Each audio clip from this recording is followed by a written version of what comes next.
Homo Deus. By Yuval Noah Harari. Chapter 1. The New Human Agenda.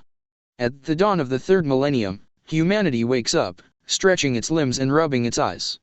Remnants of some awful nightmare are still drifting across its mind. There was something with barbed wire, and huge mushroom clouds. Oh well, it was just a bad dream.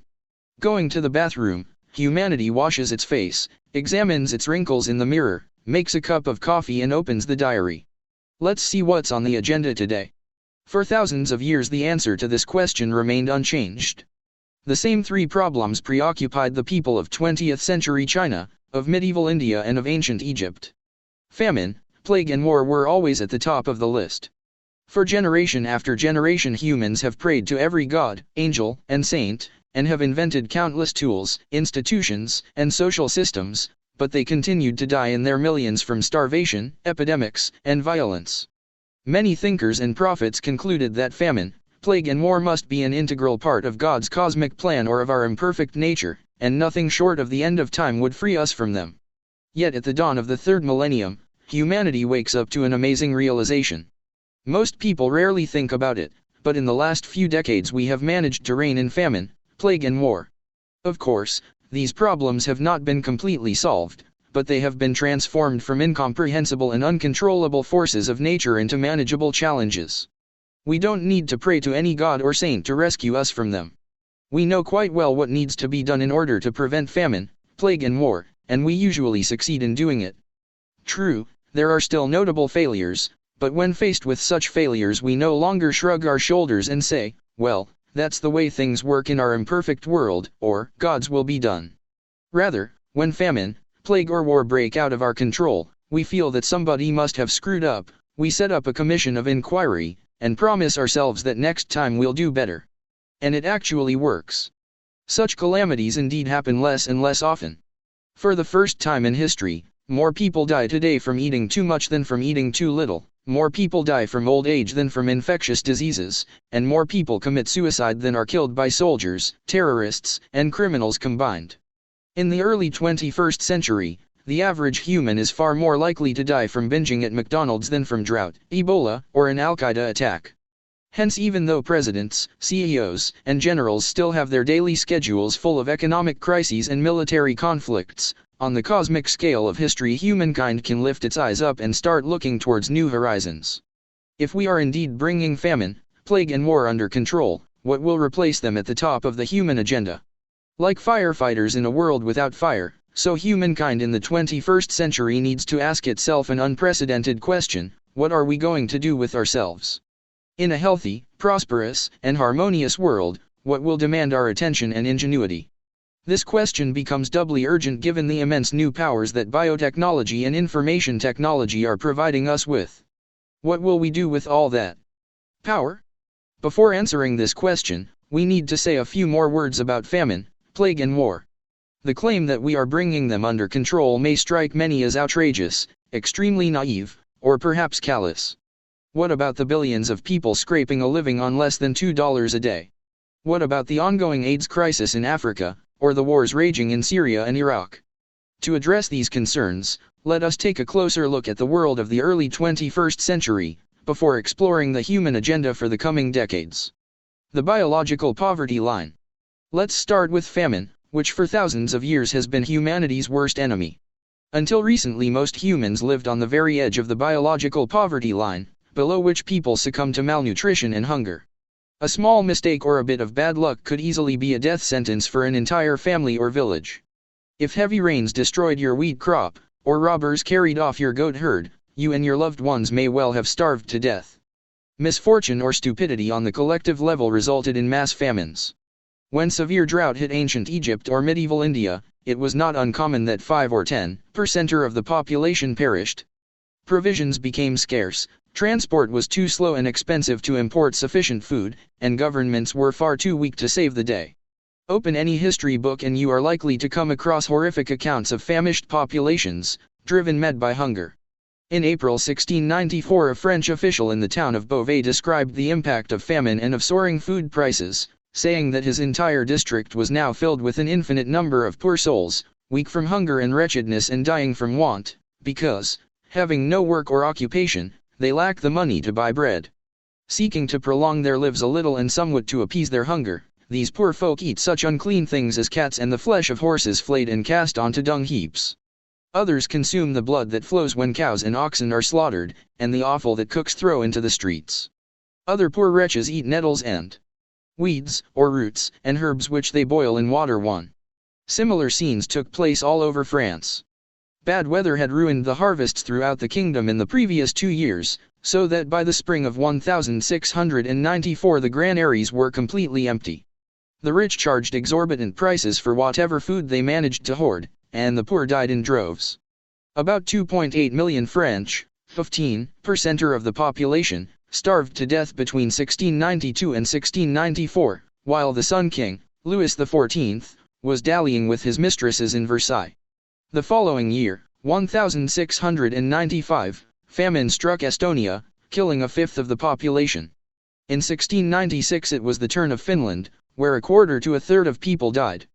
Scotland suffered from severe famine between 1695 and 1698, some districts losing up to 20% of their inhabitants. Point 2. Most readers probably know how it feels when you miss lunch, when you fast on some religious holiday, or when you live for a few days on vegetable shakes as part of a new wonder diet. But how does it feel when you haven't eaten for days on end and you have no clue where to get the next morsel of food? Most people today have never experienced this excruciating torment. Our ancestors, alas, knew it only too well. When they cried to God, "Deliver us from famine," this is what they had in mind. During the last 100 years, technological, economic and political developments have created an increasingly robust safety net separating humankind from the biological poverty line. Mass famines still strike some areas from time to time, but they are exceptional, and they are almost always caused by human politics rather than by natural catastrophes. In most parts of the planet, even if a person has lost his job and all of his possessions, he is unlikely to die from hunger. Private insurance schemes, government agencies and international NGOs may not rescue him from poverty, but they will provide him with enough daily calories to survive. On the collective level, the global trade network turns droughts and floods into business opportunities, and makes it possible to overcome food shortages quickly and cheaply. Even when wars, earthquakes, or tsunamis devastate entire countries, international efforts usually succeed in preventing famine. Though hundreds of millions still go hungry almost every day, in most countries very few people actually starve to death. Poverty certainly causes many other health problems, and malnutrition shortens life expectancy even in the richest countries on earth. In France, for example, 6 million people, about 10% of the population, suffer from nutritional insecurity. They wake up in the morning not knowing whether they will have anything to eat for lunch, they often go to sleep hungry, and the nutrition they do obtain is unbalanced and unhealthy, lots of starch, sugar, and salt, and not enough protein and vitamins. Point 3 Yet nutritional insecurity isn't famine, and France of the early 21st century isn't France of 1694. Even in the worst slums around Beauvais or Paris, people don't die because they have not eaten for weeks on end. The same transformation has occurred in numerous other countries, most notably China. For millennia, famine stalked every Chinese regime from the Yellow Emperor to the Red Communists. A few decades ago China was a byword for food shortages. Tens of millions of Chinese starved to death during the disastrous Great Leap Forward, and experts routinely predicted that the problem would only get worse.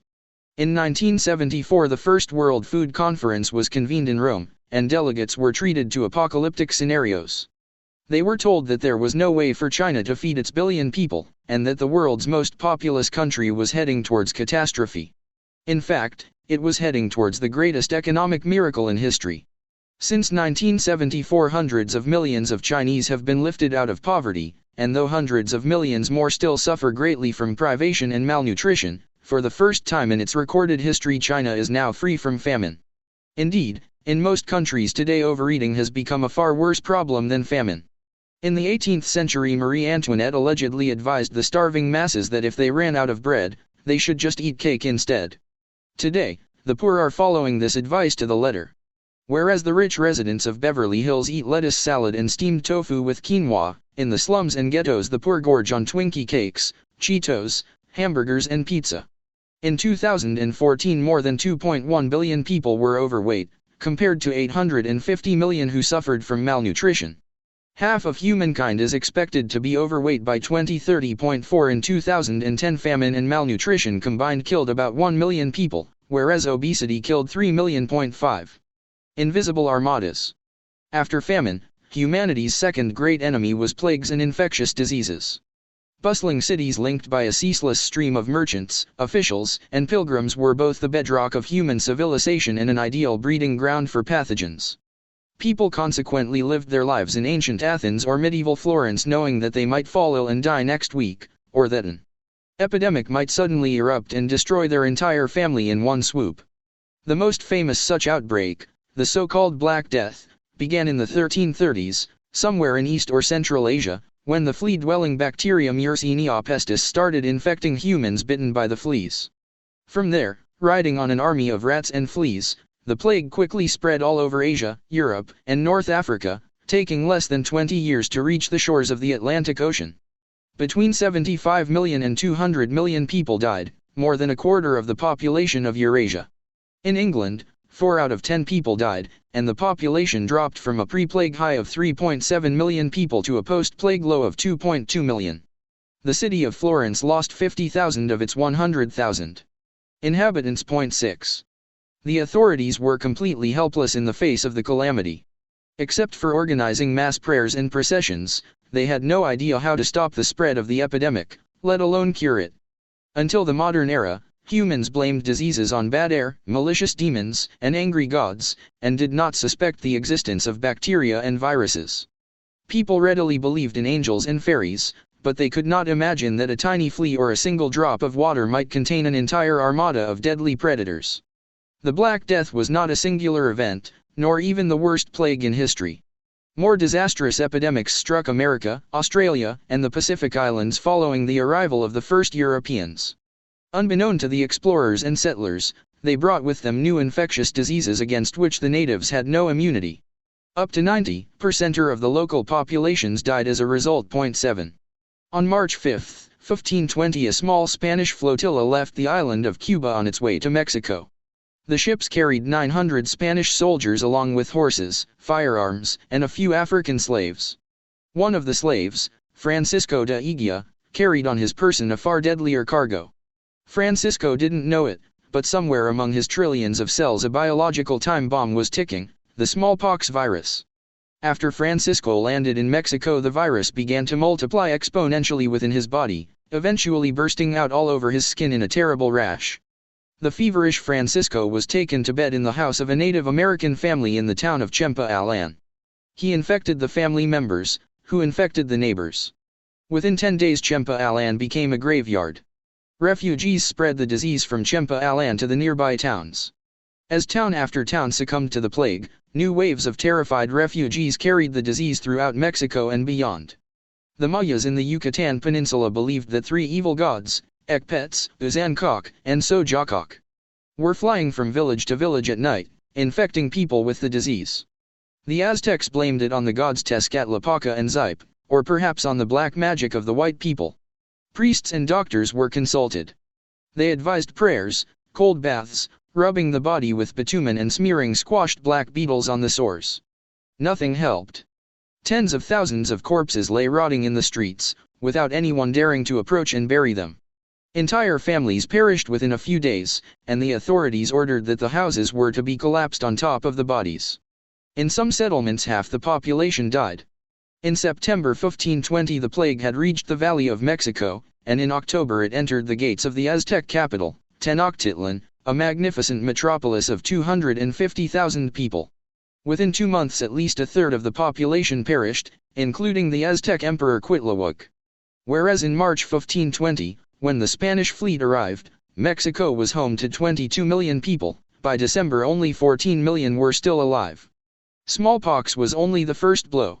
While the new Spanish masters were busy enriching themselves and exploiting the natives, deadly waves of flu, measles and other infectious diseases struck Mexico one after the other, until in 1580 its population was down to less than 2 million. 2 centuries later, on January 18, 1778, the British explorer Captain James Cook reached Hawaii. The Hawaiian Islands were densely populated by 500,000 people, who lived in complete isolation from both Europe and America, and consequently had never been exposed to European and American diseases. Captain Cook and his men introduced the first flu, tuberculosis, and syphilis pathogens to Hawaii. Subsequent European visitors added typhoid and smallpox. By 1853, only 70,000 survivors remained in Hawaii. 9. Epidemics continued to kill tens of millions of people well into the 20th century. In January 1918, soldiers in the trenches of northern France began dying in their thousands from a particularly virulent strain of flu, nicknamed the Spanish flu. The front line was the endpoint of the most efficient global supply network the world had hitherto seen. Men and munitions were pouring in from Britain, the USA, India, and Australia. Oil was sent from the Middle East, grain and beef from Argentina, rubber from Malaya and copper from Congo. In exchange, they all got Spanish flu. Within a few months, about 500 million people, a third of the global population, came down with the virus. In India it killed 5% of the population, 15 million people. On the island of Tahiti, 14% died. On Samoa, 20%. In the copper mines of the Congo 1 out of 5 laborers perished. Altogether the pandemic killed between 50 million and 100 million people in less than a year. The First World War killed 40 million from 1914 to 1918.10. Alongside such epidemical tsunamis that struck humankind every few decades, people also faced smaller but more regular waves of infectious diseases, which killed millions every year.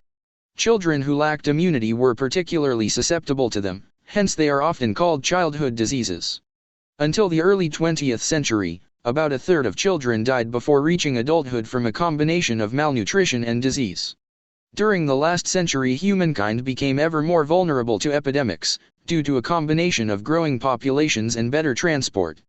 A modern metropolis such as Tokyo or Kinshasa offers pathogens far richer hunting grounds than medieval Florence or 1520 Tenochtitlan, and the global transport network is today even more efficient than in 1918. A Spanish virus can make its way to Congo or Tahiti in less than 24 hours. We should therefore have expected to live in an epidemiological hell, with one deadly plague after another. However, both the incidence and impact of epidemics have gone down dramatically in the last few decades. In particular, global child mortality is at an all-time low, less than 5% of children die before reaching adulthood. In the developed world the rate is less than 1 per cent. 11. This miracle is due to the unprecedented achievements of 20th century medicine, which has provided us with vaccinations, antibiotics, improved hygiene, and a much better medical infrastructure.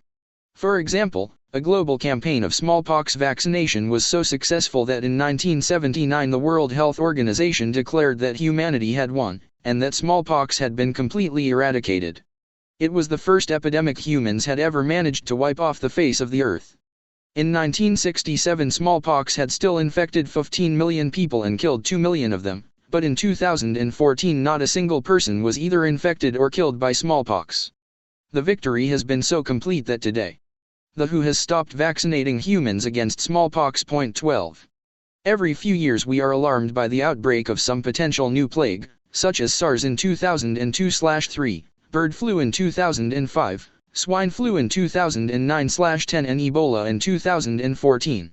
Yet thanks to efficient counter measures these incidents have so far resulted in a comparatively small number of victims.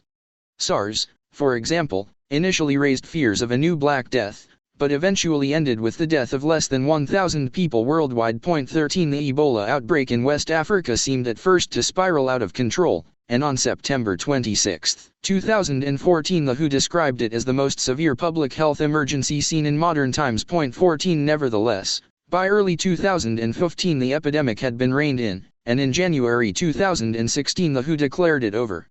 It infected 30,000 people, killing 11,000 of them, caused massive economic damage throughout West Africa, and sent shockwaves of anxiety across the world, but it did not spread beyond West Africa, and its death toll was nowhere near the scale of the Spanish flu or the Mexican smallpox epidemic. Even the tragedy of AIDS, seemingly the greatest medical failure of the last few decades, can be seen as a sign of progress. Since its first major outbreak in the early 1980s, more than 30 million people have died of AIDS, and tens of millions more have suffered debilitating physical and psychological damage. It was hard to understand and treat the new epidemic, because AIDS is a uniquely devious disease. Whereas a human infected with the smallpox virus dies within a few days, an HIV-positive patient may seem perfectly healthy for weeks and months, yet go on infecting others unknowingly. In addition, the HIV virus itself does not kill. Rather, it destroys the immune system, thereby exposing the patient to numerous other diseases. It is these secondary diseases that actually kill AIDS victims. Consequently, when AIDS began to spread, it was especially difficult to understand what was happening. When two patients were admitted to a New York hospital in 1981, one ostensibly dying from pneumonia and the other from cancer, it was not at all evident that both were in fact victims of the HIV virus, which may have infected them months or even years previously. Point 15. However, despite these difficulties, after the medical community became aware of the mysterious new plague, it took scientists just 2 years to identify it, understand how the virus spreads and suggest effective ways to slow down the epidemic.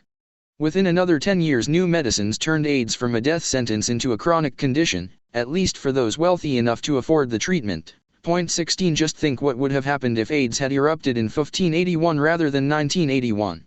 In all likelihood, nobody back then would have figured out what caused the epidemic, how it moved from person to person, or how it could be halted, let alone cured.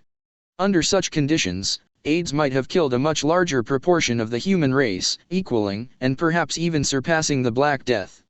Despite the horrendous toll AIDS has taken, and despite the millions killed each year by long-established infectious diseases such as malaria, epidemics are a far smaller threat to human health today than in previous millennia. The vast majority of people die from non-infectious illnesses such as cancer and heart disease, or simply from old age. Point 17. Incidentally, cancer and heart disease are of course not new illnesses, they go back to antiquity. In previous eras, however, relatively few people lived long enough to die from them. Many fear that this is only a temporary victory, and that some unknown cousin of the Black Death is waiting just around the corner. No one can guarantee that plagues won't make a comeback, but there are good reasons to think that in the arms race between doctors and germs, doctors run faster. New infectious diseases appear mainly as a result of chance mutations in pathogen genomes. These mutations allow the pathogens to jump from animals to humans, to overcome the human immune system, or to resist medicines such as antibiotics. Today such mutations probably occur and disseminate faster than in the past, due to human impact on the environment. Point 18. Yet in the race against medicine, pathogens ultimately depend on the blind hand of fortune. Doctors, in contrast, count on more than mere luck. Though science owes a huge debt to serendipity, doctors don't just throw different chemicals into test tubes, hoping to chance upon some new medicine. With each passing year, doctors accumulate more and better knowledge, which they use in order to design more effective medicines and treatments. Consequently, though in 2050 we will undoubtedly face much more resilient germs, medicine in 2050 will likely be able to deal with them more efficiently than today. Point 19. In 2015, doctors announced the discovery of a completely new type of antibiotic, Tixobactin, to which bacteria have no resistance as yet. Some scholars believe Tixobactin may prove to be a game changer in the fight against highly resistant germs. Point 20. Scientists are also developing revolutionary new treatments that work in radically different ways to any previous medicine. For example, some research labs are already home to nanorobots that may one day navigate through our bloodstream, identify illnesses, and kill pathogens and cancerous cells. Point 21. Microorganisms may have 4 billion years of cumulative experience fighting organic enemies, but they have exactly zero experience fighting bionic predators, and would therefore find it doubly difficult to evolve effective defenses. So while we cannot be certain that some new Ebola outbreak or an unknown flu strain won't sweep across the globe and kill millions, we will not regard it as an inevitable natural calamity.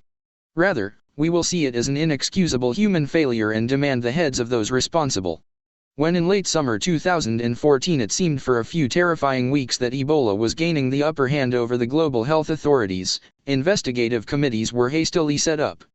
An initial report published on October 18, 2014 criticized the World Health Organization for its unsatisfactory reaction to the outbreak, blaming the epidemic on corruption and inefficiency in the WHO's African branch. Further criticism was leveled at the international community as a whole for not responding quickly and forcefully enough. Such criticism assumes that humankind has the knowledge and tools to prevent plagues, and if an epidemic nevertheless gets out of control, it is due to human incompetence rather than divine anger. So in the struggle against natural calamities such as AIDS and Ebola, the scales are tipping in humanity's favor. But what about the dangers inherent in human nature itself? Biotechnology enables us to defeat bacteria and viruses, but it simultaneously turns humans themselves into an unprecedented threat. The same tools that enable doctors to quickly identify and cure new illnesses may also enable armies and terrorists to engineer even more terrible diseases and doomsday pathogens. It is therefore likely that major epidemics will continue to endanger humankind in the future only if humankind itself creates them, in the service of some ruthless ideology. The era when humankind stood helpless before natural epidemics is probably over. But we may come to miss it. Breaking the law of the jungle. The third piece of good news is that wars too are disappearing. Throughout history most humans took war for granted, whereas peace was a temporary and precarious state. International relations were governed by the law of the jungle, according to which even if two polities lived in peace, war always remained an option. For example, even though Germany and France were at peace in 1913, everybody knew that they might be at each other's throats in 1914. Whenever politicians, generals, business people, and ordinary citizens made plans for the future, they always left room for war. From the Stone Age to the Age of Steam, and from the Arctic to the Sahara, every person on Earth knew that at any moment the neighbors might invade their territory, defeat their army, slaughter their people and occupy their land. During the second half of the 20th century this law of the jungle has finally been broken, if not rescinded. In most areas wars became rarer than ever.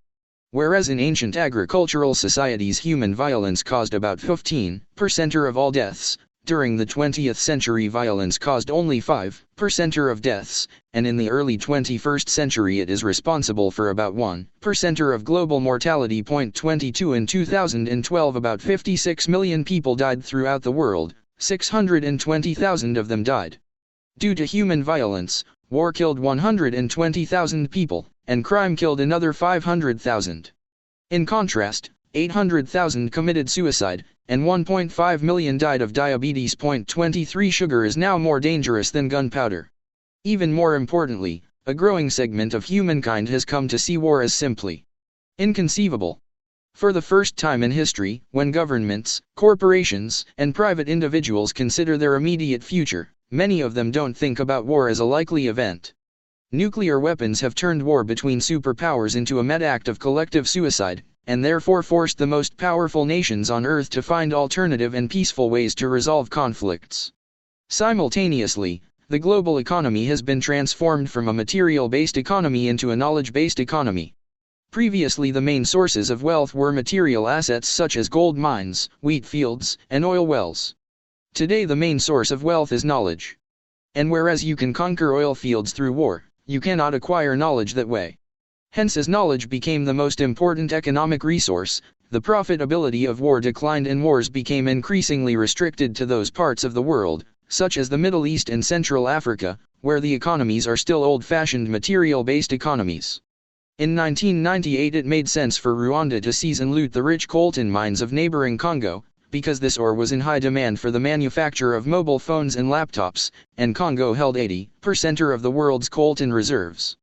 Rwanda earned $240 million annually from the looted coltan. For poor Rwanda that was a lot of money. 24 In contrast, it would have made no sense for China to invade California and seize Silicon Valley, for even if the Chinese could somehow prevail on the battlefield, there were no silicon mines to loot in Silicon Valley. Instead, the Chinese have earned billions of dollars from cooperating with high-tech giants such as Apple and Microsoft, buying their software and manufacturing their products. What Rwanda earned from an entire year of looting Congolese coltan, the Chinese earn in a single day of peaceful commerce. In consequence, the word peace has acquired a new meaning. Previous generations thought about peace as the temporary absence of war. Today we think about peace as the implausibility of war. When in 1913 people said that there was peace between France and Germany, they meant that there is no war going on at present between France and Germany, but who knows what next year will bring. When today we say that there is peace between France and Germany, we mean that it is inconceivable under any foreseeable circumstances that war might break out between them. Such peace prevails not only between France and Germany, but between most, though not all, countries. There is no scenario for a serious war breaking out next year between Germany and Poland, between Indonesia and the Philippines, or between Brazil and Uruguay. This new peace is not just a hippie fantasy. Power-hungry governments and greedy corporations also count on it. When Mercedes plans its sales strategy in Eastern Europe, it discounts the possibility that Germany might conquer Poland. A corporation importing cheap laborers from the Philippines is not worried that Indonesia might invade the Philippines next year. When the Brazilian government convenes to discuss next year's budget, it's unimaginable that the Brazilian defense minister will rise from his seat, bang his fist on the table and shout, "Just a minute. What if we want to invade and conquer Uruguay? You didn't take that into account. We have to put aside $5 billion to finance this conquest." Of course, there are a few places where defense ministers still say such things, and there are regions where the new peace has failed to take root. I know this very well because I live in one of these regions. But these are exceptions. There is no guarantee, of course, that the new peace will hold indefinitely. Just as nuclear weapons made the new peace possible in the first place, so future technological developments might set the stage for new kinds of war. In particular, cyber warfare may destabilize the world by giving even small countries and non-state actors the ability to fight superpowers effectively. When the USA fought Iraq in 2003, it brought havoc to Baghdad and Mosul, but not a single bomb was dropped on Los Angeles or Chicago. In the future, though, a country such as North Korea or Iran could use logic bombs to shut down the power in California, blow up refineries in Texas and cause trains to collide in Michigan. Logic bombs are malicious software codes planted in peacetime and operated at a distance. It is highly likely that networks controlling vital infrastructure facilities in the USA and many other countries are already crammed with such codes. However, we should not confuse ability with motivation. Though cyber warfare introduces new means of destruction, it doesn't necessarily add new incentives to use them. Over the last 70 years, humankind has broken not only the law of the jungle, but also the Chekhov law. Anton Chekhov famously said that a gun appearing in the first act of a play will inevitably be fired in the third. Throughout history, if kings and emperors acquired some new weapon, sooner or later they were tempted to use it. Since 1945, however, humankind has learned to resist this temptation. The gun that appeared in the first act of the Cold War was never fired. By now we are accustomed to living in a world full of undropped bombs and unlaunched missiles, and have become experts in breaking both the law of the jungle and the Chekhov law. If these laws ever do catch up with us, it will be our own fault, not our inescapable destiny. What about terrorism, then? Even if central governments and powerful states have learned restraint, terrorists might have no such qualms about using new and destructive weapons. That is certainly a worrying possibility. However, terrorism is a strategy of weakness adopted by those who lack access to real power. At least in the past, terrorism worked by spreading fear rather than by causing significant material damage. Terrorists usually don't have the strength to defeat an army, occupy a country or destroy entire cities. Whereas in 2010 obesity and related illnesses killed about 3 million people, terrorists killed a total of 7,697 people across the globe, most of them in developing countries. 25 For the average American or European, Coca-Cola poses a far deadlier threat than Al-Qaeda. How, then, do terrorists manage to dominate the headlines and change the political situation throughout the world? By provoking their enemies to overreact. In essence, terrorism is a show. Terrorists stage a terrifying spectacle of violence that captures our imagination and makes us feel as if we are sliding back into medieval chaos. Consequently, states often feel obliged to react to the theater of terrorism with a show of security, orchestrating immense displays of force, such as the persecution of entire populations or the invasion of foreign countries. In most cases, this overreaction to terrorism poses a far greater threat to our security than the terrorists themselves. Terrorists are like a fly that tries to destroy a china shop. The fly is so weak that it cannot budge even a single teacup. So it finds a bull, gets inside its ear and starts buzzing. The bull goes wild with fear and anger, and destroys the china shop. This is what happened in the Middle East in the last decade. Islamic fundamentalists could never have toppled Saddam Hussein by themselves. Instead, they enraged the USA by the 9/11 attacks, and the USA destroyed the Middle Eastern china shop for them. Now they flourish in the wreckage. By themselves, Terrorists are too weak to drag us back to the Middle Ages and re-establish the jungle law. They may provoke us, but in the end, it all depends on our reactions. If the jungle law comes back into force, it will not be the fault of terrorists. Famine, plague and war will probably continue to claim millions of victims in the coming decades. Yet they are no longer unavoidable tragedies beyond the understanding and control of a helpless humanity. Instead, they have become manageable challenges. This does not belittle the suffering of hundreds of millions of poverty-stricken humans, of the millions felled each year by malaria, AIDS, and tuberculosis, or of the millions trapped in violent vicious circles in Syria, the Congo, or Afghanistan. The message is not that famine, plague and war have completely disappeared from the face of the earth, and that we should stop worrying about them. Just the opposite. Throughout history people felt these were unsolvable problems, so there was no point trying to put an end to them. People prayed to God for miracles, but they themselves did not seriously attempt to exterminate famine, plague and war. Those arguing that the world of 2016 is as hungry, sick, and violent as it was in 1916 perpetuate this age-old defeatist view. They imply that all the huge efforts humans have made during the 20th century have achieved nothing, and that medical research, economic reforms, and peace initiatives have all been in vain. If so, what is the point of investing our time and resources in further medical research, novel economic reforms or new peace initiatives? Acknowledging our past achievements sends a message of hope and responsibility, encouraging us to make even greater efforts in the future. Given our 20th century accomplishments, if people continue to suffer from famine, plague and war, we cannot blame it on nature or on God. It is within our power to make things better and to reduce the incidence of suffering even further. Yet appreciating the magnitude of our achievements carries another message: history does not tolerate a vacuum. If incidences of famine, plague and war are decreasing, something is bound to take their place on the human agenda. We had better think very carefully what it is going to be. Otherwise, we might gain complete victory in the old battlefields only to be caught completely unaware on entirely new fronts. What are the projects that will replace famine, plague and war at the top of the human agenda in the 21st century? One central project will be to protect humankind and the planet as a whole from the dangers inherent in our own power. We have managed to bring famine, plague and war under control thanks largely to our phenomenal economic growth, which provides us with abundant food, medicine, energy, and raw materials. Yet this same growth destabilizes the ecological equilibrium of the planet in myriad ways, which we have only begun to explore. Humankind has been late in acknowledging this danger, and has so far done very little about it. Despite all the talk of pollution, global warming and climate change, most countries have yet to make any serious economic or political sacrifices to improve the situation. When the moment comes to choose between economic growth and ecological stability, politicians, CEOs, and voters almost always prefer growth. In the 21st century, we shall have to do better if we are to avoid catastrophe. What else will humanity strive for? Would we be content merely to count our blessings, keep famine, plague and war at bay, and protect the ecological equilibrium? That might indeed be the wisest course of action, but humankind is unlikely to follow it. Humans are rarely satisfied with what they already have.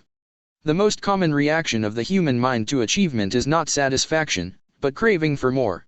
Humans are always on the lookout for something better, bigger, tastier. When humankind possesses enormous new powers, and when the threat of famine, plague and war is finally lifted, what will we do with ourselves? What will the scientists, investors, bankers, and presidents do all day? Write poetry? Success breeds ambition, and our recent achievements are now pushing humankind to set itself even more daring goals. Having secured unprecedented levels of prosperity, health, and harmony, and given our past record and our current values, humanity's next targets are likely to be immortality, happiness, and divinity. Having reduced mortality from starvation, disease, and violence, we will now aim to overcome old age and even death itself. Having saved people from abject misery, we will now aim to make them positively happy. And having raised humanity above the beastly level of survival struggles, we will now aim to upgrade humans into gods, and turn Homo sapiens into Homo Deus. The last days of death. In the 21st century humans are likely to make a serious bid for immortality. Struggling against old age and death will merely carry on the time-honored fight against famine and disease, and manifest the supreme value of contemporary culture, the worth of human life.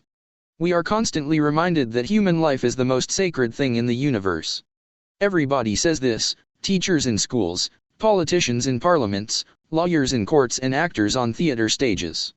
The Universal Declaration of Human Rights adopted by the UN after the Second World War, which is perhaps the closest thing we have to a global constitution, categorically states that the right to life is humanity's most fundamental value. Since death clearly violates this right, death is a crime against humanity, and we ought to wage total war against it.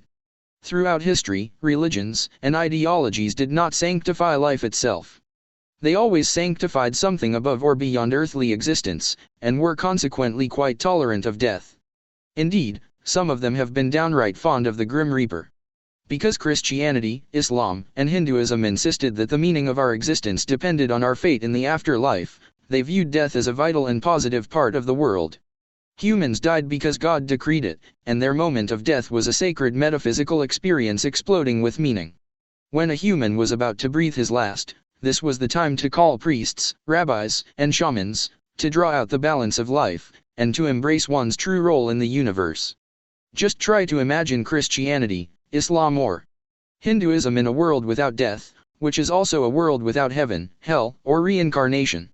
Modern science and modern culture have an entirely different take on life and death. They don't think of death as a metaphysical mystery, and they certainly don't view death as the source of life's meaning. Rather, for modern people, death is a technical problem that we can and should solve. How exactly do humans die? Medieval fairy tales depicted death as a figure in a hooded black cloak, his hand gripping a large scythe. A man lives his life, worrying about this and that, running here and there, when suddenly the Grim Reaper appears before him, taps him on the shoulder with a bony finger and says, "Come." And the man implores, "No, please. Wait just a year, a month, a day." But the hooded figure hisses, "No. You must come now." And this is how we die. In reality, however, humans don't die because a figure in a black cloak taps them on the shoulder, or because God decreed it, or because mortality is an essential part of some great cosmic plan. Humans always die due to some technical glitch. The heart stops pumping blood. The main artery is clogged by fatty deposits. Cancerous cells spread in the liver. Germs multiply in the lungs. And what is responsible for all these technical problems? Other technical problems. The heart stops pumping blood because not enough oxygen reaches the heart muscle. Cancerous cells spread because a chance genetic mutation rewrote their instructions. Germs settled in my lungs because somebody sneezed on the subway. Nothing metaphysical about it. It is all technical problems. And every technical problem has a technical solution. We don't need to wait for the second coming in order to overcome death. A couple of geeks in a lab can do it. If traditionally death was the speciality of priests and theologians, now the engineers are taking over. We can kill the cancerous cells with chemotherapy or nanorobots. We can exterminate the germs in the lungs with antibiotics. If the heart stops pumping, we can reinvigorate it with medicines and electric shocks, and if that doesn't work, we can implant a new heart. True, at present we don't have solutions to all technical problems. But this is precisely why we invest so much time and money in researching cancer, germs, genetics, and nanotechnology. Even ordinary people, who are not engaged in scientific research, have become used to thinking about death as a technical problem. When a woman goes to her physician and asks, "Doctor, what's wrong with me?" the doctor is likely to say, "Well, you have the flu, or you have tuberculosis, or you have cancer." But the doctor will never say, "You have death." And we are all under the impression that flu, tuberculosis, and cancer are technical problems, to which we might someday find a technical solution. Even when people die in a hurricane, a car accident, or a war, we tend to view it as a technical failure that could and should have been prevented. If the government had only adopted a better policy, if the municipality had done its job properly, and if the military commander had taken a wiser decision, death would have been avoided. Death has become an almost automatic reason for lawsuits and investigations. How could they have died? Somebody somewhere must have screwed up. The vast majority of scientists, doctors, and scholars still distance themselves from outright dreams of immortality, claiming that they are trying to overcome only this or that particular problem. Yet because old age and death are the outcome of nothing but particular problems, there is no point at which doctors and scientists are going to stop and declare, "Thus far, and not another step." We have overcome tuberculosis and cancer, but we won't lift a finger to fight Alzheimer's. People can go on dying from that. The Universal Declaration of Human Rights does not say that humans have the right to life until the age of 90. It says that every human has a right to life, period. That right isn't limited by any expiry date. An increasing minority of scientists and thinkers consequently speak more openly these days, and state that the flagship enterprise of modern science is to defeat death and grant humans eternal youth. Notable examples are the gerontologist Aubrey de Grey and the polymath and inventor Ray Kurzweil, winner of the 1999 U.S. National Medal of Technology and Innovation. In 2012, Kurzweil was appointed a director of engineering at Google, and a year later Google launched a sub-company called Calico, whose stated mission is to solve death. 26 Google has recently appointed another immortality true believer, Bill Maris, to preside over the Google Ventures Investment Fund. In a January 2015 interview, Maris said, "If you ask me today, is it possible to live to be 500, the answer is yes." Maris backs up his brave words with a lot of hard cash. Google Ventures is investing 36% of its $2 billion portfolio in life sciences startups, including several ambitious life-extending projects. Using an American football analogy, Maris explained that in the fight against death, we aren't trying to gain a few yards. We are trying to win the game. Why?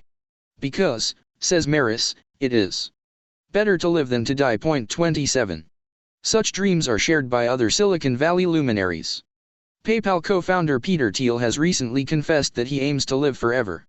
"I think there are probably three main modes of approaching death," he explained. "You can accept it, you can deny it, or you can fight it. I think our society is dominated by people who are into denial or acceptance, and I prefer to fight it." Many people are likely to dismiss such statements as teenage fantasies. Yet Thiel is somebody to be taken very seriously. He is one of the most successful and influential entrepreneurs in Silicon Valley, with a private fortune estimated at $2.20 billion. 28 The writing is on the wall, equality is out, immortality is in. The breakneck development of fields such as genetic engineering, regenerative medicine, and nanotechnology fosters ever more optimistic prophecies. Some experts believe that humans will overcome death by 2200, others say 2100. Kurzweil and de Grey are even more sanguine.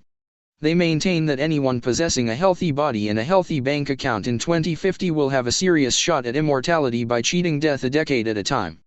According to Kurzweil and de Grey, every 10 years or so we will march into the clinic and receive a makeover treatment that will not only cure illnesses, but will also regenerate decaying tissues, and upgrade hands, eyes, and brains. Before the next treatment is due, doctors will have invented a plethora of new medicines, upgrades and gadgets. If Kurzweil and de Grey are right, there may already be some immortals walking next to you on the street, at least if you happen to be walking down Wall Street or Fifth Avenue. In truth, they will actually be immortal, rather than immortal. Unlike God, future superhumans could still die in some war or accident, and nothing could bring them back from the netherworld. However, unlike us mortals, their life would have no expiry date. So long as no bomb shreds them to pieces or no truck runs them over, they could go on living indefinitely. Which will probably make them the most anxious people in history. We mortals daily take chances with our lives, because we know they are going to end anyhow. So we go on treks in the Himalayas, swim in the sea, and do many other dangerous things like crossing the street or eating out. But if you believe you can live forever, you would be crazy to gamble on infinity like that. Perhaps, then, we had better start with more modest aims, such as doubling life expectancy. In the 20th century we have almost doubled life expectancy from 40 to 70, so in the 21st century we should at least be able to double it again to 150. Though falling far short of immortality, this would still revolutionize human society. For starters, family structure, marriages, and child-parent relationships would be transformed. Today, people still expect to be married till death us do part, and much of life revolves around having and raising children. Now try to imagine a person with a lifespan of 150 years. Getting married at 40, she still has 110 years to go. Will it be realistic to expect her marriage to last 110 years? Even Catholic fundamentalists might balk at that. So the current trend of serial marriages is likely to intensify. Bearing 2 children in her 40s, she will, by the time she is 120, have only a distant memory of the years she spent raising them, a rather minor episode in her long life. It's hard to tell what kind of new parent-child relationship might develop under such circumstances. Or consider professional careers. Today we assume that you learn a profession in your teens and 20s, and then spend the rest of your life in that line of work. You obviously learn new things even in your 40s and 50s, but life is generally divided into a learning period followed by a working period. When you live to be 150, that won't do, especially in a world that is constantly being shaken by new technologies. People will have much longer careers, and will have to reinvent themselves again and again even at the age of 90. At the same time, people will not retire at 65 and will not make way for the new generation with its novel ideas and aspirations. The physicist Max Planck famously said that science advances one funeral at a time. He meant that only when one generation passes away do new theories have a chance to root out old ones. This is true not only of science. Think for a moment about your own workplace. No matter whether you are a scholar, journalist, cook, or football player, how would you feel if your boss were 120? His ideas were formulated when Victoria was still queen, and he was likely to stay your boss for a couple of decades more? In the political sphere, the results might be even more sinister. Would you mind having Putin stick around for another 90 years? On second thoughts, if people lived to 150, then in 2016 Stalin would still be ruling in Moscow, going strong at 138, Chairman Mao would be a middle-aged 123-year-old, and Princess Elizabeth would be sitting on her hands waiting to inherit from the 121-year-old George VI. Her son Charles would not get his turn until 2076. Coming back to the realm of reality, it is far from certain whether Kurzweil's and de Grey's prophecies will come true by 2050 or 2100. My own view is that the hopes of eternal youth in the 21st century are premature, and whoever takes them too seriously is in for a bitter disappointment. It is not easy to live knowing that you are going to die, but it is even harder to believe in immortality and be proven wrong. Although average life expectancy has doubled over the last 100 years, it is unwarranted to extrapolate and conclude that we can double it again to 150 in the coming century. In 1900, global life expectancy was no higher than 40 because many people died young from malnutrition, infectious diseases and violence. Yet those who escaped famine, plague and war could live well into their 70s and 80s, which is the natural lifespan of Homo sapiens. Contrary to common notions, 70-year-olds weren't considered rare freaks of nature in previous centuries. Galileo Galilei died at 77, Isaac Newton at 84, and Michelangelo lived to the ripe age of 88, without any help from antibiotics, vaccinations, or organ transplants. Indeed, even chimpanzees in the jungle sometimes live into their 60s. 29. In truth, so far modern medicine hasn't extended our natural lifespan by a single year. Its great achievement has been to save us from premature death, and allow us to enjoy the full measure of our years. Even if we now overcome cancer, diabetes, and the other major killers, it would mean only that almost everyone will get to live to 90, but it will not be enough to reach 150, let alone 500. For that, medicine will need to re-engineer the most fundamental structures and processes of the human body, and discover how to regenerate organs and tissues.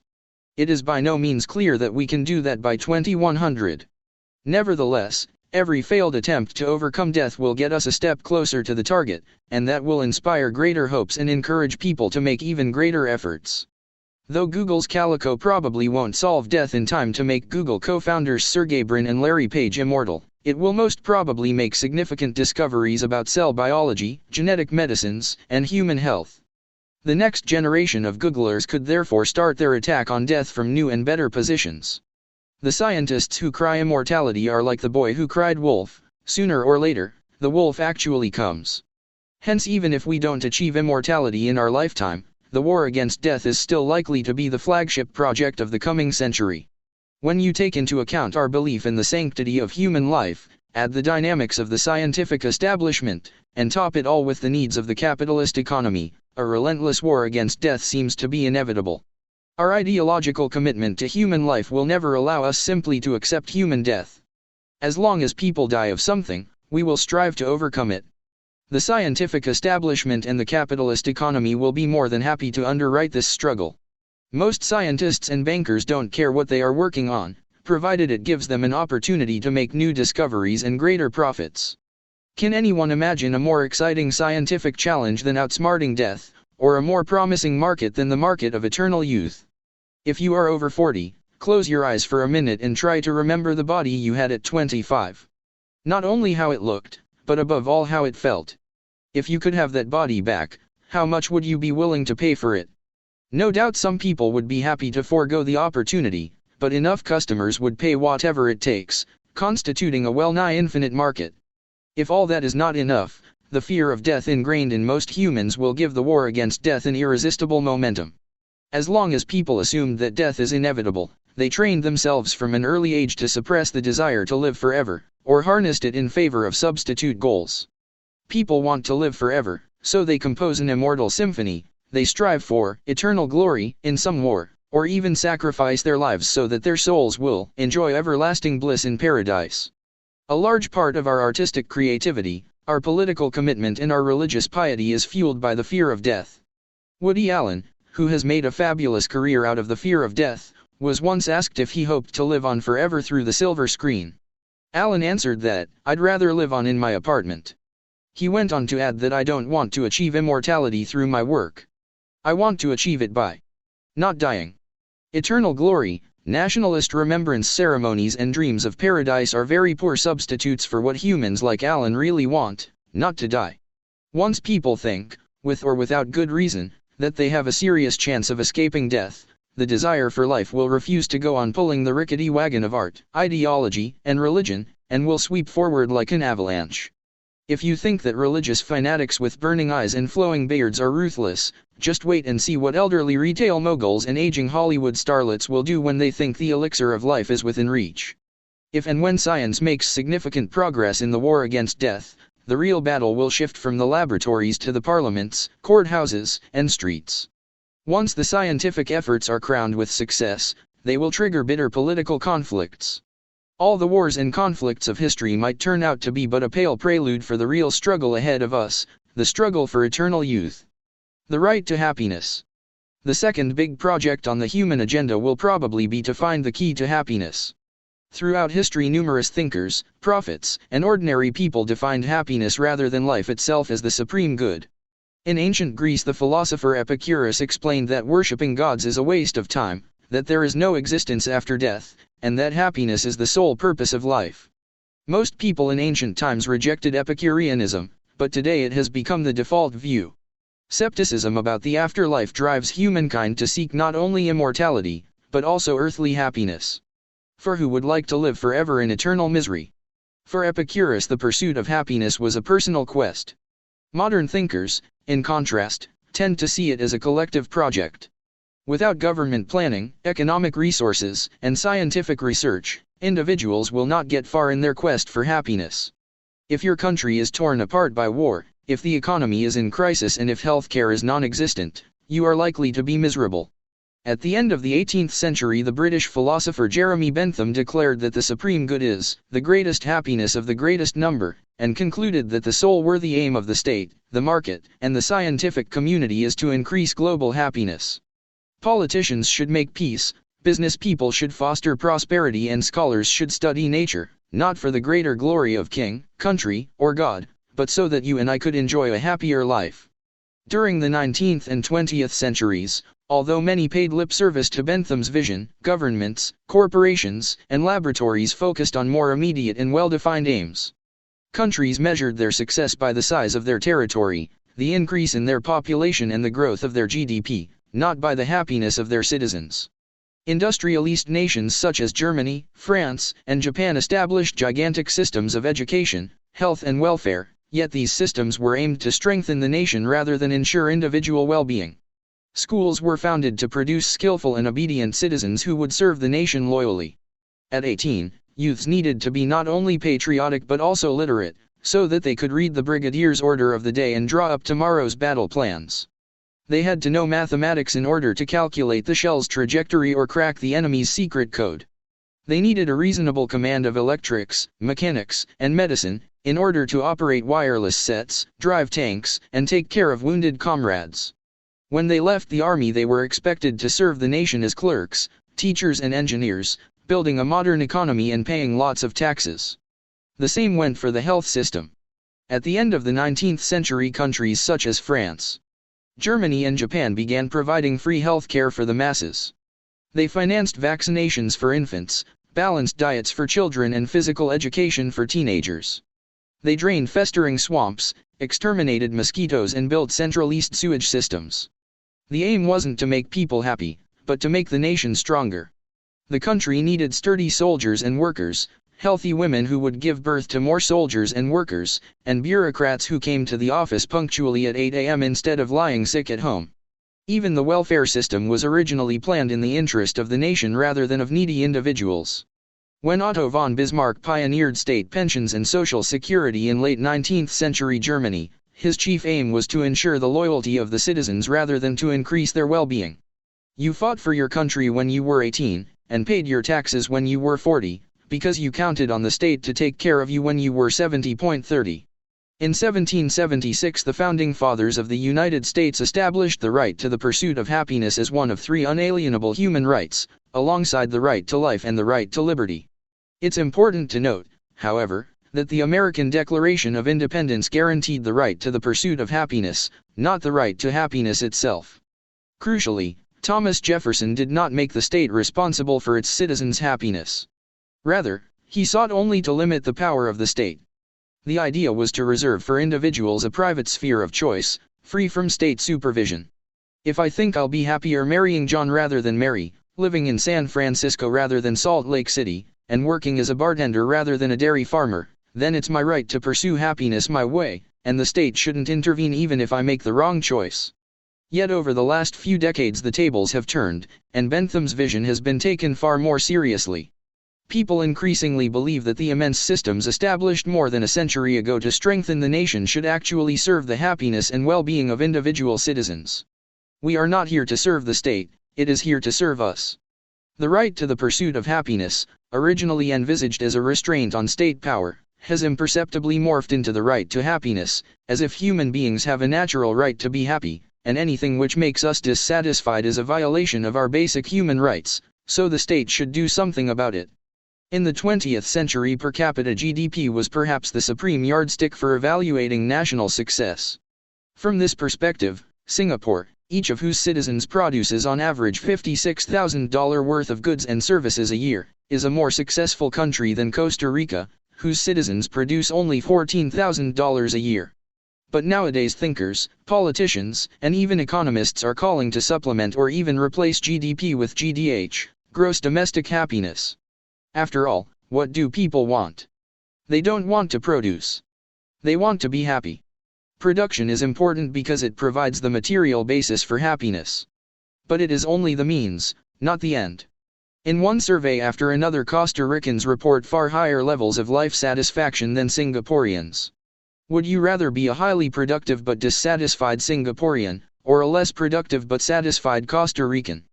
This kind of logic might drive humankind to make happiness its second main goal for the 21st century. At first glance this might seem a relatively easy project. If famine, plague and war are disappearing, if humankind experiences unprecedented peace and prosperity, and if life expectancy increases dramatically, surely all that will make humans happy, right? Wrong.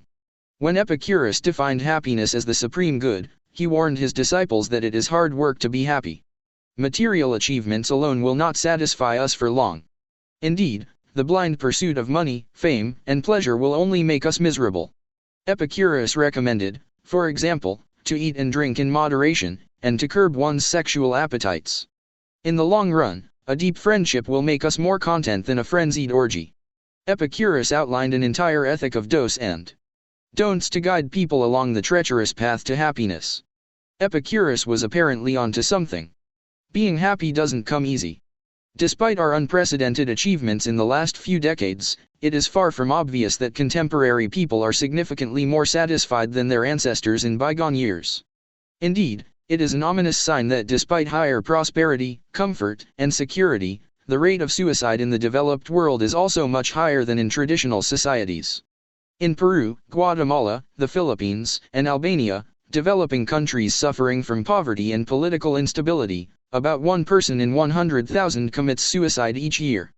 In rich and peaceful countries such as Switzerland, France, Japan, and New Zealand, 25 people per 100,000 take their own lives annually. In 1985 most South Koreans were poor, uneducated, and tradition-bound, living under an authoritarian dictatorship. Today South Korea is a leading economic power, its citizens are among the best educated in the world, and it enjoys a stable and comparatively liberal democratic regime. Yet whereas in 1985 about 9 South Koreans per 100,000 killed themselves, today the annual rate of suicide has more than tripled to 30 per 100,000.31. There are of course opposite and far more encouraging trends. Thus the drastic decrease in child mortality has surely brought an increase in human happiness, and partially compensated people for the stress of modern life.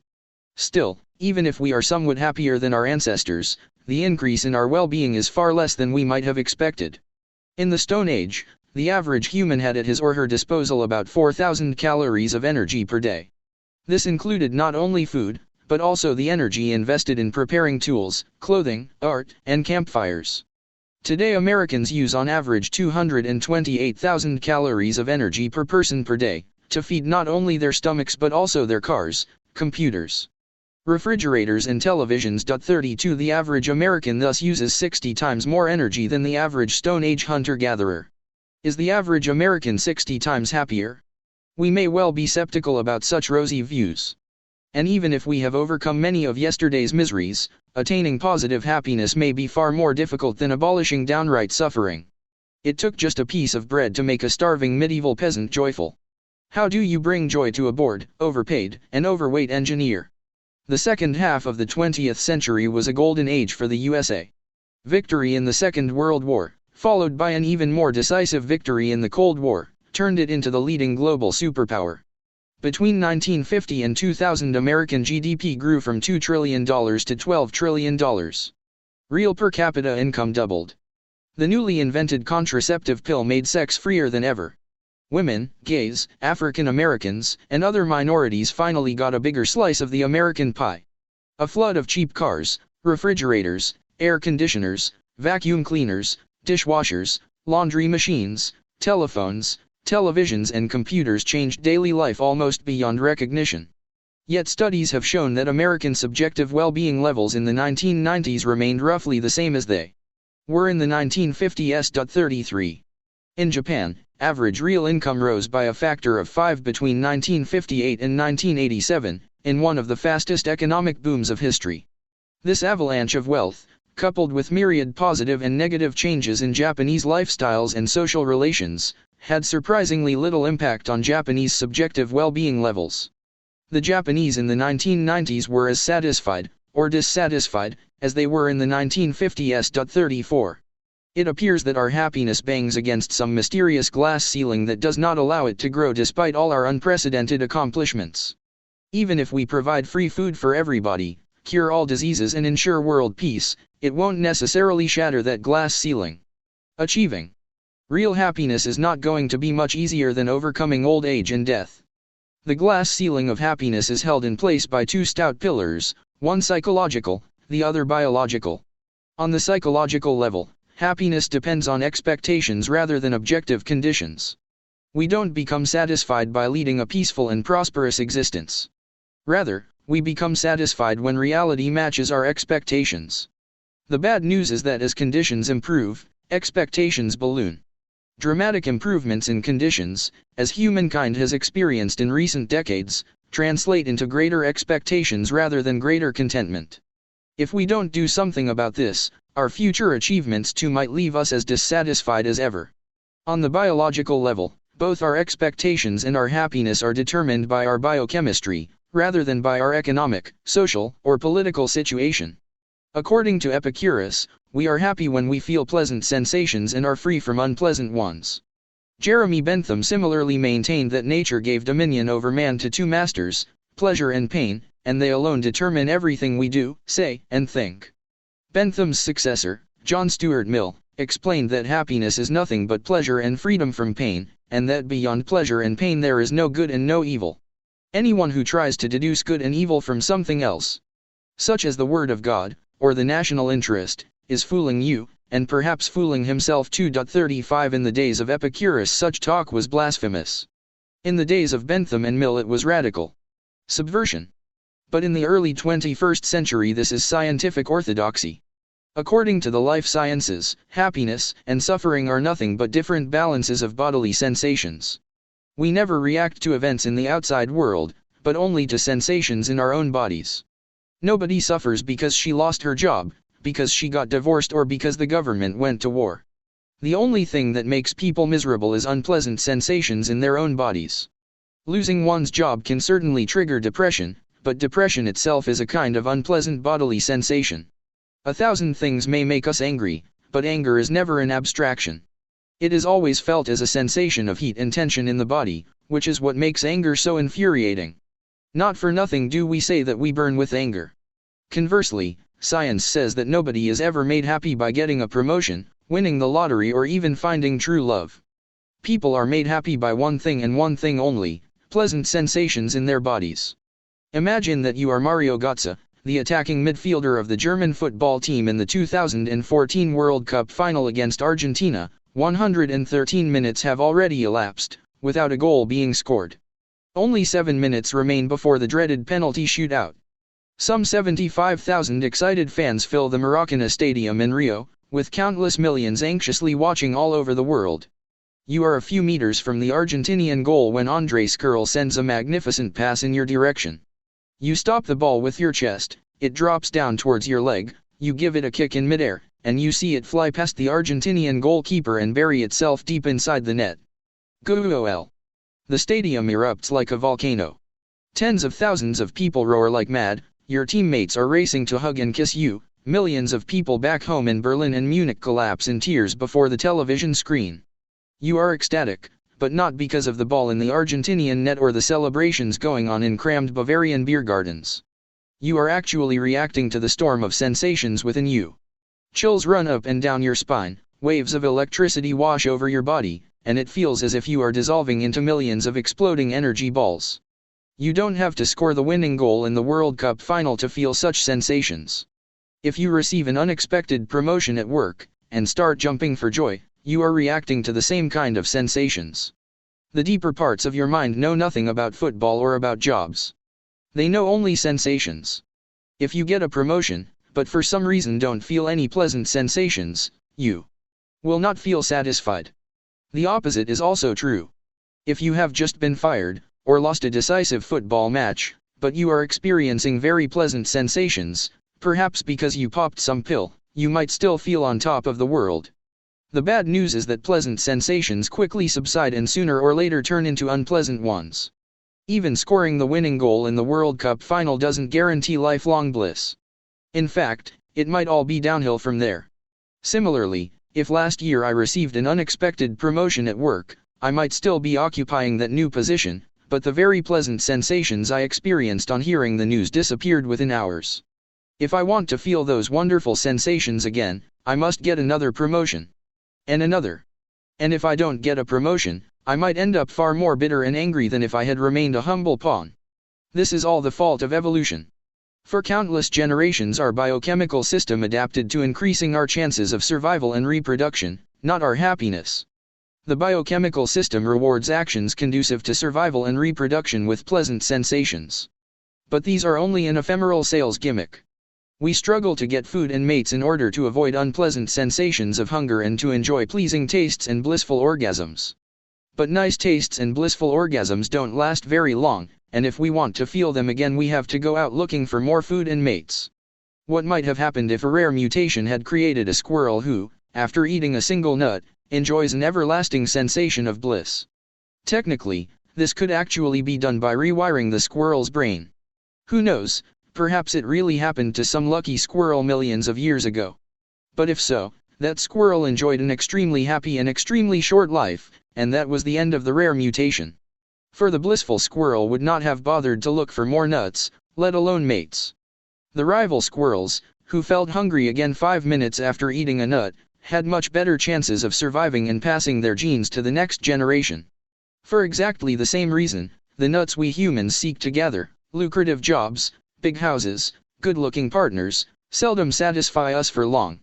Some may say that this is not so bad, because it isn't the goal that makes us happy, it's the journey. Climbing Mount Everest is more satisfying than standing at the top, flirting and foreplay are more exciting than having an orgasm, and conducting groundbreaking lab experiments is more interesting than receiving praise and prizes. Yet this hardly changes the picture. It just indicates that evolution controls us with a broad range of pleasures. Sometimes it seduces us with sensations of bliss and tranquility, while on other occasions it goads us forward with thrilling sensations of elation and excitement. When an animal is looking for something that increases its chances of survival and reproduction, e.g. food, partners, or social status, the brain produces sensations of alertness and excitement, which drive the animal to make even greater efforts because they are so very agreeable. In a famous experiment, scientists connected electrodes to the brains of several rats, enabling the animals to create sensations of excitement simply by pressing a pedal. When the rats were given a choice between tasty food and pressing the pedal, they preferred the pedal, much like kids preferring to play video games rather than come down to dinner. The rats pressed the pedal again and again, until they collapsed. From hunger and exhaustion. 36 Humans too may prefer the excitement of the race to resting on the laurels of success. Yet what makes the race so attractive is the exhilarating sensations that go along with it. Nobody would have wanted to climb mountains, play video games or go on blind dates if such activities were accompanied solely by unpleasant sensations of stress, despair, or boredom. 37. Alas, the exciting sensations of the race are as transient as the blissful sensations of victory.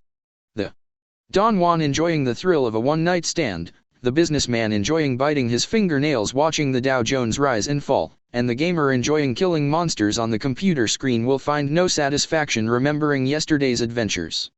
Like the rats pressing the pedal again and again, the Don Juans, business tycoons, and gamers need a new kick every day.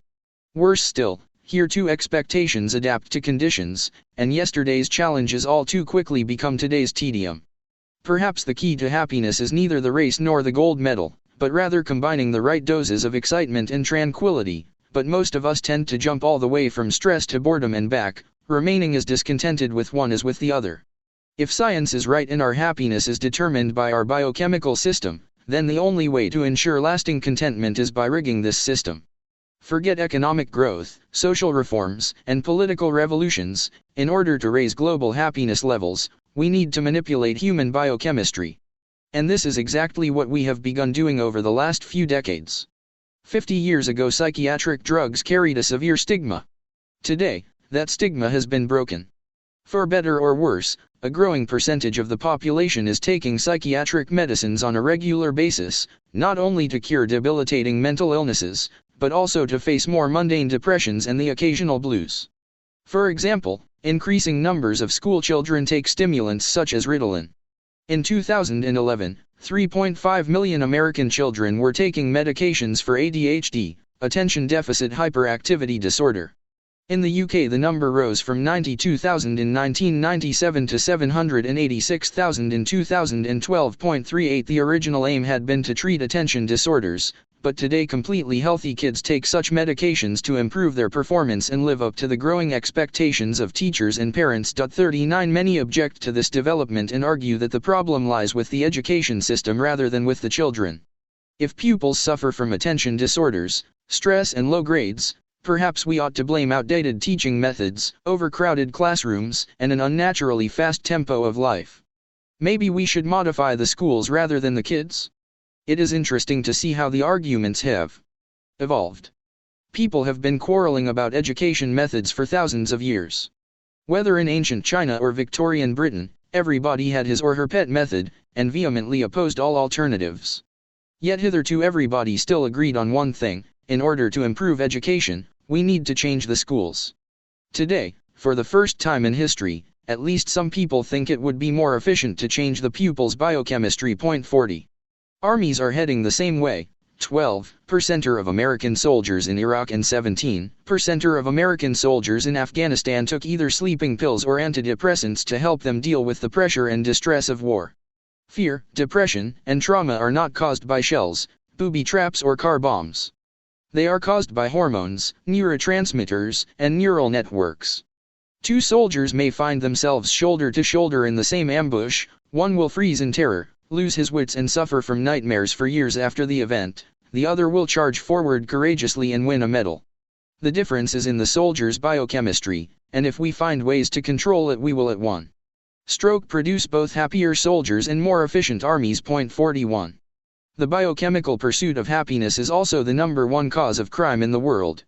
In 2009, half of the inmates in U.S. federal prisons got there because of drugs. 38% of Italian prisoners were convicted of drug-related offenses. 55% of inmates in the UK reported that they committed their crimes in connection with either consuming or trading drugs. A 2001 report found that 62% of Australian convicts were under the influence of drugs when committing the crime for which they were incarcerated. Point 42. People drink alcohol to forget, they smoke pot to feel peaceful, they take cocaine and methamphetamines to be sharp and confident, whereas ecstasy provides ecstatic sensations and LSD sends you to meet Lucy in the sky with diamonds. What some people hope to get by studying, working, or raising a family, others try to obtain far more easily through the right dosage of molecules. This is an existential threat to the social and economic order, which is why countries wage a stubborn, bloody, and hopeless war on biochemical crime. The state hopes to regulate the biochemical pursuit of happiness, separating bad manipulations from good ones. The principle is clear: biochemical manipulations that strengthen political stability, social order, and economic growth are allowed and even encouraged, e.g. those that calm hyperactive kids in school, or drive anxious soldiers forward into battle. Manipulations that threaten stability and growth are banned. But each year new drugs are born in the research labs of universities, pharmaceutical companies, and criminal organizations, and the needs of the state and the market also keep changing. As the biochemical pursuit of happiness accelerates, so it will reshape politics, society, and economics, and it will become ever harder to bring it under control. And drugs are just the beginning. In research labs, experts are already working on more sophisticated ways of manipulating human biochemistry, such as sending direct electrical stimuli to appropriate spots in the brain, or genetically engineering the blueprints of our bodies. No matter the exact method, gaining happiness through biological manipulation won't be easy, for it requires altering the fundamental patterns of life. But then it wasn't easy to overcome famine, plague and war either. It is far from certain that humankind should invest so much effort in the biochemical pursuit of happiness.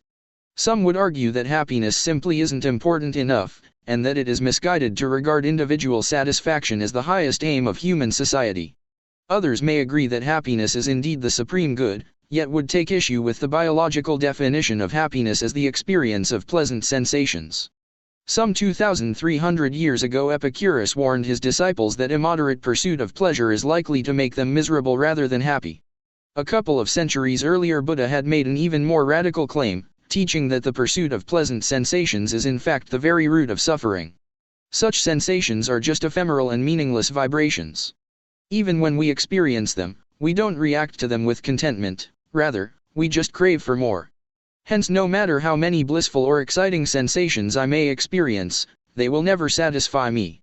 If I identify happiness with fleeting pleasant sensations, and crave to experience more and more of them, I have no choice but to pursue them constantly.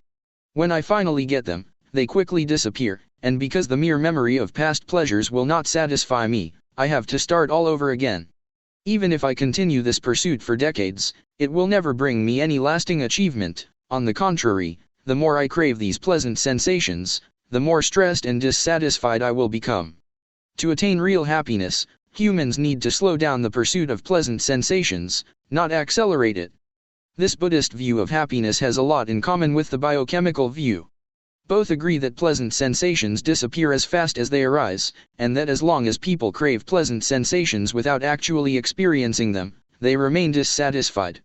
However, this problem has two very different solutions. The biochemical solution is to develop products and treatments that will provide humans with an unending stream of pleasant sensations, so we will never be without them. The Buddha's suggestion was to reduce our craving for pleasant sensations, and not allow them to control our lives. According to Buddha, we can train our minds to observe carefully how all sensations constantly arise and pass. When the mind learns to see our sensations for what they are, ephemeral and meaningless vibrations, we lose interest in pursuing them. For what is the point of running after something that disappears as fast as it arises? At present, humankind has far greater interest in the biochemical solution. No matter what monks in their Himalayan caves or philosophers in their ivory towers say, for the capitalist juggernaut, happiness is pleasure. Period. With each passing year our tolerance for unpleasant sensations decreases, and our craving for pleasant sensations increases. Both scientific research and economic activity are geared to that end, each year producing better painkillers, new ice cream flavors, more comfortable mattresses, and more addictive games for our smartphones, so that we will not suffer a single boring moment while waiting for the bus. All this is hardly enough, of course. Since Homo sapiens was not adapted by evolution to experience constant pleasure, if that is what humankind nevertheless wants, ice cream and smartphone games will not do. It will be necessary to change our biochemistry and re-engineer our bodies and minds. So we are working on that. You may debate whether it is good or bad, but it seems that the second great project of the 21st century, to ensure global happiness, will involve re-engineering Homo sapiens so that it can enjoy everlasting pleasure. The gods of planet Earth. In seeking bliss and immortality, humans are in fact trying to upgrade themselves into gods. Not just because these are divine qualities, but because in order to overcome old age and misery, humans will first have to acquire godlike control of their own biological substratum. If we ever have the power to engineer death and pain out of our system, that same power will probably be sufficient to engineer our system in almost any manner we like, and manipulate our organs, emotions, and intelligence in myriad ways. You could buy for yourself the strength of Hercules, the sensuality of Aphrodite, the wisdom of Athena, or the madness of Dionysus if that is what you are into. Up till now, increasing human power relied mainly on upgrading our external tools. In the future it may rely more on upgrading the human body and mind, or on merging directly with our tools. The upgrading of humans into gods may follow any of three paths: biological engineering, cyborg engineering, and the engineering of non-organic beings. Biological engineering starts with the insight that we are far from realizing the full potential of organic bodies. For 4 billion years natural selection has been tweaking and tinkering with these bodies, so that we have gone from amoeba to reptiles to mammals to sapiens. Yet there is no reason to think that sapiens is the last station. Relatively small changes in genes, hormones, and neurons were enough to transform Homo erectus, who could produce nothing more impressive than flint knives, into Homo sapiens, who produces spaceships and computers. Who knows what might be the outcome of a few more changes to our DNA, hormonal system, or brain structure. Bioengineering is not going to wait patiently for natural selection to work its magic. Instead, bioengineers will take the old sapiens body, and intentionally rewrite its genetic code, rewire its brain circuits, alter its biochemical balance, and even grow entirely new limbs. They will thereby create new godlings, who might be as different from us sapiens as we are different from Homo erectus. Cyborg engineering will go a step further, merging the organic body with non-organic devices such as bionic hands, artificial eyes, or millions of nanorobots that will navigate our bloodstream, diagnose problems and repair damage. Such a cyborg could enjoy abilities far beyond those of any organic body. For example, all parts of an organic body must be in direct contact with one another in order to function. If an elephant's brain is in India, its eyes and ears in China, and its feet in Australia, then this elephant is most probably dead, and even if it is in some mysterious sense alive, it cannot see, hear, or walk. A cyborg, in contrast, could exist in numerous places at the same time. A cyborg doctor could perform emergency surgeries in Tokyo, in Chicago, and in a space station on Mars, without ever leaving her Stockholm office. She will need only a fast internet connection, and a few pairs of bionic eyes and hands. On second thoughts, why pairs? Why not quartets? Indeed, even those are actually superfluous. Why should a cyborg doctor hold a surgeon's scalpel by hand, when she could connect her mind directly to the instrument? This may sound like science fiction, but it's already a reality. Monkeys have recently learned to control bionic hands and feet disconnected from their bodies, through electrodes implanted in their brains. Paralyzed patients are able to move bionic limbs or operate computers by the power of thought alone. If you wish, you can already remote control electric devices in your house using an electric mind-reading helmet. The helmet requires no brain implants. It functions by reading the electric signals passing through your scalp. If you want to turn on the light in the kitchen, you just wear the helmet, imagine some pre-programmed mental sign, e.g. imagine your right hand moving. And the switch turns on. You can buy such helmets online for a mere $400.43. In early 2015, several hundred workers in the Epicenter high-tech hub in Stockholm had microchips implanted into their hands. The chips are about the size of a grain of rice and store personalized security information that enables workers to open doors and operate photocopiers with a wave of their hand. Soon they hope to make payments in the same way. One of the people behind the initiative, Hans Schablad, explained that we already interact with technology all the time. Today it's a bit messy, we need PIN codes and passwords. Wouldn't it be easy to just touch with your hand? 44. Yet even cyborg engineering is relatively conservative, inasmuch as it assumes that organic brains will go on being the command and control centers of life. A bolder approach dispenses with organic parts altogether, and hopes to engineer completely non-organic beings. Neural networks will be replaced by intelligent software, which could serve both the virtual and non-virtual worlds, free from the limitations of organic chemistry. After 4 billion years of wandering inside the kingdom of organic compounds, life will break out into the vastness of the inorganic realm, and will take shapes that we cannot envision even in our wildest dreams. After all, our wildest dreams are still the product of organic chemistry. We don't know where these paths might lead us, nor what our godlike descendants will look like. Foretelling the future was never easy, and revolutionary biotechnologies make it even harder. For as difficult as it is to predict the impact of new technologies in fields like transportation, communication, and energy, technologies for upgrading humans pose a completely different kind of challenge. Since they can be used to transform human minds and desires, people possessing present-day minds and desires by definition cannot fathom their implications. For thousands of years history was full of technological, economic, social, and political upheavals. Yet one thing remained constant: humanity itself. Our tools and institutions are very different from those of biblical times, but the deep structures of the human mind remain the same. This is why we can still find ourselves between the pages of the Bible, in the writings of Confucius, or within the tragedies of Sophocles and Euripides. These classics were created by humans just like us, hence we feel that they talk about us. In modern theater productions, Oedipus, Hamlet, and Othello may wear jeans and t-shirts and have Facebook accounts, but their emotional conflicts are the same as in the original play. However, once technology enables us to re-engineer human minds, Homo sapiens will disappear, human history will come to an end, and a completely new kind of process will begin, which people like you and me cannot comprehend. Many scholars try to predict how the world will look in the year 2100 or 2200. This is a waste of time. Any worthwhile prediction must take into account the ability to re-engineer human minds, and this is impossible. There are many wise answers to the question, what would people with minds like ours do with biotechnology? Yet there are no good answers to the question, what would beings with a different kind of mind do with biotechnology? All we can say is that people similar to us are likely to use biotechnology to re-engineer their own minds, and our present-day minds cannot grasp what might happen next. Though the details are therefore obscure, we can nevertheless be sure about the general direction of history. In the 21st century, the third big project of humankind will be to acquire for us divine powers of creation and destruction, and upgrade Homo sapiens into Homo Deus.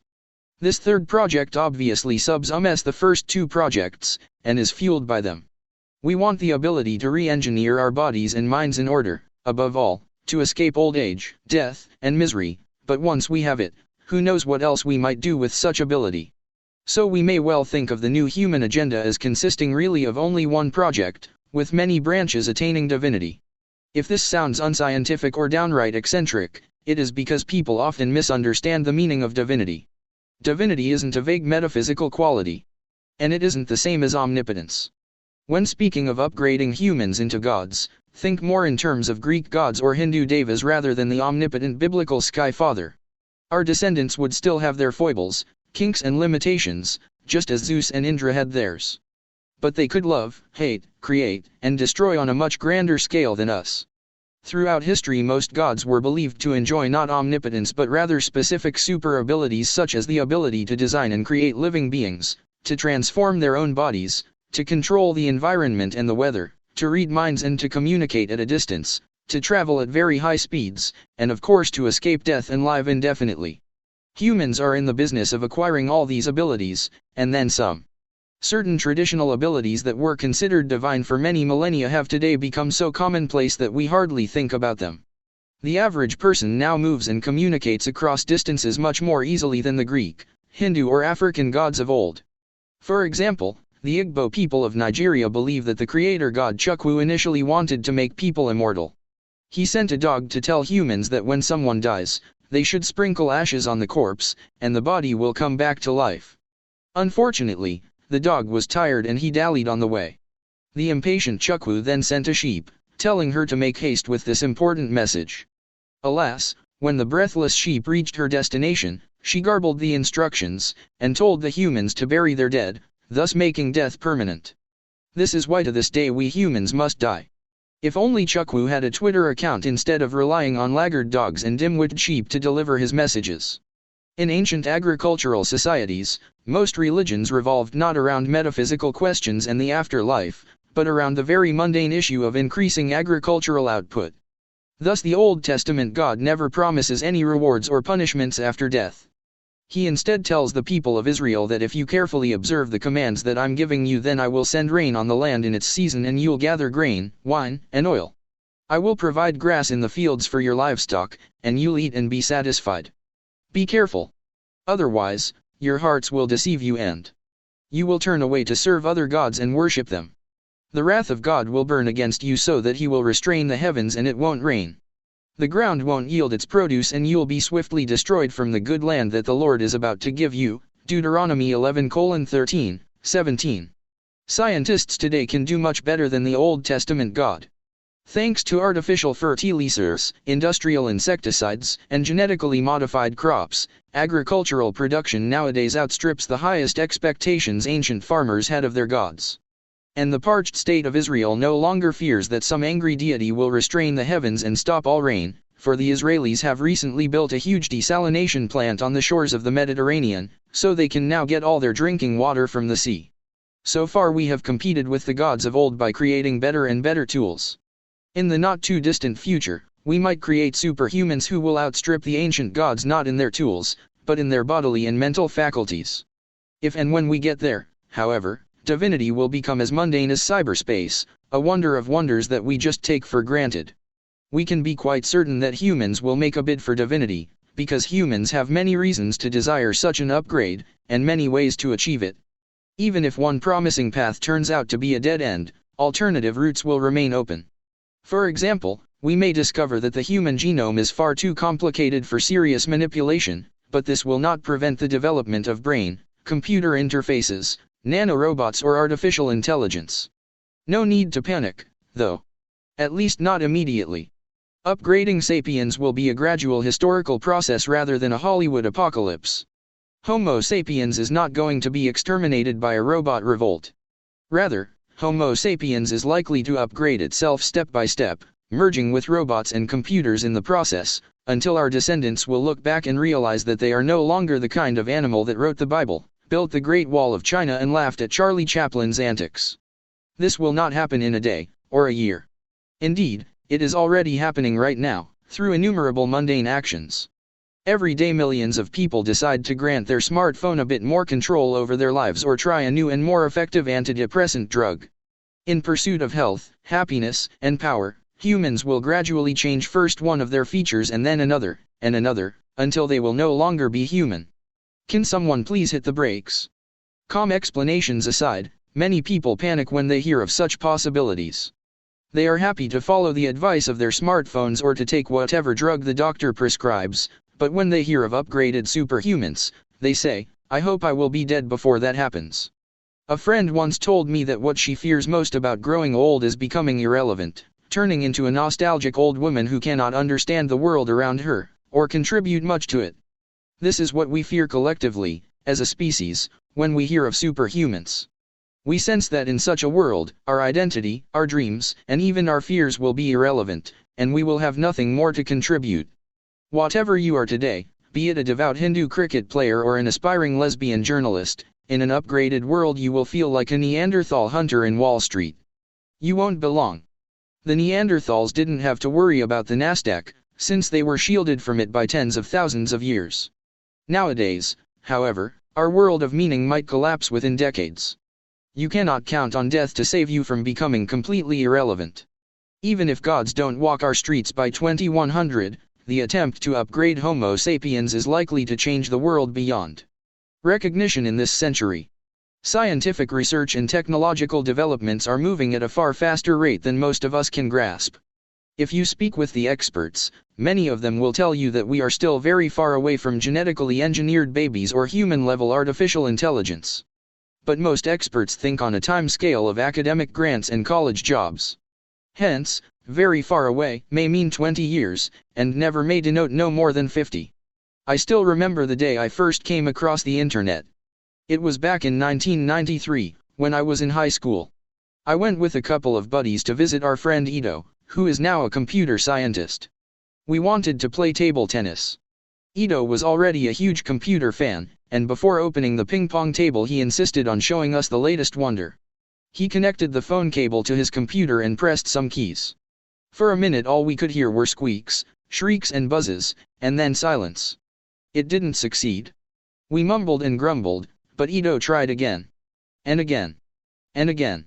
At last he gave a hoop and announced that he had managed to connect his computer to the central computer at the nearby university. And what's there, on the central computer, we asked.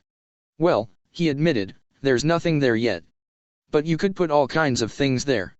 Like what? We questioned.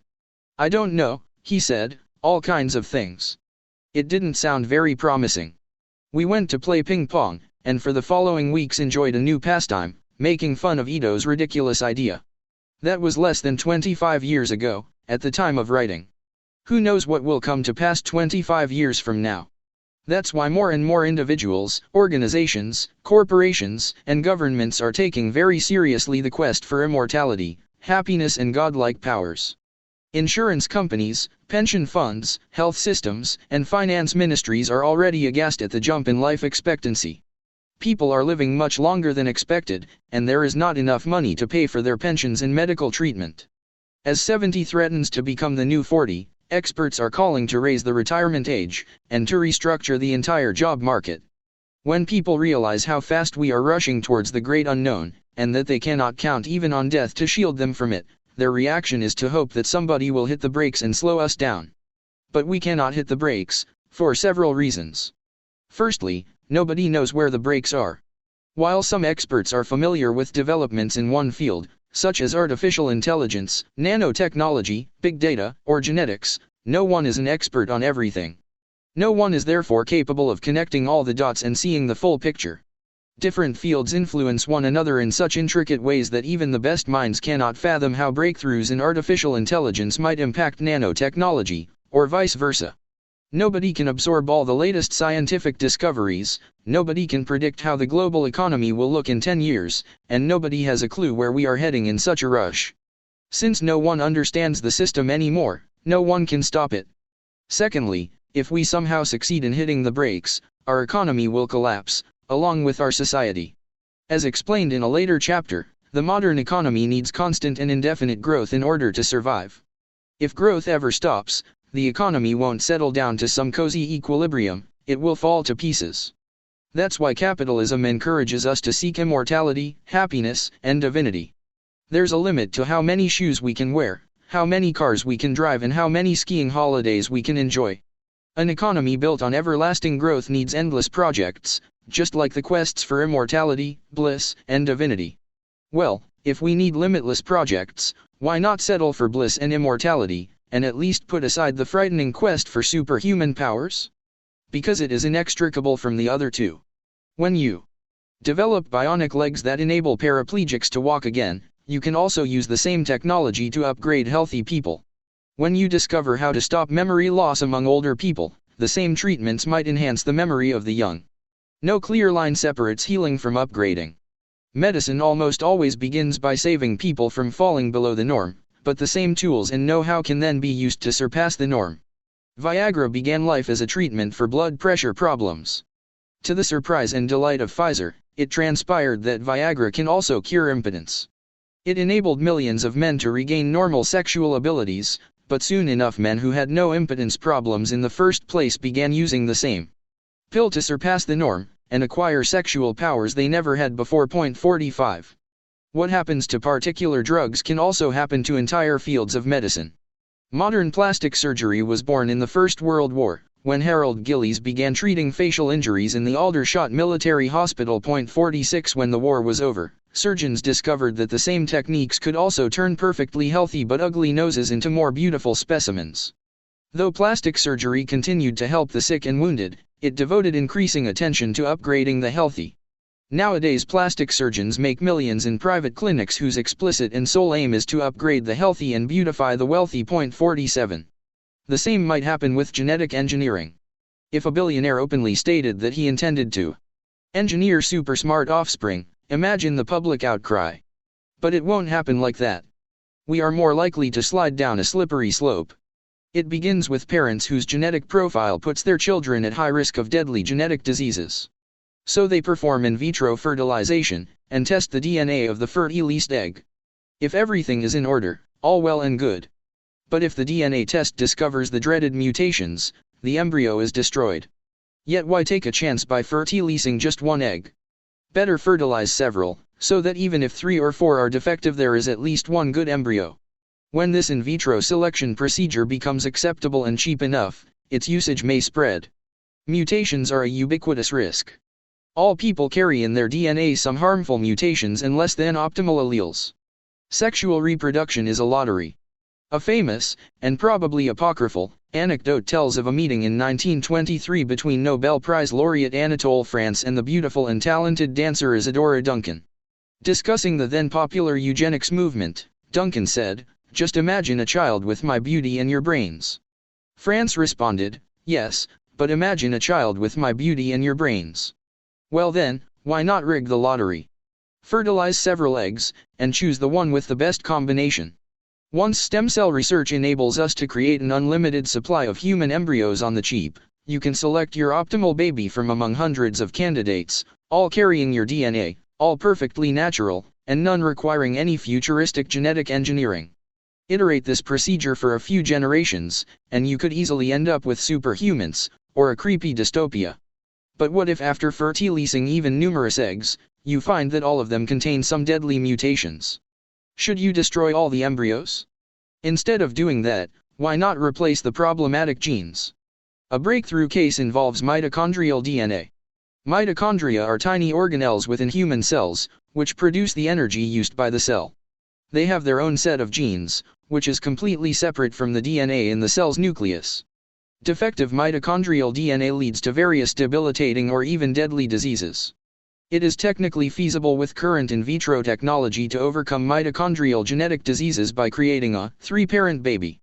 The baby's nuclear DNA comes from 2 parents, while the mitochondrial DNA comes from a 3rd person. In 2000, Sharon Saarinen from West Bloomfield, Michigan, gave birth to a healthy baby girl, Alana. Alana's nuclear DNA came from her mother, Sharon, and her father, Paul, but her mitochondrial DNA came from another woman.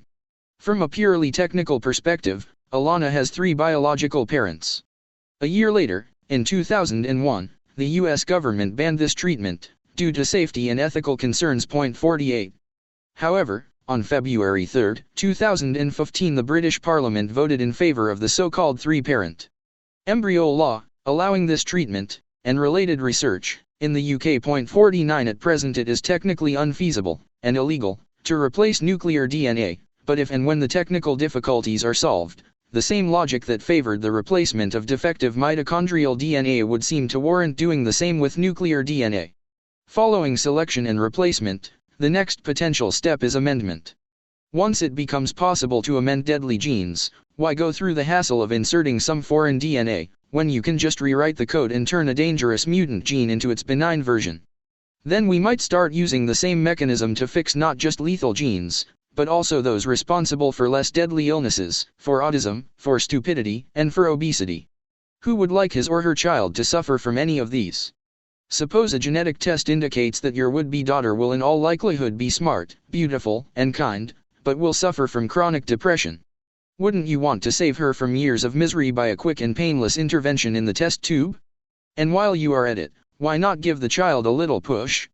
Life is hard and challenging even for healthy people. So it would surely come in handy if the little girl had a stronger than normal immune system, an above-average memory, or a particularly sunny disposition. And even if you don't want that for your child, what if the neighbors are doing it for theirs? Would you have your child lag behind? And if the government forbids all citizens from engineering their babies, what if the North Koreans are doing it and producing amazing geniuses, artists, and athletes that far outperform ours? And like that, in baby steps, we are on our way to a genetic child catalog.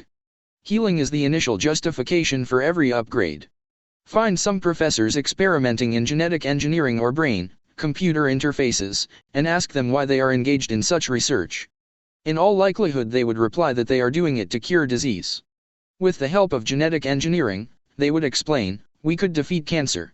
And if we could connect brains and computers directly, we could cure schizophrenia. Maybe, but it will surely not end there. When we successfully connect brains and computers, will we use this technology only to cure schizophrenia? If anybody really believes this, then they may know a great deal about brains and computers, but far less about the human psyche and human society. Once you achieve a momentous breakthrough, you cannot restrict its use to healing and completely forbid using it for upgrading. Of course, humans can and do limit their use of new technologies. Thus the eugenics movement fell from favor after the Second World War, and though trade in human organs is now both possible and potentially very lucrative, it has so far remained a peripheral activity. Designer babies may one day become as technologically feasible as murdering people to harvest their organs, yet remain as peripheral. Just as we have escaped the clutches of Chekhov's law in warfare, we can also escape them in other fields of action. Some guns appear on stage without ever being fired. This is why it is so vital to think about humanity's new agenda. Precisely because we have some choice regarding the use of new technologies, we had better understand what is happening and make up our minds about it before it makes up our minds for us. The paradox of knowledge. The prediction that in the 21st century humankind is likely to aim for immortality, bliss, and divinity may anger, alienate, or frighten any number of people, so a few clarifications are in order. Firstly, this is not what most individuals will actually do in the 21st century. It is what humankind as a collective will do. Most people will probably play only a minor role, if any, in these projects. Even if famine, plague, and war become less prevalent, billions of humans in developing countries and seedy neighborhoods will continue to deal with poverty, illness, and violence even as the elites are already reaching for eternal youth and godlike powers. This seems patently unjust. One could argue that as long as there is a single child dying from malnutrition or a single adult killed in drug lord warfare, humankind should focus all its efforts on combating these woes. Only once the last sword is beaten into a plowshare should we turn our minds to the next big thing. But history doesn't work like that. Those living in palaces have always had different agendas to those living in shacks, and that is unlikely to change in the 21st century. Secondly, this is a historical prediction, not a political manifesto. Even if we disregard the fate of slum dwellers, it is far from clear that we should be aiming at immortality, bliss, and divinity. Adopting these particular projects might be a big mistake. But history is full of big mistakes. Given our past record and our current values, we are likely to reach out for bliss, divinity, and immortality, even if it kills us. Thirdly, reaching out is not the same as obtaining. History is often shaped by exaggerated hopes. 20th century Russian history was largely shaped by the communist attempt to overcome inequality, but it didn't succeed. My prediction is focused on what humankind will try to achieve in the 21st century, not what it will succeed in achieving.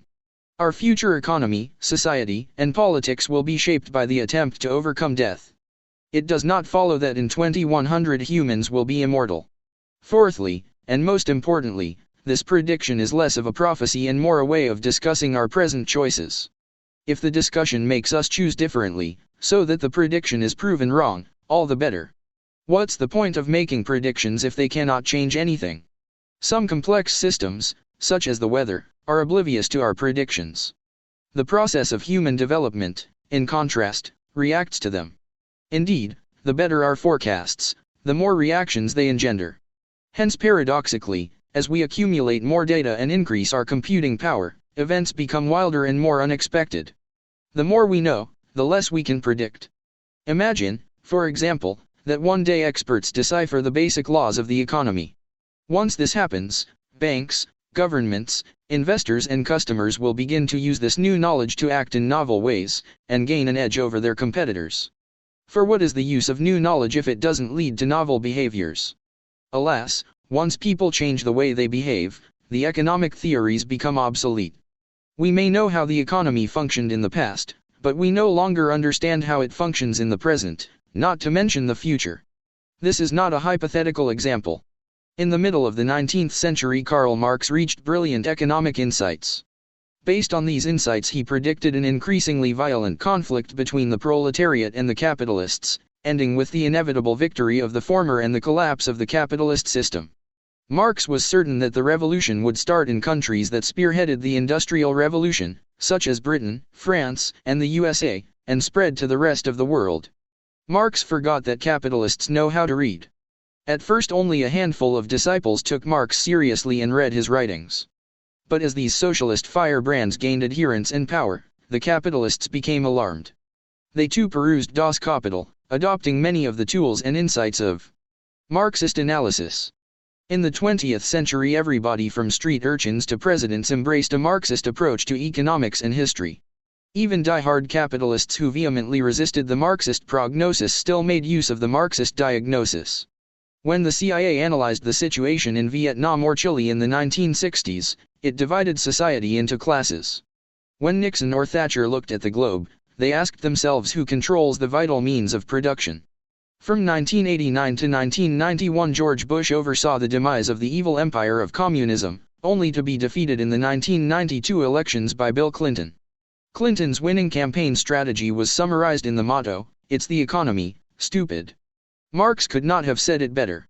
As people adopted the Marxist diagnosis, they changed their behavior accordingly. Capitalists in countries such as Britain and France strove to better the lot of the workers, strengthen their national consciousness and integrate them into the political system.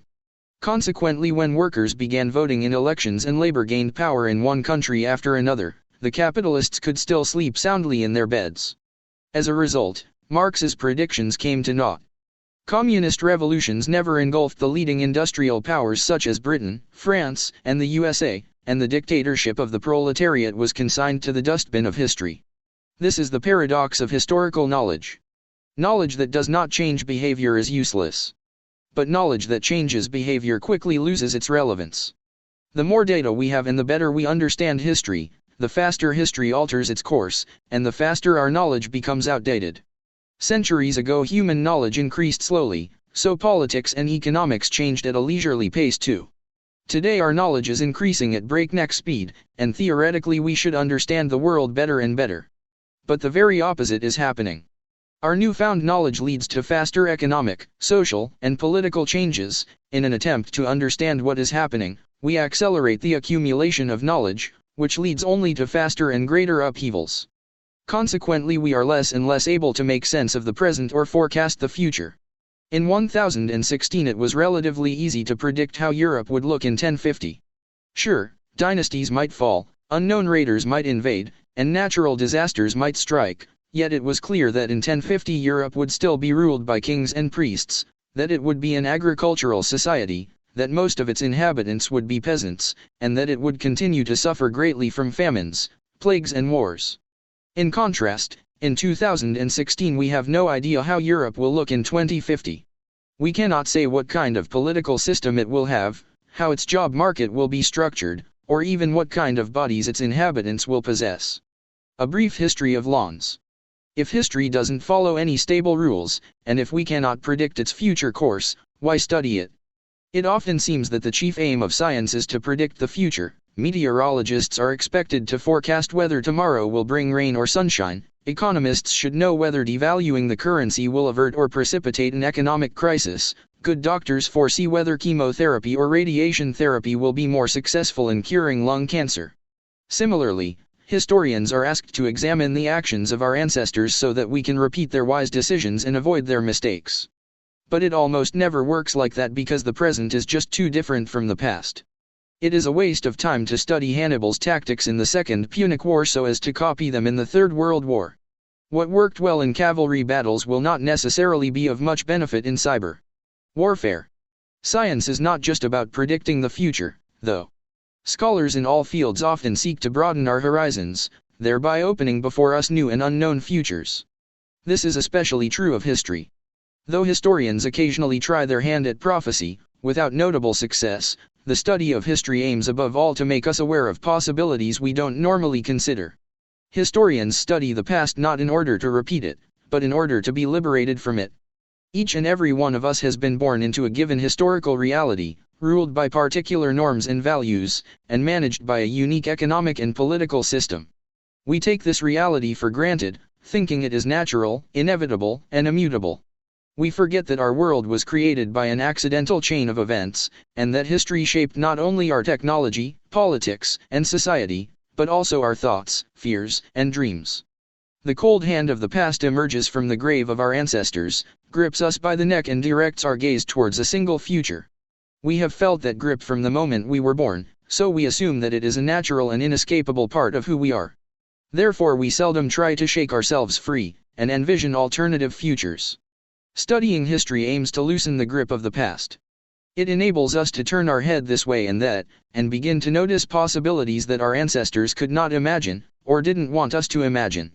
By observing the accidental chain of events that led us here, we realize how our very thoughts and dreams took shape, and we can begin to think and dream differently. Studying history will not tell us what to choose, but at least it gives us more options. Movements seeking to change the world often begin by rewriting history, thereby enabling people to reimagine the future. Whether you want workers to go on a general strike, women to take possession of their bodies, or oppressed minorities to demand political rights, the first step is to retell their history. The new history will explain that our present situation is neither natural nor eternal. Things were different once. Only a string of chance events created the unjust world we know today. If we act wisely, we can change that world, and create a much better one. This is why Marxists recount the history of capitalism, why feminists study the formation of patriarchal societies, and why African Americans commemorate the horrors of the slave trade. They aim not to perpetuate the past, but rather to be liberated from it. What's true of grand social revolutions is equally true at the micro level of everyday life. A young couple building a new home for themselves may ask the architect for a nice lawn in the front yard. Why a lawn? Because lawns are beautiful, the couple might explain. But why do they think so? It has a history behind it. Stone Age hunter-gatherers did not cultivate grass at the entrance to their caves. No green meadow welcomed the visitors to the Athenian Acropolis, the Roman capital, the Jewish temple in Jerusalem, or the Forbidden City in Beijing. The idea of nurturing a lawn at the entrance to private residences and public buildings was born in the castles of French and English aristocrats in the late Middle Ages. In the early modern age this habit struck deep roots, and became the trademark of nobility.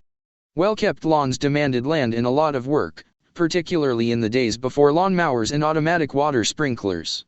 In exchange, they produce nothing of value. You can't even graze animals on them, because they would eat and trample the grass. Poor peasants could not afford wasting precious land or time on lawns.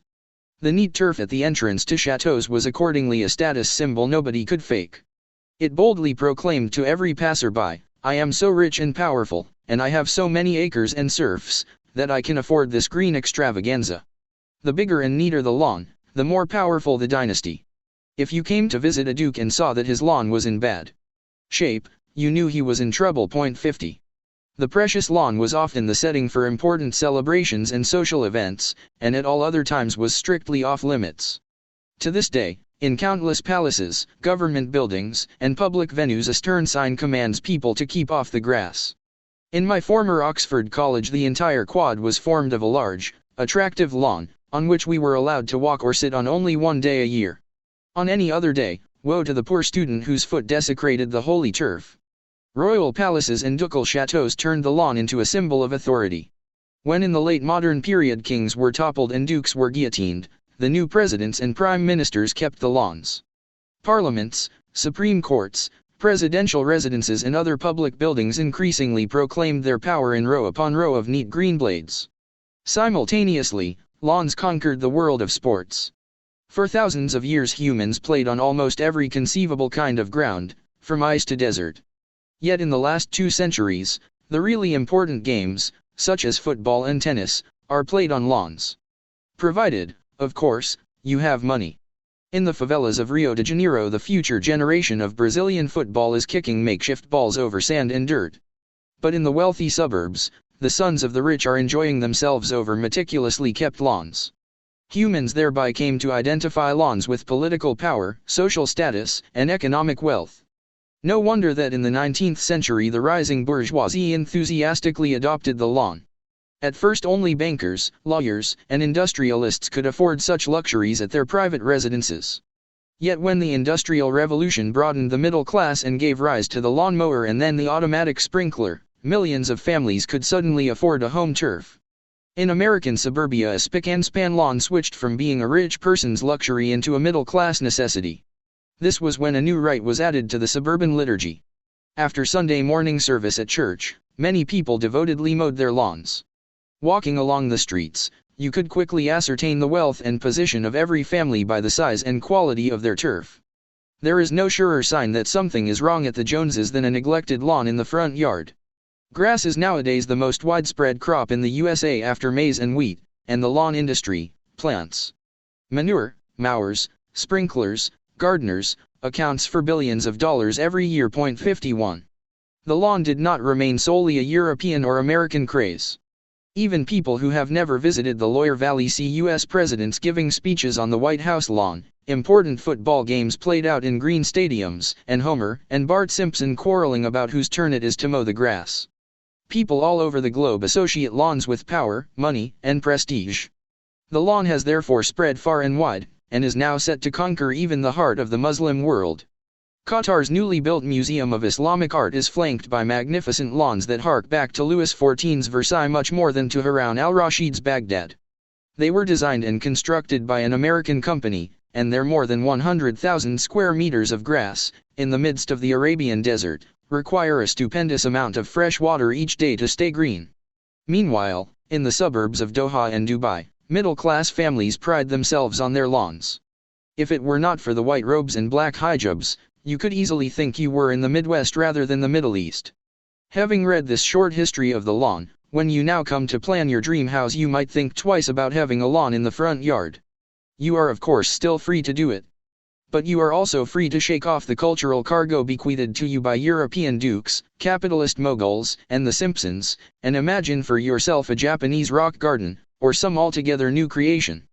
This is the best reason to learn history, not in order to predict the future, but to free yourself of the past and imagine alternative destinies. Of course, this is not total freedom, we cannot avoid being shaped by the past. But some freedom is better than none. A gun in Act I. All the predictions that pepper this book are no more than an attempt to discuss present-day dilemmas, and an invitation to change the future. Predicting that humankind will try to gain immortality, bliss, and divinity is much like predicting that people building a house will want a lawn in their front yard. It sounds very likely. But once you say it out loud, you can begin to think about alternatives. People are taken aback by dreams of immortality and divinity not because they sound so foreign and unlikely, but because it is uncommon to be so blunt. Yet when they start thinking about it, most people realize that it actually makes a lot of sense. Despite the technological hubris of these dreams, ideologically they are old news. For 300 years the world has been dominated by humanism, which sanctifies the life, happiness, and power of Homo sapiens. The attempt to gain immortality, bliss, and divinity merely takes the long-standing humanist ideals to their logical conclusion. It places openly on the table what we have for a long time kept hidden under our napkin. Yet I would now like to place something else on the table, a gun. A gun that appears in Act I, to fire in Act III. The following chapters discuss how humanism, the worship of humankind, has conquered the world. Yet the rise of humanism also contains the seeds of its downfall. While the attempt to upgrade humans into gods takes humanism to its logical conclusion, it simultaneously exposes humanism's inherent flaws. If you start with a flawed ideal, you often appreciate its defects only when the ideal is close to realization. We can already see this process at work in geriatric hospital wards. Due to an uncompromising humanist belief in the sanctity of human life, we keep people alive till they reach such a pitiful state that we are forced to ask, what exactly is so sacred here? Due to similar humanist beliefs, in the 21st century we are likely to push humankind as a whole beyond its limits. The same technologies that can upgrade humans into gods might also make humans irrelevant. For example, computers powerful enough to understand and overcome the mechanisms of aging and death will probably also be powerful enough to replace humans in any and all tasks. Hence the real agenda in the 21st century is going to be far more complicated than what this long opening chapter has suggested. At present it might seem that immortality, bliss, and divinity occupy the top slots on our agenda.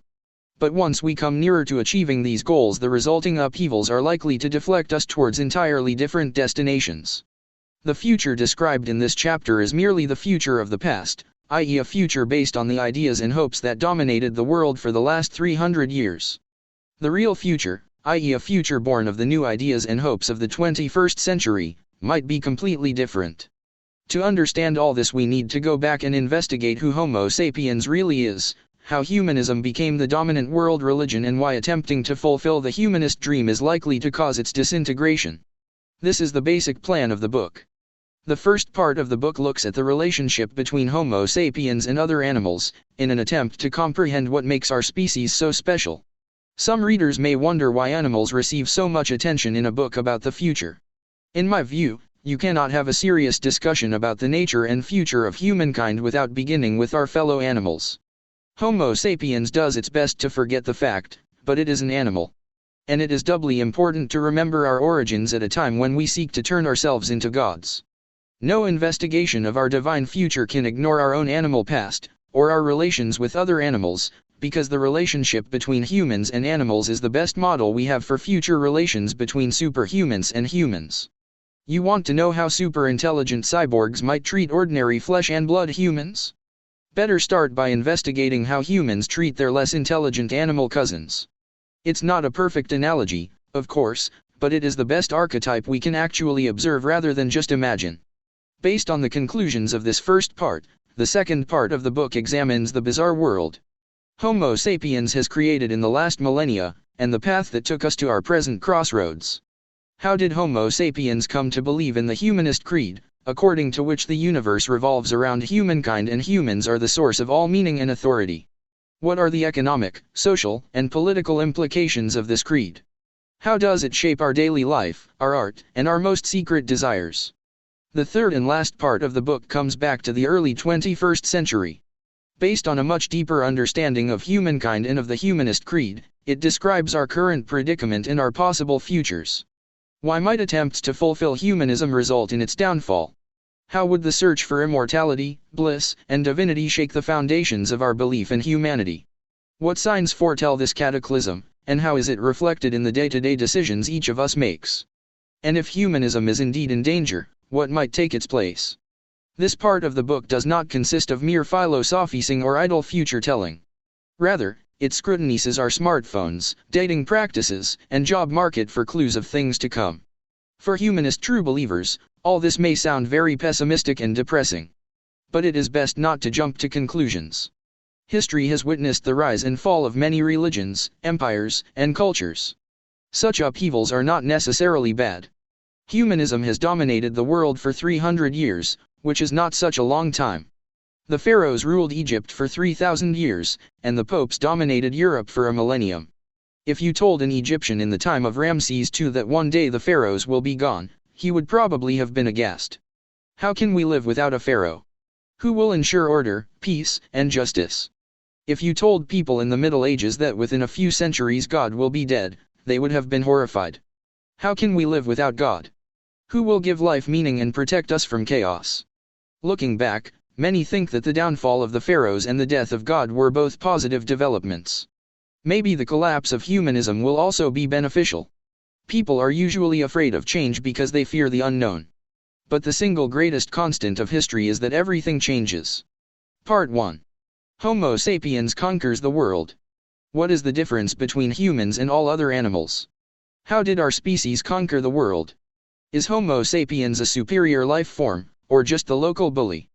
Chapter 2. The Anthropocene. With regard to other animals, humans have long since become gods. We don't like to reflect on this too deeply, because we have not been particularly just or merciful gods. If you watch the National Geographic Channel, go to a Disney film or read a book of fairy tales, you might easily get the impression that planet Earth is populated mainly by lions, wolves, and tigers who are an equal match for us humans.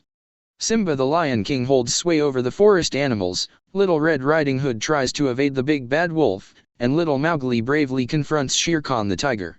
But in reality, they are no longer there. Our televisions, books, fantasies, and nightmares are still full of them, but the Simbas, Shere Khans, and big bad wolves of our planet are disappearing. The world is populated mainly by humans and their domesticated animals. How many wolves live today in Germany, the land of the Grimm brothers, Little Red Riding Hood and the Big Bad Wolf? Less than 100. And even these are mostly Polish wolves that stole over the border in recent years. In contrast, Germany is home to 5 million domesticated dogs. Altogether about 200,000 wild wolves still roam the earth, but there are more than 400 million domesticated dogs. 1. The world contains 40,000 lions compared to 600 million house cats, 900,000 African buffalo versus 1.5 billion domesticated cows, 50 million penguins and 20 billion chickens. 2. Since 1970, despite growing ecological awareness, wildlife populations have halved, not that they were prospering in 1970. 3. In 1980 there were 2 billion wild birds in Europe. In 2009 only 1.6 billion were left. In the same year, Europeans raised 1.9 billion chickens for meat and eggs. 4. At present, more than 90% of the large animals of the world, i.e. those weighing more than a few kilograms, are either humans or domesticated animals. Scientists divide the history of our planet into epochs such as the Pleistocene, the Pliocene, and the Miocene. Officially, we live in the Holocene epoch. Yet it may be better to call the last 70,000 years the Anthropocene epoch, the epoch of humanity. For during these millennia Homo sapiens became the single most important agent of change in the global ecology. 5. This is an unprecedented phenomenon. Since the appearance of life, about 4 billion years ago, never has a single species changed the global ecology all by itself. Though there had been no lack of ecological revolutions and mass extinction events, these were not caused by the actions of a particular lizard, bat, or fungus. Rather, they were caused by the workings of mighty natural forces such as climate change, tectonic plate movement, volcanic eruptions, and asteroid collisions. Some people fear that today we are again in mortal danger of massive volcanic eruptions or colliding asteroids. Hollywood producers make billions out of these anxieties. Yet in reality, the danger is slim. Mass extinctions occur once every many millions of years. Yes, a big asteroid will probably hit our planet sometime in the next 100 million years, but it is very unlikely to happen next Tuesday. Instead of fearing asteroids, we should fear ourselves. For Homo sapiens has rewritten the rules of the game. This single ape species has managed within 70,000 years to change the global ecosystem in radical and unprecedented ways. Our impact is already on a par with that of ice ages and tectonic movements. Within a century, our impact may surpass that of the asteroid that killed off the dinosaurs 65 million years ago. That asteroid changed the trajectory of terrestrial evolution, but not its fundamental rules, which have remained fixed since the appearance of the first organisms 4 billion years ago. During all those eons, whether you were a virus or a dinosaur, you evolved according to the unchanging principles of natural selection. In addition, no matter what strange and bizarre shapes life adopted, it remained confined to the organic realm. Whether a cactus or a whale, you were made of organic compounds. Now humankind is poised to replace natural selection with intelligent design, and to extend life from the organic realm into the inorganic. Even if we leave aside these future prospects and only look back on the last 70,000 years, it is evident that the Anthropocene has altered the world in unprecedented ways. Asteroids, plate tectonics and climate change may have impacted organisms all over the globe, but their influence differed from one area to another. The planet never constituted a single ecosystem, rather, it was a collection of many loosely connected ecosystems.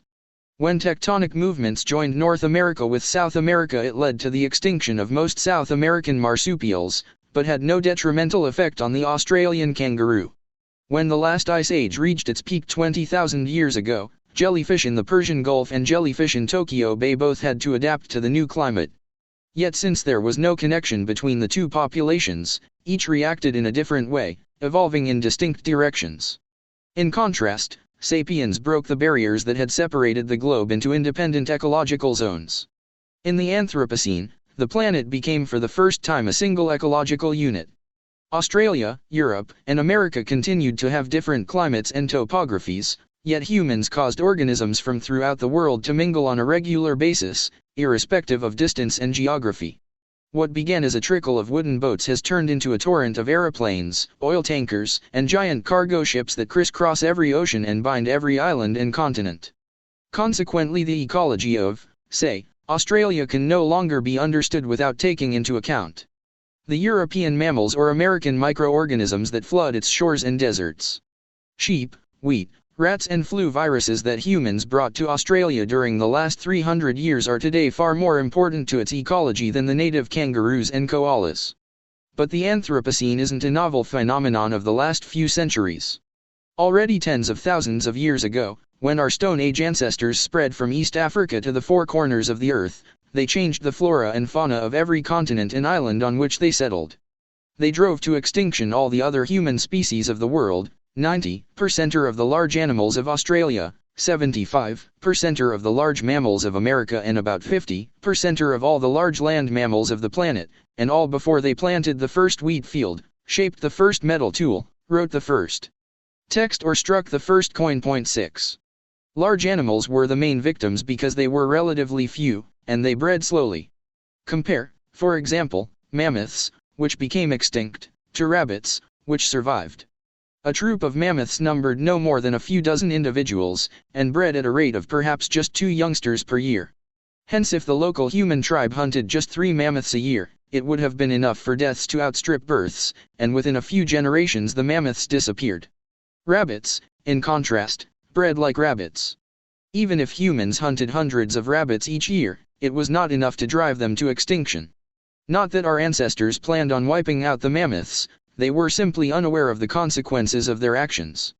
The extinction of the mammoths and other large animals may have been swift on an evolutionary timescale, but slow and gradual in human terms.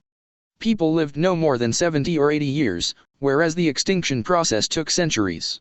The ancient Sapiens probably failed to notice any connection between the annual mammoth hunt, in which no more than 2 or 3 mammoths were killed, and the disappearance of these furry giants. At most, a nostalgic elder might have told skeptical youngsters that when I was young, mammoths were much more plentiful than these days. And so were mastodons and giant elks.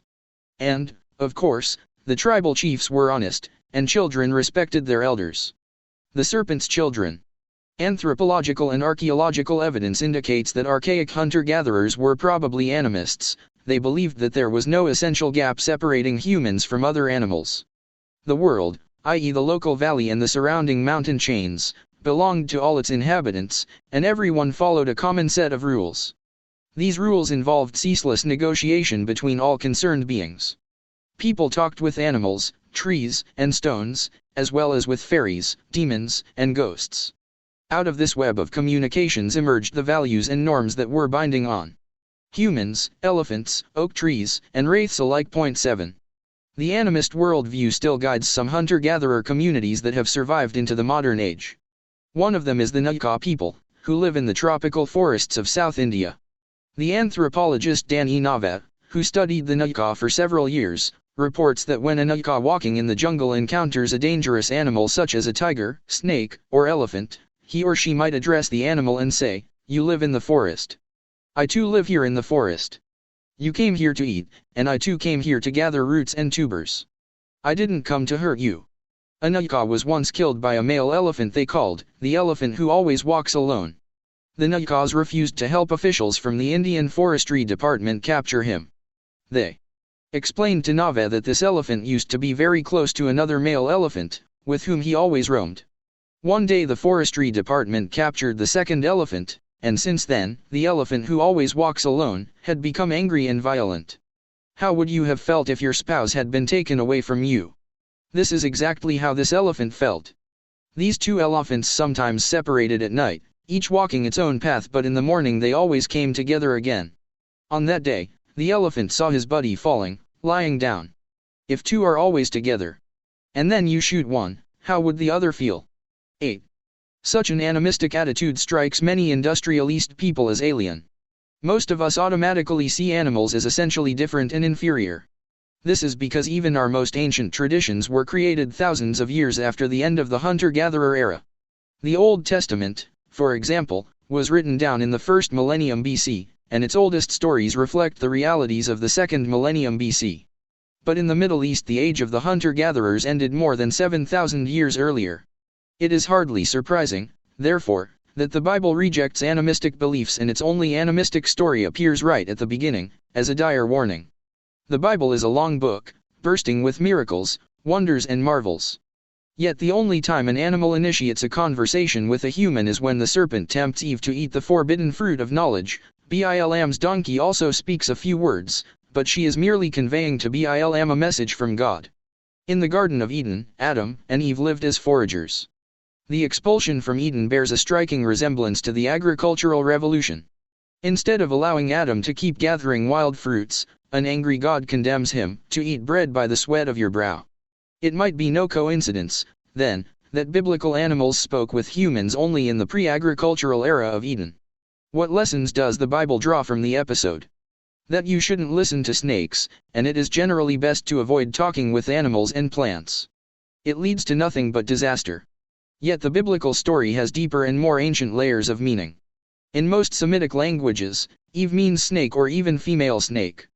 The name of our ancestral biblical mother hides an archaic animist myth, according to which snakes are not our enemies, but our ancestors. 9 Many animist cultures believed that humans descended from animals, including from snakes and other reptiles. Most Australian Aborigines believed that the rainbow serpent created the world. The Aranda and Diri people maintained that their particular tribes originated from primordial lizards or snakes, which were transformed into humans. 10 In fact, modern Westerners too think that they have evolved from reptiles.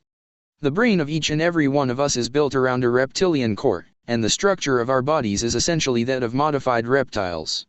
The authors of the book of Genesis may have preserved a remnant of archaic animist beliefs in Eve's name, but they took great care to conceal all other traces. Genesis says that, instead of descending from snakes, humans were divinely created from inanimate matter. The snake is not our progenitor, he seduces us to rebel against our heavenly Father. While animists saw humans as just another kind of animal, the Bible argues that humans are a unique creation, and any attempt to acknowledge the animal within us denies God's power and authority. Indeed, when modern humans discovered that they actually evolved from reptiles, they rebelled against God and stopped listening to Him, or even believing in His existence. Ancestral needs. The Bible, along with its belief in human distinctiveness, was one of the byproducts of the agricultural revolution, which initiated a new phase in human-animal relations. The advent of farming produced new waves of mass extinctions, but more importantly, it created a completely new life form on Earth: domesticated animals. Initially this development was of minor importance, since humans managed to domesticate fewer than 20 species of mammals and birds, compared to the countless thousands of species that remained wild. Yet with the passing of the centuries, this novel life form became dominant. Today more than 90% of all large animals are domesticated. Alas, domesticated species paid for their unparalleled collective success with unprecedented individual suffering. Although the animal kingdom has known many types of pain and misery for millions of years, the agricultural revolution generated completely new kinds of suffering, that only became worse over time. To the casual observer, domesticated animals may seem much better off than their wild cousins and ancestors. Wild boars spend their days searching for food, water, and shelter, and are constantly threatened by lions, parasites, and floods. Domesticated pigs, in contrast, enjoy food, water, and shelter provided by humans, who also treat their diseases and protect them against predators and natural disasters. True, most pigs sooner or later find themselves in the slaughterhouse. Yet does that make their fate any worse than the fate of wild boars? Is it better to be devoured by a lion than slaughtered by a man? Are crocodile teeth less deadly than steel blades? What makes the fate of domesticated farm animals particularly harsh is not just the way they die, but above all the way they live. Two competing factors have shaped the living conditions of farm animals from ancient times to the present day: human desires and animal needs. Thus humans raise pigs in order to get meat, but if they want a steady supply of meat, they must ensure the long-term survival and reproduction of the pigs. Theoretically, this should have protected the animals from extreme forms of cruelty. If a farmer did not take good care of his pigs, they would soon die without offspring and the farmer would starve. Unfortunately, humans can cause tremendous suffering to farm animals in various ways, even while ensuring their survival and reproduction. The root of the problem is that domesticated animals have inherited from their wild ancestors many physical, emotional, and social needs that are redundant on human farms. Farmers routinely ignore these needs, without paying any economic penalty. They lock animals in tiny cages, mutilate their horns and tails, separate mothers from offspring and selectively breed monstrosities. The animals suffer greatly, yet they live on and multiply. Doesn't that contradict the most basic principles of natural selection? The theory of evolution maintains that all instincts, drives and emotions have evolved in the sole interest of survival and reproduction. If so, doesn't the continuous reproduction of farm animals prove that all their real needs are met? How can a pig have a need that is not really needed for his survival and reproduction? It is certainly true that all instincts, drives and emotions evolved in order to meet the evolutionary pressures of survival and reproduction. However, if and when these pressures suddenly disappear, the instincts, drives and emotions they had shaped do not disappear with them. At least not instantly. Even if they are no longer instrumental for survival and reproduction, these instincts, drives and emotions continue to mold the subjective experiences of the animal. For animals and humans alike, agriculture changed selection pressures almost overnight, but it did not change their physical, emotional, and social drives. Of course, evolution never stands still, and it has continued to modify humans and animals in the 12,000 years since the advent of farming. For example, humans in Europe and Western Asia evolved the ability to digest cow's milk, while cows lost their fear of humans, and today produce far more milk than their wild ancestors. Yet these are superficial alterations. The deep sensory and emotional structures of cows, pigs, and humans alike haven't changed much since the Stone Age. Why do modern humans love sweets so much? Not because in the early 21st century we must gorge on ice cream and chocolate in order to survive. Rather, it is because when our Stone Age ancestors came across sweet fruit or honey, the most sensible thing to do was to eat as much of it as quickly as possible. Why do young men drive recklessly, get involved in violent arguments and hack confidential internet sites? Because they are following ancient genetic decrees that might be useless and even counterproductive today, but that made good evolutionary sense 70,000 years ago. A young hunter who risked his life chasing a mammoth outshone all his competitors and won the hand of the local beauty, and we are now stuck with his macho genes. Point 11. Exactly the same evolutionary logic shapes the lives of pigs, sows, and piglets in human-controlled farms. In order to survive and reproduce in the wild, ancient boars needed to roam vast territories, familiarize themselves with their environment and beware of traps and predators. They further needed to communicate and cooperate with their fellow boars, forming complex groups dominated by old and experienced matriarchs. Evolutionary pressures consequently made wild boars, and even more so, wild sows, highly intelligent social animals, characterized by a lively curiosity and strong urges to socialize, play, wander about and explore their surroundings. A sow born with some rare mutation that made her indifferent to her environment and to other boars was unlikely to survive or reproduce. The descendants of wild boars, domesticated pigs, inherited their intelligence, curiosity, and social skills. Point 12. Like wild boars, domesticated pigs communicate using a rich variety of vocal and olfactory signals. Mother sows recognize the unique squeaks of their piglets, whereas 2-day-old piglets already differentiate their mother's calls from those of other sows. Point 13. Professor Stanley Curtis of the Pennsylvania State University trained 2 pigs, named Hamlet and Omelette, to control a special joystick with their snouts, and found that the pigs soon rivaled primates in learning and playing simple computer games. Point 14. Today most sows in industrial farms don't play computer games. They are locked by their human masters in tiny gestation crates, usually measuring 2 meters by 60 centimeters.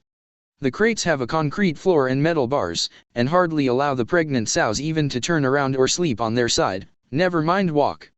After 3.5 months in such conditions, the sows are moved to slightly wider crates, where they give birth and nurse their piglets.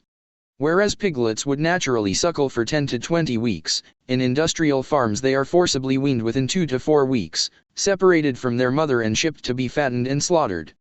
The mother is immediately impregnated again, and sent back to the gestation crate to start another cycle. The typical sow would go through 5 to 10 such cycles before being slaughtered herself. In recent years the use of crates has been restricted in the European Union and some US states, but the crates are still commonly used in many other countries, and tens of millions of breeding sows pass almost their entire lives in them. The human farmers take care of everything the sow needs in order to survive and reproduce. She is given enough food, vaccinated against diseases, protected against the elements and artificially inseminated. From an objective perspective, the sow no longer needs to explore her surroundings, socialize with other pigs, bond with her piglets or even walk. But from a subjective perspective, the sow still feels very strong urges to do all of these things, and if these urges are not fulfilled she suffers greatly. Sows locked in gestation crates typically display acute frustration alternating with extreme despair. 15. This is the basic lesson of evolutionary psychology. A need shaped thousands of generations ago continues to be felt subjectively even if it is no longer necessary for survival and reproduction in the present. Tragically, the agricultural revolution gave humans the power to ensure the survival and reproduction of domesticated animals while ignoring their subjective needs. Organisms are algorithms. How can we be sure that animals such as pigs actually have a subjective world of needs, sensations, and emotions? Aren't we guilty of humanizing animals, i.e. ascribing human qualities to non-human entities, like children believing that dolls feel love and anger? In fact, attributing emotions to pigs doesn't humanize them. It mammalizes them. For emotions are not a uniquely human quality, they are common to all mammals, as well as to all birds and probably to some reptiles and even fish. All mammals evolved emotional abilities and needs, and from the fact that pigs are mammals we can safely deduce that they have emotions. 16. In recent decades life scientists have demonstrated that emotions are not some mysterious spiritual phenomenon that is useful just for writing poetry and composing symphonies. Rather, emotions are biochemical algorithms that are vital for the survival and reproduction of all mammals. What does this mean? Well, let's begin by explaining what an algorithm is. This is of great importance not only because this key concept will reappear in many of the following chapters, but also because the 21st century will be dominated by algorithms. Algorithm is arguably the single most important concept in our world. If we want to understand our life and our future, we should make every effort to understand what an algorithm is, and how algorithms are connected with emotions. An algorithm is a methodical set of steps that can be used to make calculations, resolve problems, and reach decisions. An algorithm isn't a particular calculation, but the method followed when making the calculation. For example, if you want to calculate the average between two numbers, you can use a simple algorithm. The algorithm says, first step, add the two numbers together. Second step, divide the sum by 2. When you enter the numbers 4 and 8, you get 6. When you enter 117 and 231, you get 174.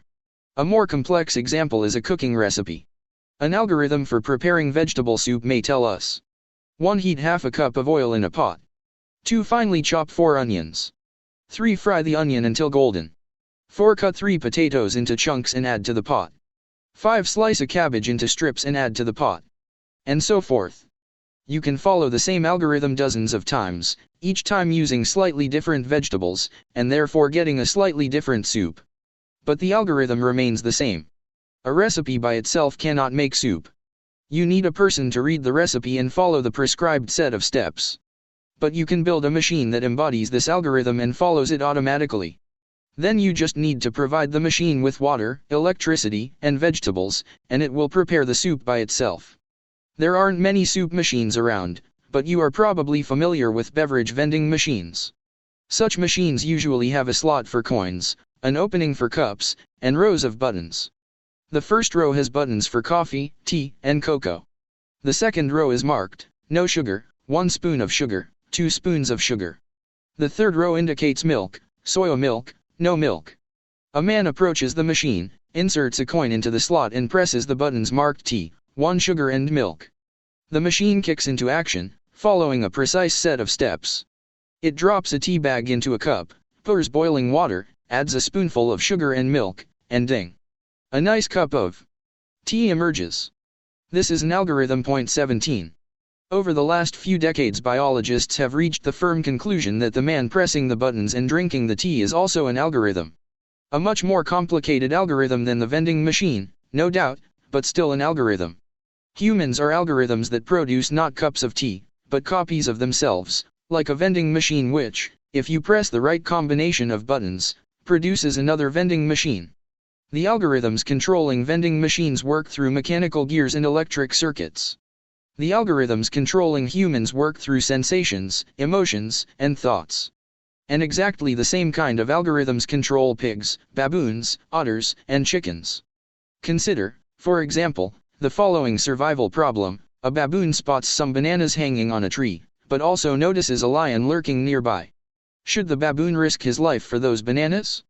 This boils down to a mathematical problem of calculating probabilities, the probability that the baboon will die of hunger if he does not eat the bananas, versus the probability that the lion will catch the baboon. In order to solve this problem, the baboon needs to take into account a lot of data. How far am I from the bananas? How far away is the lion? How fast can I run? How fast can the lion run? Is the lion awake or asleep? Does the lion seem to be hungry or satiated? How many bananas are there? Are they big or small? Green or ripe? In addition to these external data, the baboon must also consider information about conditions within his own body. If he is starving, it makes sense to risk everything for those bananas, no matter the odds.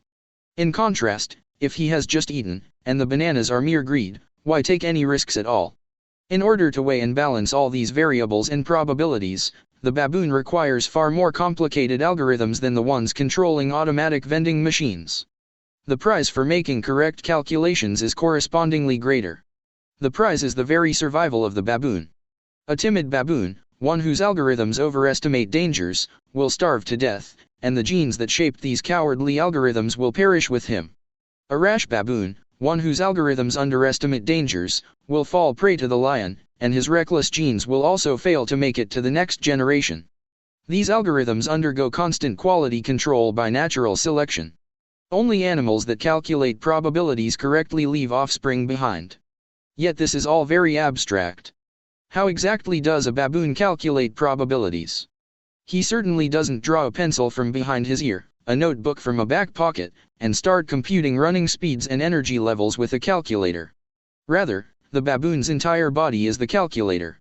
What we call sensations and emotions are in fact algorithms. The baboon feels hunger, he feels fear and trembling at the sight of the lion, and he feels his mouth watering at the sight of the bananas.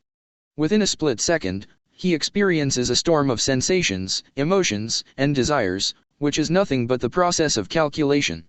The result will appear as a feeling. The baboon will suddenly feel his spirit rising, his hairs standing on end, his muscles tensing, his chest expanding, and he will inhale a big breath, and forward. I can do it. To the bananas. Alternatively, he may be overcome by fear, his shoulders will droop, his stomach will turn, his legs will give way, and mama. A lion. Help. Sometimes the probabilities match so evenly that it is hard to decide. This too will manifest itself as a feeling. The baboon will feel confused and indecisive. Yes. No. Yes. No. Damn. I don't know what to do. In order to transmit genes to the next generation, it is not enough to solve survival problems. Animals also need to solve reproduction problems too, and this depends on calculating probabilities. Natural selection evolved passion and disgust as quick algorithms for evaluating reproduction odds. Beauty means good chances for having successful offspring. When a woman sees a man and thinks, wow, he is gorgeous, and when a peahen sees a peacock and thinks, Jesus, what a tail, they are doing something similar to the automatic vending machine. As light reflected from the male's body hits their retinas, extremely powerful algorithms honed by millions of years of evolution kick in. Within a few milliseconds, the algorithms convert tiny cues in the male's external appearance into reproduction probabilities, and reach the conclusion, in all likelihood, this is a very healthy and fertile male, with excellent genes. If I mate with him, my offspring are also likely to enjoy good health and excellent genes. Of course, this conclusion is not spelled out in words or numbers, but in the fiery itch of sexual attraction. Peahens, and most women, don't make such calculations with pen and paper. They just feel them. Even Nobel laureates in economics make only a tiny fraction of their decisions using pen, paper, and calculator. 99% of our decisions, including the most important life choices concerning spouses, careers, and habitats, are made by the highly refined algorithms we call sensations, emotions, and desires. Point 18. Because these algorithms control the lives of all mammals and birds, and probably some reptiles and even fish, when humans, baboons, and pigs feel fear, similar neurological processes take place in similar brain areas. It is therefore likely that frightened humans, frightened baboons, and frightened pigs have similar experiences. Point 19. There are differences too, of course. Pigs don't seem to experience the extremes of compassion and cruelty that characterize Homo sapiens, nor the sense of wonder that overwhelms a human gazing up at the infinitude of a starry sky. It is likely that there are also opposite examples, of swinish emotions unfamiliar to humans, but I cannot name any, for obvious reasons. However, one core emotion is apparently shared by all mammals, the mother-infant bond. Indeed, it gives mammals their name. The word mammal comes from the Latin mamma, meaning breast. Mammal mothers love their offspring so much that they allow them to suckle from their body. Mammal youngsters, on their side, feel an overwhelming desire to bond with their mothers and stay near them. In the wild, piglets, calves and puppies that fail to bond with their mothers rarely survive for long. Until recently that was true of human children too. Conversely, a sow, cow or bitch that due to some rare mutation does not care about her young may live a long and comfortable life, but her genes will not pass to the next generation. The same logic is true among giraffes, bats, whales and porcupines. We can argue about other emotions, but since mammal youngsters cannot survive without motherly care, it is evident that motherly love and a strong mother-infant bond characterize all mammals. Point 20. It took scientists many years to acknowledge this. Not long ago psychologists doubted the importance of the emotional bond between parents and children even among humans. In the first half of the 20th century, and despite the influence of Freudian theories, the dominant behaviorist school argued that relations between parents and children were shaped by material feedback, that children needed mainly food, shelter, and medical care, and that children bonded with their parents simply because the latter provide these material needs. Children who demanded warmth, hugs and kisses were thought to be spoiled. Child care experts warned that children who were hugged and kissed by their parents would grow up to be needy, egotistical, and insecure adults. Point 21. John Watson, a leading child care authority in the 1920s, sternly advised parents, never hug and kiss your children, never let them sit in your lap. If you must, kiss them once on the forehead when they say good night. Shake hands with them in the morning. 22. The popular magazine Infant Care explained that the secret of raising children is to maintain discipline and to provide the children's material needs according to a strict daily schedule. A 1929 article instructed parents that if an infant cries out for food before the normal feeding time, do not hold him, nor rock him to stop his crying, and do not nurse him until the exact hour for the feeding comes. It will not hurt the baby, even the tiny baby, to cry. 23. Only in the 1950s and 1960s did a growing consensus of experts abandon these strict behaviorist theories and acknowledge the central importance of emotional needs. In a series of famous, and shockingly cruel, experiments, the psychologist Harry Harlow separated infant monkeys from their mothers shortly after birth, and isolated them in small cages.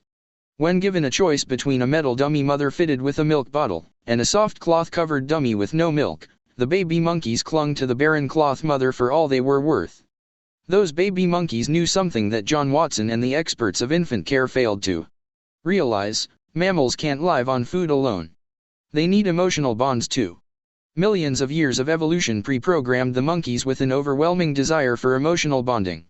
Evolution also imprinted them with the assumption that emotional bonds are more likely to be formed with soft furry things than with hard and metallic objects. This is also why small human children are far more likely to become attached to dolls, blankets and smelly rags than to cutlery, stones, or wooden blocks. The need for emotional bonds is so strong that Harlow's baby monkeys abandoned the nourishing metal dummy and turned their attention to the only object that seemed capable of answering that need. Alas, the cloth mother never responded to their affection, and the little monkeys consequently suffered from severe psychological and social problems, and grew up to be neurotic and asocial adults. Today we look back with incomprehension at early 20th century child rearing advice. How could experts fail to appreciate that children have emotional needs, and that their mental and physical health depends as much on providing for these needs as on food, shelter, and medicines? Yet when it comes to other mammals we keep denying the obvious. Like John Watson and the infant care experts, Farmers throughout history took care of the material needs of piglets, calves, and kids, but tended to ignore their emotional needs. Thus both the meat and dairy industries are based on breaking the most fundamental emotional bond in the mammal kingdom. Farmers get their breeding sows and dairy cows impregnated again and again. Yet the piglets and calves are separated from their mothers shortly after birth, and often pass their days without ever sucking at her teats or feeling the warm touch of her tongue and body. What Harry Harlow did to a few hundred monkeys, the meat and dairy industries are doing to billions of animals every year. 24. The agricultural deal. How did farmers justify their behavior? Whereas hunter-gatherers were seldom aware of the damage they inflicted on the ecosystem, farmers knew perfectly well what they were doing. They knew they were exploiting domesticated animals and subjugating them to human desires and whims. They justified their actions in the name of new theist religions, which mushroomed and spread in the wake of the agricultural revolution. Theist religions maintained that the universe is ruled by a group of great gods, or perhaps by a single capital G god. We don't normally associate this idea with agriculture, but at least in their beginnings theist religions were an agricultural enterprise.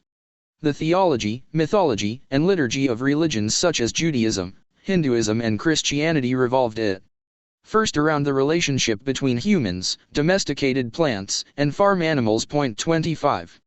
Biblical Judaism, for instance, catered to peasants and shepherds. Most of its commandments dealt with farming and village life, and its major holidays were harvest festivals.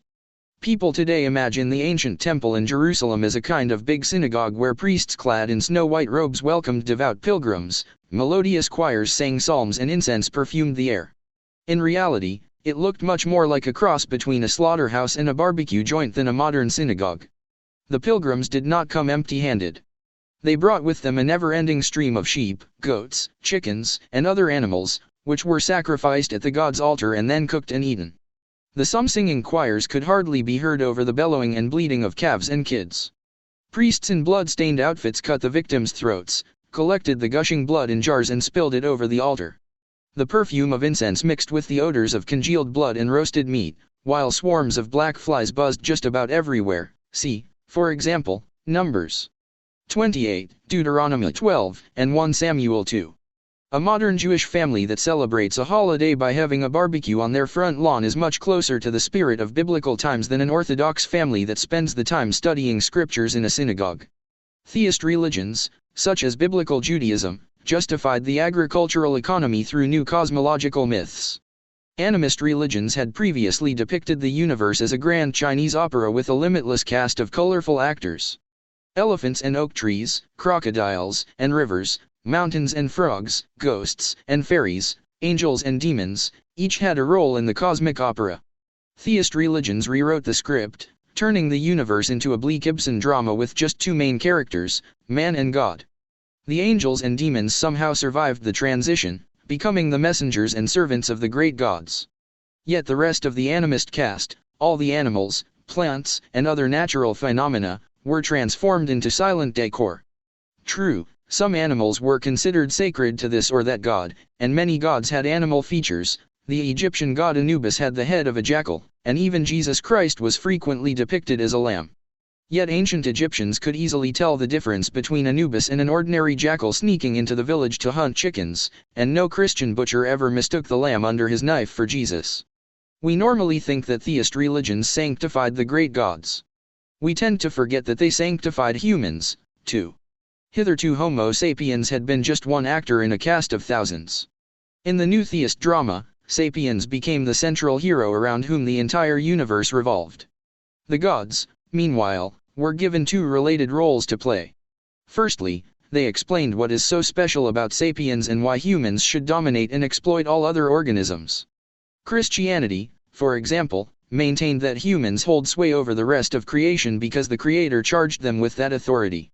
Moreover, according to Christianity, God gave an eternal soul only to humans. Since the fate of this eternal soul is the point of the whole Christian cosmos, and since animals have no soul, they are mere extras. Humans thus became the apex of creation, while all other organisms were pushed to the sidelines. Secondly, the gods had to mediate between humans and the ecosystem. In the animistic cosmos, everyone talked with everyone directly. If you needed something from the caribou, the fig trees, the clouds, or the rocks, you addressed them yourself. In the theist cosmos, all non-human entities were silenced. Consequently, you could no longer talk with trees and animals. What to do, then, when you wanted the trees to give more fruits, the cows to give more milk, the clouds to bring more rain, and the locusts to stay away from your crops? That's where the gods entered the picture. They promised to supply rain, fertility, and protection, provided humans did something in return. This was the essence of the agricultural deal. The gods safeguarded and multiplied farm production, and in exchange humans had to share the produce with the gods. This deal served both parties, at the expense of the rest of the ecosystem. Today in Nepal, devotees of the goddess Gadhamai celebrate her festival every 5 years in the village of Baryapur. A record was set in 2009 when 250,000 animals were sacrificed to the goddess. A local driver explained to a visiting British journalist that, if we want anything, and we come here with an offering to the goddess, within 5 years all our dreams will be fulfilled. 26. Much of theist mythology explains the subtle details of this deal. The Mesopotamian Gilgamesh epic recounts that when the gods sent a great deluge to destroy the world, almost all humans and animals perished. Only then did the rash gods realize that nobody remained to make any offerings to them. They became crazed with hunger and distress. Luckily, one human family survived, thanks to the foresight of the god Enki, who instructed his devotee Utnapishtim to take shelter in a large wooden ark along with his relatives in a menagerie of animals. When the deluge subsided and this Mesopotamian Noah emerged from his ark, the first thing he did was sacrifice some animals to the gods. Then, tells the epic, all the great gods rushed to the spot. The gods smelled the savor / the gods smelled the sweet savor / the gods swarmed like flies around the offering. 27 The biblical story of the deluge, written more than 1,000 years after the Mesopotamian version, also reports that immediately upon leaving the ark, Noah built an altar to the Lord and, taking some of the clean animals and clean birds, he sacrificed burnt offerings on it. The Lord smelled the pleasing aroma and said in his heart, never again will I curse the ground because of humans. Genesis 8:21. This deluge story became a founding myth of the agricultural world. It is possible, of course, to give it a modern environmentalist spin. The deluge could teach us that our actions can ruin the entire ecosystem, and humans are divinely charged with protecting the rest of creation. Yet traditional interpretations saw the deluge as proof of human supremacy and animal worthlessness. According to these interpretations, Noah was instructed to save the whole ecosystem in order to protect the common interests of gods and humans rather than the interests of the animals. Non-human organisms have no intrinsic value, and exist solely for our sake. After all, when the Lord saw how great the wickedness of the human race had become, he resolved to wipe from the face of the earth the human race I have created, and with them the animals, the birds, and the creatures that move along the ground, for I regret that I have made them. Genesis 6:7. The Bible thinks it is perfectly all right to destroy all animals as punishment for the crimes of Homo sapiens, as if the existence of giraffes, pelicans, and ladybirds has lost all purpose if humans misbehave. The Bible could not imagine a scenario in which God repents having created Homo sapiens, wipes this sinful ape off the face of the earth, and then spends eternity enjoying the antics of ostriches, kangaroos, and panda bears. Theist religions nevertheless have certain animal-friendly beliefs. The gods gave humans authority over the animal kingdom, but this authority carried with it some responsibilities. For example, Jews were commanded to allow farm animals to rest on the Sabbath, and whenever possible to avoid causing them unnecessary suffering. Though whenever interests clashed, human interests always trumped animal interests. 28. A Talmudic tale recounts how on the way to the slaughterhouse, a calf escaped and sought refuge with Rabbi Yehuda Hanesi, one of the founders of rabbinical Judaism. The calf tucked his head under the rabbi's flowing robes and started crying. Yet the rabbi pushed the calf away, saying, "Go. You were created for that very purpose." Since the rabbi showed no mercy, God punished him, and he suffered from a painful illness for 13 years. Then, one day, a servant cleaning the rabbi's house found some newborn rats and began sweeping them out. Rabbi Yehuda rushed to save the helpless creatures, instructing the servant to leave them in peace, because God is good to all, and has compassion on all he has made. Psalms 145:9. Since the rabbi showed compassion to these rats, God showed compassion to the rabbi, and he was cured of his illness. 29. Other religions, particularly Jainism, Buddhism, and Hinduism, have demonstrated even greater empathy to animals.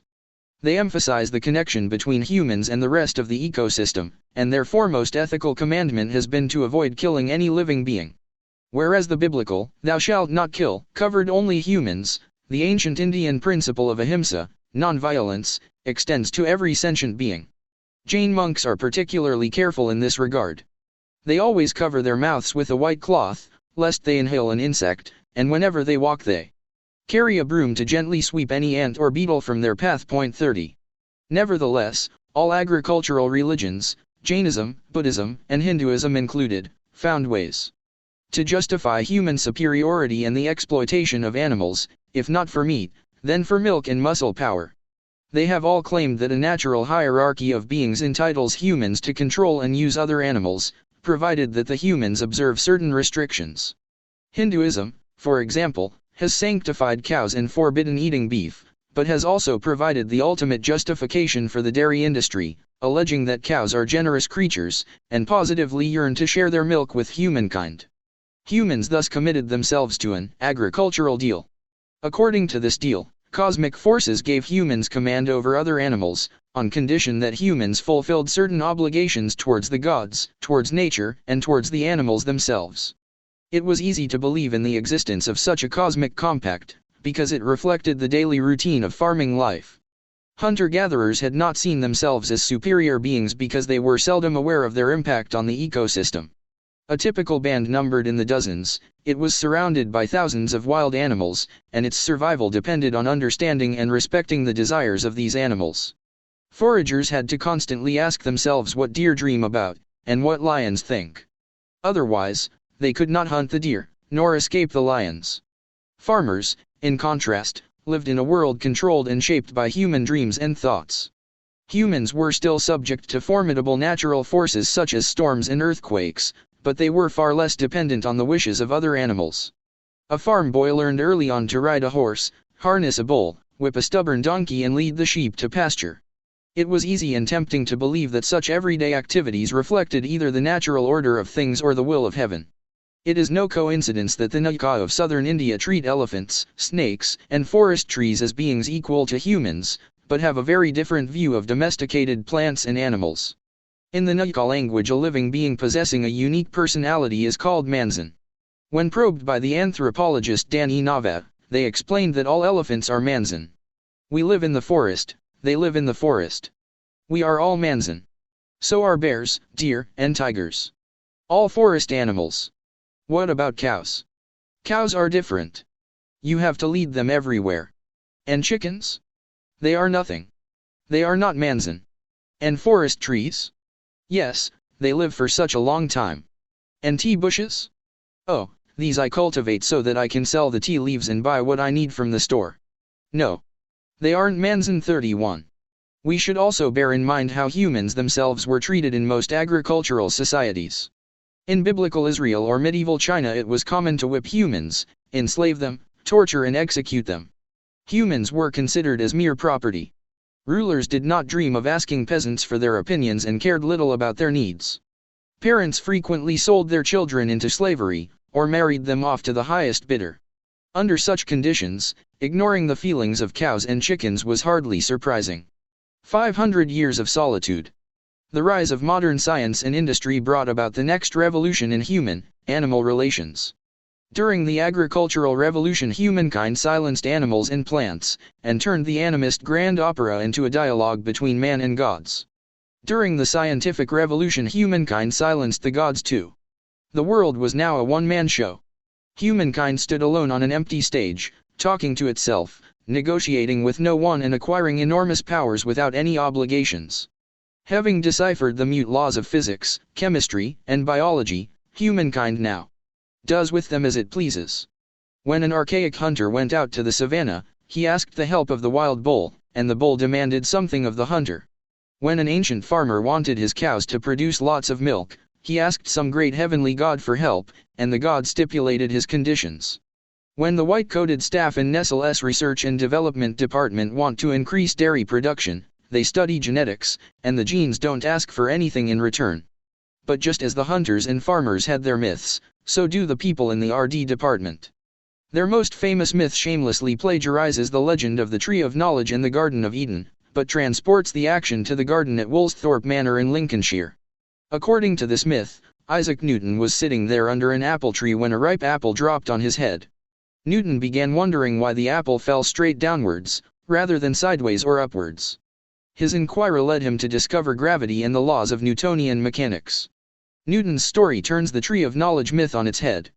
In the Garden of Eden, the serpent initiates the drama, tempting humans to sin, thereby bringing the wrath of God down upon them. Adam and Eve are a plaything for serpent and God alike. In contrast, in the Garden of Woolsthorpe, man is the sole agent. Though Newton himself was a deeply religious Christian who devoted far more time to studying the Bible than the laws of physics, the scientific revolution that he helped launch pushed God to the sidelines. When Newton's successors came to write their Genesis myth, they had no use for either God or serpent. The Garden of Woolsthorpe is run by blind laws of nature, and the initiative to decipher these laws is strictly human. The story may begin with an apple falling on Newton's head, but the apple did not do it on purpose. In the Garden of Eden myth, humans are punished for their curiosity and for their wish to gain knowledge. God expels them from paradise. In the Garden of Woolsthorpe myth, nobody punishes Newton, just the opposite. Thanks to his curiosity, humankind gains a better understanding of the universe, becomes more powerful, and takes another step towards the technological paradise. Untold numbers of teachers throughout the world recount the Newton myth to encourage curiosity, implying that if only we gain enough knowledge, we can create paradise here on earth. In fact, God is present even in the Newton myth. Newton himself is God. When biotechnology, nanotechnology, and the other fruits of science ripen, Homo sapiens will attain divine powers and come full circle back to the biblical tree of knowledge. Archaic hunter-gatherers were just another species of animal. Farmers saw themselves as the apex of creation. Scientists will upgrade us into gods. Whereas the agricultural revolution gave rise to theist religions, the scientific revolution gave birth to humanist religions, in which humans replaced gods. While theists worship theos, Greek for God, humanists worship humans. The founding idea of humanist religions such as liberalism, communism, and Nazism is that Homo sapiens has some unique and sacred essence that is the source of all meaning and authority in the universe. Everything that happens in the cosmos is judged to be good or bad according to its impact on Homo sapiens. Whereas theism justified traditional agriculture in the name of God, humanism has justified modern industrial farming in the name of man. Industrial farming sanctifies human needs, whims, and wishes, while disregarding everything else. Industrial farming has no real interest in animals, which don't share the sanctity of human nature. And it has no use for gods, because modern science and technology give humans powers that far exceed those of the ancient gods. Science enables modern firms to subjugate cows, pigs, and chickens to more extreme conditions than those prevailing in traditional agricultural societies. In ancient Egypt, in the Roman Empire, or in medieval China, humans had only a rudimental understanding of biochemistry, genetics, zoology, and epidemiology. Consequently, their powers of manipulation were limited. In those days, pigs, cows, and chickens ran free among the houses, and searched for edible treasures in the rubbish heap and in the nearby woods. If an ambitious peasant had tried to confine thousands of animals in a crowded coop, a deadly epidemic would probably have resulted, wiping out all the animals as well as many of the villagers. No priest, shaman, or god could have prevented it. But once modern science deciphered the secrets of epidemics, pathogens, and antibiotics, industrial coops, pens and pigs' ties became feasible. With the help of vaccinations, medications, hormones, pesticides, central air conditioning systems and automatic feeders, it is now possible to pack tens of thousands of pigs, cows, or chickens into neat rows of cramped cages, and produce meat, milk, and eggs with unprecedented efficiency. In recent years, as people began to rethink human-animal relations, such practices have come under increasing criticism. We are suddenly showing unprecedented interest in the fate of so-called lower life forms, perhaps because we are about to become one. If and when computer programs attain superhuman intelligence and unprecedented power, should we begin valuing these programs more than we value humans? Would it be okay, for example, for an artificial intelligence to exploit humans and even kill them to further its own needs and desires? If it should never be allowed to do that, despite its superior intelligence and power, Why is it ethical for humans to exploit and kill pigs? Do humans have some magical spark, in addition to higher intelligence and greater power, which distinguishes them from pigs, chickens, chimpanzees, and computer programs alike? If yes, where did that spark come from, and why are we certain that an AI could never acquire it? If there is no such spark, would there be any reason to continue assigning special value to human life even after computers surpass humans in intelligence and power? Indeed, what exactly is it about humans that make us so intelligent and powerful in the first place, and how likely is it that non-human entities will ever rival and surpass us? The next chapter will examine the nature and power of Homo sapiens, not only in order to comprehend further our relations with other animals, but also to appreciate what the future might hold for us, and what relations between humans and superhumans might look like. Chapter 3. The Human Spark. There is no doubt that Homo sapiens is the most powerful species in the world. Homo sapiens also likes to think that it enjoys a superior moral status, and that human life has much greater value than the lives of pigs, elephants, or wolves. This is less obvious. Does might make right? Is human life more precious than porcine life simply because the human collective is more powerful than the pig collective? The United States is far mightier than Afghanistan. Does this imply that American lives have greater intrinsic value than Afghan lives? In practice, American lives are more valued. Far more money is invested in the education, health, and safety of the average American than of the average Afghan. Killing an American citizen creates a far greater international outcry than killing an Afghan citizen. Yet it is generally accepted that this is no more than an unjust result of the geopolitical balance of power. Afghanistan may have far less clout than the USA, yet the life of a child in the mountains of Tora Bora is considered every bit as sacred as the life of a child in Beverly Hills. In contrast, when we privilege human children over piglets, we want to believe that this reflects something deeper than the ecological balance of power. We want to believe that human lives really are superior in some fundamental way. We sapiens love telling ourselves that we enjoy some magical quality that not only accounts for our immense power, but also gives moral justification for our privileged status. What is this unique human spark? The traditional monotheist answer is that only sapiens have eternal souls. Whereas the body decays and rots, the soul journeys on towards salvation or damnation, and will experience either everlasting joy in paradise or an eternity of misery in hell. Since pigs and other animals have no soul, they don't take part in this cosmic drama. They live only for a few years, and then die and fade into nothingness. We should therefore care far more about eternal human souls than about ephemeral pigs. This is no kindergarten fairy tale, but an extremely powerful myth that continues to shape the lives of billions of humans and animals in the early 21st century. The belief that humans have eternal souls whereas animals are just evanescent bodies is a central pillar of our legal, political, and economic system. It explains why, for example, it is perfectly okay for humans to kill animals for food, or even just for the fun of it. However, our latest scientific discoveries flatly contradict this monotheist myth. True, laboratory experiments confirm the accuracy of one part of the myth, just as monotheist religions say, animals have no souls. All the careful studies and painstaking examinations have failed to discover any trace of a soul in pigs, rats or rhesus monkeys. Alas, the same laboratory experiments undermine the second and far more important part of the monotheist myth, namely, that humans do have a soul. Scientists have subjected Homo sapiens to tens of thousands of bizarre experiments, and looked into every nook in our hearts and every cranny in our brains. But they have so far discovered no magical spark. There is zero scientific evidence that in contrast to pigs, sapiens have souls. If that were all, we could well argue that scientists just need to keep looking. If they haven't found the soul yet, it is because they haven't looked carefully enough. Yet the life sciences doubt the existence of soul not just due to lack of evidence, but rather because the very idea of soul contradicts the most fundamental principles of evolution. This contradiction is responsible for the unbridled hatred that the theory of evolution inspires among devout monotheists. Who's afraid of Charles Darwin? According to a 2012 Gallup survey, only 15% of Americans think that Homo sapiens evolved through natural selection alone, free of all divine intervention. 32% maintain that humans may have evolved from earlier life forms in a process lasting millions of years, but God orchestrated this entire show. 46% believe that God created humans in their current form sometime during the last 10,000 years, just as the Bible says. Spending 3 years in college has absolutely no impact on these views. The same survey found that among BA graduates, 46% believe in the biblical creation story, whereas only 14% think that humans evolved without any divine supervision.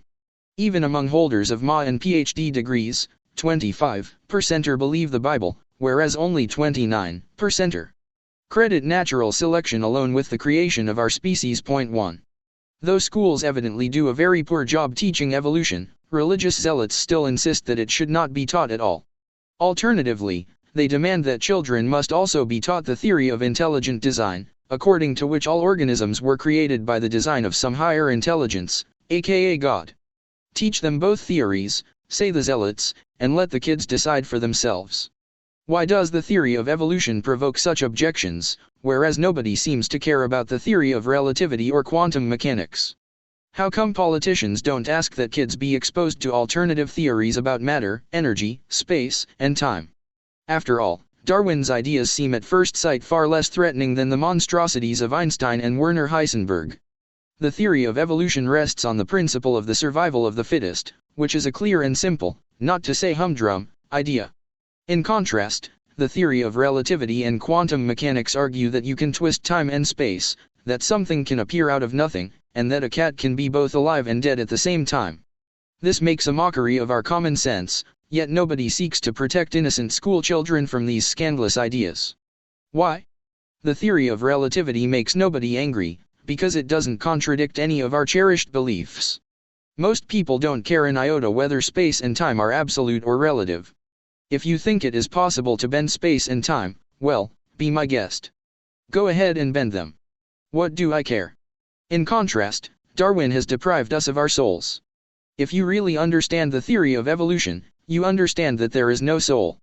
This is a terrifying thought not only to devout Christians and Muslims, but also to many secular people who don't hold any clear religious dogma, but nevertheless want to believe that each human possesses an eternal individual essence that remains unchanged throughout life, and can survive even death intact. The literal meaning of the word individual is something that cannot be divided. That I am an individual implies that my true self is a holistic entity rather than an assemblage of separate parts. This indivisible essence allegedly endures from one moment to the next without losing or absorbing anything. My body and brain undergo a constant process of change, as neurons fire, hormones flow, and muscles contract. My personality, wishes, and relationships never stand still, and may be completely transformed over years and decades. But underneath it all I remain the same person from birth to death, and hopefully beyond death as well. Unfortunately, the theory of evolution rejects the idea that my true self is some indivisible, immutable, and potentially eternal essence. According to the theory of evolution, all biological entities, from elephants and oak trees to cells and DNA molecules, are composed of smaller and simpler parts that ceaselessly combine and separate. Elephants and cells have evolved gradually, as a result of new combinations and splits. Something that cannot be divided or changed cannot have come into existence through natural selection. The human eye, for example, is an extremely complex system made of numerous smaller parts such as the lens, the cornea and the retina. The eye did not pop out of nowhere complete with all these components.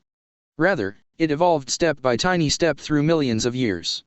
Our eye is very similar to the eye of Homo erectus, who lived 1 million years ago. It is somewhat less similar to the eye of Australopithecus, who lived 5 million years ago. It is very different from the eye of Dryolestus, who lived 150 million years ago. And it seems to have nothing in common with the unicellular organisms that inhabited our planet hundreds of millions of years ago.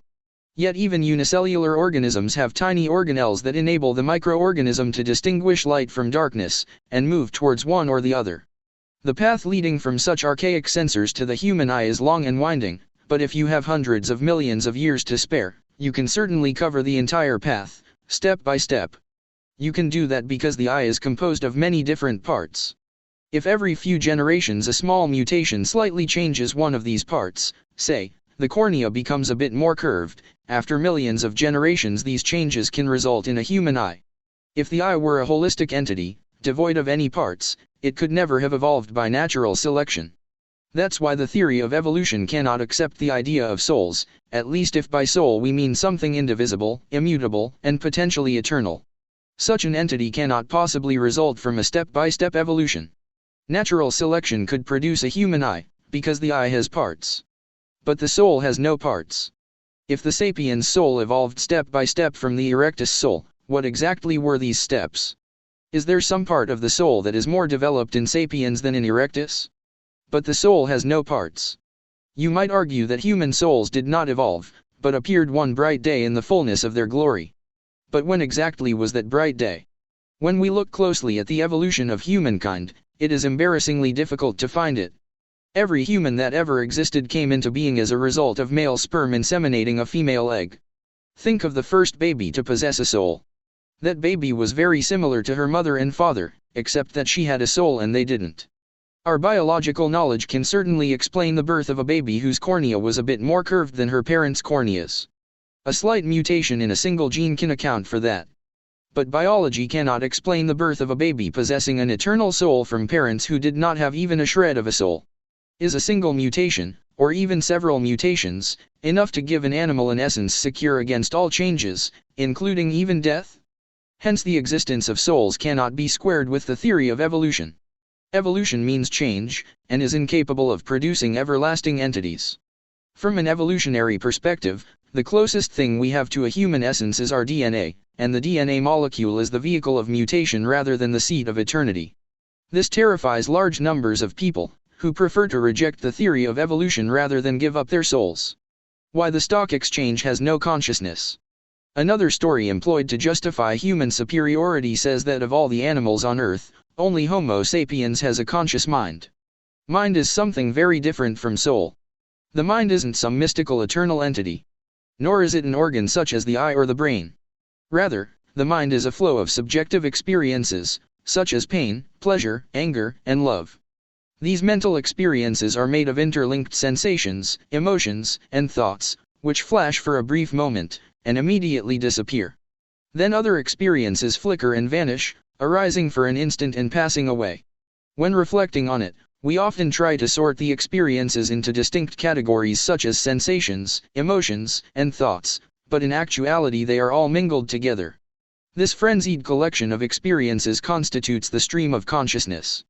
Unlike the everlasting soul, the mind has many parts, it constantly changes, and there is no reason to think it is eternal. The soul is a story that some people accept while others reject.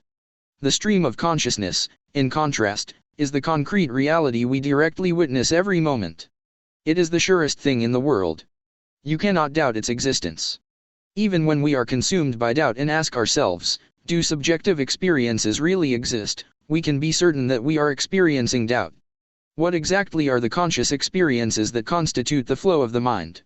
Every subjective experience has two fundamental characteristics, sensation and desire. Robots and computers have no consciousness because despite their myriad abilities they feel nothing and crave nothing. A robot may have an energy sensor that signals to its central processing unit when the battery is about to run out. The robot may then move towards an electrical socket, plug itself in and recharge its battery. However, throughout this process the robot doesn't experience anything. In contrast, a human being depleted of energy feels hunger and craves to stop this unpleasant sensation. That's why we say that humans are conscious beings and robots aren't, and why it is a crime to make people work until they collapse from hunger and exhaustion, whereas making robots work until their batteries run out carries no moral opprobrium. And what about animals? Are they conscious? Do they have subjective experiences? Is it okay to force a horse to work until he collapses from exhaustion? As noted earlier, the life sciences currently argue that all mammals and birds, and at least some reptiles and fish, have sensations and emotions. However, the most up-to-date theories also maintain that sensations and emotions are biochemical data processing algorithms. Since we know that robots and computers process data without having any subjective experiences, maybe it works the same with animals?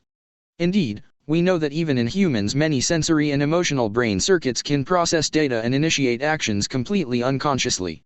So perhaps behind all the sensations and emotions we ascribe to animals, hunger, fear, love, and loyalty, lurk only unconscious algorithms rather than subjective experiences, too. This theory was upheld by the father of modern philosophy, René Descartes. In the 17th century Descartes maintained that only humans feel and crave, whereas all other animals are mindless automata, akin to a robot or a vending machine.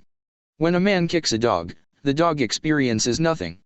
The dog flinches and howls automatically, just like a humming vending machine that makes a cup of coffee without feeling or wanting anything. This theory was widely accepted in Descartes' day.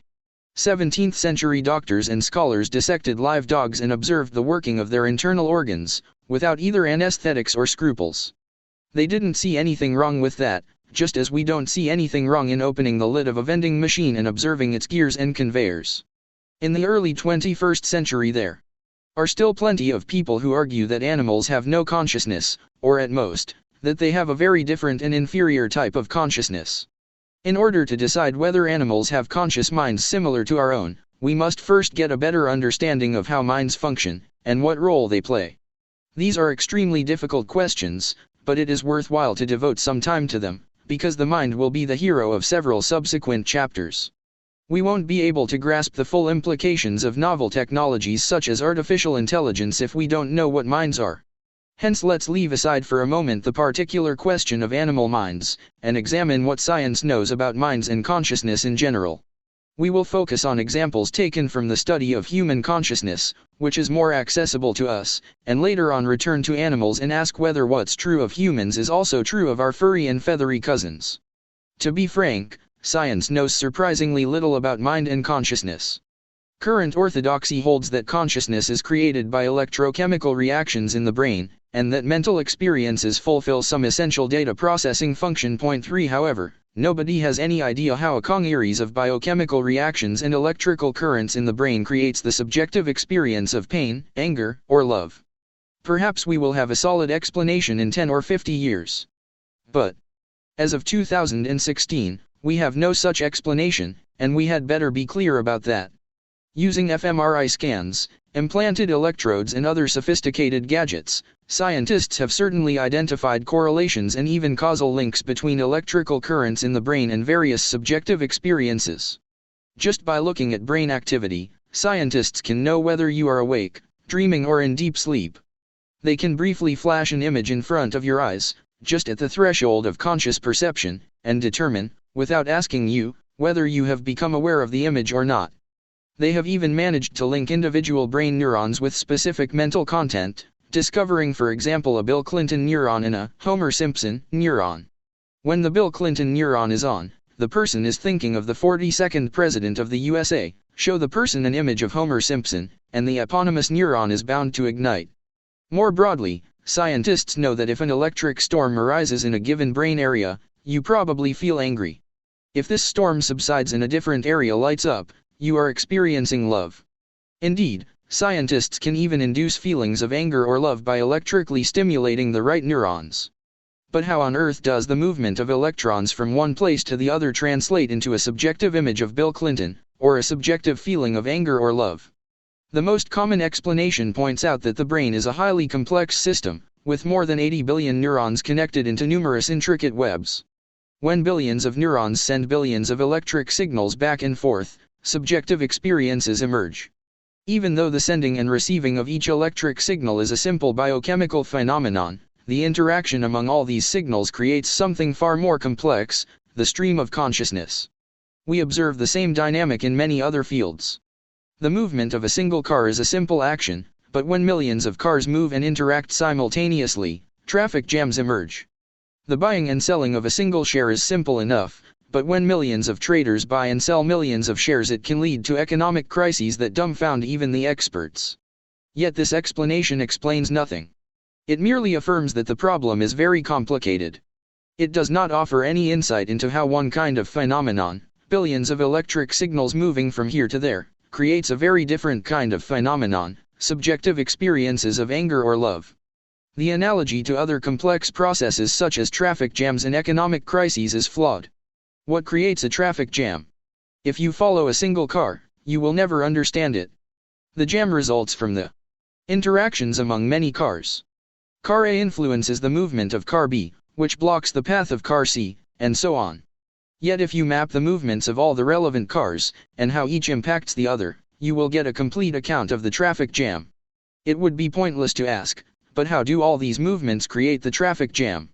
For traffic jam is simply the abstract term we humans decided to use for this particular collection of events. In contrast, anger isn't an abstract term we have decided to use as a shorthand for billions of electric brain signals. Anger is an extremely concrete experience which people were familiar with long before they knew anything about electricity. When I say, I am angry, I am pointing to a very tangible feeling. If you describe how a chemical reaction in a neuron results in an electric signal, and how billions of similar reactions result in billions of additional signals, it is still worthwhile to ask, but how do these billions of events come together to create my concrete feeling of anger? When thousands of cars slowly edge their way through London, we call that a traffic jam, but it doesn't create some great Londonian consciousness that hovers high above Piccadilly and says to itself, "Blimey, I feel jammed." When millions of people sell billions of shares, we call that an economic crisis, but no great Wall Street spirit grumbles, "Shit, I feel I am in crisis." When trillions of water molecules coalesce in the sky, we call that a cloud, but no cloud consciousness emerges to announce, "I feel rainy." How is it, then, that when billions of electric signals move around in my brain, a mind emerges that feels, "I am furious"? As of 2016, we have absolutely no idea. Hence, if this discussion has left you confused and perplexed, you are in very good company. The best scientists too are a long way from deciphering the enigma of mind and consciousness. One of the wonderful things about science is that when scientists don't know something, they can try out all kinds of theories and conjectures, but in the end they can just admit their ignorance. The equation of life. Scientists don't know how a collection of electric brain signals creates subjective experiences. Even more crucially, they don't know what could be the evolutionary benefit of such a phenomenon. It is the greatest lacuna in our understanding of life.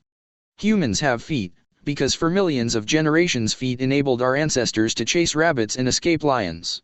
Humans have eyes, because for countless millennia eyes enabled our forebears to see whither the rabbit was heading and whence the lion was coming.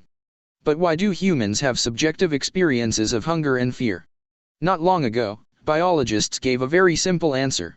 Subjective experiences are essential for our survival, because if we didn't feel hunger or fear we would not have bothered to chase rabbits and flee lions. Upon seeing a lion, why did a man flee? Well, he was frightened, so he ran away. Subjective experiences explained human actions. Yet today scientists provide a much more detailed explanation.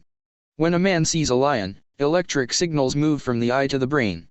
The incoming signals stimulate certain neurons, which react by firing off more signals. These stimulate other neurons down the line, which fire in their turn. If enough of the right neurons fire at a sufficiently rapid rate, commands are sent to the adrenal glands to flood the body with adrenaline, the heart is instructed to beat faster, while neurons in the motor center send signals down to the leg muscles, which begin to stretch and contract, and the man runs away from the lion. Ironically, the better we map this process, the harder it becomes to explain conscious feelings. The better we understand the brain, the more redundant the mind seems. If the entire system works by electric signals passing from here to there, why the hell do we also need to feel fear? If a chain of electrochemical reactions leads all the way from the nerve cells in the eye to the movements of leg muscles, why add subjective experiences to this chain? What do? Countless domino pieces can fall one after the other without any need of subjective experiences. Why do neurons need feelings in order to stimulate one another, or in order to tell the adrenal gland to start pumping? Indeed, 99% of bodily activities, including muscle movement and hormonal secretions, take place without any need of conscious feelings. So why do the neurons, muscles, and glands need such feelings in the remaining 1% of cases? You might argue that we need a mind because the mind stores memories, makes plans and autonomously sparks completely new images and ideas. It doesn't just respond to outside stimuli. For example, when a man sees a lion, he doesn't react automatically to the sight of the predator. He remembers that a year ago a lion ate his aunt. He imagines how he would feel if a lion tore him to pieces. He contemplates the fate of his orphaned children. That's why he flees. Indeed, many chain reactions begin with the mind's own initiative rather than with any immediate external stimulus. Thus a memory of some prior lion attack might spontaneously pop up in a man's mind, setting him thinking about the danger posed by lions. He then gets all the tribe's people together and they brainstorm novel methods for scaring lions away. But wait a moment. What are all these memories, imaginations, and thoughts? Where do they exist? According to current biological theories, our memories, imaginations, and thoughts don't exist in some higher immaterial field. Rather, they too are avalanches of electric signals fired by billions of neurons. Hence, even when we figure in memories, imaginations, and thoughts, we are still left with a series of electrochemical reactions that pass through billions of neurons, ending with the activity of adrenal glands and leg muscles. Is there even a single step on this long and twisting journey where, between the action of one neuron and the reaction of the next, the mind intervenes and decides whether the second neuron should fire or not? Is there any material movement, of even a single electron, that is caused by the subjective experience of fear rather than by the prior movement of some other particle? If there is no such movement, and if every electron moves because another electron moved earlier, why do we need to experience fear? We have no clue. Philosophers have encapsulated this riddle in a trick question: what happens in the mind that doesn't happen in the brain? If nothing happens in the mind except what happens in our massive network of neurons, then why do we need the mind? If something does indeed happen in the mind over and above what happens in the neural network, where the hell does it happen?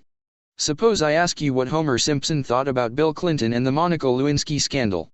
You have probably never thought about this before, so your mind now needs to fuse two previously unrelated memories, perhaps conjuring up an image of Homer drinking beer while watching the president give his "I did not have sexual relations with that woman" speech. Where does this fusion take place? Some brain scientists argue that it happens in the global workspace, created by the interaction of many neurons. Point 4 Yet the word workspace is just a metaphor. What is the reality behind the metaphor? Where do the different pieces of information actually meet and fuse? According to current theories, it certainly doesn't take place in some Platonic fifth dimension. Rather, it takes place, say, where two previously unconnected neurons suddenly start firing signals to one another. A new synapse is formed between the Bill Clinton neuron and the Homer Simpson neuron. But if so, why do we need the conscious experience of memory over and above the physical event of the two neurons connecting? We can pose the same riddle in mathematical terms. Present-day dogma holds that organisms are algorithms, and that algorithms can be represented in mathematical formulas. You can use numbers and mathematical symbols to write the series of steps a vending machine takes to prepare a cup of tea, and the series of steps a brain takes when it is alarmed by the approach of a lion. If so, and if conscious experiences fulfill some important function, they must have a mathematical representation. For they are an essential part of the algorithm. When we write the fear algorithm, and break fear down into a series of precise calculations, we should be able to point out, here, step number 93 in the calculation process, this is the subjective experience of fear. But is there any algorithm in the huge realm of mathematics that contains a subjective experience? So far, we don't know of any such algorithm. Despite the vast knowledge we have gained in the fields of mathematics and computer science, none of the data processing systems we have created needs subjective experiences in order to function, and none feels pain, pleasure, anger, or love. Point 5. Maybe we need subjective experiences in order to think about ourselves. An animal wandering the savannah and calculating its chances of survival and reproduction must represent its own actions and decisions to itself, and sometimes communicate them to other animals as well. As the brain tries to create a model of its own decisions, it gets trapped in an infinite digression, and abracadabra. Out of this loop, consciousness pops out. 50 years ago this might have sounded plausible, but not in 2016. Several corporations, such as Google and Tesla, are engineering autonomous cars that already cruise our roads. The algorithms controlling the autonomous car make millions of calculations each second concerning other cars, pedestrians, traffic lights, and potholes. The autonomous car successfully stops at red lights, bypasses obstacles, and keeps a safe distance from other vehicles, without feeling any fear. The car also needs to take itself into account and to communicate its plans and desires to the surrounding vehicles, because if it decides to swerve to the right, doing so will impact on their behavior. The car does all that without any problem, but without any consciousness either. The autonomous car isn't special. Many other computer programs make allowances for their own actions, yet none of them has developed consciousness, and none feels or desires anything. Point 6. If we cannot explain the mind, and if we don't know what function it fulfills, why not just discard it? The history of science is replete with abandoned concepts and theories. For instance, early modern scientists who tried to account for the movement of light postulated the existence of a substance called ether, which supposedly fills the entire universe. Light was thought to be waves of ether. However, scientists failed to find any empirical evidence for the existence of ether, whereas they did come up with alternative and better theories of light. Consequently, they threw ether into the dustbin of science. Similarly, for thousands of years humans used God to explain numerous natural phenomena. What causes lightning to strike? God. What makes the rain fall? God. How did life on Earth begin? God did it. Over the last few centuries, scientists have not discovered any empirical evidence for God's existence, while they did find much more detailed explanations for lightning strikes, rain, and the origins of life. Consequently, with the exception of a few subfields of philosophy, no article in any peer-reviewed scientific journal takes God's existence seriously. Historians don't argue that the Allies won the Second World War because God was on their side, economists don't blame God for the 1929 economic crisis, and geologists don't invoke his will to explain tectonic plate movements. The same fate has befallen the soul. For thousands of years people believed that all our actions and decisions emanate from our souls. Yet in the absence of any supporting evidence, and given the existence of much more detailed alternative theories, the life sciences have ditched the soul. As private individuals, many biologists and doctors may go on believing in souls. Yet they never write about them in serious scientific journals. Maybe the mind should join the soul, God, and ether in the dustbin of science? After all, no one has ever seen experiences of pain or love through a microscope, and we have a very detailed biochemical explanation for pain and love that leaves no room for subjective experiences. However, there is a crucial difference between mind and soul, as well as between mind and God. Whereas the existence of eternal souls is pure conjecture, the experience of pain is a direct and very tangible reality. When I step on a nail, I can be 100% certain that I feel pain, even if I so far lack a scientific explanation for it. In contrast, I cannot be certain that if the wound becomes infected and I die of gangrene, my soul will continue to exist. It's a very interesting and comforting story which I would be happy to believe, but I have no direct evidence for its veracity. Since all scientists constantly experience subjective feelings such as pain and doubt, they cannot deny their existence. Another way to dismiss mind and consciousness is to deny their relevance rather than their existence. Some scientists, such as Daniel Dennett and Stanislas Dehaene, argue that all relevant questions can be answered by studying brain activities, without any recourse to subjective experiences. So scientists can safely delete mind, consciousness, and subjective experiences from their vocabulary and articles. However, as we shall see in the following chapters, the whole edifice of modern politics and ethics is built upon subjective experiences, and few ethical dilemmas can be solved by referring strictly to brain activities. For example, what's wrong with torture or rape?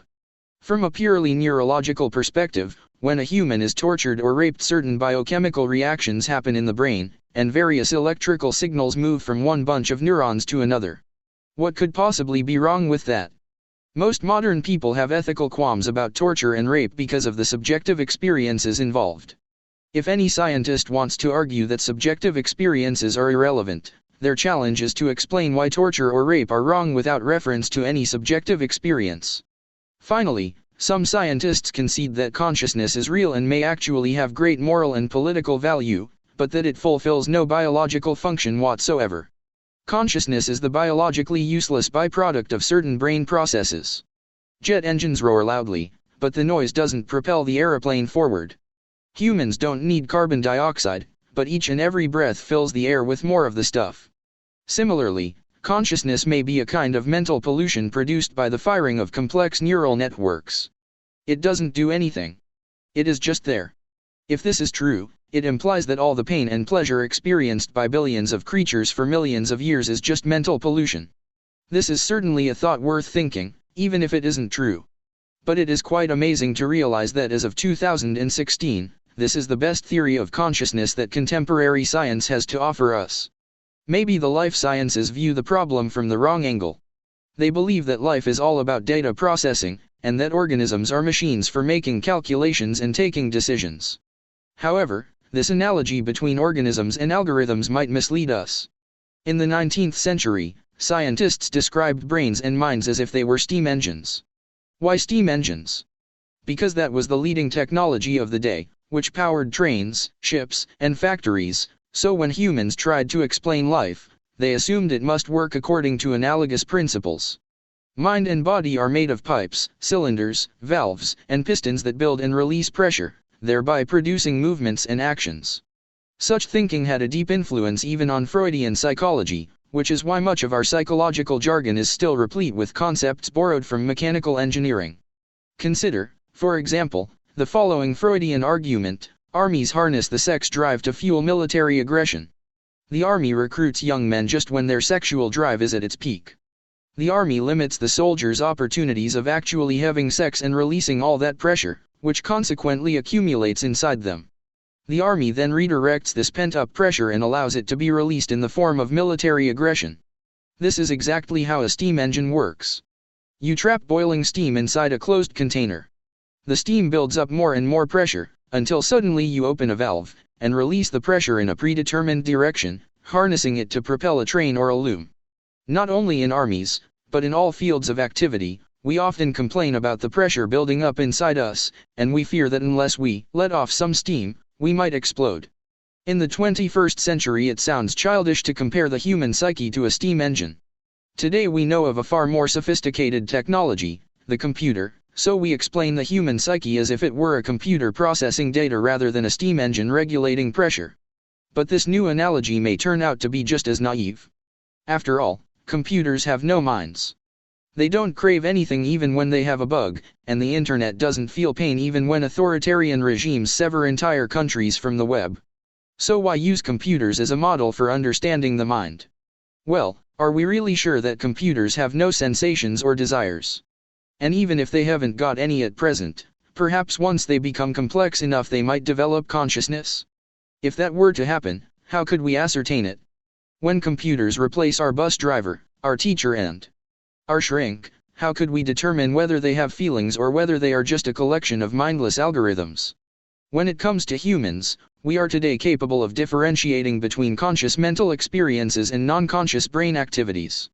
Though we are far from understanding consciousness, scientists have succeeded in identifying some of its electrochemical signatures. To do so, the scientists started with the assumption that whenever humans report that they are conscious of something, they can be believed. Based on this assumption, the scientists could then isolate specific brain patterns that appear every time humans report being conscious, but that never appear during unconscious states. This has allowed the scientists to determine, for example, whether a seemingly vegetative stroke victim has completely lost consciousness, or has merely lost control of his body and speech. If the patient's brain displays the telltale signatures of consciousness, he is probably conscious, even though he cannot move or speak. Indeed, doctors have recently managed to communicate with such patients using fMRI imaging. They ask the patients yes/no questions, telling them to imagine themselves playing tennis if the answer is yes, and to visualize the location of their home if the answer is no. The doctors can then observe how the motor cortex lights up when patients imagine playing tennis, meaning yes, whereas no is indicated by the activation of brain areas responsible for spatial memory. Point 7. This is all very well for humans, but what about computers? Since silicon-based computers have very different structures to carbon-based human neural networks, the human signatures of consciousness may not be relevant to them. We seem to be trapped in a vicious circle. Starting with the assumption that we can believe humans when they report that they are conscious, we can identify the signatures of human consciousness, and then use these signatures to prove that humans are indeed conscious. But if an artificial intelligence self-reports that it is conscious, should we just believe it? So far, we have no good answer to this problem. Already thousands of years ago, philosophers realized that there is no way to prove conclusively that anyone other than oneself has a mind. Indeed, even in the case of other humans, we just assume they have consciousness. We cannot know that for certain. Perhaps I am the only being in the entire universe who feels anything, and all other humans and animals are just mindless robots. Perhaps I am dreaming, and everyone I meet is just a character in my dream. Perhaps I am trapped inside a virtual world, and all the beings I see are merely simulations? According to current scientific dogma, everything I experience is the result of electrical activity in my brain, and it should therefore be theoretically feasible to simulate an entire virtual world that I could not possibly distinguish from the real world. Some brain scientists believe that in the not-too-distant future, we shall actually do such things. Well, maybe it has already been done, to you? For all you know, the year might be 2216 and you are a bored teenager immersed inside a virtual world game that simulates the primitive and exciting world of the early 21st century. Once you acknowledge the mere feasibility of this scenario, mathematics leads you to a very scary conclusion, since there is only one real world, whereas the number of potential virtual worlds is infinite, the probability that you happen to inhabit the sole real world is almost zero. None of our scientific breakthroughs has managed to overcome this notorious problem of other minds. The best test that scholars have so far come up with is called the Turing test, but it examines only social conventions. According to the Turing test, in order to determine whether a computer has a mind, you should communicate simultaneously both with that computer and with a real person, without knowing which is which. You can ask whatever questions you want, you can play games, argue, and even flirt with them. Take as much time as you like. Then you need to decide which is the computer, and which is the human. If you cannot make up your mind, or if you make a mistake, the computer has passed the Turing test, and we should treat it as if it really has a mind. However, that won't really be a proof, of course. Acknowledging the existence of other minds is merely a social and legal convention. The Turing test was invented in 1950 by the British mathematician Alan Turing, one of the fathers of the computer age. Turing was also a gay man in a period when homosexuality was illegal in Britain. In 1952 he was convicted of committing homosexual acts and forced to undergo chemical castration. 2 years later he committed suicide. The Turing test is simply a replication of a mundane test every gay man had to undergo in 1950 Britain: can you pass for a straight man? Turing knew from personal experience that it didn't matter who you really were, it mattered only what others thought about you. According to Turing, in the future computers would be just like gay men in the 1950s. It won't matter whether computers will actually be conscious or not. It will matter only what people think about it. The depressing lives of laboratory rats. Having acquainted ourselves with the mind, and with how little we really know about it, we can return to the question of whether other animals have minds. Some animals, such as dogs, certainly pass a modified version of the Turing test. When humans try to determine whether an entity is conscious, what we usually look for is not mathematical aptitude or good memory, but rather the ability to create emotional relationships with us. People sometimes develop deep emotional attachments to fetishes like weapons, cars, and even underwear, but these attachments are one-sided and never develop into relationships. The fact that dogs can be party to emotional relationships with humans convinces most dog owners that dogs are not mindless automata. This, however, won't satisfy skeptics, who point out that emotions are algorithms, and that no known algorithm requires consciousness in order to function. Whenever an animal displays complex emotional behavior, we cannot prove that this is not the result of some very sophisticated but non-conscious algorithm. This argument, of course, can be applied to humans too. Everything a human does, including reporting on allegedly conscious states, might in theory be the work of non-conscious algorithms.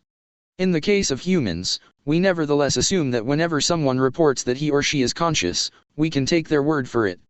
Based on this minimal assumption, we can today identify the brain signatures of consciousness, which can then be used systematically to differentiate conscious from non-conscious states in humans. Yet since animal brains share many features with human brains, as our understanding of the signatures of consciousness deepens, we might be able to use them to determine if and when other animals are conscious. If a canine brain shows similar patterns to those of a conscious human brain, this will provide strong evidence that dogs are conscious. Initial tests on monkeys and mice indicate that at least monkey and mice brains indeed display the signatures of consciousness. 8 However, given the differences between animal brains and human brains, and given that we are still far from deciphering all the secrets of consciousness, developing decisive tests that will satisfy the skeptics might take decades. Who should carry the burden of proof? In the meantime, do we consider dogs to be mindless machines until proven otherwise, or do we treat dogs as conscious beings as long as nobody comes up with some convincing counter-evidence? On July 7, 2012, leading experts in neurobiology and the cognitive sciences gathered at the University of Cambridge, and signed the Cambridge Declaration on Consciousness, which says that convergent evidence indicates that non-human animals have the neuroanatomical, neurochemical and neurophysiological substrates of conscious states along with the capacity to exhibit intentional behaviors. Consequently, the weight of evidence indicates that humans are not unique in possessing the neurological substrates that generate consciousness. Non-human animals, including all mammals and birds, and many other creatures, including octopuses, also possess these neurological substrates. 9. This declaration stops short of saying that other animals are conscious, because we still lack the smoking gun. But it does shift the burden of proof to those who think otherwise. Responding to the shifting winds of the scientific community, in May 2015 New Zealand became the first country in the world to legally recognize animals as sentient beings, when the New Zealand Parliament passed the Animal Welfare Amendment Act. The Act stipulates that it is now obligatory to recognize animals as sentient, and hence attend properly to their welfare in contexts such as animal husbandry. In a country with far more sheep than humans, 30 million vs 4.5 million, that is a very significant statement. The Canadian province of Quebec has since passed a similar act, and other countries are likely to follow suit. Many business corporations also recognize animals as sentient beings, though paradoxically, this often exposes the animals to rather unpleasant laboratory tests. For example, pharmaceutical companies routinely use rats as experimental subjects in the development of antidepressants.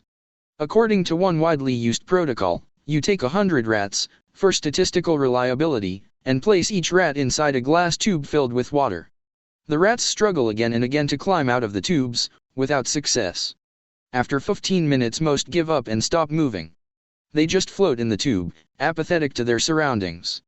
You now take another 100 rats, throw them in, but fish them out of the tube after 14 minutes, just before they are about to despair.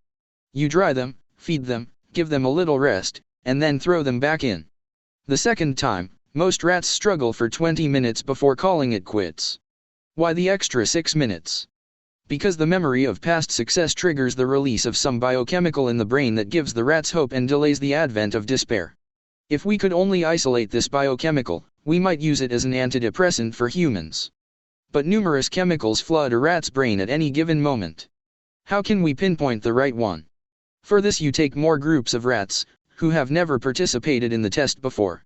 You inject each group with a particular chemical, which you suspect to be the hoped-for antidepressant. You throw the rats into the water.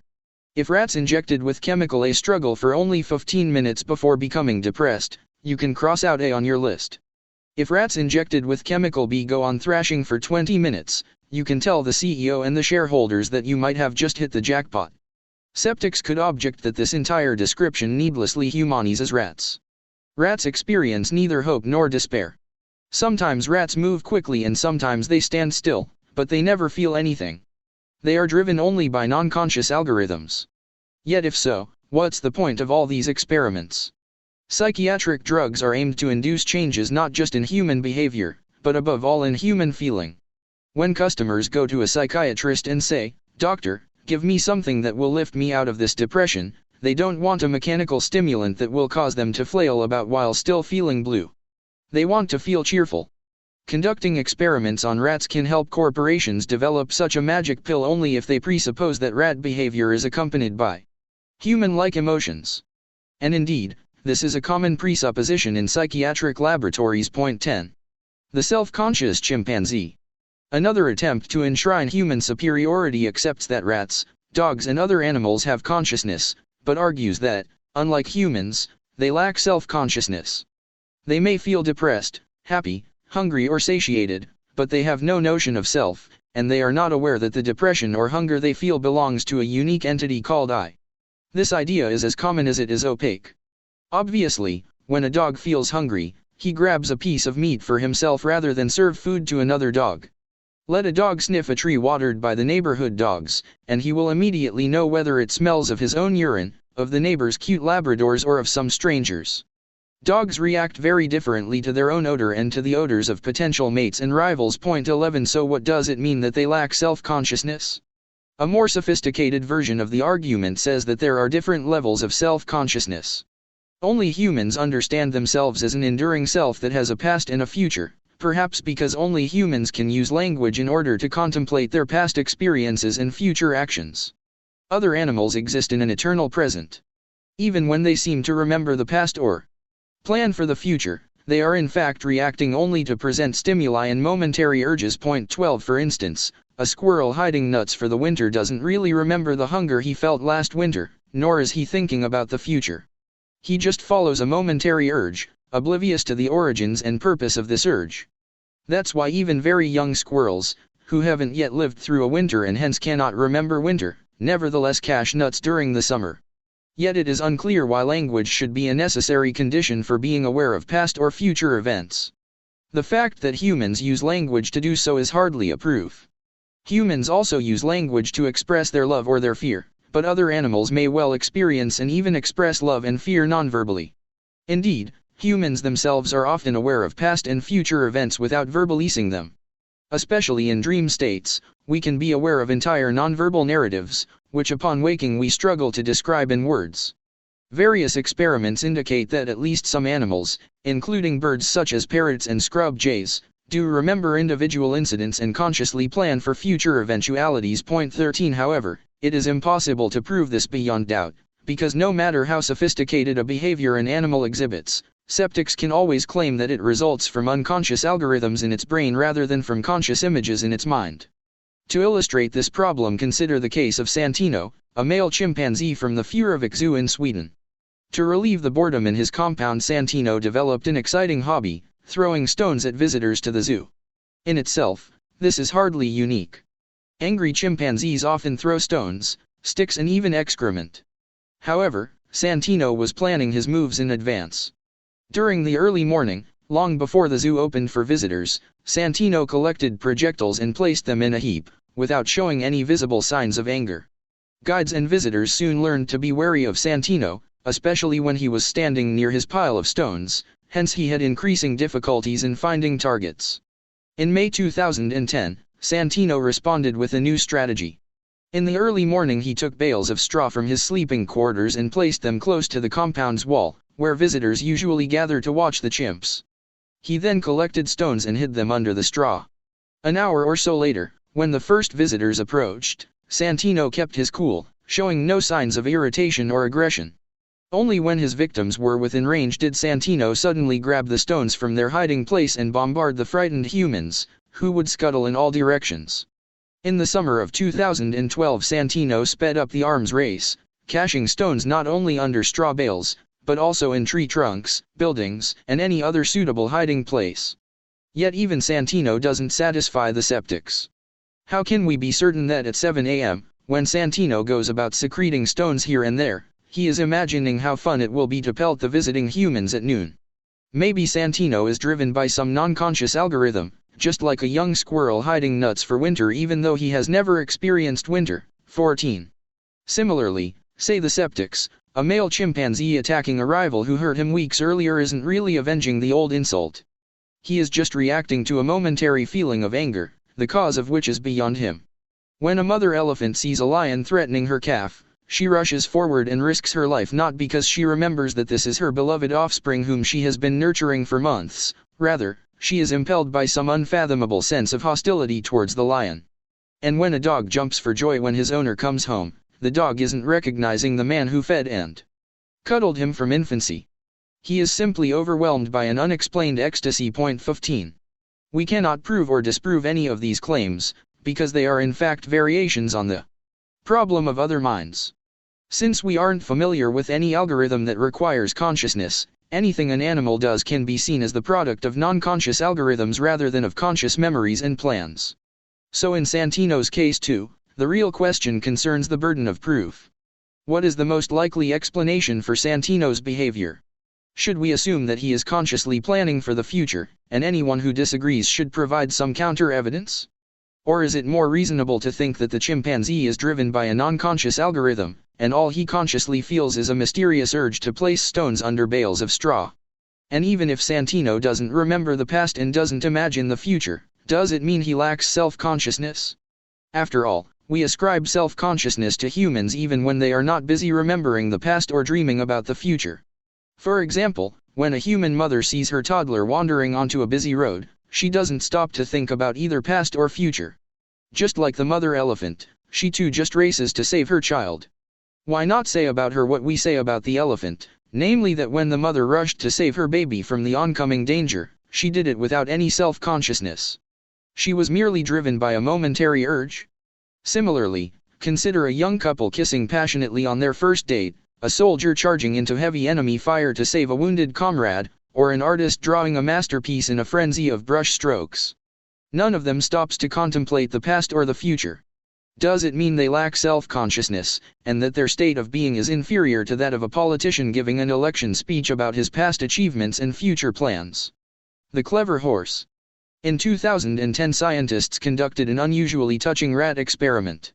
They locked a rat in a tiny cage, placed the cage within a much larger cell and allowed another rat to roam freely through that cell. The caged rat gave out distress signals, which caused the free rat also to exhibit signs of anxiety and stress. In most cases, the free rat proceeded to help her trapped companion, and after several attempts usually succeeded in opening the cage and liberating the prisoner. The researchers then repeated the experiment, this time placing chocolate in the cell. The free rat now had to choose between either liberating the prisoner, or enjoying the chocolate all by herself. Many rats preferred to first free their companion and share the chocolate, though quite a few behaved more selfishly, proving perhaps that some rats are meaner than others. Skeptics dismissed these results, arguing that the free rat liberated the prisoner not out of empathy, but simply in order to stop the annoying distress signals. The rats were motivated by the unpleasant sensations they felt, and they sought nothing grander than ending these sensations. Maybe. But we could say exactly the same thing about us humans. When I donate money to a beggar, am I not reacting to the unpleasant sensations that the sight of the beggar causes me to feel? Do I really care about the beggar, or do I simply want to feel better myself? 16. In essence, we humans are not that different from rats, dogs, dolphins or chimpanzees. Like them, we too have no soul. Like us, they too have consciousness in a complex world of sensations and emotions. Of course, every animal has its unique traits and talents. Humans too have their special gifts. We shouldn't humanize animals needlessly, imagining that they are just a furrier version of ourselves. This is not only bad science, but it also prevents us from understanding and valuing other animals on their terms. In the early 1900s, a horse called Clever Hans became a German celebrity. Touring Germany's towns and villages, Hans showed off a remarkable grasp of the German language, and an even more remarkable mastery of mathematics. When asked, "Hans, what is 4 times 3? Hans tapped his hoof 12 times. When shown a written message asking, "What is 20 minus 11? Hans tapped 9 times, with commendable Prussian precision. In 1904, the German Board of Education appointed a special scientific commission headed by a psychologist to look into the matter.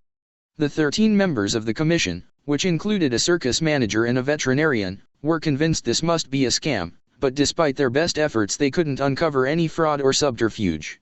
Even when Hans was separated from his owner, and complete strangers presented him with the questions, Hans still got most of the answers right. In 1907, the psychologist Oskar Pfungst began another investigation that finally revealed the truth. It turned out that Hans got the answers right by carefully observing the body language and facial expressions of his interlocutors. When Hans was asked what is 4 times 3, he knew from past experience that the human was expecting him to tap his hoof a given number of times. He began tapping, while closely monitoring the human. As Hans approached the correct number of taps, the human became more and more tense, and when Hans tapped the right number, the tension reached its peak. Hans knew how to recognize this by the human's body posture and the look on the human's face. He then stopped tapping, and watched how tension was replaced by amazement or laughter. Hans knew he had got it right. Clever Hans is often given as an example of the way humans erroneously humanize animals, ascribing to them far more amazing abilities than they actually possess. In fact, however, the lesson is just the opposite. The story demonstrates that by humanizing animals we usually underestimate animal cognition and ignore the unique abilities of other creatures.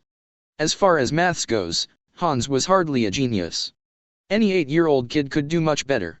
However, in his ability to deduce emotions and intentions from body language, Hans was a true genius. If a Chinese person were to ask me in Mandarin what is 4 times 3, there is no way that I could correctly tap my foot 12 times simply by observing facial expressions and body language. Clever Hans enjoyed this ability because horses normally communicate with each other through body language. What was remarkable about Hans, however, is that he could use the method to decipher the emotions and intentions not only of his fellow horses, but also of unfamiliar humans. If animals are so clever, why don't horses harness humans to carts, rats conduct experiments on us, and dolphins make us jump through hoops? Homo sapiens surely has some unique ability that enables it to dominate all the other animals. Having dismissed the overblown notions that Homo sapiens exists on an entirely different plane from other animals, or that humans possess some unique essence like soul or consciousness, we can finally climb down to the level of reality and examine the particular physical or mental abilities that give our species its edge. Most studies cite tool production and intelligence as particularly important for the ascent of humankind. Though other animals also produce tools, there is little doubt that humans far surpass them in that field. Things are a bit less clear with regard to intelligence. An entire industry is devoted to defining and measuring intelligence but is a long way from reaching a consensus. Luckily, we don't have to enter into that minefield, because no matter how one defines intelligence, it is quite clear that neither intelligence nor tool-making by themselves can account for the sapiens' conquest of the world. According to most definitions of intelligence, 1,000,000 years ago humans were already the most intelligent animals around, as well as the world's champion toolmakers, yet they remained insignificant creatures with little impact on the surrounding ecosystem. They were obviously lacking some key feature other than intelligence and tool-making. Perhaps humankind eventually came to dominate the planet not because of some elusive third key ingredient, but due simply to the evolution of even higher intelligence and even better tool-making abilities? It doesn't seem so, because when we examine the historical record, we don't see a direct correlation between the intelligence and tool-making abilities of individual humans and the power of our species as a whole. 20,000 years ago, the average sapiens probably had higher intelligence and better tool-making skills than the average sapiens of today. Modern schools and employers may test our aptitudes from time to time, but, no matter how badly we do, the welfare state always guarantees our basic needs. In the Stone Age, natural selection tested you every single moment of every single day, and if you flunked any of its numerous tests you were pushing up the daisies in no time. Yet despite the superior tool-making abilities of our Stone Age ancestors, and despite their sharper minds and far more acute senses, 20,000 years ago humankind was much weaker than it is today. Over those 20,000 years humankind moved from hunting mammoth with stone-tipped spears to exploring the solar system with spaceships, not thanks to the evolution of more dexterous hands or bigger brains. Our brains today seem actually to be smaller. Point 17 instead. The crucial factor in our conquest of the world was our ability to connect many humans to one another. Point 18 Humans nowadays completely dominate the planet not because the individual human is far smarter and more nimble-fingered than the individual chimp or wolf, but because Homo sapiens is the only species on Earth capable of cooperating flexibly in large numbers. Intelligence and tool-making were obviously very important as well. But if humans had not learned to cooperate flexibly in large numbers, our crafty brains and deft hands would still be splitting flintstones rather than uranium atoms. If cooperation is the key, how come the ants and bees did not beat us to the nuclear bomb even though they learned to cooperate en masse millions of years before us? Because their cooperation lacks flexibility. Bees cooperate in very sophisticated ways, but they cannot reinvent their social system overnight. If a hive faces a new threat or a new opportunity, the bees cannot, for example, guillotine the queen and establish a republic. Social mammals such as elephants and chimpanzees cooperate far more flexibly than bees, but they do so only with small numbers of friends and family members. Their cooperation is based on personal acquaintance.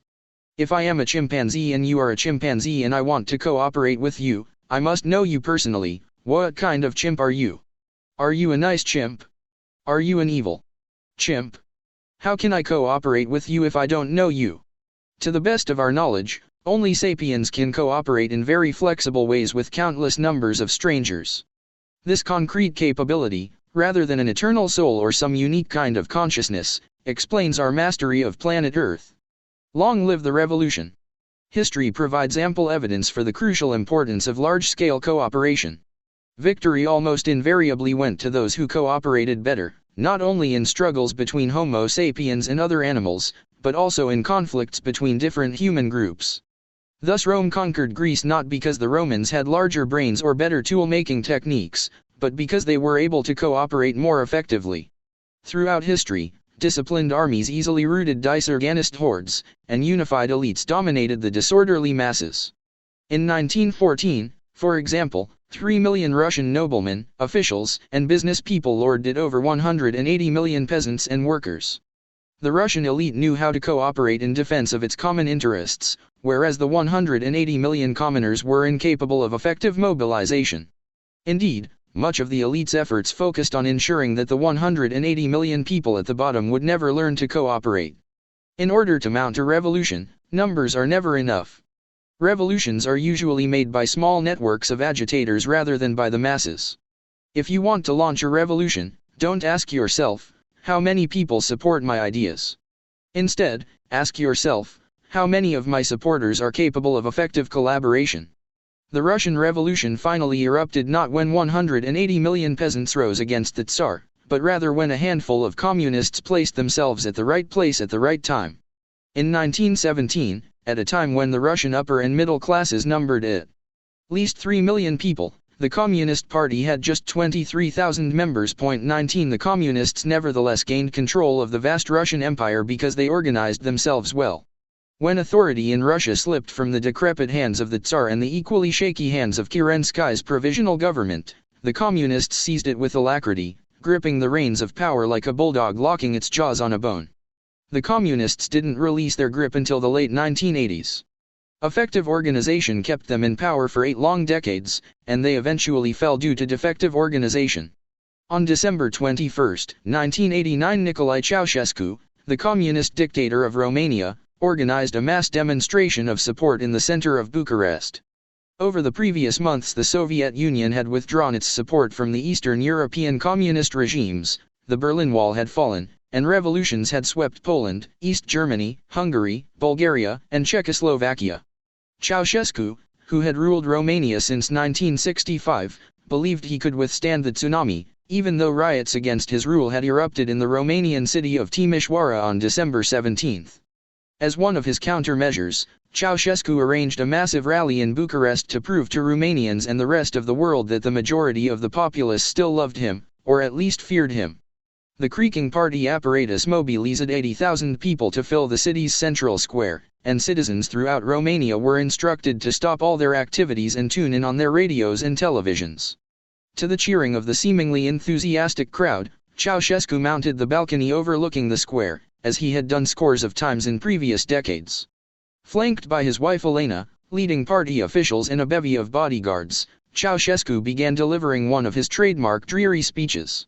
For 8 minutes he praised the glories of Romanian socialism, looking very pleased with himself as the crowd clapped mechanically. And then something went wrong. You can see it for yourself on YouTube. Just search for Ceausescu's last speech, and watch History in Action. 20. The YouTube clip shows Ceausescu starting another long sentence, saying, "I want to thank the initiators and organizers of this great event in Bucharest, considering it as a," and then he falls silent, his eyes open wide, and he freezes in disbelief. He never finished the sentence. You can see in that split second how an entire world collapses. Somebody in the audience booed. People still argue today who was the first person who dared to boo. And then another person booed, and another, and within a few seconds the masses began whistling, shouting abuse and calling out "Ti misoara! Ti misoara!"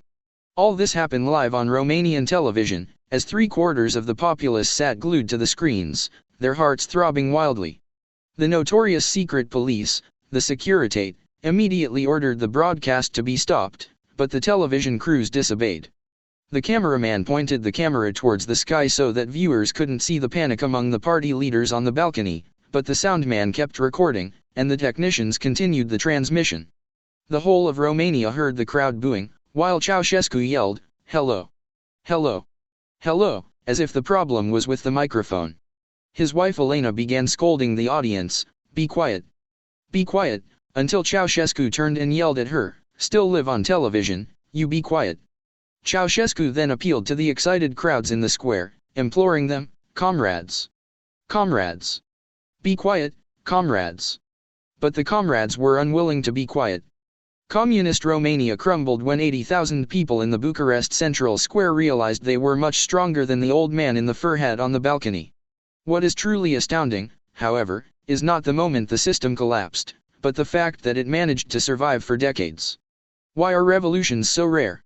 Why do the masses sometimes clap and cheer for centuries on end, doing everything the man on the balcony commands them, even though they could in theory charge forward at any moment and tear him to pieces? Ceausescu and his cronies dominated 20 million Romanians for 4 decades because they ensured 3 vital conditions. First, they placed loyal communist apparatchiks in control of all networks of cooperation, such as the army, trade unions, and even sports associations. Second, they prevented the creation of any rival organizations, whether political, economic, or social, which might serve as a basis for anti-communist cooperation. Third, they relied on the support of sister communist parties in the Soviet Union and Eastern Europe. Despite occasional tensions, these parties helped each other in times of need, or at least guaranteed that no outsider poked his nose into the socialist paradise. Under such conditions, despite all the hardship and suffering inflicted on them by the ruling elite, the 20 million Romanians were unable to organize any effective opposition. Ceausescu fell from power only once all 3 conditions no longer held. In the late 1980s, the Soviet Union withdrew its protection and the communist regimes began falling like dominoes. By December 1989, Ceausescu could not expect any outside assistance. Just the opposite, revolutions in nearby countries gave heart to the local opposition. The Communist Party itself began splitting into rival camps. The moderates wished to rid themselves of Ceausescu and initiate reforms before it was too late. By organizing the Bucharest demonstration and broadcasting it live on television, Ceausescu himself provided the revolutionaries with the perfect opportunity to discover their power and rally against him. What quicker way to spread a revolution than by showing it on TV? Yet when power slipped from the hands of the clumsy organizer on the balcony, it did not pass to the masses in the square. Though numerous and enthusiastic, the crowds did not know how to organize themselves. Hence, just as in Russia in 1917, power passed to a small group of political players whose only asset was good organization. The Romanian Revolution was hijacked by the self-proclaimed National Salvation Front, which was in fact a smokescreen for the moderate wing of the Communist Party. The front had no real ties to the demonstrating crowds. It was manned by mid-ranking party officials, and led by Ion Iliescu, a former member of the Communist Party's Central Committee and one-time head of the propaganda department. Iliescu and his comrades in the National Salvation Front reinvented themselves as democratic politicians, proclaimed to any available microphone that they were the leaders of the revolution, and then used their long experience and network of cronies to take control of the country and pocket its resources. In communist Romania, almost everything was owned by the state. Democratic Romania quickly privatized its assets, selling them at bargain prices to the ex-communists, who alone grasped what was happening and collaborated to feather each other's nests. Government companies that controlled national infrastructure and natural resources were sold to former communist officials at end-of-season prices, while the party's foot soldiers bought houses and apartments for pennies. Ion Iliescu was elected president of Romania, while his colleagues became ministers, parliament members, bank directors, and multimillionaires. The new Romanian elite that controls the country to this day is composed mostly of former communists and their families. The masses who risked their necks in Timișoara and Bucharest settled for scraps, because they did not know how to cooperate and how to create an efficient organization to look after their own interests. Point 21. A similar fate befell the Egyptian Revolution of 2011. What television did in 1989, Facebook and Twitter did in 2011. The new media helped the masses coordinate their activities, so that thousands of people flooded the streets and squares at the right moment and toppled the Mubarak regime. However, it is one thing to bring 100,000 people to Tahrir Square, and quite another to get a grip on the political machinery, shake the right hands in the right back rooms and run a country effectively. Consequently, when Mubarak stepped down, the demonstrators could not fill the vacuum. Egypt had only 2 institutions sufficiently organized to rule the country, the army and the Muslim Brotherhood. Hence the revolution was hijacked first by the Brotherhood, and eventually by the army. The Romanian ex-communists and the Egyptian generals were not more intelligent or nimble-fingered than either the old dictators or the demonstrators in Bucharest and Cairo. Their advantage lay in flexible cooperation. They cooperated better than the crowds, and they were willing to show far more flexibility than the hidebound Ceausescu and Mubarak. Beyond sex and violence. If sapiens rule the world because we alone can cooperate flexibly in large numbers, then this undermines our belief in the sacredness of human beings. We tend to think that we are special, and deserve all kinds of privileges. As proof, we point to the amazing achievements of our species. We built the pyramids and the Great Wall of China, we deciphered the structure of atoms and DNA molecules, we reached the South Pole and the Moon. If these accomplishments resulted from some unique essence that each individual human has, an immortal soul, say, then it would make sense to sanctify human life. Yet since these triumphs actually result from mass cooperation, it is far less clear why they should make us revere individual humans. A beehive has much greater power than an individual butterfly, yet that doesn't imply a bee is therefore more hallowed than a butterfly. The Romanian Communist Party successfully dominated the disorganized Romanian population. Does it follow that the life of a party member was more sacred than the life of an ordinary citizen? Humans know how to cooperate far more effectively than chimpanzees, which is why humans launch spaceships to the moon whereas chimpanzees throw stones at zoo visitors. Does it mean that humans are superior beings? Well, maybe. It depends on what enables humans to cooperate so well in the first place. Why are humans alone able to construct such large and sophisticated social systems? Social cooperation among most social mammals such as chimpanzees, wolves, and dolphins relies on intimate acquaintance. Among common chimpanzees, individuals will go hunting together only after they have got to know each other well and established a social hierarchy. Hence chimpanzees spend a lot of time in social interactions and power struggles. When alien chimpanzees meet, they usually cannot cooperate, but instead scream at each other, fight or flee as quickly as possible. Among pygmy chimpanzees, also known as bonobos, things are a bit different. Bonobos often use sex in order to dispel tensions and cement social bonds. Not surprisingly, homosexual intercourse is consequently very common among them. When two alien groups of bonobos encounter one another, at first they display fear and hostility, and the jungle is filled with howls and screams. Soon enough, however, females from one group cross No Chimp's land, and invite the strangers to make love instead of war. The invitation is usually accepted, and within a few minutes the potential battlefield teems with bonobos having sex in almost every conceivable posture, including hanging upside down from trees. Sapiens know these cooperative tricks well. They sometimes form power hierarchies similar to those of common chimpanzees, whereas on other occasions they cement social bonds with sex just like bonobos. Yet personal acquaintance, whether it involves fighting or copulating, cannot form the basis for large-scale cooperation. You cannot settle the Greek debt crisis by inviting Greek politicians and German bankers to either a fist fight or an orgy. Research indicates that sapiens just can have intimate relations, whether hostile or amorous, with more than 150 individuals. 22 Whatever enables humans to organize mass cooperation networks, it isn't intimate relations. This is bad news for psychologists, sociologists, economists, and others who try to decipher human society through laboratory experiments. For both organizational and financial reasons, the vast majority of experiments are conducted either on individuals or on small groups of participants. Yet it is risky to extrapolate from small group behavior to the dynamics of mass societies. A nation of 100 million people functions in a fundamentally different way to a band of 100 individuals. Take, for example, the ultimatum game, one of the most famous experiments in behavioral economics. This experiment is usually conducted on two people. One of them gets $100, which he must divide between himself and the other participant in any way he wants. He may keep everything, split the money in half, or give most of it away. The other player can do one of two things: accept the suggested division, or reject it outright. If he rejects the division, nobody gets anything. Classical economic theories maintain that humans are rational calculating machines.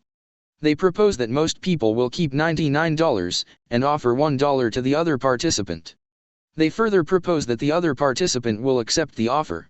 A rational person offered $1 will always say yes. What does he care if the other player gets $99? Classical economists have probably never left their laboratories and lecture halls to venture into the real world. Most people playing the ultimatum game reject very low offers because they are unfair. They prefer losing $1 to looking like suckers. Since this is how the real world functions, few people make very low offers in the first place. Most people divide the money equally, or give themselves only a moderate advantage, offering $30 or $40 to the other player.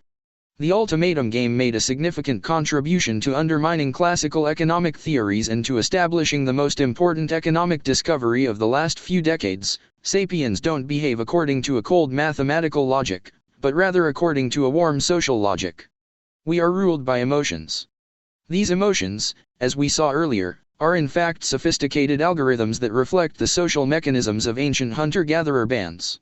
If 30,000 years ago I helped you hunt a wild chicken and you then kept almost all the chicken to yourself, offering me just one wing, I did not say to myself, better one wing than nothing at all. Instead, my evolutionary algorithms kicked in, adrenaline and testosterone flooded my system, my blood boiled, and I stamped my feet and shouted at the top of my voice. In the short term I may have gone hungry, and even risked a punch or two. But it paid off in the long term, because you thought twice before ripping me off again. We refuse unfair offers because people who meekly accepted unfair offers didn't survive in the Stone Age. Observations of contemporary hunter-gatherer bands support this idea. Most bands are highly egalitarian, and when a hunter comes back to camp carrying a fat deer, everybody gets a share. The same is true of chimpanzees. When one chimp kills a piglet, the other troop members will gather round him with outstretched hands, and usually they all get a piece. In another recent experiment, the primatologist Franz de Waal placed two Capuchin monkeys in two adjacent cages, so that each could see everything the other was doing. De Waal and his colleagues placed small stones inside each cage, and trained the monkeys to give them these stones. Whenever a monkey handed over a stone, he received food in exchange. At first the reward was a piece of cucumber. Both monkeys were very pleased with that, and happily ate their cucumber. After a few rounds, de Waal moved to the next stage of the experiment. This time, when the first monkey surrendered a stone, he got a grape. Grapes are much more tasty than cucumbers. However, when the second monkey gave a stone, he still received a piece of cucumber. The second monkey, who was previously very happy with his cucumber, became incensed. He took the cucumber, looked at it in disbelief for a moment, and then threw it at the scientists in anger and began jumping and screeching loudly. He aimed a sucker. 23. This hilarious experiment, which you can see for yourself on YouTube, along with the ultimatum game, has led many to believe that primates have a natural morality, and that equality is a universal and timeless value. People are egalitarian by nature, and unequal societies can never function well due to resentment and dissatisfaction. But is that really so? These theories may work well on chimpanzees, Capuchin monkeys, and small hunter-gatherer bands. They also work well in the lab, where you test them on small groups of people. Yet once you observe the behavior of human masses, you discover a completely different reality. Most human kingdoms and empires were extremely unequal, yet many of them were surprisingly stable and efficient. In ancient Egypt, the pharaoh sprawled on comfortable cushions inside a cool and sumptuous palace, wearing golden sandals and gem-studded tunics, while beautiful maids popped sweet grapes into his mouth. Through the open window he could see the peasants in the fields, toiling in dirty rags under a merciless sun, and blessed was the peasant who had a cucumber to eat at the end of the day. Yet the peasants rarely revolted. In 1740 King Frederick II of Prussia invaded Silesia, thus commencing a series of bloody wars that earned him his sobriquet Frederick the Great, turned Prussia into a major power and left hundreds of thousands of people dead, crippled or destitute. Most of Frederick's soldiers were hapless recruits, subject to iron discipline and draconian drill. Not surprisingly, the soldiers lost little love on their supreme commander. As Frederick watched his troops assemble for the invasion, he told one of his generals that what struck him most about the scene was that we are standing here in perfect safety, looking at 60,000 men, they are all our enemies, and there is not one of them who is not better armed and stronger than we are, and yet they all tremble in our presence, while we have no reason whatsoever to be afraid of them. 24 Frederick could indeed watch them in perfect safety. During the following years, despite all the hardships of war, these 60,000 armed men never revolted against him. Indeed, many of them served him with exceptional courage, risking and even sacrificing their very lives. Why did the Egyptian peasants and Prussian soldiers act so differently than we would have expected on the basis of the ultimatum game and the Capuchin monkeys experiment? Because large numbers of people behave in a fundamentally different way than do small numbers. What would scientists see if they conducted the ultimatum game experiment on two groups of 1 million people each, who had to share $100 billion? They would probably have witnessed strange and fascinating dynamics. For example, since 1 million people cannot make decisions collectively, each group might sprout a small ruling elite. What if one elite offers the other $10 billion, keeping $90 billion? The leaders of the second group might well accept this unfair offer, siphon most of the $10 billion into their Swiss bank accounts, while preventing rebellion among their followers with a combination of sticks and carrots. The leadership might threaten to severely punish dissidents forthwith, while promising the meek and patient everlasting rewards in the afterlife. This is what happened in ancient Egypt and 18th century Prussia, and this is how things still work out in numerous countries around the world. Such threats and promises often succeed in creating stable human hierarchies and mass cooperation networks, as long as people believe that they reflect the inevitable laws of nature or the divine commands of God, rather than just human whims. All large-scale human cooperation is ultimately based on our belief in imagined orders. These are sets of rules that, despite existing only in our imagination, we believe to be as real and inviolable as gravity. If you sacrifice 10 bulls to the sky god, the rain will come. If you honor your parents, you will go to heaven, and if you don't believe what I am telling you, you'll go to hell. As long as all sapiens living in a particular locality believe in the same stories, they all follow the same rules, making it easy to predict the behavior of strangers and to organize mass cooperation networks. Sapiens often use visual marks such as a turban, a beard, or a business suit to signal, "You can trust me, I believe in the same story as you." Our chimpanzee cousins cannot invent and spread such stories, which is why they cannot cooperate in large numbers. The web of meaning. People find it difficult to understand the idea of imagined orders because they assume that there are only two types of realities, objective realities and subjective realities. In objective reality, things exist independently of our beliefs and feelings. Gravity, for example, is an objective reality. It existed long before Newton, and it affects people who don't believe in it just as much as it affects those who do. Subjective reality, in contrast, depends on my personal beliefs and feelings. Thus, suppose I feel a sharp pain in my head and go to the doctor. The doctor checks me thoroughly, but finds nothing wrong. So she sends me for a blood test, urine test, DNA test, X-ray, electrocardiogram, fMRI scan and a plethora of other procedures. When the results come in, she announces that I am perfectly healthy, and I can go home. Yet I still feel a sharp pain in my head. Even though every objective test has found nothing wrong with me, and even though nobody except me feels the pain, for me the pain is 100% real. Most people presume that reality is either objective or subjective, and that there is no third option. Hence, once they satisfy themselves that something isn't just their own subjective feeling, they jump to the conclusion it must be objective. If lots of people believe in God, if money makes the world go round, and if nationalism starts wars and builds empires, then these things aren't just a subjective belief of mine. God, money, and nations must therefore be objective realities. However, there is a third level of reality, the intersubjective level. Intersubjective entities depend on communication among many humans rather than on the beliefs and feelings of individual humans. Many of the most important agents in history are intersubjective. Money, for example, has no objective value. You cannot eat, drink or wear a dollar bill. Yet as long as billions of people believe in its value, you can use it to buy food, beverages, and clothing. If the baker suddenly loses his faith in the dollar bill and refuses to give me a loaf of bread for this green piece of paper, it doesn't matter much. I can just go down a few blocks to the nearby supermarket. However, if the supermarket cashiers also refuse to accept this piece of paper, along with the hawkers in the market and the salespeople in the mall, then the dollar will lose its value. The green pieces of paper will go on existing, of course, but they will be worthless. Such things actually happen from time to time. On November 3, 1985, the Myanmar government unexpectedly announced that banknotes of 25, 50 and 100 chots were no longer legal tender. People were given no opportunity to exchange the notes, and savings of a lifetime were instantaneously turned into heaps of worthless paper. To replace the defunct notes, the government introduced new 75 chot bills, allegedly in honor of the 75th birthday of Myanmar's dictator, General Ne Win.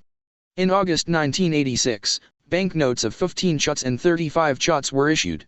Rumor had it that the dictator, who had a strong faith in numerology, believed that 15 and 35 are lucky numbers. They brought little luck to his subjects. On September 5, 1987, the government suddenly decreed that all 35 and 75 notes were no longer money. The value of money is not the only thing that might evaporate once people stop believing in it. The same can happen to laws, gods, and even entire empires. One moment they are busy shaping the world, and the next moment they no longer exist. Zeus and Hera were once important powers in the Mediterranean basin, but today they lack any authority because nobody believes in them. The Soviet Union could once destroy the entire human race, yet it ceased to exist at the stroke of a pen. At 2 p.m. on December 8, 1991, in a state dacha near Vyskyly, the leaders of Russia, Ukraine, and Belarus signed the Belavazha Accords, which stated that we, the Republic of Belarus, the Russian Federation and Ukraine, as founding states of the USSR that signed the Union Treaty of 1922, hereby establish that the USSR as a subject of international law and a geopolitical reality ceases its existence. 25 And that was that. No more Soviet Union. It is relatively easy to accept that money is an intersubjective reality. Most people are also happy to acknowledge that ancient Greek gods, evil empires, and the values of alien cultures exist only in the imagination. Yet we don't want to accept that our God, our nation, or our values are mere fictions, because these are the things that give meaning to our lives. We want to believe that our lives have some objective meaning, and that our sacrifices matter to something beyond the stories in our head. Yet in truth the lives of most people have meaning only within the network of stories they tell one another. Meaning is created when many people weave together a common network of stories. Why does a particular action, such as getting married in church, fasting on Ramadan or voting on election day, seem meaningful to me? Because my parents also think it is meaningful, as do my brothers, my neighbors, people in nearby cities and even the residents of far-off countries. And why do all these people think it is meaningful? Because their friends and neighbors also share the same view. People constantly reinforce each other's beliefs in a self-perpetuating loop. Each round of mutual confirmation tightens the web of meaning further, until you have little choice but to believe what everyone else believes. Yet over decades and centuries the web of meaning unravels and a new web is spun in its place. To study history means to watch the spinning and unraveling of these webs, and to realize that what seems to people in one age the most important thing in life becomes utterly meaningless to their descendants. In 1187 Saladin defeated the Crusader army at the Battle of Hattin and conquered Jerusalem. In response the Pope launched the Third Crusade to recapture the Holy City. Imagine a young English nobleman named John, who left home to fight Saladin. John believed that his actions had an objective meaning. He believed that if he died on the crusade, after death his soul would ascend to heaven, where it would enjoy everlasting celestial joy. He would have been horrified to learn that the soul and heaven are just stories invented by humans. John wholeheartedly believed that if he reached the Holy Land, and if some Muslim warrior with a big mustache brought an axe down on his head, he would feel an unbearable pain, his ears would ring, his legs would crumble under him, his field of vision would turn black, and the very next moment he would see brilliant light all around him. He would hear angelic voices and melodious harps, and radiant winged cherubs would beckon him through a magnificent golden gate. John had a very strong faith in all this, because he was enmeshed within an extremely dense and powerful web of meaning. His earliest memories were of Grandpa Henry's rusty sword, hanging in the castle's main hall. Ever since he was a toddler John had heard stories of Grandpa Henry who died on the Second Crusade and who is now resting with the angels in heaven, watching over John and his family. When minstrels visited the castle, they usually sang about the brave crusaders who fought in the Holy Land. When John went to church, he enjoyed looking at the stained glass windows. One showed Godfrey of Bouillon riding a horse and impaling a wicked-looking Muslim on his lance. Another showed the souls of sinners burning in hell. John listened attentively to the local priest, the most learned man he knew. Almost every Sunday, the priest explained, with the help of well-crafted parables and hilarious jokes, that there was no salvation outside the Catholic Church, that the Pope in Rome was our Holy Father and that we always had to obey his commands. If we murdered or stole, God would send us to hell, but if we killed infidel Muslims, God would welcome us to heaven. One day when John was just turning 18 a dish-eviled knight rode to the castle's gate, and in a choked voice announced the news: Saladin has destroyed the Crusader army at Hattin. Jerusalem has fallen. The Pope has declared a new crusade, promising eternal salvation to anyone who dies on it. All around, people looked shocked and worried, but John's face lit up in an otherworldly glow and he proclaimed, "I am going to fight the infidels and liberate the Holy Land." Everyone fell silent for a moment, and then smiles and tears appeared on their faces. His mother wiped her eyes, gave John a big hug and told him how proud she was of him. His father gave him a mighty pat on the back, and said, "If only I was your age, son, I would join you. Our family's honor is at stake, I am sure you won't disappoint us." Two of his friends announced that they were coming too. Even John's sworn rival, the Baron on the other side of the river, paid a visit to wish him Godspeed. As he left the castle, villagers came forth from their hovels to wave to him, and all the pretty girls looked longingly at the brave crusader setting off to fight the infidels. When he set sail from England and made his way through strange and distant lands, Normandy, Provence, Sicily, he was joined by bands of foreign knights, all with the same destination and the same faith. When the army finally disembarked in the Holy Land and waged battle with Saladin's hosts, John was amazed to discover that even the wicked Saracens shared his beliefs. True, they were a bit confused, thinking that the Christians were the infidels and that the Muslims were obeying God's will. Yet they too accepted the basic principle that those fighting for God and Jerusalem will go straight to heaven when they die. In such a way, thread by thread, medieval civilization spun its web of meaning, trapping John and his contemporaries like flies. It was inconceivable to John that all these stories were just figments of the imagination. Maybe his parents and uncles were wrong. But the minstrels too, and all his friends, and the village girls, the learned priest, the Baron on the other side of the river, the Pope in Rome, the Provençal and Sicilian knights, and even the very Muslims, is it possible that they were all hallucinating? And the years pass.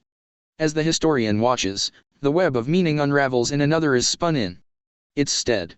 John's parents die, followed by all his siblings and friends. Instead of minstrels singing about the Crusades, the new fashion is stage plays about tragic love affairs. The family castle burns to the ground and, when it is rebuilt, no trace is found of Grandpa Henry's sword. The church windows shatter in a winter storm and the replacement glass no longer depicts Godfrey of Bouillon and the sinners in hell, but rather the great triumph of the King of England over the King of France. The local priest has stopped calling the Pope our Holy Father, he is now referred to as that devil in Rome. In the nearby university, scholars pore over ancient Greek manuscripts, dissect dead bodies and whisper quietly behind closed doors that perhaps there is no such thing as the soul. And the years continue to pass. Where the castle once stood, there is now a shopping mall. In the local cinema they are screening Monty Python and the Holy Grail for the umpteenth time. In an empty church a bored vicar is overjoyed to see two Japanese tourists. He explains at length about the stained glass windows, while they politely smile, nodding in complete incomprehension. On the steps outside a gaggle of teenagers are playing with their iPhones. They watch a new YouTube remix of John Lennon's Imagine. Imagine there's no heaven, sings Lennon, it's easy if you try. A Pakistani street cleaner is sweeping the pavement, while a nearby radio broadcasts the news. The carnage in Syria continues, and the Security Council's meeting has ended in an impasse. Suddenly a hole in time opens, a mysterious ray of light illuminates the face of one of the teenagers, who announces, "I am going to fight the infidels and liberate the Holy Land." Infidels and Holy Land? These words no longer carry any meaning for most people in today's England. Even the vicar would probably think the teenager is having some sort of psychotic episode. In contrast, if an English youth decided to join Amnesty International and travel to Syria to protect the human rights of refugees, he will be seen as a hero. In the Middle Ages people would have thought he had gone bonkers. Nobody in 12th century England knew what human rights were. You want to travel to the Middle East and risk your life not in order to kill Muslims, but to protect one group of Muslims from another? You must be out of your mind. That's how history unfolds. People weave a web of meaning, believe in it with all their heart, but sooner or later the web unravels, and when we look back we cannot understand how anybody could have taken it seriously. With hindsight, going on crusade in the hope of reaching paradise sounds like utter madness. With hindsight, the Cold War seems even madder. How come 30 years ago people were willing to risk nuclear holocaust because of their belief in a communist paradise? 100 years hence, our belief in democracy and human rights might look equally incomprehensible to our descendants. Dream time. Sapiens rule the world because only they can weave an intersubjective web of meaning, a web of laws, forces, entities, and places that exist purely in their common imagination. This web allows humans alone to organize crusades, socialist revolutions and human rights movements. Other animals may also imagine various things. A cat waiting to ambush a mouse might not see the mouse, but may well imagine the shape and even taste of the mouse. Yet to the best of our knowledge, cats are able to imagine only things that actually exist in the world, like mice.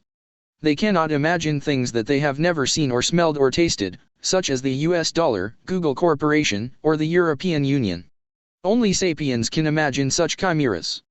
Consequently, whereas cats and other animals are confined to the objective realm and use their communication systems merely to describe reality, sapiens use language to create completely new realities. During the last 70,000 years, the intersubjective realities that sapiens invented became ever more powerful, so that today they dominate the world. Will the chimpanzees, the elephants, the Amazon rainforests and the Arctic glaciers survive the 21st century? This depends on the wishes and decisions of intersubjective entities such as the European Union and the World Bank, entities that exist only in our shared imagination.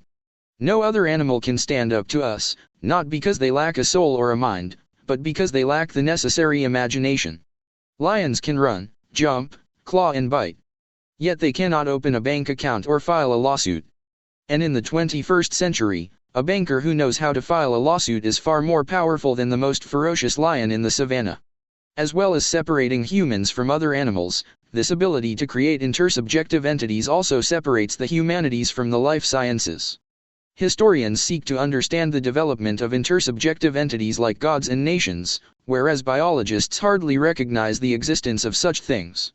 Some believe that if we could only crack the genetic code and map every neuron in the brain, we will know all of humanity's secrets. After all, if humans have no soul, and if thoughts, emotions, and sensations are just biochemical algorithms, why can't biology account for all the vagaries of human societies? From this perspective, the Crusades were territorial disputes shaped by evolutionary pressures, and English knights going to fight Saladin in the Holy Land were not that different from wolves trying to appropriate the territory of a neighboring pack. The humanities, in contrast, emphasize the crucial importance of intersubjective entities, which cannot be reduced to hormones and neurons. To think historically means to ascribe real power to the contents of our imaginary stories. Of course, historians don't ignore objective factors such as climate changes and genetic mutations, but they give much greater importance to the stories people invent and believe. North Korea and South Korea are so different from one another not because people in Pyongyang have different genes to people in Seoul, or because the North is colder and more mountainous. It's because the North is dominated by very different fictions. Maybe someday breakthroughs in neurobiology will enable us to explain communism and the Crusades in strictly biochemical terms. Yet we are very far from that point. During the 21st century, the border between history and biology is likely to blur not because we will discover biological explanations for historical events, but rather because ideological fictions will rewrite DNA strands, political and economic interests will redesign the climate, and the geography of mountains and rivers will give way to cyberspace. As human fictions are translated into genetic and electronic codes, the intersubjective reality will swallow up the objective reality and biology will merge with history. In the 21st century, fiction might thereby become the most potent force on Earth, surpassing even wayward asteroids and natural selection. Hence, if we want to understand our future, cracking genomes and crunching numbers is hardly enough. We must also decipher the fictions that give meaning to the world. Part 2. Homo sapiens gives meaning to the world. What kind of world did humans create? How did humans become convinced that they not only control the world, but also give it meaning? How did humanism, the worship of humankind, become the most important religion of all? Chapter 4. The Storytellers. Animals such as wolves and chimpanzees live in a dual reality. On the one hand, they are familiar with objective entities outside them, such as trees, rocks, and rivers. On the other hand, they are aware of subjective experiences within them, such as fear, joy, and desire. Sapiens, in contrast, live in triple-layered reality. In addition to trees, rivers, fears and desires, the sapiens world also contains stories about money, gods, nations, and corporations. As history unfolded, the impact of gods, nations, and corporations grew at the expense of rivers, fears and desires. There are still many rivers in the world, and people are still motivated by their fears and wishes, but Jesus Christ, the French Republic and Apple Incorporated have dammed and harnessed the rivers, and have learned to shape our deepest anxieties and yearnings. Since new 21st century technologies are likely to make such fictions only more potent, understanding our future requires understanding how stories about Christ, France, and Apple have gained so much power. Humans think they make history, but history actually revolves around the web of stories. The basic abilities of individual humans have not changed much since the Stone Age. But the web of stories has grown from strength to strength, thereby pushing history from the Stone Age to the Silicon Age. It all began about 70,000 years ago, when the cognitive revolution enabled sapiens to start talking about things that existed only in their own imagination. For the following 60,000 years sapiens wove many fictional webs, but these remained small and local. The spirit of a revered ancestor worshipped by one tribe was completely unknown to its neighbors, and seashells valuable in one locality became worthless once you crossed the nearby mountain range. Stories about ancestral spirits and precious seashells still gave sapiens a huge advantage, because they allowed hundreds and sometimes even thousands of sapiens to cooperate effectively, which was far more than Neanderthals or chimpanzees could do. Yet as long as sapiens remained hunter-gatherers, they could not cooperate on a truly massive scale, because it was impossible to feed a city or a kingdom by hunting and gathering. Consequently, the spirits, fairies, and demons of the Stone Age were relatively weak entities. The agricultural revolution, which began about 12,000 years ago, provided the necessary material base for enlarging and strengthening the intersubjective networks. Farming made it possible to feed thousands of people in crowded cities and thousands of soldiers in disciplined armies. However, the intersubjective webs then encountered a new obstacle. In order to preserve the collective myths and organize mass cooperation, the early farmers relied on the data processing abilities of the human brain, which were strictly limited. Farmers believed in stories about great gods. They built temples to their favorite god, held festivals in his honor, offered him sacrifices, and gave him lands, tithes, and presents. In the first cities of ancient Sumer, about 6,000 years ago, the temples were not just centers of worship, but also the most important political and economic hubs. The Sumerian gods fulfilled a function analogous to modern brands and corporations. Today, corporations are fictional legal entities that own property, lend money, hire employees, and initiate economic enterprises. In ancient Uruk, Lagash, and Shuruppak, the gods functioned as legal entities that could own fields and slaves, give and receive loans, pay salaries, and build dams and canals. Since the gods never died, and since they had no children to fight over their inheritance, they gathered more and more property and power. An increasing number of Sumerians found themselves employed by the gods, taking loans from the gods, tilling the gods' lands and owing taxes and tithes to the gods. Just as in present-day San Francisco John is employed by Google while Mary works for Microsoft, so in ancient Uruk one person was employed by the great god Enki while his neighbor worked for the goddess Inanna. The temples of Enki and Inanna dominated the Uruk skyline, and their divine logos branded buildings, products, and clothes. For the Sumerians, Enki and Inanna were as real as Google and Microsoft are real for us. Compared to their predecessors, the ghosts and spirits of the Stone Age, the Sumerian gods were very powerful entities. It goes without saying that the gods didn't actually run their businesses, for the simple reason that they didn't exist anywhere except in the human imagination. Day-to-day activities were managed by the temple priests, just as Google and Microsoft need to hire flesh and blood humans to manage their affairs. However, as the gods acquired more and more property and power, the priests could not cope. They may have represented the mighty sky god or the all-knowing earth goddess, but they themselves were fallible mortals. They had difficulty remembering all the lands belonging to the goddess Inanna, which of Inanna's employees had received their salary already, which of the goddess's tenants had failed to pay rent, and what interest rate the goddess charged her debtors. This was one of the main reasons why in Sumer, like everywhere else around the world, human cooperation networks could not grow much even thousands of years after the agricultural revolution. There were no huge kingdoms, no extensive trade networks, and no universal religions. This obstacle was finally removed about 5,000 years ago, when the Sumerians invented both writing and money. These Siamese twins, born to the same parents at the same time and in the same place, broke the data processing limitations of the human brain. Writing and money made it possible to start collecting taxes from hundreds of thousands of people, to organize complex bureaucracies, and to establish vast kingdoms. In Sumer these kingdoms were managed in the name of the gods by human priest-kings. In the neighboring Nile Valley people went a step further, merging the priest-king with the god to create a living deity, Pharaoh. The Egyptians considered Pharaoh to be an actual god rather than just a divine deputy. The whole of Egypt belonged to that god, and all people had to obey his orders and pay his taxes. Just as in the Sumerian temples, so also in pharaonic Egypt the god didn't manage his business empire by himself. Some pharaohs ruled with an iron fist, while others passed their days at banquets and festivities, but in both cases the practical work of administering Egypt was left to thousands of literate officials. Just like any other human, Pharaoh had a biological body with biological needs, desires, and emotions. But the biological Pharaoh was of little importance. The real ruler of the Nile Valley was an imagined Pharaoh that existed in the stories millions of Egyptians told one another.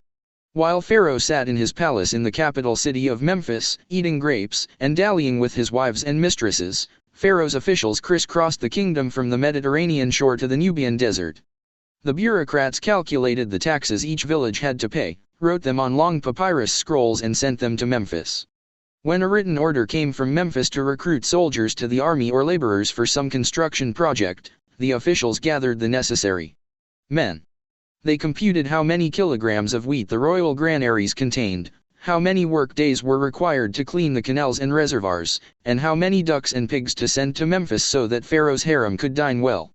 Even when the living deity died, and his body was embalmed and borne in an extravagant funerary procession to the royal necropolis outside Memphis, the bureaucracy kept going. The officials kept writing scrolls, collecting taxes, sending orders, and oiling the gears of the pharaonic machine. If the Sumerian gods remind us of present-day company brands, so the living god Pharaoh can be compared to modern personal brands such as Elvis Presley, Madonna, or Justin Bieber. Just like Pharaoh, Elvis too had a biological body, complete with biological needs, desires, and emotions. Elvis ate and drank and slept. Yet Elvis was much more than a biological body. Like Pharaoh, Elvis was a story, a myth, a brand, and the brand was far more important than the biological body. During Elvis's lifetime, the brand earned millions of dollars selling records, tickets, posters, and rights, but only a small fraction of the necessary work was done by Elvis in person. Instead, most of it was done by a small army of agents, lawyers, producers, and secretaries.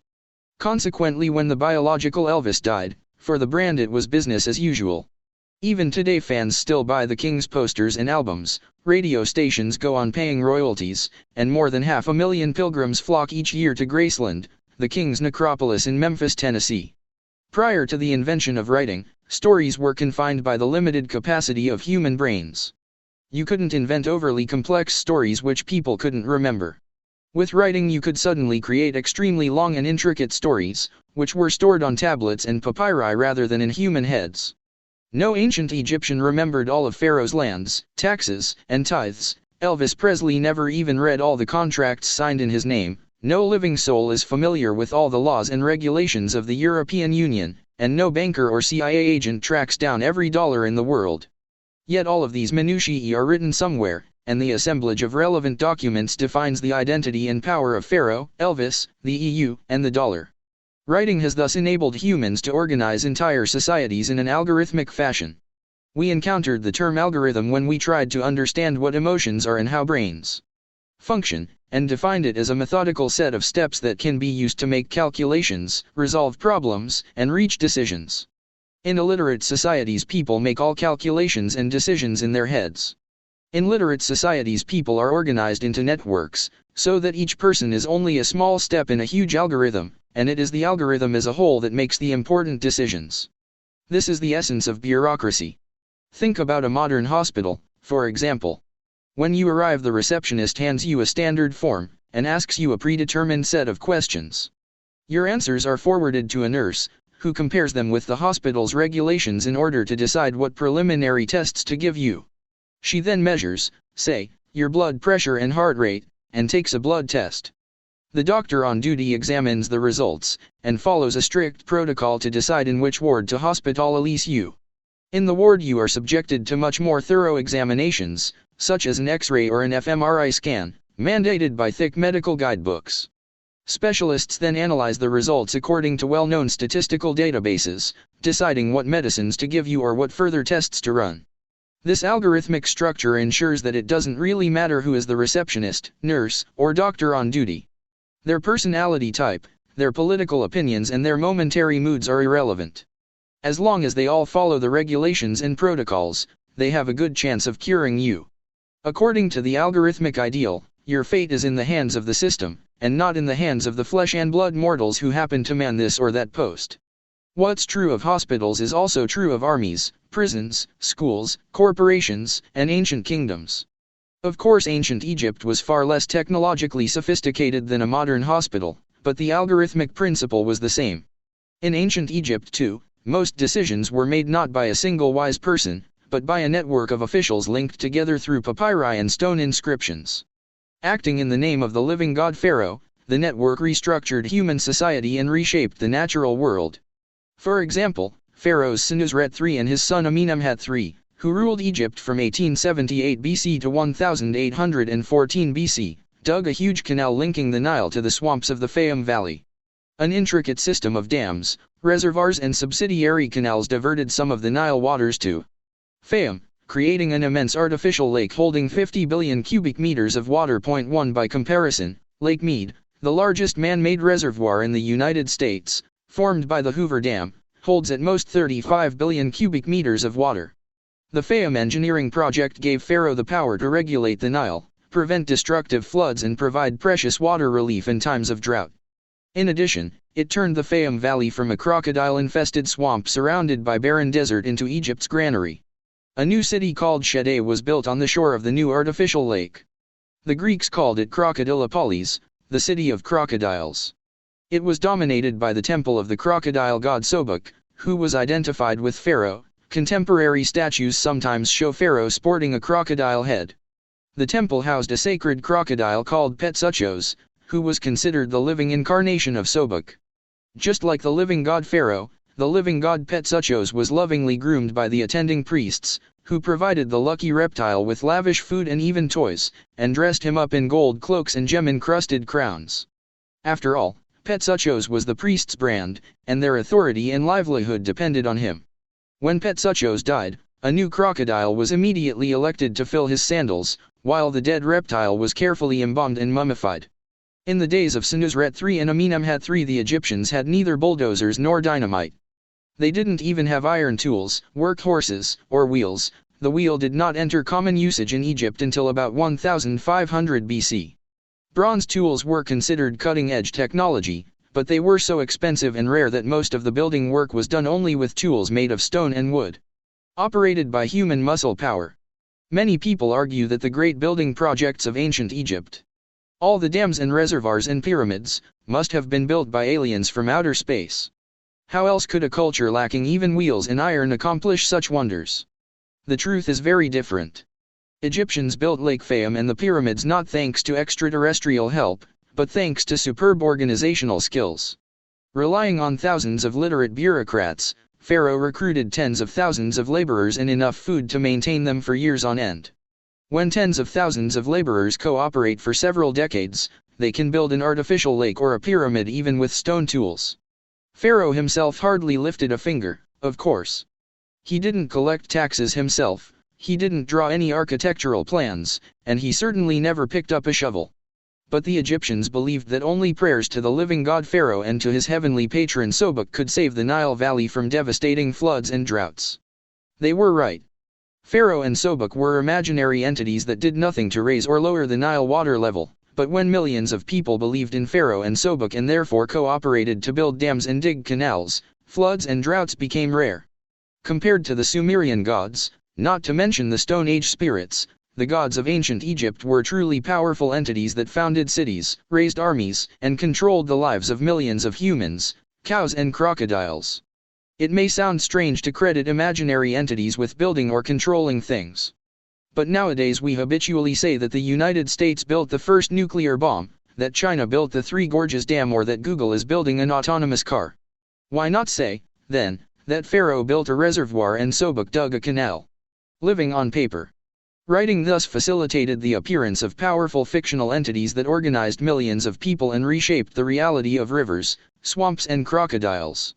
Simultaneously, writing also made it easier for humans to believe in the existence of such fictional entities, because it habituated people to experiencing reality through the mediation of abstract symbols. Hunter-gatherers spent their days climbing trees, looking for mushrooms, and chasing boars and rabbits. Their daily reality consisted of trees, mushrooms, boars and rabbits. Peasants worked all day in the fields, plowing, harvesting, grinding corn and taking care of farmyard animals.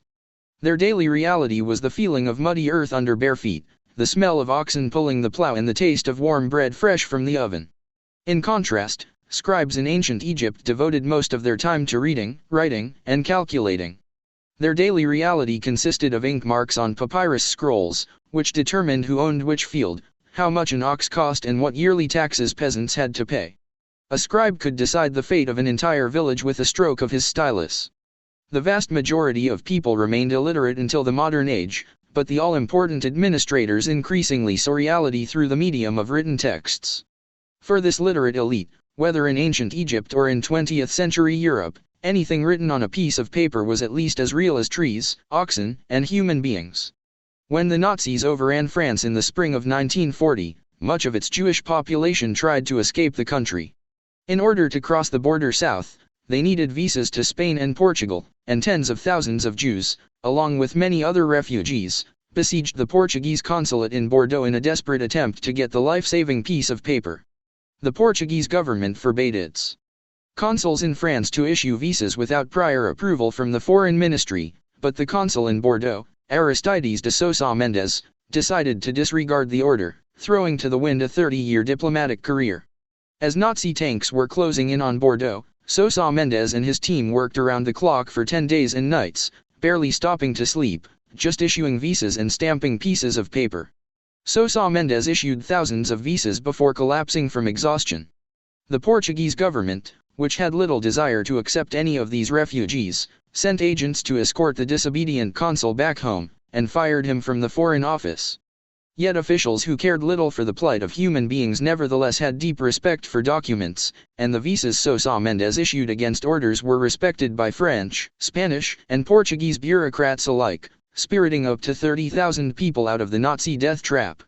Sousa Mendes, armed with little more than a rubber stamp, was responsible for the largest rescue operation by a single individual during the Holocaust. 2. The sanctity of written records often had far less positive effects. From 1958 to 1961, Communist China undertook the Great Leap Forward, when Mao Zedong wished to rapidly turn China into a superpower. Mao ordered the doubling and tripling of agricultural production, using the surplus produced to finance ambitious industrial and military projects. Mao's impossible demands made their way down the bureaucratic ladder, from the government offices in Beijing, through provincial administrators, all the way to the village headman. The local officials, afraid of voicing any criticism and wishing to curry favor with their superiors, concocted imaginary reports of dramatic increases in agricultural output. As the fabricated numbers made their way up the bureaucratic hierarchy, each official only exaggerated them further, adding a zero here or there with a stroke of a pen. Courtesy of the Sousa Mendes Foundation. Consequently, in 1958 the Chinese government was told that annual grain production was 50% or more than it actually was. Believing the reports, the government sold millions of tons of rice to foreign countries in exchange for weapons and heavy machinery, assuming that enough was left to feed the Chinese population. The result was the worst famine in history and the death of tens of millions of Chinese. 3. Meanwhile, enthusiastic reports of China's farming miracle reached audiences throughout the world. Julius Nyerere, the idealistic president of Tanzania, was deeply impressed by the Chinese success. In order to modernize Tanzanian agriculture, Nyerere resolved to establish collective farms on the Chinese model. When peasants objected to the command, Nyerere sent the army and police to destroy traditional villages and forcefully move hundreds of thousands of peasants onto the new collective farms. Government propaganda depicted the farms as miniature paradises, but many of them existed only in government documents. The protocols and reports written in the capital Dar es Salaam said that on such and such a date the inhabitants of such and such village were relocated to such and such farm. In reality, when the villagers reached their destination, they found absolutely nothing there. No houses, no fields, no tools. The officials reported great successes to themselves and to President Nyerere. In fact, within less than 10 years Tanzania was transformed from Africa's biggest food exporter into a net food importer that could not feed itself without external assistance. In 1979, 90% of Tanzanian farmers lived in collective farms, but they generated only 5% of the country's agricultural output. 4. Though the history of writing is full of similar mishaps, in most cases writing did enable officials to organize the state much more efficiently than before. Indeed, even the disaster of the Great Leap Forward didn't topple the Chinese Communist Party from power. The catastrophe was caused by the ability to impose written fantasies on reality, but exactly the same ability allowed the party to paint a rosy picture of its successes and hold on to power tenaciously. Written language may have been conceived as a modest way of describing reality, but it gradually became a powerful way to reshape reality. When official reports collided with objective reality, it was often reality that had to give way. Anyone who has ever dealt with the tax authorities, the educational system or any other complex bureaucracy knows that the truth hardly matters. What's written on your form is far more important. Holy Scriptures. Is it true that when text and reality collide, reality sometimes has to give way? Isn't it just a common but exaggerated slander of bureaucratic systems? Most bureaucrats, whether serving Pharaoh or Mao Zedong, were reasonable people, and surely would have made the following argument: we use writing to describe the reality of fields, canals, and granaries. If the description is accurate, we make realistic decisions. If the description is inaccurate, it causes famines and even rebellions. Then we, or the administrators of some future regime, learn from the mistake, and strive to produce more truthful descriptions. So over time, our documents are bound to become ever more precise. That's true to some extent, but it ignores an opposite historical dynamic. As bureaucracies accumulate power, they become immune to their own mistakes. Instead of changing their stories to fit reality, they can change reality to fit their stories. In the end, external reality matches their bureaucratic fantasies, but only because they forced reality to do so. For example, the borders of many African countries disregard river lines, mountain ranges, and trade routes, split historical and economic zones unnecessarily, and ignore local ethnic and religious identities. The same tribe may find itself riven between several countries, whereas one country may incorporate splinters of numerous rival clans. Such problems bedevil countries all over the world, but in Africa they are particularly acute because modern African borders don't reflect the wishes and struggles of local nations. They were drawn by European bureaucrats who never set foot in Africa. In the late 19th century, several European powers laid claim to African territories. Fearing that conflicting claims might lead to an all-out European war, the concerned parties got together in Berlin in 1884, and divided Africa as if it were a pie. Back then, much of the African interior was terra incognita to Europeans. The British, French and Germans had accurate maps of Africa's coastal regions, and knew precisely where the Niger, the Congo, and the Zambezi empty into the ocean. However, they knew little about the course these rivers took inland, about the kingdoms and tribes that lived along their banks, and about local religion, history, and geography. This hardly mattered to the European diplomats. They took out an empty map of Africa, spread it over a well-polished Berlin table, sketched lines here and there, and divided the continent between them. When the Europeans penetrated the African interior, armed with the agreed-upon map, they discovered that many of the borders drawn in Berlin hardly did justice to the geographic, economic and ethnic reality of Africa. However, to avoid renewed clashes, the invaders stuck to their agreements, and these imaginary lines became the actual borders of European colonies. During the second half of the 20th century, as the European empires disintegrated and the colonies gained their independence, the new countries accepted the colonial borders, fearing that the alternative would be endless wars and conflicts. Many of the difficulties faced by present-day African countries stem from the fact that their borders make little sense. When the written fantasies of European bureaucracies encountered the African reality, reality was forced to surrender. 5. The modern educational system provides numerous other examples of reality bowing down to written records. When measuring the width of my desk, the yardstick I am using matters little. My desk remains the same width regardless of whether I say it is 200 centimeters or 78.74 inches. However, When bureaucracies measure people, the yardsticks they choose make all the difference. When schools began assessing people according to precise marks, the lives of millions of students and teachers changed dramatically. Marks are a relatively new invention. Hunter-gatherers were never marked for their achievements, and even thousands of years after the agricultural revolution, few educational establishments used precise marks.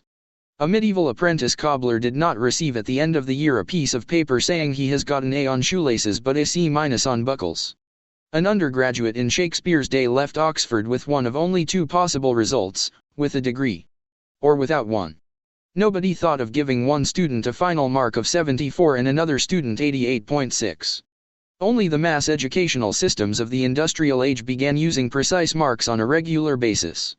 Since both factories and government ministries became accustomed to thinking in the language of numbers, schools followed suit. They started to gauge the worth of each student according to his or her average mark, whereas the worth of each teacher and principal was judged according to the school's overall average. Once bureaucrats adopted this yardstick, reality was transformed. Originally, schools were supposed to focus on enlightening and educating students, and marks were merely a means of measuring success. But naturally enough, schools soon began focusing on getting high marks. As every child, teacher, and inspector knows, the skills required to get high marks in an exam are not the same as a true understanding of literature, biology, or mathematics. Every child, teacher, and inspector also knows that when forced to choose between the two, most schools will go for the marks. The power of written records reached its apogee with the appearance of holy scriptures. Priests and scribes in ancient civilizations got used to seeing documents as guidebooks for reality. At first, the texts told them about the reality of taxes, fields, and granaries. But as the bureaucracy gained power, so the texts gained authority. Priests wrote down not just the gods' property list, but also the gods' deeds, commandments and secrets. The resulting scriptures purported to describe reality in its entirety, and generations of scholars became accustomed to looking for all the answers in the pages of the Bible, the Quran or the Vedas. In theory, if some holy book misrepresented reality, its disciples would sooner or later find it out, and the text would lose its authority. Abraham Lincoln said you cannot deceive everybody all the time. Well, that's wishful thinking. In practice, the power of human cooperation networks rests on a delicate balance between truth and fiction. If you distort reality too much, it will weaken you, and you will not be able to compete against more clear-sighted rivals. On the other hand, you cannot organize masses of people effectively without relying on some fictional myths. So if you stick to pure reality, without mixing any fiction with it, few people would follow you. If you used a time machine to send a modern scientist to ancient Egypt, she would not be able to seize power by exposing the fictions of the local priests and lecturing the peasants on evolution, relativity, and quantum physics. Of course, if our scientist could use her knowledge in order to produce a few rifles and artillery pieces, she could gain a huge advantage over Pharaoh and the crocodile god Sobek. Yet in order to mine iron, build furnaces, and manufacture gunpowder, the scientist would need a lot of hard-working peasants. Do you really think she could inspire them by explaining that energy divided by mass equals the speed of light squared? If you happen to think so, you are welcome to travel to Afghanistan or Syria and try your luck. Really powerful human organizations, such as Pharaonic Egypt, Communist China, the European empires and the modern school system, are not necessarily clear-sighted. Much of their power rests on their ability to force their fictional beliefs on a submissive reality. That's the whole idea of money. For example, the government takes worthless pieces of paper, declares them to be valuable and then uses them to compute the value of everything else. The government has enough power to force citizens to pay taxes using these pieces of paper, so the citizens have no choice but to get their hand on at least some bills. The bills consequently become really valuable, the government officials are vindicated in their beliefs, and since the government controls the issuing of paper money, its power grows.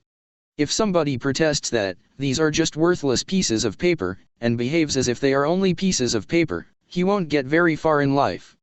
The same thing happens when the educational system declares that matriculation exams are the best method to evaluate students. The system has enough authority to influence acceptance conditions to colleges, government offices, and private sector jobs.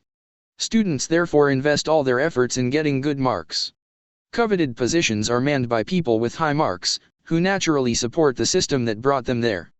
The fact that the educational system controls the critical exams gives it more power, and increases its influence over colleges, government offices, and the job market. If somebody protests that the degree certificate is just a piece of paper, and behaves accordingly, he is unlikely to get very far in life. Holy scriptures work the same way. The religious establishment proclaims that the Holy Book contains the answers to all our questions. It simultaneously forces courts, governments and businesses to behave according to what the Holy Book says. When a wise person reads scriptures and then looks at the world, he sees that there is indeed a good match. Scriptures say that you must pay tithes to God. And look, everybody pays. Scriptures say that women are inferior to men, and cannot serve as judges or even give testimony in court, and look, there are indeed no women judges and the courts reject their testimony. Scriptures say that whoever studies the Word of God will succeed in life, and look, all the good jobs are indeed held by people who know the Holy Book by heart. Such a wise person will naturally begin to study the Holy Book, and because he is wise, he will become a scriptural pundit. He will consequently be appointed a judge. When he becomes a judge, he will not allow women to bear witness in court, and when he chooses his successor, he will obviously pick somebody who knows the Holy Book well. If someone protests that this book is just paper, and behaves accordingly, such a heretic will not get very far in life. Even when scriptures mislead people about the true nature of reality, they can nevertheless retain their authority for thousands of years. For instance, the biblical perception of history is fundamentally flawed, yet it managed to spread throughout the world, and billions still believe in it. The Bible peddled a monotheistic theory of history, which says that the world is governed by a single all-powerful deity, who cares above all else about me and my doings. If something good happens, it must be a reward for my good deeds. Any catastrophe must surely be punishment for my sins. Thus the ancient Jews believed that if they suffered from drought, or if King Nebuchadnezzar of Babylonia invaded Judea and exiled its people, surely these were divine punishments for their own sins. And if King Cyrus of Persia defeated the Babylonians and allowed the Jewish exiles to return home and rebuild Jerusalem, God in His mercy must have heard their remorseful prayers. The Bible doesn't recognize the possibility that perhaps the drought resulted from a volcanic eruption in the Philippines, that Nebuchadnezzar invaded in pursuit of Babylonian commercial interests, and that King Cyrus had his own political reasons to favor the Jews. The Bible accordingly shows no interest whatsoever in understanding the global ecology, the Babylonian economy or the Persian political system. Such self-absorption characterizes all humans in their childhood. Children of all religions and cultures think they are the center of the world, and therefore show little genuine interest in the conditions and feelings of other people. That's why divorce is so traumatic for children. A 5-year-old cannot understand that something important is happening for reasons unrelated to him. No matter how many times you tell him that mommy and daddy are independent people with their own problems and wishes, and that they didn't divorce because of him, the child cannot absorb that. He is convinced that everything happens because of him. Most people grow out of this infantile delusion. Monotheists hold on to it till the day they die. Like a child thinking that his parents are fighting because of him, the monotheist is convinced that the Persians are fighting the Babylonians because of him. Already in biblical times some cultures had a far more accurate perception of history. Animist and polytheist religions depicted the world as the playground of numerous different powers rather than a single god. It was consequently easy for animists and polytheists to accept that many events are unrelated to me or to my favorite deity, and they are neither punishments for my sins nor rewards for my good deeds. Greek historians such as Herodotus and Thucydides, and Chinese historians such as Sima Qian, developed sophisticated theories of history which are very similar to our own modern views. They explained that wars and revolutions break out due to a plethora of political, social, and economic factors. People may fall victim to a war for no fault of their own. Accordingly, Herodotus showed keen interest in understanding Persian politics, while Sima Qian was very concerned about the culture and religion of barbarous steppe people. 7. Present-day scholars agree with Herodotus and Sima Qian rather than with the Bible. That's why all modern states invest so much effort in collecting information about other countries, and in analyzing global ecological, political, and economic trends. When the U.S. economy falters, even evangelical Republicans sometimes point an accusing finger at China rather than at their own sins. Yet even though Herodotus and Thucydides understood reality much better than the authors of the Bible, when the two worldviews collided, the Bible won by a knockout. The Greeks adopted the Jewish view of history, rather than vice versa. 1,000 years after Thucydides, the Greeks became convinced that if some barbarian horde invaded, surely it was divine punishment for their sins. No matter how mistaken the biblical worldview was, it provided a better basis for large-scale human cooperation. But it works. Fictions enable us to cooperate better. The price we pay is that the same fictions also determine the goals of our cooperation. So we may have very elaborate systems of cooperation, which are harnessed to serve fictional aims and interests. Consequently, the system may seem to be working well, but only if we adopt the system's own criteria. For example, a Muslim mullah would say, "Our system works." There are now 1.5 billion Muslims worldwide, and more people study the Quran and submit themselves to Allah's will than ever before. The key question, though, is whether this is the right yardstick for measuring success. A school principal would say, "Our system works." During the last 5 years, exam results have risen by 7.3%. Yet is that the best way to judge a school? An official in ancient Egypt would say, "Our system works. We collect more taxes, dig more canals and build bigger pyramids than anyone else in the world." True enough, Pharaonic Egypt led the world in taxation, irrigation, and pyramid construction. But is that what really counts? People have many material, social and mental needs. It is far from clear that peasants in ancient Egypt enjoyed more love or better social relations than their hunter-gatherer ancestors, and in terms of nutrition, health, and child mortality it seems that life was actually worse.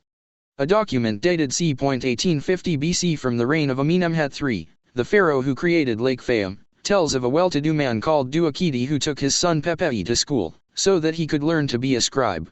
On the way to school, Duakidi portrayed the miserable life of peasants, laborers, soldiers, and artisans, so as to encourage Pepei to devote all his energy to studying, thereby escaping the destiny of most humans. According to Duakidi, the life of a landless field laborer is full of hardship and misery. Dressed in mere tatters, he works all day till his fingers are covered in blisters. Then Pharaoh's officials come and take him away to do forced labor. In return for all his hard work he receives only sickness as payment. Even if he makes it home alive, he will be completely worn out and ruined.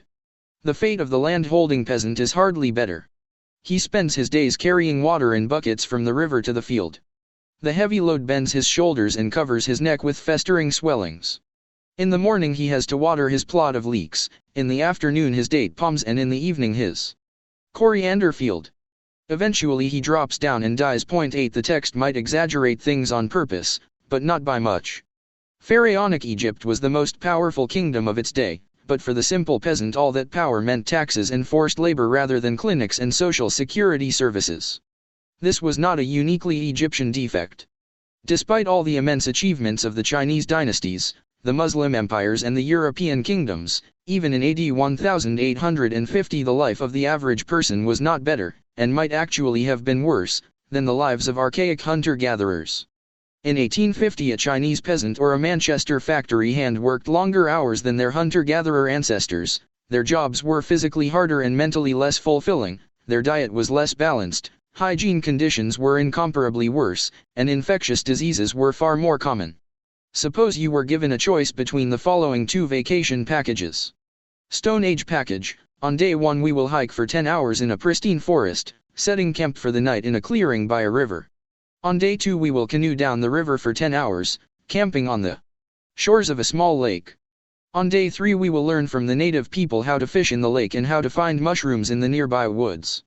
Modern proletarian package: on day 1 we will work for 10 hours in a polluted textile factory, passing the night in a cramped apartment block. On day 2 we will work for 10 hours as cashiers in the local department store, going back to sleep in the same apartment block. On day 3 we will learn from the native people how to open a bank account and fill out mortgage forms. Which package would you choose? Hence when we come to evaluate human cooperation networks, it all depends on the yardsticks and viewpoint we adopt. Are we judging Pharaonic Egypt in terms of production, nutrition, or perhaps social harmony? Do we focus on the aristocracy, the simple peasants, or the pigs and crocodiles? History isn't a single narrative, but thousands of alternative narratives. Whenever we choose to tell one, we are also choosing to silence others. Human cooperative networks usually judge themselves by yardsticks of their own invention, and not surprisingly, they often give themselves high marks. In particular, human networks built in the name of imaginary entities such as gods, nations, and corporations normally judge their success from the viewpoint of the imaginary entity. A religion is successful if it follows divine commandments to the letter, a nation is glorious if it promotes the national interest, and a corporation thrives if it makes a lot of money. When examining the history of any human network, it is therefore advisable to stop from time to time and look at things from the perspective of some real entity. How do you know if an entity is real? Very simple, just ask yourself, can it suffer?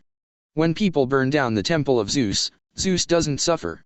When the euro loses its value, the euro doesn't suffer. When a bank goes bankrupt, the bank doesn't suffer. When a country suffers a defeat in war, the country doesn't really suffer. It's just a metaphor. In contrast, when a soldier is wounded in battle, he really does suffer. When a famished peasant has nothing to eat, she suffers. When a cow is separated from her newborn calf, she suffers. This is reality. Of course, suffering might well be caused by our belief in fictions. For example, belief in national and religious myths might cause the outbreak of war, in which millions lose their homes, their limbs, and even their lives. The cause of war is fictional, but the suffering is 100% real. This is exactly why we should strive to distinguish fiction from reality. Fiction isn't bad. It is vital. Without commonly accepted stories about things like money, states, or corporations, no complex human society can function. We can't play football unless everyone believes in the same made-up rules, and we can't enjoy the benefits of markets and courts without similar make-believe stories. But the stories are just tools. They should not become our goals or our yardsticks. When we forget that they are mere fiction, we lose touch with reality. Then we begin entire wars, to make a lot of money for the corporation, or to protect the national interest. Corporations, money, and nations exist only in our imagination. We invented them to serve us. How come we find ourselves sacrificing our lives in their service? Chapter 5. The Odd Couple. Stories serve as the foundations and pillars of human societies. As history unfolded, stories about gods, nations, and corporations grew so powerful that they began to dominate objective reality. Believing in the great gods.Over, the mandate of heaven, or the Bible enabled people to build Lake Fayum, the Great Wall of China, and Chartres Cathedral. Unfortunately, blind faith in these stories meant that human efforts frequently focused on increasing the glory of fictional entities such as gods and nations, instead of bettering the lives of real sentient beings. Does this analysis still hold true today? At first sight, it seems that modern society is very different from the kingdoms of ancient Egypt or medieval China. Hasn't the rise of modern science changed the basic rules of the human game? Wouldn't it be true to say that despite the ongoing importance of traditional myths, modern social systems rely increasingly on objective scientific theories such as the theory of evolution, which simply did not exist in ancient Egypt or medieval China? We could of course argue that scientific theories are a new kind of myth, and that our belief in science is no different from the ancient Egyptians' belief in the great god Sobuk. Yet the comparison doesn't hold water. Sobuk existed only in the collective imagination of his devotees. Praying to Sobuk helped cement the Egyptian social system, thereby enabling people to build dams and canals that prevented floods and droughts. Yet the prayers themselves didn't raise or lower the Nile's water level by a millimeter. In contrast, scientific theories are not just a way to bind people together. It is often said that God helps those who help themselves. This is a roundabout way of saying that God doesn't exist, but if our belief in Him inspires us to do something ourselves, it helps. Antibiotics, unlike God, help even those who don't help themselves. They cure infections whether you believe in them or not. Consequently, the modern world is very different from the pre-modern world. Egyptian pharaohs and Chinese emperors failed to overcome famine, plague and war despite millennia of effort. Modern societies managed to do it within a few centuries. Isn't it the fruit of abandoning intersubjective myths in favor of objective scientific knowledge? And can't we expect this process to accelerate in the coming decades? As technology allows us to upgrade humans, overcome old age and find the key to happiness, so people would care less about fictional gods, nations, and corporations, and focus instead on deciphering the physical and biological reality. In truth, however, things are far more complicated. Modern science certainly changed the rules of the game, but it did not simply replace myths with facts. Myths continue to dominate humankind. Science only makes these myths stronger. Instead of destroying the intersubjective reality, science will enable it to control the objective and subjective realities more completely than ever before. Thanks to computers and bioengineering, the difference between fiction and reality will blur, as people reshape reality to match their pet fictions. The priests of Sobuk imagined the existence of divine crocodiles, while Pharaoh dreamt about immortality. In reality, the sacred crocodile was a very ordinary swamp reptile dressed in golden fine rice, and Pharaoh was as mortal as the simplest of peasants.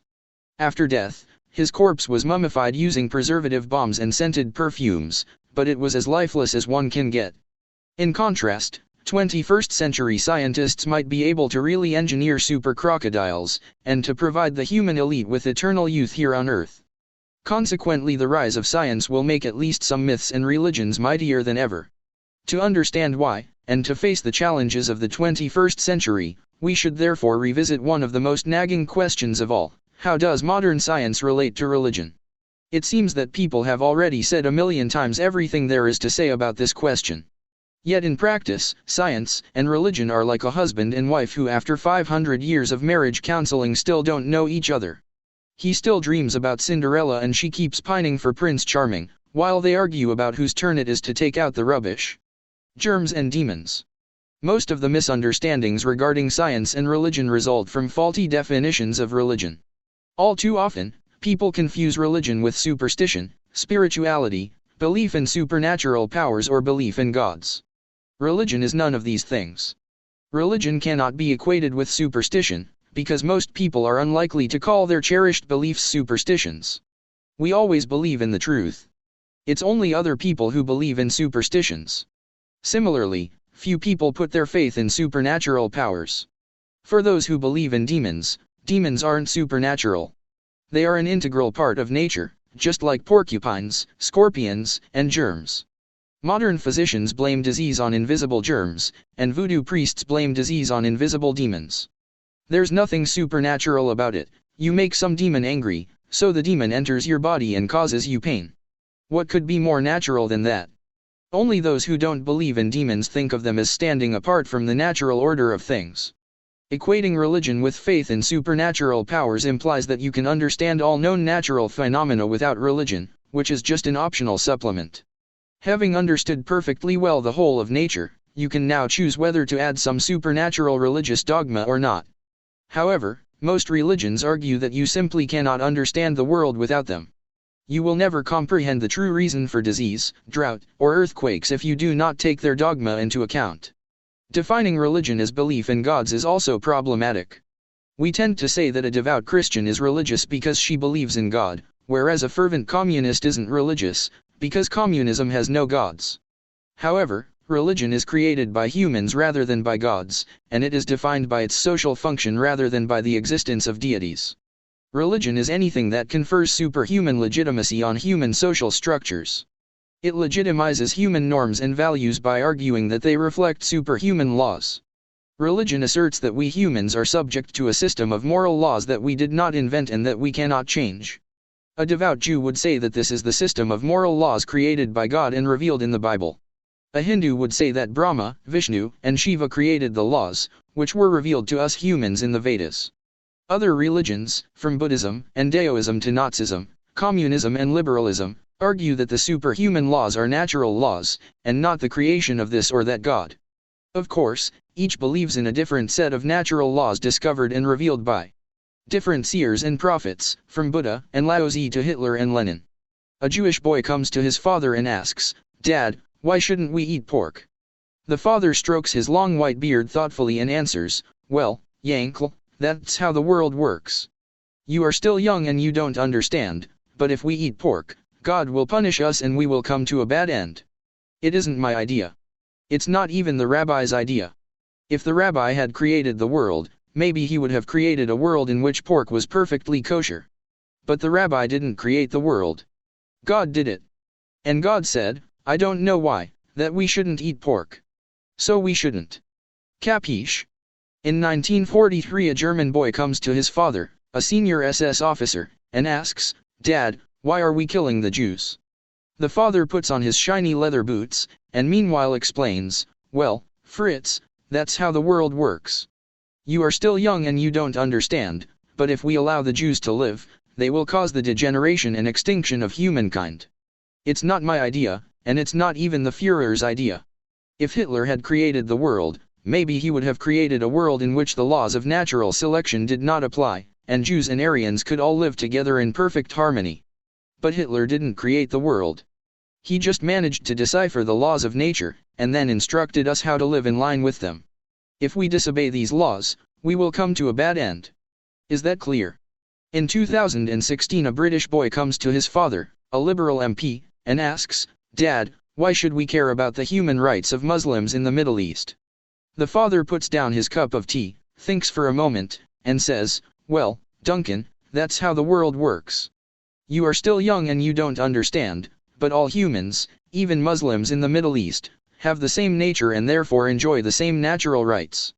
This isn't my idea, nor a decision of Parliament. If Parliament had created the world, universal human rights might well have been buried in some subcommittee along with all that quantum physics stuff.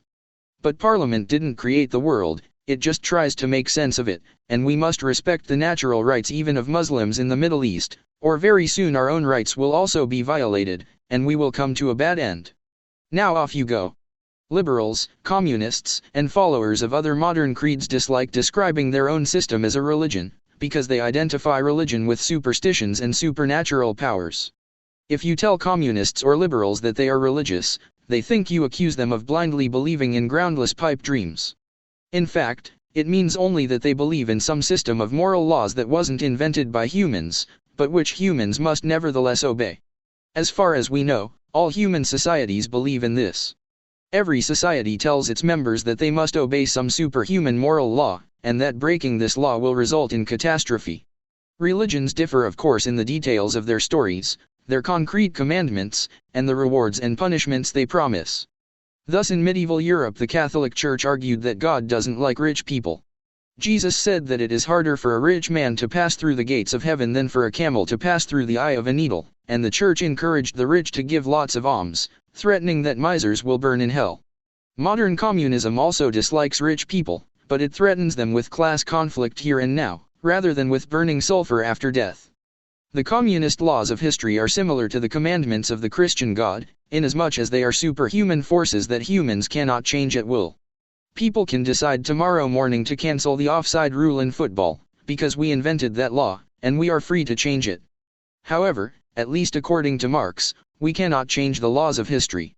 No matter what the capitalists do, as long as they continue to accumulate private property they are bound to create class conflict and they are destined to be defeated by the rising proletariat.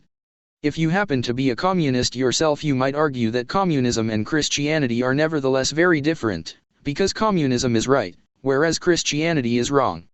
Class conflict really is inherent in the capitalist system, whereas rich people don't suffer eternal tortures in hell after they die. Yet even if that's the case, it doesn't mean communism is not a religion. Rather, it means that communism is the one true religion. Followers of every religion are convinced that theirs alone is true. Perhaps the followers of one religion are right.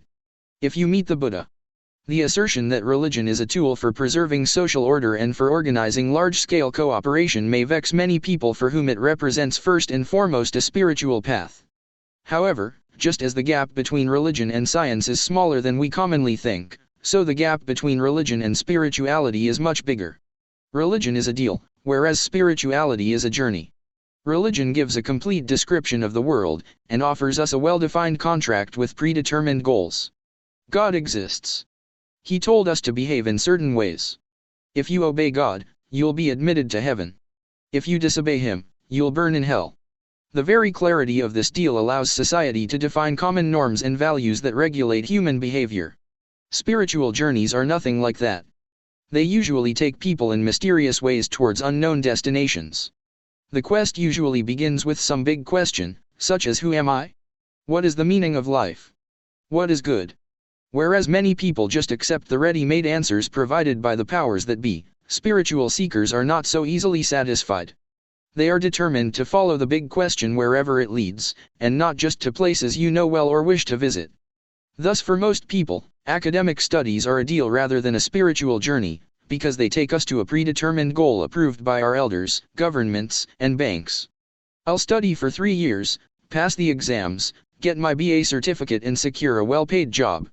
Academic studies might be transformed into a spiritual journey if the big questions you encounter on the way deflect you towards unexpected destinations, of which you could hardly even conceive at first. For example, a student might begin to study economics in order to secure a job in Wall Street. However, if what she learns somehow causes her to end up in a Hindu ashram or helping HIV patients in Zimbabwe, then we might call that a spiritual journey. Why label such a voyage spiritual?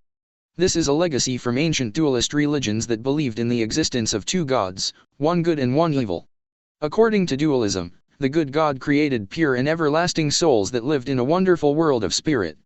However, the bad God, sometimes named Satan, created another world, made of matter.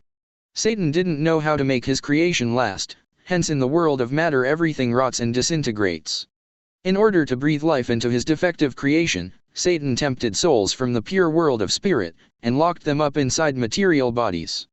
That's what humans are, a good spiritual soul trapped inside an evil material body. Since the soul's prison, the body, decays and eventually dies, Satan ceaselessly tempts the soul with bodily delights, and above all with food, sex, and power. When the body disintegrates and the soul has a chance to escape back to the spiritual world, its craving for bodily pleasures draws it back inside some new material body. The soul thus transmigrates from body to body, wasting its days in pursuit of food, sex, and power. Dualism instructs people to break these material shackles and undertake a journey back to the spiritual world, which is totally unfamiliar to us, but is our true home. During this quest we must reject all material temptations and deals. Due to this dualist legacy, every journey on which we doubt the conventions and deals of the mundane world and walk towards an unknown destination is called a spiritual journey. Such journeys are fundamentally different from religions, because religions seek to cement the worldly order whereas spirituality seeks to escape it. Often enough, the most important demand from spiritual wanderers is to challenge the beliefs and conventions of dominant religions.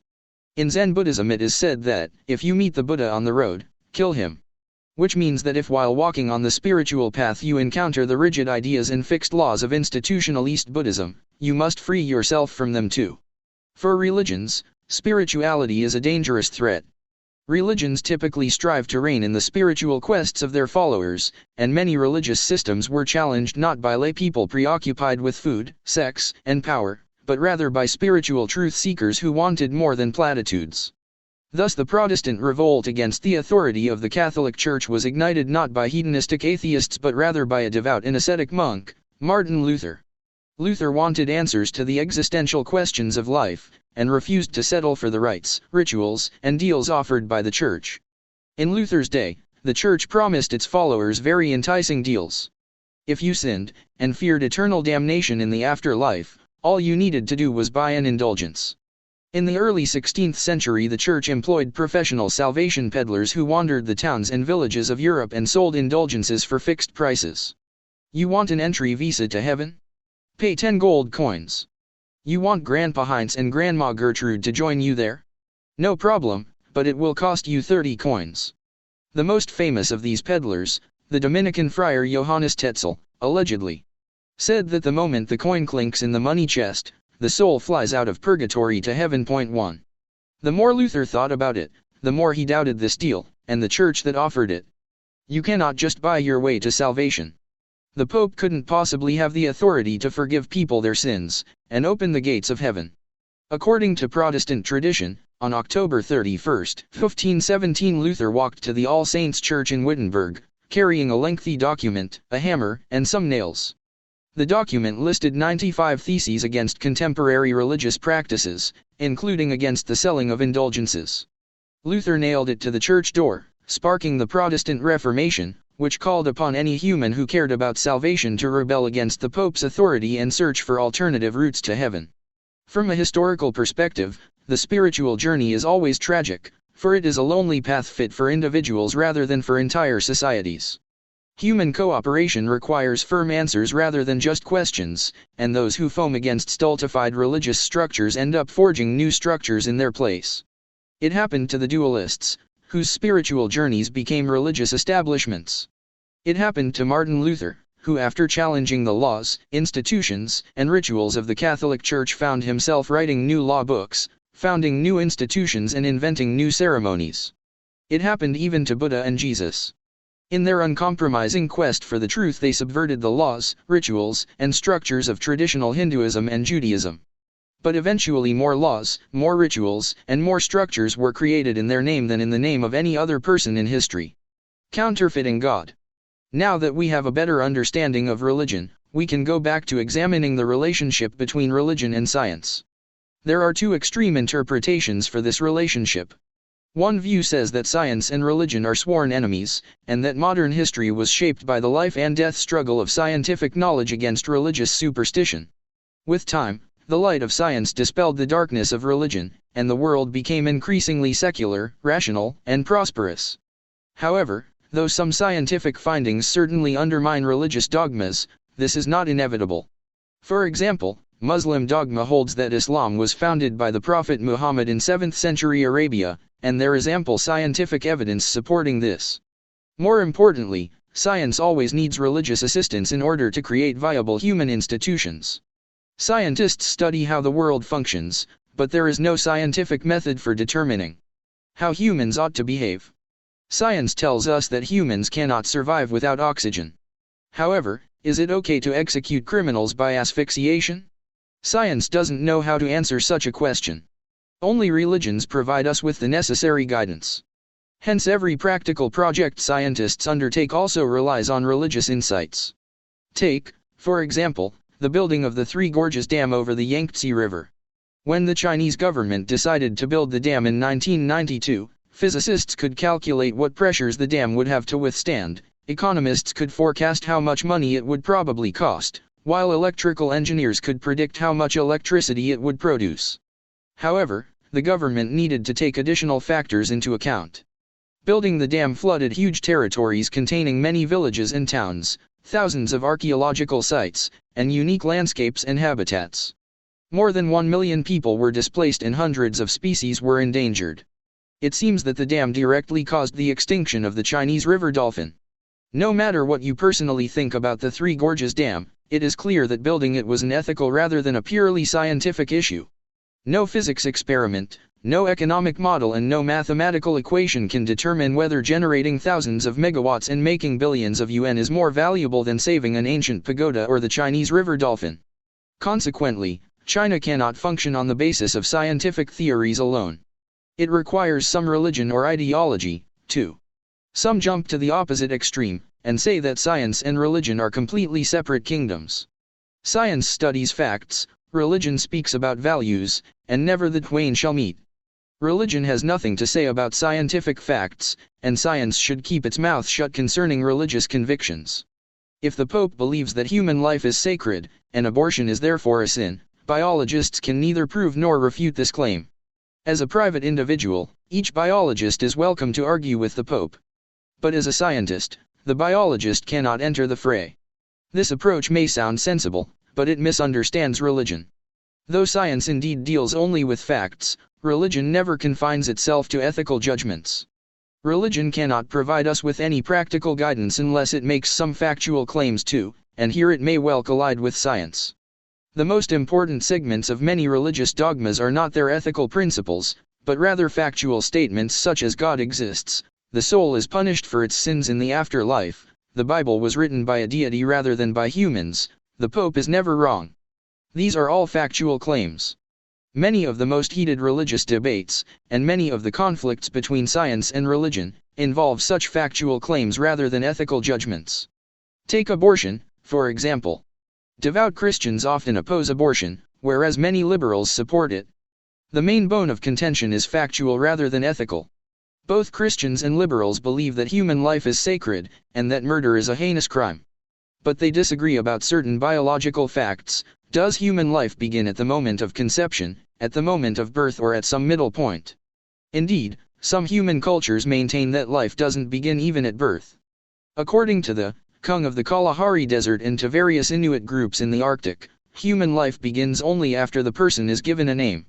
When an infant is born, people wait for some time before naming it. If they decide not to keep the baby, either because it suffers from some deformity or because of economic difficulties, they kill it.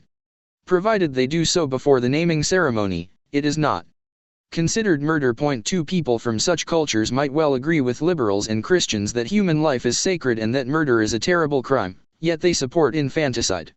When religions advertise themselves, they tend to emphasize their beautiful values. But God often hides in the small print of factual statements. The Catholic religion markets itself as the religion of universal love and compassion. How wonderful! Who can object to that? Why, then, are not all humans Catholic? Because when you read the small print, you discover that Catholicism also demands blind obedience to a pope who never makes mistakes even when he orders us to go on crusades and burn heretics at the stake. Such practical instructions are not deduced solely from ethical judgments. Rather, they result from conflating ethical judgments with factual statements. When we leave the ethereal sphere of philosophy and observe historical realities, we find that religious stories almost always include 3 parts. 1. Ethical judgments, such as, human life is sacred. 2. Factual statements, such as, human life begins at the moment of conception. 3. A conflation of the ethical judgments with the factual statements, resulting in practical guidelines such as, you should never allow abortion, even a single day after conception. Science has no authority or ability to refute or corroborate the ethical judgments religions make. But scientists do have a lot to say about religious factual statements. For example, biologists are more qualified than priests to answer factual questions such as, do human fetuses have a nervous system 1 week after conception? Can they feel pain? To make things clearer, let us examine in depth a real historical example that you rarely hear about in religious commercials, but that had a huge social and political impact in its time. In medieval Europe, the popes enjoyed far-reaching political authority. Whenever a conflict erupted somewhere in Europe, they claimed the authority to decide the issue. To establish their claim to authority, they repeatedly reminded Europeans of the donation of Constantine. According to this story, on March 30, 315 the Roman Emperor Constantine signed an official decree granting Pope Sylvester I and his heirs perpetual control of the western part of the Roman Empire. The popes kept this precious document in their archive, and used it as a powerful propaganda tool whenever they faced opposition from ambitious princes, quarrelsome cities, or rebellious peasants. People in medieval Europe had great respect for ancient imperial decrees. They strongly believed that kings and emperors were God's representatives, and they also believed that the older the document, the more authority it carried. Constantine in particular was revered, because he turned the Roman Empire from a pagan realm into a Christian empire. In a clash between the desires of some present-day city council and a decree issued by the great Constantine himself, it was obvious that people ought to obey the ancient document. Hence whenever the Pope faced political opposition, he waived the donation of Constantine, demanding obedience. Not that it always worked. But the donation of Constantine was an important cornerstone of papal propaganda and of the medieval political order. When we examine the donation of Constantine closely, we find that this story is composed of 3 distinct parts. Ethical judgment, factual statement, practical guideline. People ought to respect ancient imperial decrees. On March 30, 315, Emperor Constantine granted Europeans in 1315 ought to obey. More than present-day popular opinions. The Pope's dominion over Europe. The Pope's commands. The ethical authority of ancient imperial decrees is far from self-evident. Most 21st century Europeans think that the wishes of present-day citizens trump the diktats of long-dead kings. However, science cannot join this ethical debate, because no experiment or equation can decide the matter. If a modern-day scientist time-traveled to medieval Europe, she couldn't prove to our ancestors that the decrees of ancient emperors are irrelevant to contemporary political disputes. Yet the story of Constantine's donation was based not just on ethical judgments. It also involved some very concrete factual statements, which science is highly qualified to either verify or falsify. In 1441 Lorenzo Valla, a Catholic priest and a pioneer linguist, published a scientific study proving that Constantine's donation was forged. Valla analyzed the style and grammar of the document, and the various words and terms it contained. He showed that the document included words which were unknown in 4th century Latin, and that it was most probably forged about 400 years after Constantine's death. Moreover, the date appearing on the document is 30 March, in the year Constantine was consul for the 4th time, and Gallicanus was consul for the 1st time. In the Roman Empire, 2 consuls were elected each year, and it was customary to date documents by their consulate years. Unfortunately, Constantine's fourth consulate was in 315, whereas Gallicanus was elected consul for the first time only in 317. If this all-important document was indeed composed in Constantine's days, it would never have contained such a blatant mistake. It is as if Thomas Jefferson and his colleagues had dated the American Declaration of Independence 34 July 1776. Today all historians agree that the donation of Constantine was forged in the papal court sometime in the 8th century. Even though Valla never disputed the moral authority of ancient imperial decrees, his scientific study did undermine the practical guideline that Europeans must obey the Pope. 3. On December 20, 2013, the Ugandan parliament passed the Anti-Homosexuality Act, which criminalized homosexual activities, penalizing some activities by life imprisonment. It was inspired and supported by evangelical Christian groups, which maintain that God prohibits homosexuality. As proof, they quote Leviticus 18:22, "Do not have sexual relations with a man as one does with a woman, that is detestable," and Leviticus 20:13, "If a man has sexual relations with a man as one does with a woman, both of them have done what is detestable. They are to be put to death, their blood will be on their own heads." In previous centuries, the same religious story was responsible for tormenting millions of people all over the world. This story can be briefly summarized as follows. Ethical judgment, factual statement, practical guideline. Humans ought to obey gods. About 3,000 years ago God commanded humans to avoid people should avoid homosexual commands. Homosexual activities. Activities. Is the story true? Scientists cannot argue with the judgment that humans ought to obey God. Personally, you may dispute it. You may believe that human rights trump divine authority, and if God orders us to violate human rights, we shouldn't listen to him. Yet there is no scientific experiment that can decide this issue. In contrast, science has a lot to say about the factual statement that 3,000 years ago the creator of the universe commanded members of the Homo sapiens species to abstain from boy-on-boy action. How do we know this statement is true? Examining the relevant literature reveals that though this statement is repeated in millions of books, articles, and internet sites, they all rely on a single source. The Bible. If so, a scientist would ask, who composed the Bible, and when? Note that this is a factual question, not a question of values. Devout Jews and Christians say that at least the book of Leviticus was dictated by God to Moses on Mount Sinai, and from that moment onwards not a single letter was either added or deleted from it. But, the scientist would insist, how can we be sure of that? After all, the Pope argued that the donation of Constantine was composed by Constantine himself in the 4th century, when in fact it was forged 400 years later by the Pope's own clerks. We can now use an entire arsenal of scientific methods to determine who composed the Bible, and when. Scientists have been doing exactly that for more than a century, and if you are interested, you can read whole books about their findings. To cut a long story short, most peer-reviewed scientific studies agree that the Bible is a collection of numerous different texts composed by different people in different times, and that these texts were not assembled into a single holy book until long after biblical times. For example, whereas King David probably lived around 1000 BC, it is commonly accepted that the book of Deuteronomy was composed in the court of King Josiah of Judah, sometime around 620 BC, as part of a propaganda campaign aimed to strengthen Josiah's authority. Leviticus was compiled at an even later date, no earlier than 500 BC. As for the idea that the ancient Jews carefully preserved the biblical text, without adding or subtracting anything, scientists point out that biblical Judaism was not a scripture-based religion at all. Rather, it was a typical Iron Age cult, similar to many of its Middle Eastern neighbors. It had no synagogues, yeshivas, rabbis, or even a Bible. Instead it had elaborate temple rituals, most of which involved sacrificing animals to a jealous sky god so that he would bless his people with seasonal rains and military victories. Its religious elite consisted of priestly families, who owed everything to birth, and nothing to intellectual prowess. The mostly illiterate priests were busy with the temple ceremonies, and had little time for writing or studying any scriptures. During the Second Temple period a rival religious elite was formed.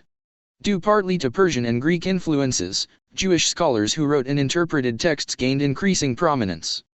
These scholars eventually came to be known as rabbis, and the texts they compiled were christened the Bible. Rabbinical authority rested on individual intellectual abilities rather than on birth. The clash between the new literate elite and the old priestly families was inevitable. Luckily for the rabbis, the Romans torched Jerusalem and its temple while suppressing the Great Jewish Revolt, AD 70. With the temple in ruins, the priestly families lost their religious authority, their economic power base and their very raison d'etre. Traditional Judaism, a Judaism of temples, priests, and head-splitting warriors, disappeared.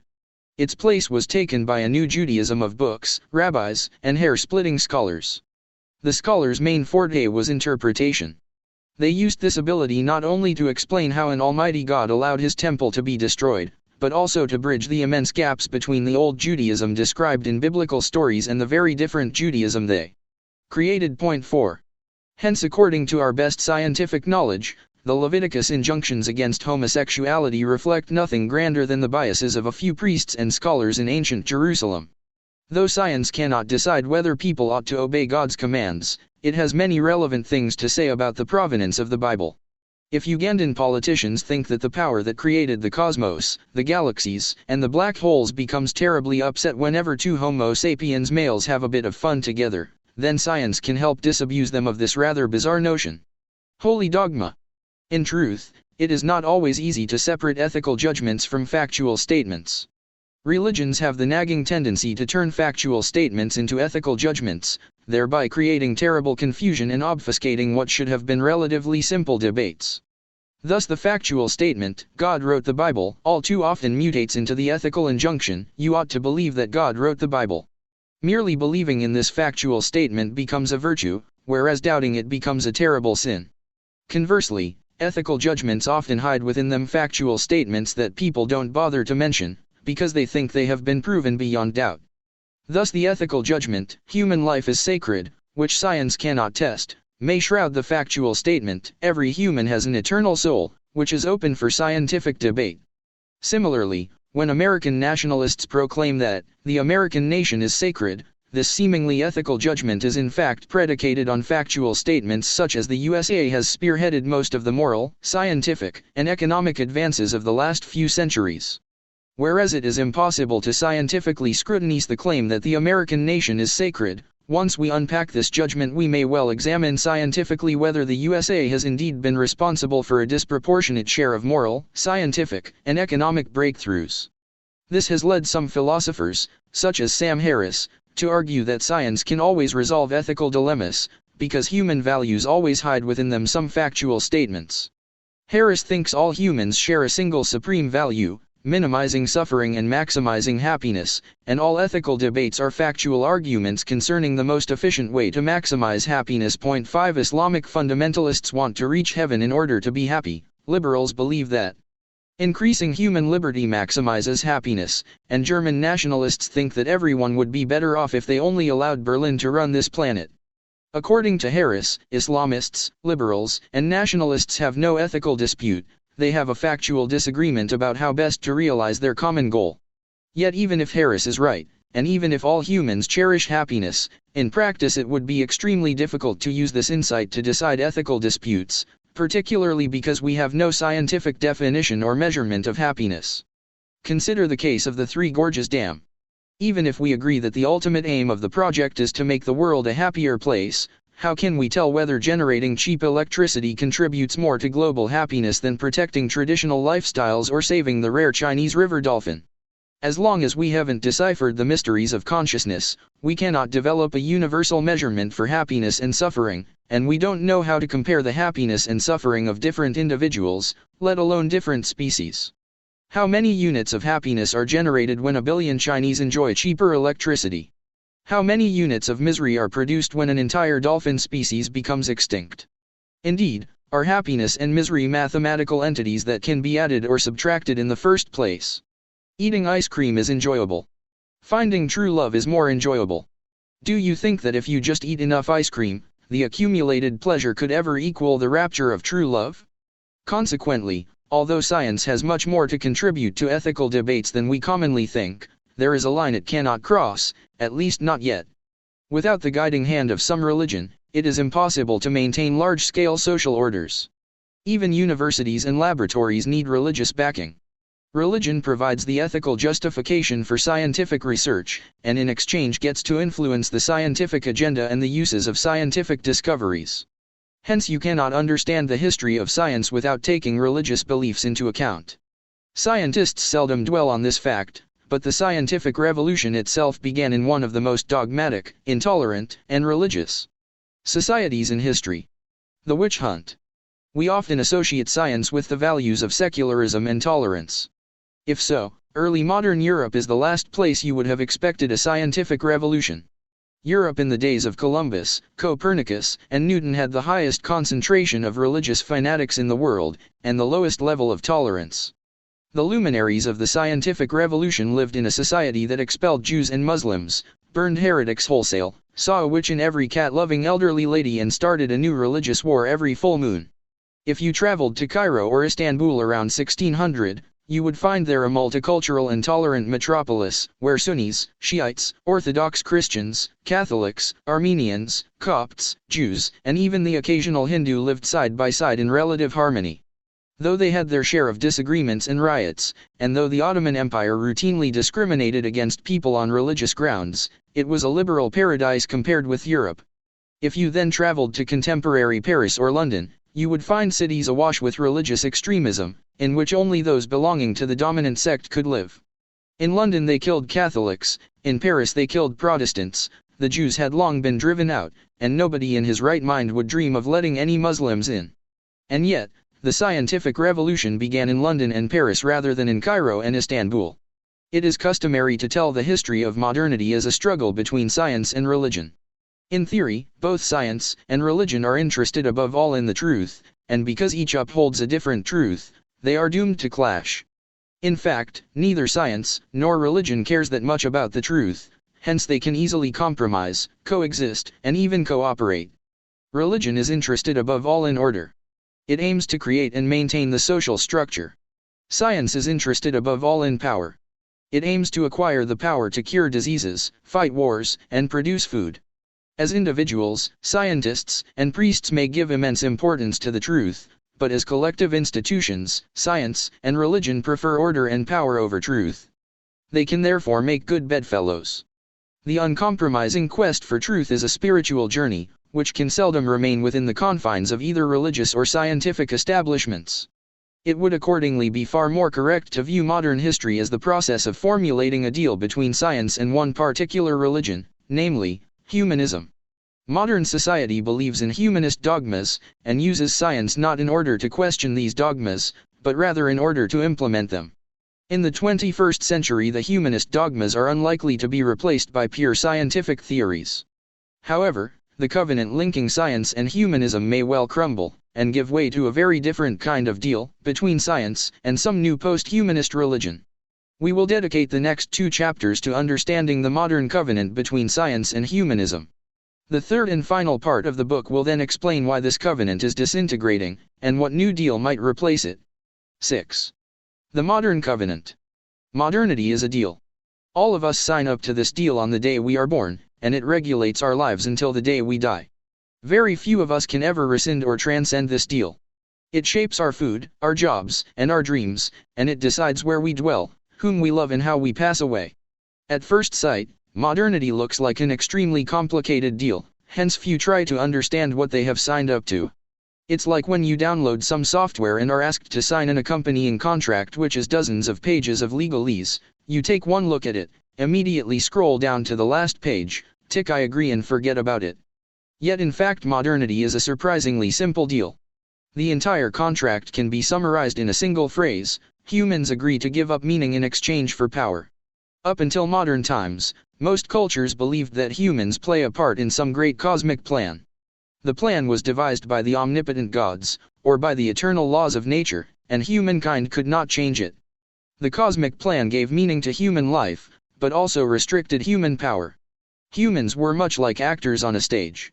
The script gave meaning to their every word, tear, and gesture, but placed strict limits on their performance. Hamlet cannot murder Claudius in Act I, or leave Denmark and go to an ashram in India. Shakespeare won't allow it. Similarly, humans cannot live forever, they cannot escape all diseases, and they cannot do as they please.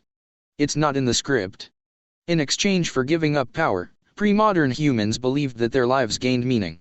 It really mattered whether they fought bravely on the battlefield, whether they supported the lawful king, whether they ate forbidden foods for breakfast or whether they had an affair with the next-door neighbor. This created some inconveniences, of course, but it gave humans psychological protection against disasters. If something terrible happened, such as war, plague or drought, people consoled themselves that we all play a role in some great cosmic drama, devised by the gods, or by the laws of nature. We are not privy to the script, but we can rest assured that everything happens for a purpose. Even this terrible war, plague and drought have their place in the greater scheme of things. Furthermore, we can count on the playwright that the story surely has a good ending. So even the war, plague and drought will work out for the best, if not here and now, then in the afterlife. Modern culture rejects this belief in a great cosmic plan. We are not actors in any larger-than-life drama. Life has no script, no playwright, no director, no producer, and no meaning. To the best of our scientific understanding, the universe is a blind and purposeless process, full of sound and fury but signifying nothing. During our infinitesimally brief stay on our tiny speck of a planet, we fret and strut this way and that, and then are heard of no more. Since there is no script, and since humans fulfill no role in any great drama, terrible things might befall us and no power will come to save us, or give meaning to our suffering. There won't be a happy ending, or a bad ending, or any ending at all. Things just happen, one after the other. The modern world does not believe in purpose, only in cause. If modernity has a motto, it is shit happens. On the other hand, if shit just happens, without any binding script or purpose, then humans too are not limited to any predetermined role. We can do anything we want, provided we can find a way. We are constrained by nothing except our own ignorance. Plagues and droughts have no cosmic meaning, but we can eradicate them. Wars are not a necessary evil on the way to a better future, but we can make peace. No paradise awaits us after death, but we can create paradise here on Earth, and live in it forever, if we just manage to overcome some technical difficulties. If we invest money in research, then scientific breakthroughs will accelerate technological progress. New technologies will fuel economic growth, and a growing economy could dedicate even more money to research. With each passing decade we will enjoy more food, faster vehicles, and better medicines. One day our knowledge will be so vast and our technology so advanced that we could distill the elixir of eternal youth, the elixir of true happiness, and any other drug we might possibly desire, and no God will stop us. The modern deal thus offers humans an enormous temptation, coupled with a colossal threat. Omnipotence is in front of us, almost within our reach, but below us yawns the abyss of complete nothingness. On the practical level, modern life consists of a constant pursuit of power within a universe devoid of meaning. Modern culture is the most powerful in history, and it is ceaselessly researching, inventing, discovering and growing. At the same time, it is plagued by more existential angst than any previous culture. This chapter discusses the modern pursuit of power. The next chapter will examine how humankind has used its growing power to somehow sneak meaning back into the infinite emptiness of the cosmos. Yes, we moderns have promised to renounce meaning in exchange for power, but there's nobody out there to hold us to our promise. We think we are smart enough to enjoy the full benefits of the modern deal, without paying its price. Why bankers are different from vampires. The modern pursuit of power is fueled by the alliance between scientific progress and economic growth. For most of history science progressed at a snail's pace, while the economy was in deep freeze. The gradual increase in human population did lead to a corresponding increase in production, and sporadic discoveries sometimes resulted even in per capita growth, but this was a very slow process. If in AD 1000 100 villagers produced 100 tons of wheat, and in AD 1100, 105 villagers produced 107 tons of wheat, this growth didn't change the rhythms of life or the socio-political order. Whereas today everyone is obsessed with growth, in the pre-modern era people were oblivious to it. Princes, priests, and peasants assumed that human production was more or less stable, that one person could enrich himself only by pilfering somebody else and that their grandchildren were unlikely to enjoy a better standard of living. This stagnation resulted to a large extent from the difficulties involved in financing new projects. Without proper funding, it wasn't easy to drain swamps, construct bridges and build ports, not to mention engineer new wheat strains, discover new energy sources or open new trade routes. Funds were scarce because there was little credit in those days. There was little credit because people had no belief in growth, and people didn't believe in growth because the economy was stagnant. Stagnation thereby perpetuated itself. Suppose you live in a medieval town that suffers from annual outbreaks of dysentery. You resolve to find a cure. You need funding to set up a lab, buy medicinal herbs and exotic chemicals, pay assistants, and travel to consult with famous doctors. You also need money to feed yourself and your family while you are busy with your research. But you don't have much money.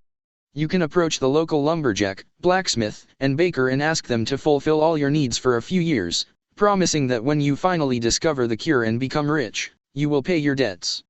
Unfortunately, the lumberjack, blacksmith and baker are unlikely to agree. They need to feed their families today, and they have no faith in miracle medicines. They weren't born yesterday, and in all their years they have never heard of anyone finding a new medicine for some dreaded disease. If you want provisions, you must pay cash. But how can you have enough money when you haven't discovered the medicine yet, and all your time is taken up with research? Reluctantly, you go back to tilling your field. Dysentery keeps tormenting the townsfolk, nobody tries to develop new remedies, and not a single gold coin changes hands. That's how the economy froze, and science stood still. The cycle was eventually broken in the modern age thanks to people's growing trust in the future, and the resulting miracle of credit. Credit is the economic manifestation of trust. Today, if I want to develop a new drug but I don't have enough money, I can get a loan from the bank, or turn to private investors and venture capital funds. When Ebola erupted in West Africa in the summer of 2014, what do you think happened to the shares of pharmaceutical companies that were busy developing anti-Ebola drugs and vaccines? They skyrocketed. Tecmara shares rose by 50% and BioCryst shares by 90%. In the Middle Ages, the outbreak of a plague caused people to raise their eyes towards heaven, and pray to God to forgive them for their sins. Today, when people hear of some new deadly epidemic, they pick up the phone and call their broker. For the stock exchange, even an epidemic is a business opportunity. If enough new ventures succeed, people's trust in the future increases, credit expands, interest rates fall, entrepreneurs can raise money more easily and the economy grows. People consequently have even greater trust in the future, the economy keeps growing and science progresses with it. It sounds simple on paper. Why, then, did humankind have to wait until the modern era for economic growth to gather momentum? For thousands of years people had little faith in future growth not because they were stupid, but because it contradicts our gut feelings, our evolutionary heritage and the way the world works.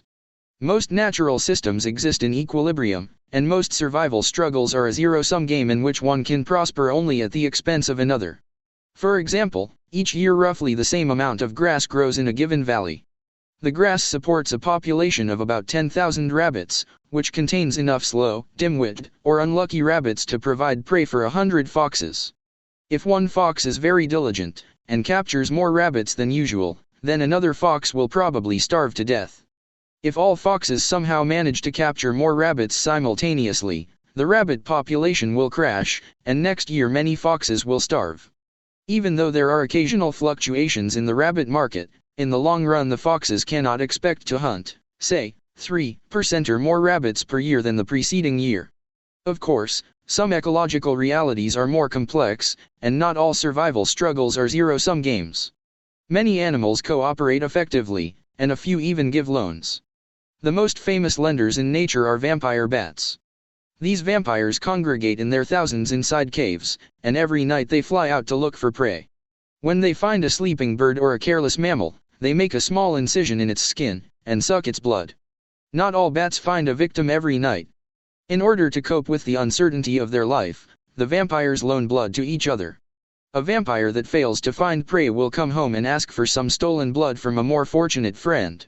Vampires remember very well to whom they loaned blood, so at a later date if the friend comes home empty-handed, he will approach his debtor, who will return the favor. However, unlike human bankers, vampires never charge interest. If vampire A loaned vampire B 10 centiliters of blood, B will repay the same amount. Nor do vampires use loans in order to finance new businesses or encourage growth in the blood-sucking market, because the blood is produced by other animals, the vampires have no way of increasing production. Though the blood market has its ups and downs, vampires cannot presume that in 2017 there will be 3% or more blood than in 2016, and that in 2018 the blood market will again grow by 3%. Consequently, vampires don't believe in growth. Point 1. For millions of years of evolution, humans lived under similar conditions to vampires, foxes, and rabbits. Hence humans too find it difficult to believe in growth. The miracle pie. Evolutionary pressures have accustomed humans to see the world as a static pie. If somebody gets a bigger slice of the pie, somebody else inevitably gets a smaller slice. A particular family or city may prosper, but humankind as a whole is not going to produce more than it produces today. Accordingly, traditional religions such as Christianity and Islam sought ways to solve humanity's problems with the help of current resources, either by redistributing the existing pie, or by promising us a pie in the sky. Modernity, in contrast, is based on the firm belief that economic growth is not only possible but is absolutely essential. Prayers, good deeds and meditation can be comforting and inspiring, but problems such as famine, plague and war can only be solved through growth. This fundamental dogma can be summarized in one simple idea: if you have a problem, you probably need more stuff, and in order to have more stuff, you must produce more of it. Modern politicians and economists insist that growth is vital for three principal reasons. Firstly, when we produce more, we can consume more, raise our standard of living and allegedly enjoy a happier life. Secondly, as long as humankind multiplies, economic growth is needed merely to stay where we are. For example, in India the annual population growth rate is 1.2%. That means that unless the Indian economy grows each year by at least 1.2%, unemployment will rise, salaries will fall and the average standard of living will decline.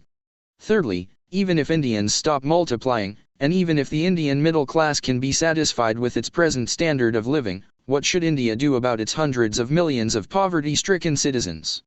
If the economy doesn't grow, and the pie therefore remains the same size, you can give more to the poor only by taking something from the rich. That will force you to make some very hard choices, and will probably cause a lot of resentment and even violence. If you wish to avoid hard choices, resentment, and violence, you need a bigger pie. Modernity has turned more stuff into a panacea applicable to almost all public and private problems, from Islamic fundamentalism through third world authoritarianism down to a failed marriage. If only countries such as Pakistan and Egypt could keep a healthy growth rate, their citizens would come to enjoy the benefits of private cars and bulging refrigerators, and they would take the path of earthly prosperity instead of following the Islamic Pied Piper. Similarly, economic growth in countries such as Congo and Myanmar would produce a prosperous middle class which is the bedrock of liberal democracy. And in the case of the disgruntled couple, their marriage will be saved if they just buy a bigger house, so they don't have to share a cramped office, purchase a dishwasher, so that they stop arguing whose turn it is to do the dishes, and go to expensive therapy sessions twice a week. Economic growth has thus become the crucial juncture where almost all modern religions, ideologies, and movements meet. The Soviet Union, with its megalomaniac 5-year plans, was as obsessed with growth as the most cutthroat American robber baron. Just as Christians and Muslims both believed in heaven, and disagreed only about how to get there, so during the Cold War both capitalists and communists believed in creating heaven on earth through economic growth, and wrangled only about the exact method. Today Hindu revivalists, pious Muslims, Japanese nationalists, and Chinese communists may declare their adherence to very different values and goals, but they have all come to believe that economic growth is the key for realizing their disparate goals. Thus in 2014 the devout Hindu Narendra Modi was elected Prime Minister of India largely thanks to his success in boosting economic growth in his home state of Gujarat, and thanks to the widely held view that only he could reinvigorate the sluggish national economy. Analogous views have kept the Islamist Recep Tayyip Erdogan in power in Turkey since 2003. The name of his party, the Justice and Development Party, highlights its commitment to economic development, and the Erdogan government has indeed managed to maintain impressive growth rates for more than a decade. Japan's Prime Minister, the nationalist Shinzo Abe, came to office in 2012 pledging to jolt the Japanese economy out of 2 decades of stagnation. His aggressive and somewhat unusual measures to achieve this have been nicknamed Abenomics. Meanwhile in neighboring China the Communist Party still pays lip service to traditional Marxist, Leninist ideals, but in practice it is guided by Deng Xiaoping's famous maxims that development is the only hard truth, and that it doesn't matter if a cat is black or white, so long as it catches mice. Which means, in plain language, do anything it takes to promote economic growth, even if Marx and Lenin wouldn't have been happy with it. In Singapore, as befits that no-nonsense city-state, they followed this line of thinking even further, and pegged ministerial salaries to the national GDP. When the Singaporean economy grows, ministers get a raise, as if that is what their job is all about. Point 2. This obsession with growth may sound self-evident, but only because we live in the modern world. It wasn't like this in the past. Indian Maharajas, Ottoman sultans, Kamakura shoguns, and Han emperors seldom staked their political fortunes on ensuring economic growth. That Modi, Erdogan, Abe, and Chinese President Xi Jinping all bet their careers on economic growth testifies to the almost religious status growth has managed to acquire throughout the world. Indeed, it may not be wrong to call the belief in economic growth a religion, because it now purports to solve many if not most of our ethical dilemmas. Since economic growth is allegedly the source of all good things, it encourages people to bury their ethical disagreements and adopt whichever course of action maximizes long-term growth. Thus Modi's India is home to thousands of sects, parties, movements, and gurus, yet though their ultimate aims may differ, they all have to pass through the same bottleneck of economic growth, so why not pull together in the meantime? The credo of more stuff accordingly urges individuals, firms and governments to discount anything that might hamper economic growth, such as preserving social equality, ensuring ecological harmony or honoring your parents. In the Soviet Union, when people thought that state-controlled communism was the fastest way to grow, anything that stood in the way of collectivization was bulldozed, including millions of kulaks, the freedom of expression and the Aral Sea. Nowadays it is generally accepted that some version of free market capitalism is a much more efficient way of ensuring long-term growth, hence rich farmers and freedom of expression are protected, but ecological habitats, social structures, and traditional values that stand in the way of free market capitalism are destroyed and dismantled. Take, for example, a software engineer making $250 per hour working for some high-tech startup. One day her elderly father has a stroke. He now needs help with shopping, cooking, and even showering. She could move her father to her own house, leave home later in the morning, come back earlier in the evening and take care of her father personally. Both her income and the startup's productivity would suffer, but her father would enjoy the care of a respectful and loving daughter. Alternatively, the engineer could hire a Mexican carer who, for $25 per hour, would live with the father and provide for all his needs. That would mean business as usual for the engineer and her startup, and even the carer and the Mexican economy would benefit. What should the engineer do? Free market capitalism has a firm answer. If economic growth demands that we loosen family bonds, encourage people to live away from their parents, and import carers from the other side of the world, so be it. This answer, however, involves an ethical judgment rather than a factual statement. No doubt, when some people specialize in software engineering while others spend their time taking care of the elderly, we can produce more software and give old people more professional care. Yet is economic growth more important than family bonds? By daring to make such ethical judgments, free market capitalism has crossed the border from the land of science to that of religion. Most capitalists would probably dislike the title of religion, but as religions go, capitalism can at least hold its head high. Unlike other religions that promise us a pie in the sky, capitalism promises miracles here on earth, and sometimes even provides them. Much of the credit for overcoming famine and plague belongs to the ardent capitalist faith in growth. Capitalism even deserves some kudos for reducing human violence and increasing tolerance and cooperation. As the next chapter explains, there are additional factors at play here, but capitalism did make an important contribution to global harmony by encouraging people to stop viewing the economy as a zero-sum game, in which your profit is my loss, and instead see it as a win-win situation, in which your profit is also my profit.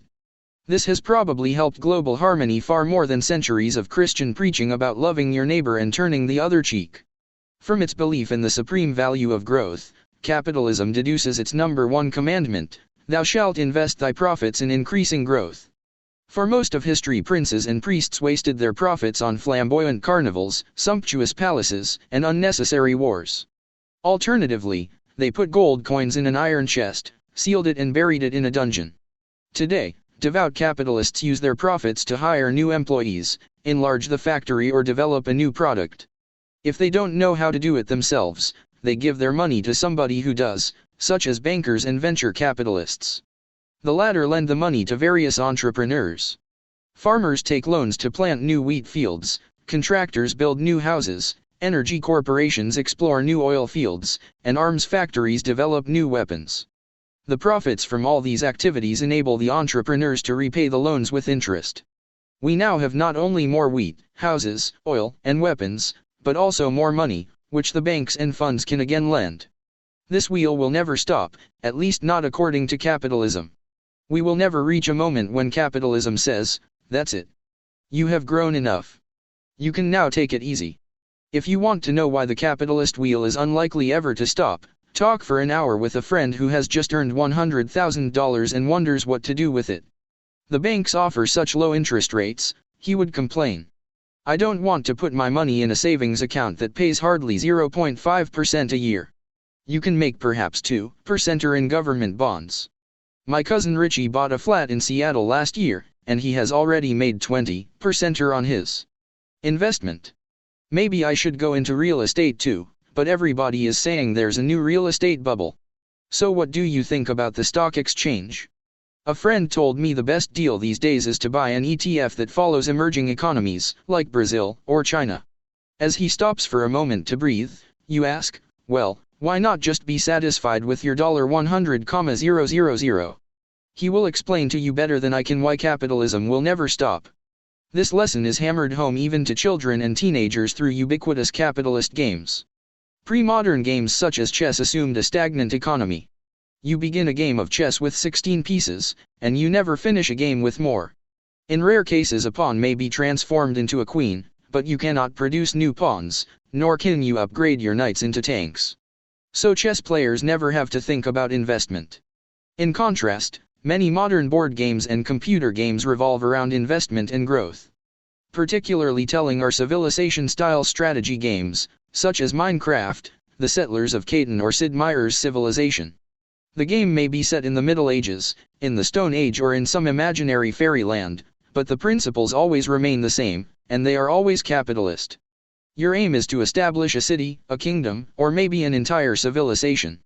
You begin from a very modest base, perhaps just a village and its nearby fields. Your assets provide you with an initial income of wheat, wood, iron, or gold. You then have to invest this income wisely. You have to choose between unproductive but still necessary tools such as soldiers, and productive assets such as more villages, fields, and mines. The winning strategy is usually to invest the barest minimum in non-productive essentials, while maximizing your productive assets. Establishing additional villages means that next turn you will have a larger income that would enable you not only to buy more soldiers, if necessary, but simultaneously to increase your investment in production. Soon you could upgrade your villages to towns, build universities, harbors, and factories, explore the seas and oceans, establish your civilization and win the game. The Ark Syndrome. Yet can the economy actually keep growing forever? Won't it eventually run out of resources, and grind to a halt? In order to ensure perpetual growth, we must somehow discover an inexhaustible store of resources. One solution is to explore and conquer new lands and territories. For centuries, the growth of the European economy and the expansion of the capitalist system indeed relied heavily on overseas imperial conquests. However, there are only so many islands and continents on Earth. Some entrepreneurs hope eventually to explore and conquer new planets and even galaxies, but in the meantime, the modern economy has had to find a better method of expanding. Science has provided modernity with the alternative. The fox economy cannot grow, because foxes don't know how to produce more rabbits. The rabbit economy stagnates, because rabbits cannot make the grass grow faster. But the human economy can grow because humans can discover new materials and sources of energy.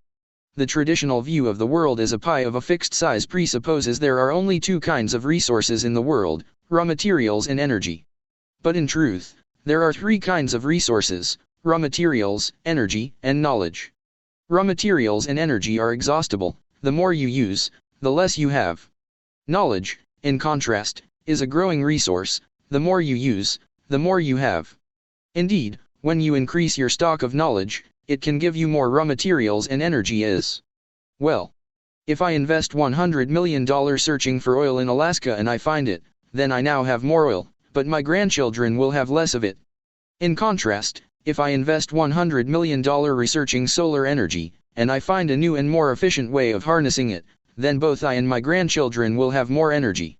For thousands of years, the scientific road to growth was blocked because people believed that holy scriptures and ancient traditions already contained all the important knowledge the world had to offer. A corporation that believed all the oil fields in the world had already been discovered would not waste time and money searching for oil. Similarly, a human culture that believed it already knew everything worth knowing would not bother searching for new knowledge. This was the position of most pre-modern human civilizations. However, the scientific revolution freed humankind from this conviction. The greatest scientific discovery was the discovery of ignorance. Once humans realized how little they knew about the world, they suddenly had a very good reason to seek new knowledge, which opened up the scientific road to progress. With each passing generation, science helped discover fresh sources of energy, new kinds of raw material, better machinery, and novel production methods.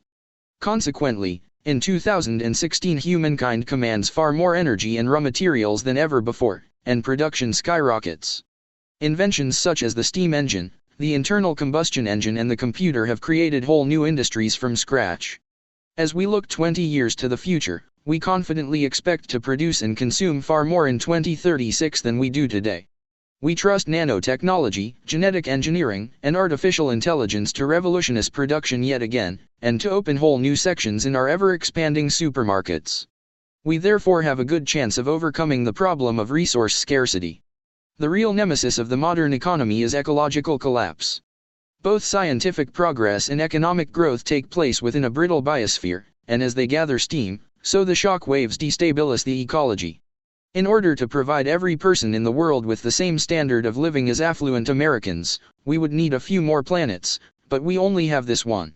If progress and growth do end up destroying the ecosystem, the cost will be dear not merely to vampires, foxes, and rabbits, but also to sapiens. An ecological meltdown will cause economic ruin, political turmoil, a fall in human standards of living, and it might threaten the very existence of human civilization. We could lessen the danger by slowing down the pace of progress and growth. If this year investors expect to get a 6% return on their portfolios, in 10 years they will be satisfied with a 3% return, in 20 years only 1%, and in 30 years the economy will stop growing and we'll be happy with what we've already got. Yet the creed of growth firmly objects to such a heretical idea. Instead, it suggests we should run even faster. If our discoveries destabilize the ecosystem and threaten humanity, then we should discover something to protect ourselves. If the ozone layer dwindles and exposes us to skin cancer, we should invent better sunscreen and better cancer treatments, thereby also promoting the growth of new sunscreen factories and cancer centers. If all the new industries pollute the atmosphere and the oceans, causing global warming and mass extinctions, then we should build for ourselves virtual worlds and high-tech sanctuaries that will provide us with all the good things in life even if the planet is as hot, dreary, and polluted as hell. Beijing has already become so polluted that people avoid the outdoors, and wealthy Chinese pay thousands of dollars for indoor air purifying systems. The super-rich build protective contraptions even over their yards. In 2013 the International School of Beijing, which caters for the children of foreign diplomats and upper-class Chinese, went a step further, and constructed a giant $5 million dome over its 6 tennis courts and its playing fields. Other schools are following suit, and the Chinese air purification market is booming. Of course most Beijing residents cannot afford such luxuries in their homes, nor can they afford to send their kids to the international school. Point 3. Humankind finds itself locked into a double race. On the one hand, we feel compelled to speed up the pace of scientific progress and economic growth. A billion Chinese and a billion Indians want to live like middle-class Americans, and they see no reason why they should put their dreams on hold when the Americans are unwilling to give up their SUVs and shopping malls. On the other hand, we must stay at least one step ahead of ecological Armageddon. Managing this double race becomes more difficult by the year, because every stride that brings the Delhi slum dwellers closer to the American dream also brings the planet closer to the brink. The good news is that for hundreds of years humankind has enjoyed a growing economy without falling prey to ecological meltdown. Many other species have perished in the process, and humans too have faced a number of economic crises and ecological disasters, but so far we have always managed to pull through. Yet future success is not guaranteed by some law of nature. Who knows if science will always be able to simultaneously save the economy from freezing and the ecology from boiling. And since the pace just keeps accelerating, the margins for error keep narrowing. If previously it was enough to invent something amazing once a century, today we need to come up with a miracle every 2 years. We should also be concerned that an ecological apocalypse might have different consequences for different human castes. There is no justice in history. When disaster strikes, the poor almost always suffer far more than the rich, even if the rich caused the tragedy in the first place. Global warming is already affecting the lives of poor people in arid African countries more than the lives of affluent Westerners. Paradoxically, the very power of science may increase the danger, because it makes the rich complacent. Consider greenhouse gas emissions. Most scholars and an increasing number of politicians recognize the reality of global warming and the magnitude of the danger. Yet this recognition has so far failed to change our actual behavior. We talk a lot about global warming, but in practice humankind is unwilling to make serious economic, social, or political sacrifices to stop the catastrophe. Between 2000 and 2010 emissions didn't decrease at all.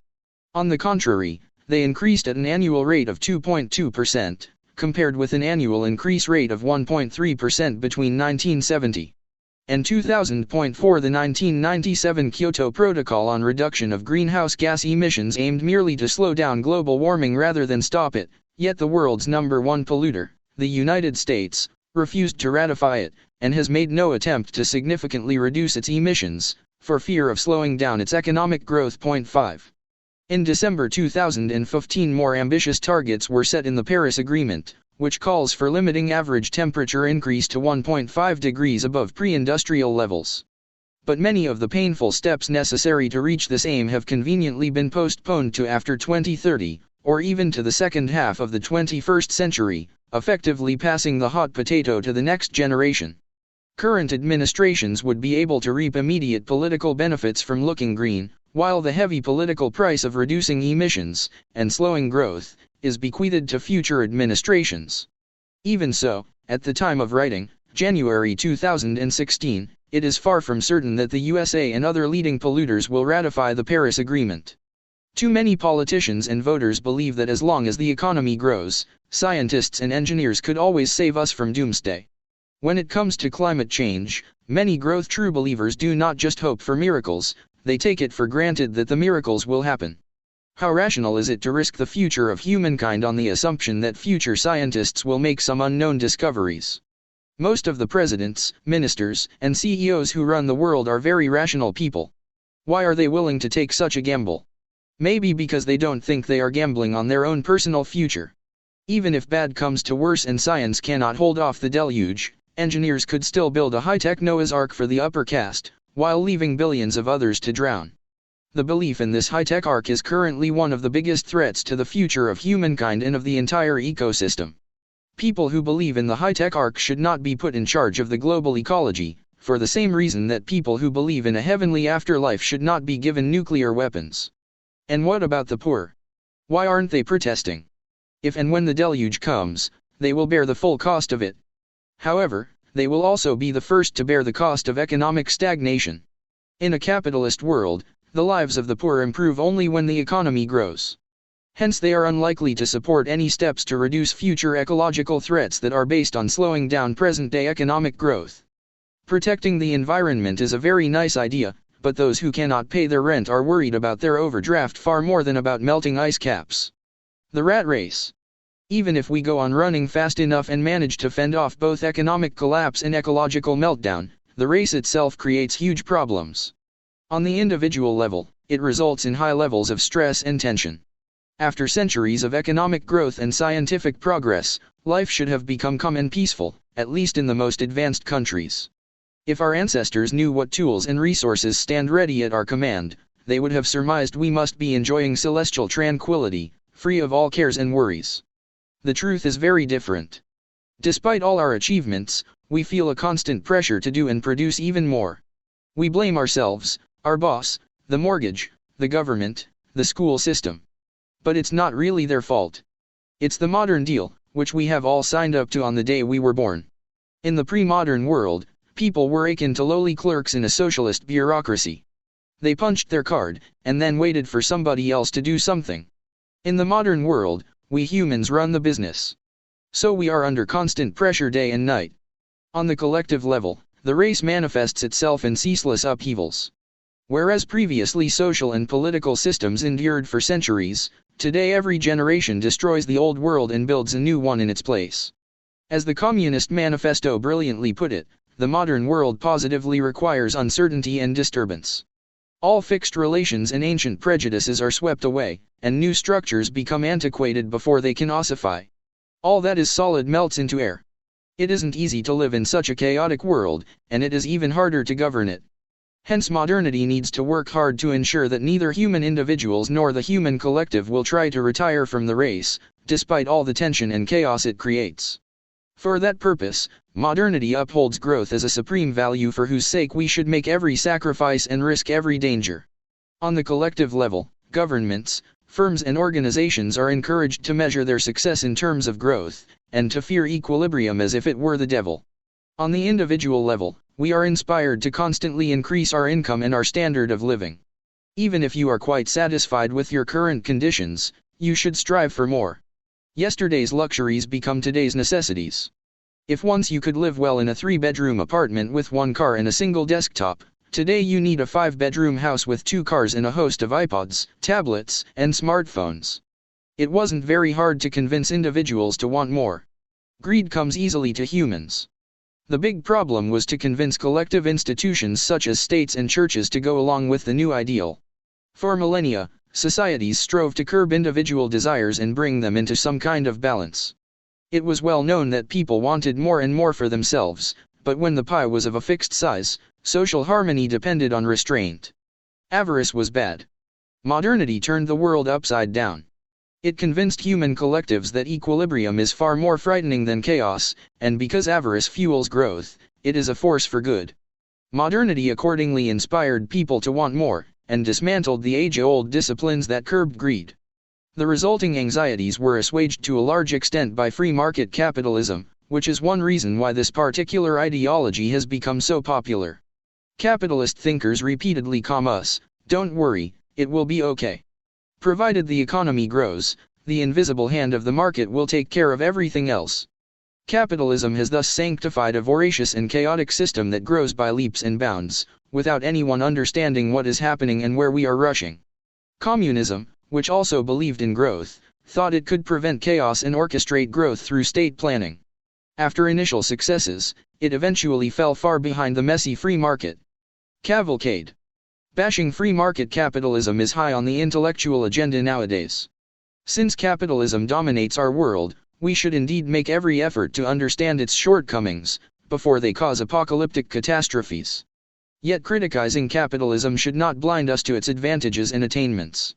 So far, it's been an amazing success, at least if you ignore the potential for future ecological meltdown, and if you measure success by the yardstick of production and growth. In 2016 we may be living in a stressful and chaotic world, but the doomsday prophecies of collapse and violence have not materialized, whereas the scandalous promises of perpetual growth and global cooperation are fulfilled. Although we experience occasional economic crises and international wars, in the long run capitalism has not only managed to prevail, but also to overcome famine, plague and war. For thousands of years priests, rabbis, and muftis explained that humans cannot overcome famine, plague and war by their own efforts.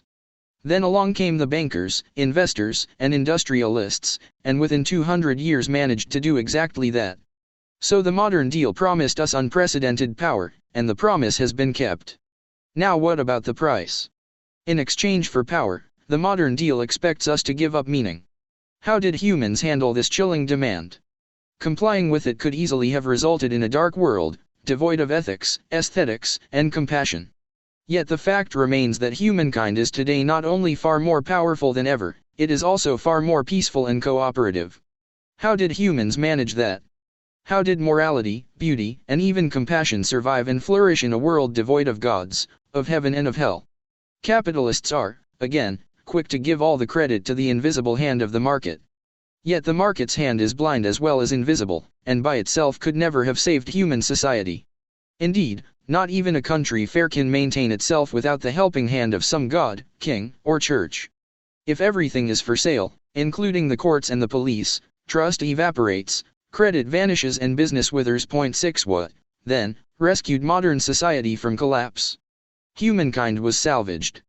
Not by the law of supply and demand, but rather by the rise of a new revolutionary religion, humanism. Chapter 7. The Humanist Revolution. The modern deal offers us power, on condition that we renounce our belief in a great cosmic plan that gives meaning to life. Yet when you examine the deal closely, you find a cunning escape clause.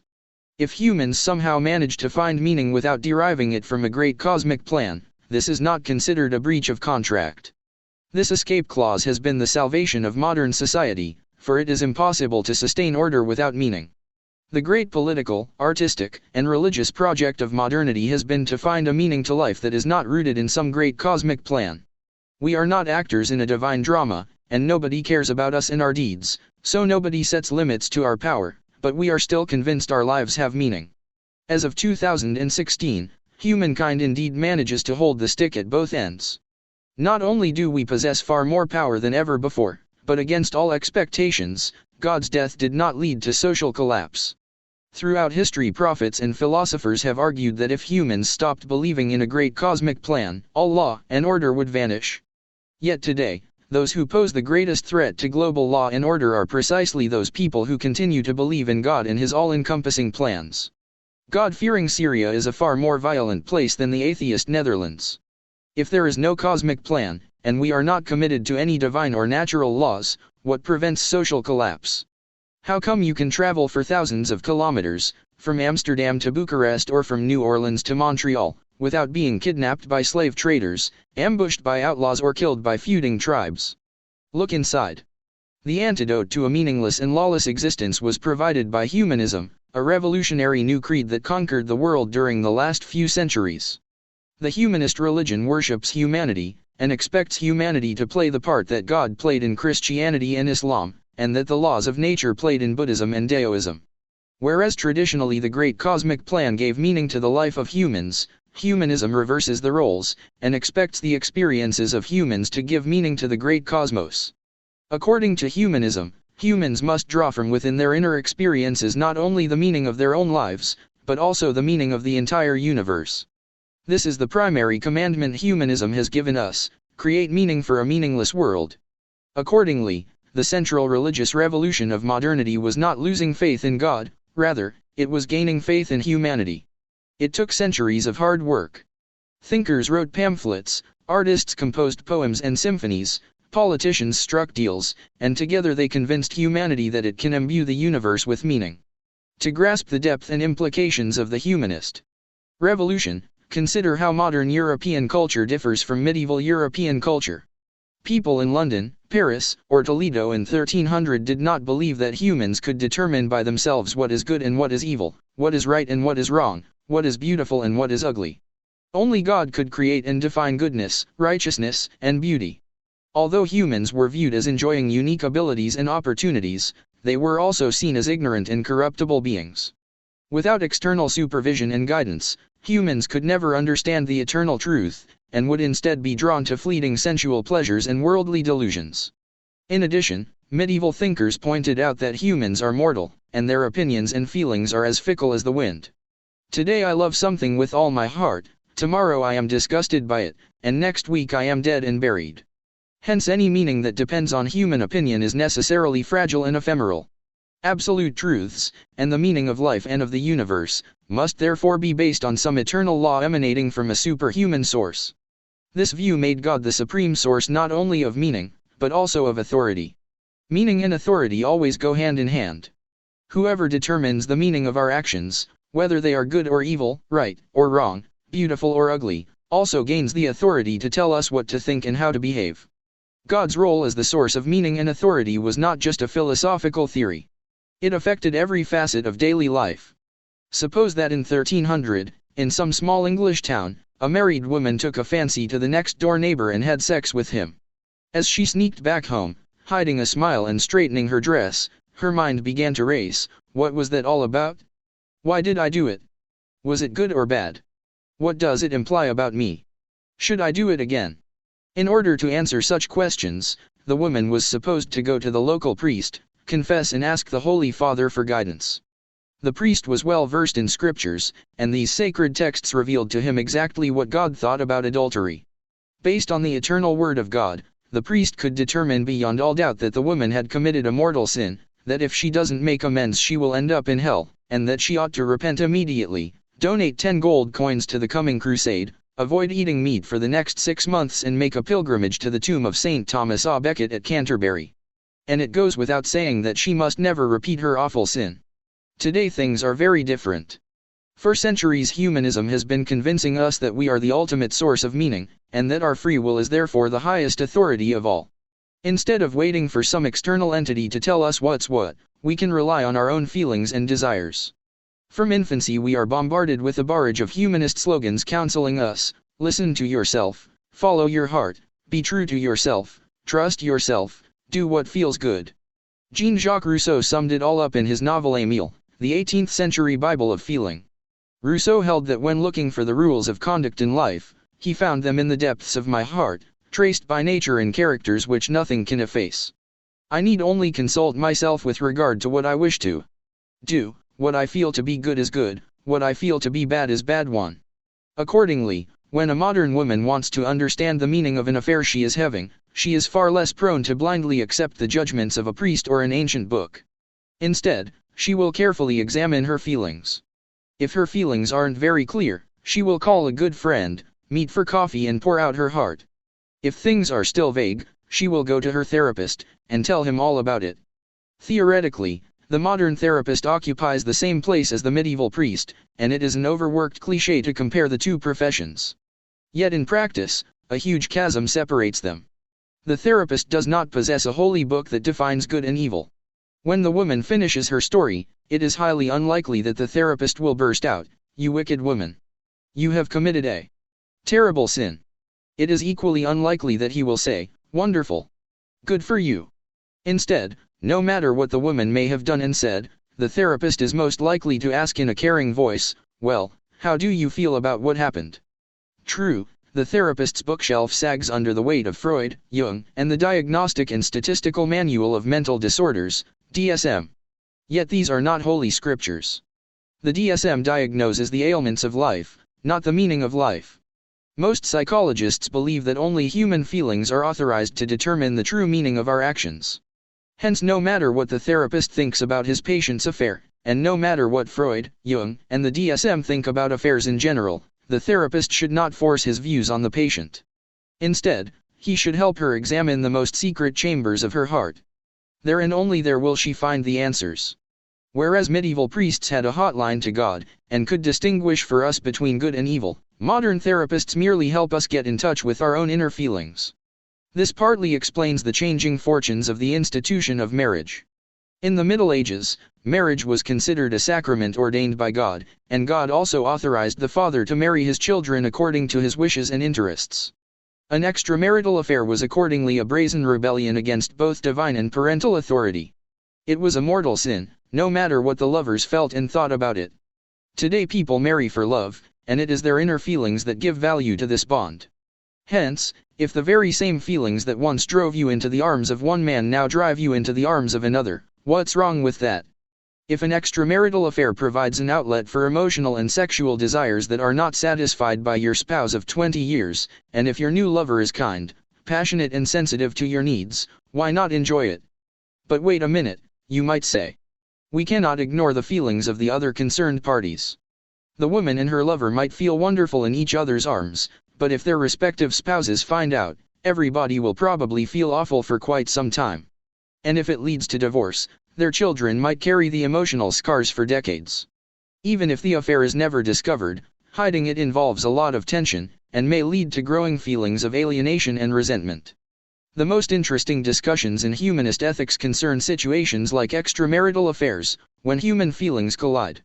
What happens when the same action causes one person to feel good, and another to feel bad? How do we weigh the feelings against each other? Do the good feelings of the two lovers outweigh the bad feelings of their spouses and children? It doesn't matter what you think about this particular question. It is far more important to understand the kind of arguments both sides deploy. Modern people have differing ideas about extramarital affairs, but no matter what their position is, they tend to justify it in the name of human feelings rather than in the name of holy scriptures and divine commandments. Humanism has taught us that something can be bad only if it causes somebody to feel bad. Murder is wrong not because some god once said, "Thou shalt not kill." Rather, murder is wrong because it causes terrible suffering to the victim, to his family members, and to his friends and acquaintances. Theft is wrong not because some ancient text says, "Thou shalt not steal." Rather, theft is wrong because when you lose your property, you feel bad about it. And if an action does not cause anyone to feel bad, there can be nothing wrong about it. If the same ancient text says that God commanded us not to make any images of either humans or animals, Exodus 20:4, but I enjoy sculpting such figures, and I don't harm anyone in the process, then what could possibly be wrong with it? The same logic dominates current debates on homosexuality. If two adult men enjoy having sex with one another, and they don't harm anyone while doing so, why should it be wrong, and why should we outlaw it? It is a private matter between these two men, and they are free to decide about it according to their inner feelings. In the Middle Ages, if two men confessed to a priest that they were in love with one another, and that they never felt so happy, their good feelings would not have changed the priest's damning judgment. Indeed, their happiness would only have worsened the situation. Today, in contrast, if two men love one another, they are told, if it feels good, do it. Don't let any priest mess with your mind. Just follow your heart. You know best what's good for you. Interestingly enough, today even religious zealots adopt this humanistic discourse when they want to influence public opinion. For example, every year for the past decade the Israeli LGBT community holds a gay parade in the streets of Jerusalem. It is a unique day of harmony in this conflict-driven city, because it is the one occasion when religious Jews, Muslims, and Christians suddenly find a common cause. They all fume in accord against the gay parade. What's really interesting, though, is the argument they use. They don't say, "You shouldn't hold a gay parade because God forbids homosexuality." Rather, they explain to every available microphone and TV camera that seeing a gay parade passing through the holy city of Jerusalem hurts our feelings. Just as gay people want us to respect their feelings, they should respect ours. On January 7, 2015, Muslim fanatics massacred several staff members of the French magazine Charlie Hebdo, because the magazine published caricatures of the Prophet Muhammad. In the following days, many Muslim organizations condemned the attack, yet some could not resist adding a "but" clause. For example, the Egyptian Journalists Syndicate denounced the terrorists for their use of violence, and in the same breath denounced the magazine for hurting the feelings of millions of Muslims across the world. Point to note that the syndicate did not blame the magazine for disobeying God's will. That's what we call progress. Our feelings provide meaning not only for our private lives, but also for social and political processes. When we want to know who should rule the country, what foreign policy to adopt and what economic steps to take, we don't look for the answers in scriptures. Nor do we obey the commands of the Pope or the Council of Nobel laureates. Rather, in most countries, we hold democratic elections and ask people what they think about the matter at hand. We believe that the voter knows best, and that the free choices of individual humans are the ultimate political authority. Yet how does the voter know what to choose? Theoretically at least, the voter is supposed to consult his or her innermost feelings, and follow their lead. It is not always easy. In order to get in touch with my feelings, I need to filter out the empty propaganda slogans, the endless lies of ruthless politicians, the distracting noise created by cunning spin doctors, and the learned opinions of hired pundits. I need to ignore all this racket, and attend only to my authentic inner voice. And then my authentic inner voice whispers in my ear, "Vote Cameron," or "Vote Modi," or "Vote Clinton," or whomever, and I put a cross against that name on the ballot paper, and that's how we know who should rule the country. In the Middle Ages this would have been considered the height of foolishness. The fleeting feelings of ignorant commoners were hardly a sound basis for important political decisions. When England was torn apart by the Wars of the Roses, nobody thought to end the conflict by having a national referendum, in which each bumpkin and wench cast a vote for either Lancaster or York. Similarly, when Pope Urban II launched the First Crusade in 1095, he didn't claim it was the people's will. It was God's will. Political authority came down from heaven, it didn't rise up from the hearts and minds of mortal humans. What's true of ethics and politics is also true of aesthetics. In the Middle Ages art was governed by objective yardsticks. The standards of beauty did not reflect human fads. Rather, human tastes were supposed to conform to superhuman dictates. This made perfect sense in a period when people believed that art was inspired by superhuman forces rather than by human feelings. The hands of painters, poets, composers, and architects were supposedly moved by muses, angels and the Holy Spirit. Many a time when a composer penned a beautiful hymn, no credit was given to the composer, for the same reason it was not given to the pen. The pen was held and directed by human fingers, which in turn were held and directed by the hand of God. Medieval scholars held on to a classical Greek theory, according to which the movements of the stars across the sky create heavenly music that permeates the entire universe. Humans enjoy physical and mental health when the inner movements of their body and soul are in harmony with the heavenly music created by the stars. Human music should therefore echo the divine melody of the cosmos, rather than reflect the ideas and caprices of flesh and blood composers. The most beautiful hymns, songs, and tunes were usually attributed not to the genius of some human artist but to divine inspiration. Such views are no longer in vogue.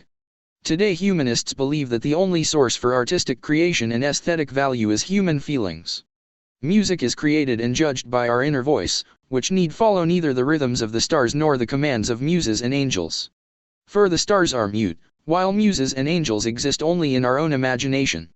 Modern artists seek to get in touch with themselves and their feelings, rather than with God. No wonder then that when we come to evaluate art, we no longer believe in any objective yardsticks. Instead, we again turn to our subjective feelings. In ethics, the humanist motto is, if it feels good, do it. In politics, humanism instructs us that, the voter knows best. In aesthetics, humanism says that, beauty is in the eye of the beholder. The very definition of art is consequently up for grabs. In 1917 Marcel Duchamp took an ordinary mass-produced urinal, named it Fountain, signed his name at the bottom, declared it a work of art and placed it in a Paris museum. Medieval people would not have bothered to even argue about it. Why waste oxygen on such utter nonsense? Yet in the modern humanist world, Duchamp's work is considered an important artistic milestone. In countless classrooms across the world, first-year art students are shown an image of Duchamp's fountain, and at a sign from the teacher, all hell breaks loose. It is art. No, it isn't. Yes, it is. No way. After letting the students release some steam, the teacher focuses the discussion by asking what exactly is art. And how do we determine whether something is a work of art or not? After a few more minutes of back and forth, the teacher steers the class in the right direction. Art is anything people think is art, and beauty is in the eye of the beholder.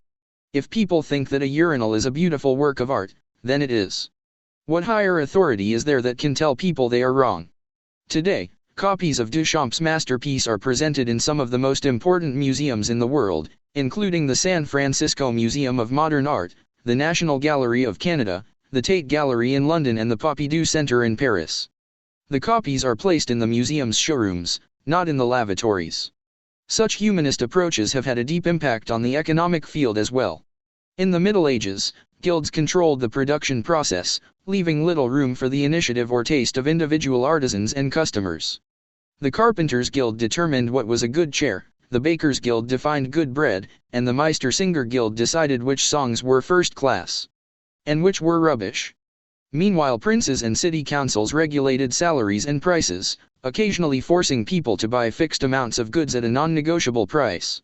In the modern free market, all these guilds, councils, and princes have been superseded by a new supreme authority: the free will of the customer. Suppose Toyota decides to produce the perfect car. It sets up a committee of experts from various fields, it hires the best engineers and designers, brings together the finest physicists and economists, and even consults with several sociologists and psychologists. To be on the safe side, they throw in a Nobel laureate or two, an Oscar-winning actress and some world-famous artists. After 5 years of research and development, they unveil the perfect car. Millions of vehicles are produced, and shipped to car agencies across the world. Yet nobody buys the car. Does it mean that the customers are making a mistake, and that they don't know what's good for them? No. In a free market, the customer is always right. If customers don't want it, it means that it is not a good car. It doesn't matter if all the university professors and all the priests and mullahs cry out from every pulpit that this is a wonderful car. If the customers reject it, it is a bad car.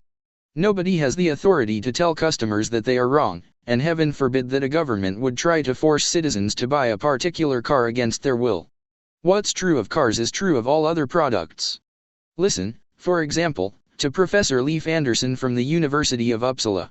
He specializes in the genetic enhancement of farm animals, in order to create faster-growing pigs, dairy cows that produce more milk, and chickens with extra meat on their bones. In an interview for the newspaper Haaretz, reporter Naomi Darum confronted Anderson with the fact that such genetic manipulations might cause much suffering to the animals.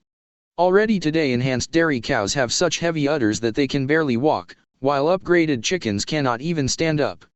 Professor Anderson had a firm answer: everything comes back to the individual customer and to the question how much the customer is willing to pay for meat. We must remember that it would be impossible to maintain current levels of global meat consumption without the enhanced modern chicken. If customers ask us only for the cheapest meat possible, that's what the customers will get. Customers need to decide what is most important to them, price, or something else. 3. Professor Anderson can go to sleep at night with a clean conscience. The fact that customers are buying his enhanced animal products implies that he is meeting their needs and desires and is therefore doing good. By the same logic, if some multinational corporation wants to know whether it lives up to its "don't be evil" motto, it need only take a look at its bottom line. If it makes loads of money, it means that millions of people like its products, which implies that it is a force for good. If someone objects and says that people might make the wrong choice, he will be quickly reminded that the customer is always right, and that human feelings are the source of all meaning and authority. If millions of people freely choose to buy the company's products, who are you to tell them that they are wrong? Finally, the rise of humanist ideas has revolutionized the educational system too. In the Middle Ages, the source of all meaning and authority was external, hence education focused on instilling obedience, memorizing scriptures, and studying ancient traditions. Teachers presented pupils with a question, and the pupils had to remember how Aristotle, King Solomon, or St. Thomas Aquinas answered it. Humanism in a small article. In contrast, modern humanist education believes in teaching students to think for themselves. It is good to know what Aristotle, Solomon, and Aquinas thought about politics, art and economics, yet since the supreme source of meaning and authority lies within ourselves, it is far more important to know what you think about these matters. Ask a teacher, whether in kindergarten, school, or college, what she is trying to teach. Well, she will answer, I teach the kids history, or quantum physics, or art, but above all I try to teach them to think for themselves. It may not always succeed, but that is what humanist education seeks to do. As the source of meaning and authority was relocated from the sky to human feelings, the nature of the entire cosmos changed. The exterior universe, hitherto teeming with gods, muses, fairies, and ghouls, became empty space. The interior world, hitherto an insignificant enclave of crude passions, became deep and rich beyond measure. Angels and demons were transformed from real entities roaming the forests and deserts of the world into inner forces within our own psyche. Heaven and hell too ceased to be real places somewhere above the clouds and below the volcanoes, and were instead interpreted as internal mental states. You experience hell every time you ignite the fires of anger and hatred within your heart, and you enjoy heavenly bliss every time you forgive your enemies, repent your own misdeeds and share your wealth with the poor. When Nietzsche declared that God is dead, this is what he meant. At least in the West, God has become an abstract idea that some accept and others reject, but it makes little difference either way. In the Middle Ages, without a God I had no source of political, moral, and aesthetic authority. I could not tell what was right, good or beautiful. Who could live like that? Today, in contrast, it is very easy not to believe in God, because I pay no price for my unbelief. I can be a complete atheist, and still draw a very rich mix of political, moral, and aesthetical values from my inner experience. If I believe in God at all, it is my choice to believe. If my inner self tells me to believe in God, then I believe. I believe because I feel God's presence, and my heart tells me He is there. But if I no longer feel God's presence, and if my heart suddenly tells me that there is no God, I will cease believing. Either way, the real source of authority is my own feelings. So even while saying that I believe in God, the truth is I have a much stronger belief in my own inner voice. Follow the yellow brick road. Like every other source of authority, feelings have their shortcomings. Humanism assumes that each human has a single authentic inner self, but when I try to listen to it, I often encounter either silence or a cacophony of contending voices. In order to overcome this problem, humanism has upheld not just a new source of authority, but also a new method for getting in touch with authority and gaining true knowledge. In medieval Europe, the chief formula for knowledge was, knowledge equals scriptures times logic *. If we want to know the answer to some important question, we should read scriptures, and use our logic to understand the exact meaning of the text. For example, scholars who wished to know the shape of the earth scanned the Bible looking for relevant references.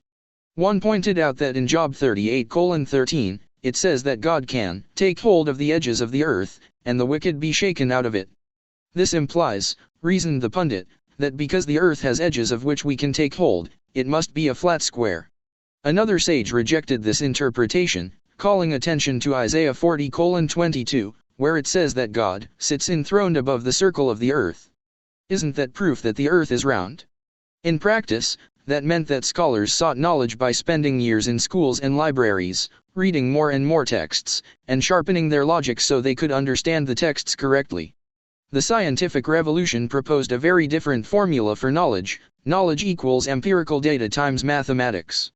If we want to know the answer to some question, we need to gather relevant empirical data, and then use mathematical tools to analyze the data.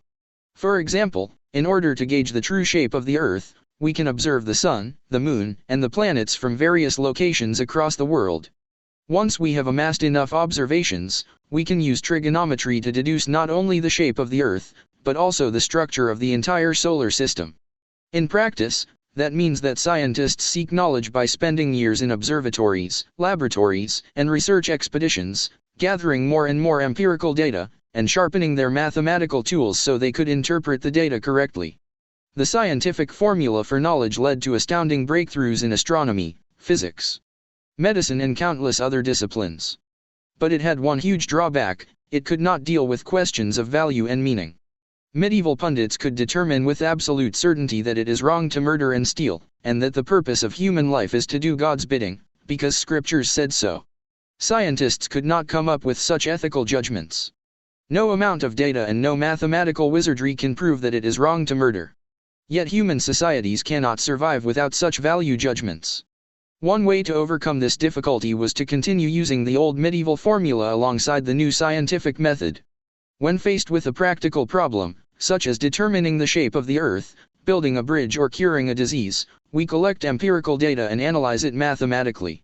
When faced with an ethical problem, such as determining whether to allow divorce, abortion, and homosexuality, we read scriptures.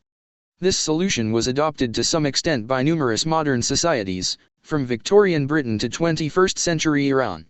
However, humanism offered an alternative. As humans gained confidence in themselves, a new formula for attaining ethical knowledge appeared: knowledge equals experiences times sensitivity. If we wish to know the answer to any ethical question, we need to connect to our inner experiences, and observe them with the utmost sensitivity. In practice, that means that we seek knowledge by spending years collecting experiences, and sharpening our sensitivity so we could understand these experiences correctly. What exactly are experiences? They are not empirical data. An experience is not made of atoms, molecules, proteins, or numbers. Rather, an experience is a subjective phenomenon that includes three main ingredients: sensations, emotions, and thoughts. At any particular moment, my experience comprises everything I sense: heat, pleasure, tension, etc., every emotion I feel, love, fear, anger, etc., and whatever thoughts arise in my mind. And what is sensitivity? It means two things. Firstly, paying attention to my sensations, emotions, and thoughts. Secondly, allowing these sensations, emotions, and thoughts to influence me. Granted, I shouldn't allow every passing breeze to sweep me away. Yet I should be open to new experiences, and permit them to change my views, my behavior, and even my personality. Experiences and sensitivity build up one another in a never-ending cycle. I cannot experience anything if I have no sensitivity, and I cannot develop sensitivity unless I undergo a variety of experiences. Sensitivity is not an abstract aptitude that can be developed by reading books or listening to lectures. It is a practical skill that can ripen and mature only by applying it in practice. Take tea, for example. I start by drinking very sweet ordinary tea while reading the morning paper. The tea is little more than an excuse for a sugar rush. One day I realize that between the sugar and the newspaper, I hardly taste the tea at all. So I reduce the amount of sugar, put the paper aside, close my eyes and focus on the tea itself. I begin to register its unique aroma and flavor. Soon I find myself experimenting with different teas, black and green, comparing their exquisite tangs and delicate bouquets. Within a few months, I drop the supermarket labels and buy my tea at Harrods. I develop a particular liking for panda dung tea from the mountains of Yunnan in Sichuan province, made from leaves of tea trees fertilized by the dung of panda bears. That's how, one cup at a time, I hone my tea sensitivity and become a tea connoisseur. If in my early tea drinking days you had served me panda dung tea in a Ming Dynasty porcelain goblet, I would not have appreciated it much more than builder's tea in a paper cup. You cannot experience something if you don't have the necessary sensitivity, and you cannot develop your sensitivity except by undergoing a long string of experiences. What's true of tea is true of all other aesthetic and ethical knowledge. We aren't born with a ready-made conscience. As we pass through life, we hurt people and people hurt us, we act compassionately and others show compassion to us. If we pay attention, our moral sensitivity sharpens, and these experiences become a source of valuable ethical knowledge about what is good, what is right and who I really am. Humanism thus sees life as a gradual process of interchange, leading from ignorance to enlightenment by means of experiences. The highest aim of humanist life is to fully develop your knowledge through a large variety of intellectual, emotional, and physical experiences. In the early 19th century, Wilhelm von Humboldt, one of the chief architects of the modern education system, said that the aim of existence is a distillation of the widest possible experience of life into wisdom. He also wrote that there is only one summit in life, to have taken the measure and feeling of everything human. For this could well be the humanist motto. According to Chinese philosophy, the world is sustained by the interplay of opposing but complementary forces called yin and yang. This may not be true of the physical world, but it is certainly true of the modern world that has been created by the covenant of science and humanism. Every scientific yang contains within it a humanist yin, and vice versa. The yang provides us with power, while the yin provides us with meaning and ethical judgments. The yang and yin of modernity are reason and emotion, the laboratory and the museum, the production line and the supermarket. People often see only the yang, and imagine that the modern world is dry, scientific, logical, and utilitarian, just like a laboratory or a factory. But the modern world is also an extravagant supermarket. No culture in history has ever given such importance to human feelings, desires, and experiences. The humanist view of life as a string of experiences has become the founding myth of numerous modern industries, from tourism to art. Travel agents and restaurant chefs do not sell us flight tickets, hotels, or fancy dinners, they sell us novel experiences. Similarly, whereas most pre-modern narratives focused on external events and actions, modern novels, films, and poems often revolve around feelings. Greco-Roman epics and medieval chivalric romances were catalogues of heroic deeds, not feelings. One chapter told how the brave knight fought a monstrous ogre, and killed him. Another chapter recounted how the knight rescued a beautiful princess from a fire-spitting dragon, and killed him. A third chapter narrated how a wicked sorcerer kidnapped the princess, but the knight pursued the sorcerer, and killed him. No wonder that the hero was invariably a knight, rather than a carpenter or a peasant, for peasants performed no heroic deeds. Crucially, the heroes did not undergo any significant process of interchange. Achilles, Arthur, Roland, and Lancelot were fearless warriors with a chivalric worldview before they set out on their adventures, and they remained fearless warriors with the same worldview at the end. All the ogres they killed and all the princesses they rescued confirmed their courage and perseverance, but ultimately taught them little. The humanist focus on feelings and experiences, rather than deeds, transformed art. Wordsworth, Dostoevsky, Dickens, and Zola cared little for brave knights and daring-do, and instead described how ordinary people and housewives felt. Some people believe that Joyce's Ulysses represents the apogee of this modern focus on the inner life rather than external actions. In 260,000 words, Joyce describes a single day in the life of the Dubliners Stephen Dedalus and Leopold Bloom, who over the course of the day do well, nothing much at all. Few people have actually read all of Ulysses, but the same principles underpin much of our popular culture too. In the United States, the series Survivor is often credited, or blamed, for turning reality shows into a craze. Survivor was the first reality show to make it to the top of the Nielsen ratings, and in 2007 Time magazine listed it among the 100 greatest TV shows of all time. 5 in each season, 20 contenders in minimal swimsuits are isolated on some tropical island. They have to face all kinds of challenges, and each episode they vote out one of their members. The last one left takes home $1 million. Audiences in Homeric Greece, in the Roman Empire or in medieval Europe would have found the idea familiar and highly attractive. 20 challengers go in, only one hero comes out. Wonderful, a Homeric prince, a Roman patrician or a crusader knight would have thought to himself as he sat down to watch. Surely we are about to see amazing adventures, life and death battles, and incomparable acts of heroism and betrayal. The warriors will probably stab each other in the back, or spill their entrails for all to see. What a disappointment. The backstabbing and entrails spilling remain just a metaphor. Each episode lasts about an hour. Out of that, 15 minutes are taken up by commercials for toothpaste, shampoo, and cereals. 5 minutes are dedicated to incredibly childish challenges, such as who can throw the most coconuts into a hoop, or who can eat the largest number of bugs in 1 minute. The rest of the time the heroes just talk about their feelings. He said, she said, and I felt this and I felt that. If a crusader knight had really sat down to watch Survivor, he would probably have grabbed his battle axe and smashed the TV out of boredom and frustration. Today we might think of medieval knights as insensitive brutes. If they lived among us, we would send them to a therapist, who might help them get in touch with themselves. This is what the Tin Man does in The Wizard of Oz. He walks along the yellow brick road with Dorothy and her friends, hoping that when they get to Oz, the great wizard will give him a heart, while the scarecrow wants a brain and the lion wants courage. At the end of their journey they discover that the great wizard is a charlatan, and he can't give them any of these things. But they discover something far more important: everything they wish for is already within themselves. There is no need of some godlike wizard in order to obtain sensitivity, wisdom, or bravery. You just need to follow the yellow brick road, and open yourself to whatever experiences come your way.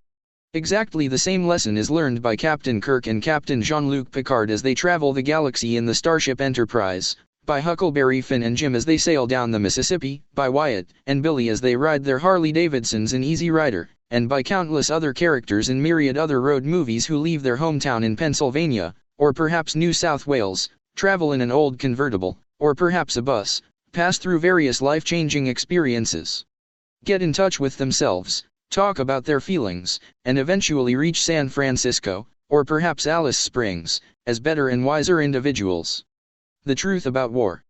The formula knowledge equals experiences times sensitivity has changed not just our popular culture, but even our perception of weighty issues like war. Throughout most of history, when people wished to know whether a particular war was just, they asked God, they asked scriptures, and they asked kings, noblemen, and priests. Few cared about the opinions and experiences of a common soldier or an ordinary civilian. War narratives such as those of Homer, Virgil, and Shakespeare focused on the actions of emperors, generals and outstanding heroes, and though they did not hide the misery of war, this was more than compensated for by a full menu of glory and heroism. Ordinary soldiers appeared as either piles of bodies slaughtered by some Goliath, or a cheering crowd hoisting a triumphant David upon its shoulders. Look, for example, at the painting above of the Battle of Breitenfeld, which took place on 17 September 1631. The painter, Jean-Jacques Walter, glorifies King Gustav Adolf of Sweden, who led his army that day to a decisive victory. Gustav Adolf towers over the battlefield as if he were some god of war. One gets the impression that the king controls the battle like a chess player moving pawns. The pawns themselves are mostly generic figures, or tiny dots in the background. Walter was not interested in how they felt while they charged, fled, killed, or died. They are a faceless collective. Even when painters focused on the battle itself, rather than on the commander, they still looked at it from above, and were far more concerned with collective maneuvers than with personal feelings. Take, for example, Peter Snaer's painting of the Battle of White Mountain in November 1620.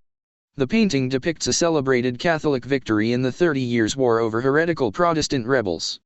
Snaers wished to commemorate this victory by painstakingly recording the various formations, maneuvers, and troop movements. You can easily tell the different units, their armament, and their place within the order of battle. Snaers gave far less attention to the experiences and feelings of the common soldiers. Like Jean-Jacques Walter, he makes us observe the battle from the Olympian vantage point of gods and kings, and gives us the impression that war is a giant chess game. If you take a closer look, for which you might need a magnifying glass, you realize that the Battle of White Mountain is a bit more complex than a chess game. What at first sight seem to be geometrical abstractions turn upon closer inspection into bloody scenes of carnage.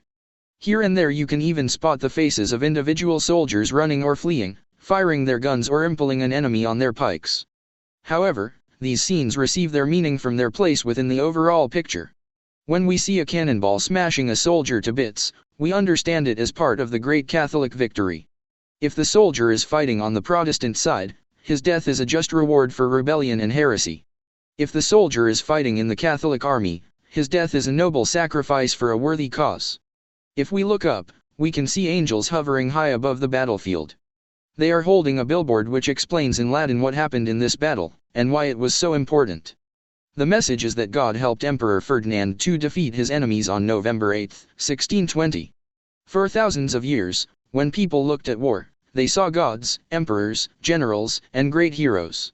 But over the last 2 centuries, the kings and generals have been increasingly pushed to the side, and the limelight shifted onto the common soldier and his experiences. War novels such as All Quiet on the Western Front and war films such as Platoon begin with a young and naive recruit, who knows little about himself and the world, but carries a heavy burden of hopes and illusions. He believes that war is glorious, our cause is just, and the general is a genius.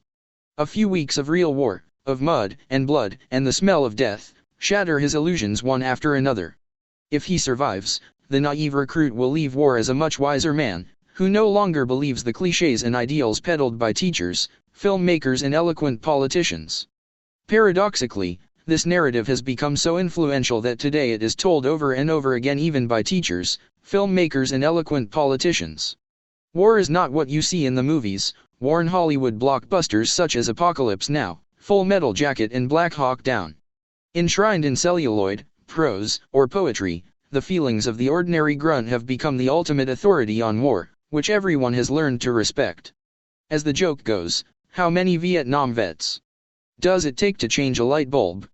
You wouldn't know, you weren't there. 6. Painters too have lost interest in generals on horses and in tactical maneuvers. Instead, they strive to depict how the common soldier feels. Look again at the Battle of Breitenfeld and the Battle of White Mountain. Now look at the following 2 pictures, considered masterpieces of 20th century war art: The War, Der Krieg, by Otto Dix, and That 2,000-Yard Stare by Tom Lee. Dix served as a sergeant in the German army during the First World War. Lee covered the Battle of Peleliu Island in 1944 for Life magazine. Whereas Walter and Snayers viewed war as a military and political phenomenon, and wanted us to know what happened in particular battles, Dix and Lee view war as an emotional phenomenon, and want us to know how it feels. They don't care about the genius of generals or about the tactical details of this or that battle. Dix's soldier might be in Verdun or Ypres or the Somme, it doesn't matter which, because war is hell everywhere. Lee's soldier just happens to be an American GI in Peleliu, but you could see exactly the same 2,000-yard stare on the face of a Japanese soldier in Iwo Jima, a German soldier in Stalingrad or a British soldier in Dunkirk. In the paintings of Dix and Lee, the meaning of war does not emanate from tactical movements or divine proclamations. If you want to understand war, don't look up at the general on the hilltop, or at angels in the sky. Instead, look straight into the eyes of the common soldiers. In Lee's painting, the gaping eyes of a traumatized soldier open a window onto the terrible truth of war. In Dix's painting, the truth is so unbearable that it must be partly concealed behind a gas mask. No angels fly above the battlefield, only a rotting corpse, hanging from a ruined rafter and pointing an accusing finger. Artists such as Dix and Lee thus overturned the traditional hierarchy of war. In earlier times wars could have been as horrific as in the 20th century. However, even atrocious experiences were placed within a wider context that gave them positive meaning. War might be hell, but it was also the gateway to heaven. A Catholic soldier fighting at the Battle of White Mountain could say to himself, "True, I am suffering. But the Pope and the Emperor say that we are fighting for a good cause, so my suffering is meaningful." Otto Dix employed an opposite kind of logic. He saw personal experience as the source of all meaning, hence his line of thinking said, "I am suffering, and this is bad, hence the whole war is bad. And if the Kaiser and the clergy nevertheless support the war, they must be mistaken." 7. The Humanist Schism. So far we have discussed humanism as if it were a single coherent world view. In fact, humanism shared the fate of every successful religion, such as Christianity and Buddhism. As it spread and evolved, it fragmented into several conflicting sects. All humanist sects believe that human experience is the supreme source of authority and meaning, yet they interpret human experience in different ways. Humanism split into three main branches. The orthodox branch holds that each human being is a unique individual possessing a distinctive inner voice and a never-to-be-repeated string of experiences. Every human being is a singular ray of light, which illuminates the world from a different perspective, and which adds color, depth, and meaning to the universe. Hence we ought to give as much freedom as possible to every individual to experience the world, follow his or her inner voice and express his or her inner truth. Whether in politics, economics, or art, individual free will should have far more weight than state interests or religious doctrines. The more liberty individuals enjoy, the more beautiful, rich, and meaningful is the world. Due to this emphasis on liberty, the orthodox branch of humanism is known as liberal humanism, or simply as liberalism *. It is liberal politics that believes the voter knows best. Liberal art holds that beauty is in the eye of the beholder. Liberal economics maintains that the customer is always right. Liberal ethics advises us that if it feels good, we should go ahead and do it. Liberal education teaches us to think for ourselves, because we will find all the answers within us. During the 19th and 20th centuries, as humanism gained increasing social credibility and political power, it sprouted two very different offshoots: socialist humanism, which encompassed a plethora of socialist and communist movements, and evolutionary humanism, whose most famous advocates were the Nazis. Both offshoots agreed with liberalism that human experience is the ultimate source of meaning and authority. Neither believed in any transcendental power or divine law book. If, for example, you asked Karl Marx what was wrong with 10-year-olds working 12-hour shifts in smoky factories, he would have answered that it made the kids feel bad. We should avoid exploitation, oppression, and inequality not because God said so, but because they make people miserable. However, both socialists and evolutionary humanists pointed out that the liberal understanding of the human experience is flawed. Liberals think the human experience is an individual phenomenon. But there are many individuals in the world, and they often feel different things and have contradictory desires. If all authority and meaning flows from individual experiences, how do you settle contradictions between different such experiences? On July 17, 2015, the German Chancellor Angela Merkel was confronted by a teenage Palestinian refugee girl from Lebanon, whose family sought asylum in Germany but faced imminent deportation. The girl, Rein, told Merkel in fluent German that it's really very hard to watch how other people can enjoy life and you yourself can't. I don't know what my future will bring. Merkel replied that politics can be tough, and explained that there are hundreds of thousands of Palestinian refugees in Lebanon, and Germany cannot absorb them all. Stunned by this no-nonsense reply, Rein burst out crying. Merkel proceeded to stroke the desperate girl on the back, but stuck to her guns. In the ensuing public storm, many accused Merkel of cold-hearted insensitivity. To assuage criticism, Merkel changed tack, and Rein and her family were given asylum. In the following months, Merkel opened the door even wider, welcoming hundreds of thousands of refugees to Germany. But you can't please everybody. Soon enough she was under heavy attack for succumbing to sentimentalism and for not taking a sufficiently firm stand. Numerous German parents feared that Merkel's U-turn means their children will have a lower standard of living, and perhaps suffer from a tidal wave of Islamization. Why should they risk their family's peace and prosperity for complete strangers who might not even believe in the values of liberalism? Everyone feels very strongly about this matter. How to settle the contradictions between the feelings of the desperate refugees and of the anxious Germans? 8. Liberals forever agonize about such contradictions. The best efforts of Locke, Jefferson, Mill, and their colleagues have failed to provide us with a fast and easy solution to such conundrums. Holding democratic elections won't help, because then the question will be who would get to vote in these elections: only German citizens, or also millions of Asians and Africans who want to immigrate to Germany? Why privilege the feelings of one group over another? Likewise, you cannot resolve the Arab-Israeli conflict by making 8 million Israeli citizens and 350 million citizens of Arab League nations vote on it. For obvious reasons, the Israelis won't feel committed to the outcome of such a plebiscite. People feel bound by democratic elections only when they share a basic bond with most other voters. If the experience of other voters is alien to me, and if I believe they don't understand my feelings and don't care about my vital interests, then even if I am outvoted by 100 to 1, I have absolutely no reason to accept the verdict. Democratic elections usually work only within populations that have some prior common bond, such as shared religious beliefs and national myths. They are a method to settle disagreements between people who already agree on the basics.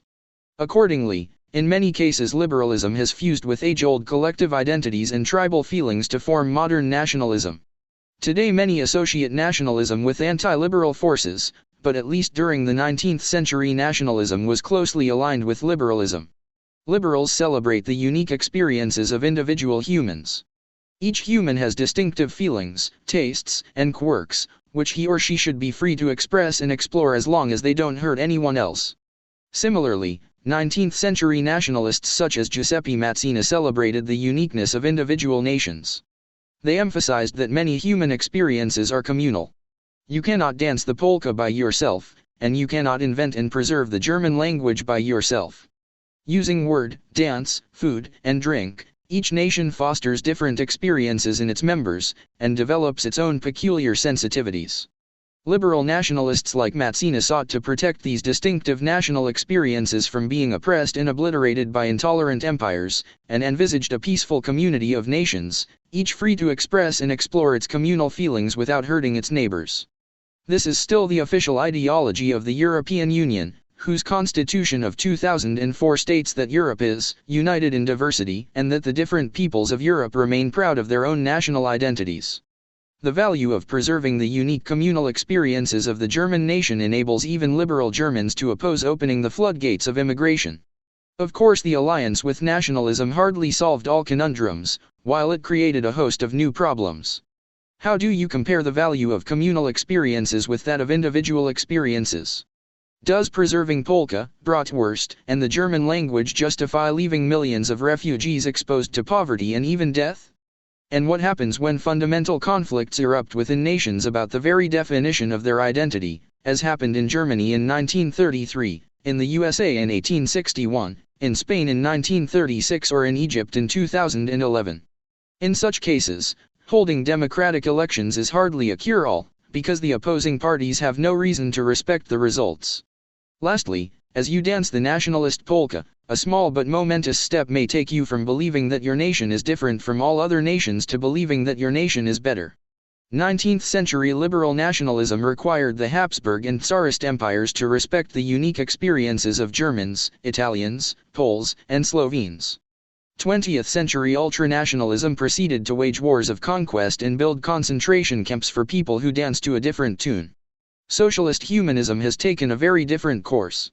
Socialists blame liberals for focusing our attention on our own feelings instead of on what other people experience. Yes, the human experience is the source of all meaning, but there are billions of people in the world, and all of them are just as valuable as I am.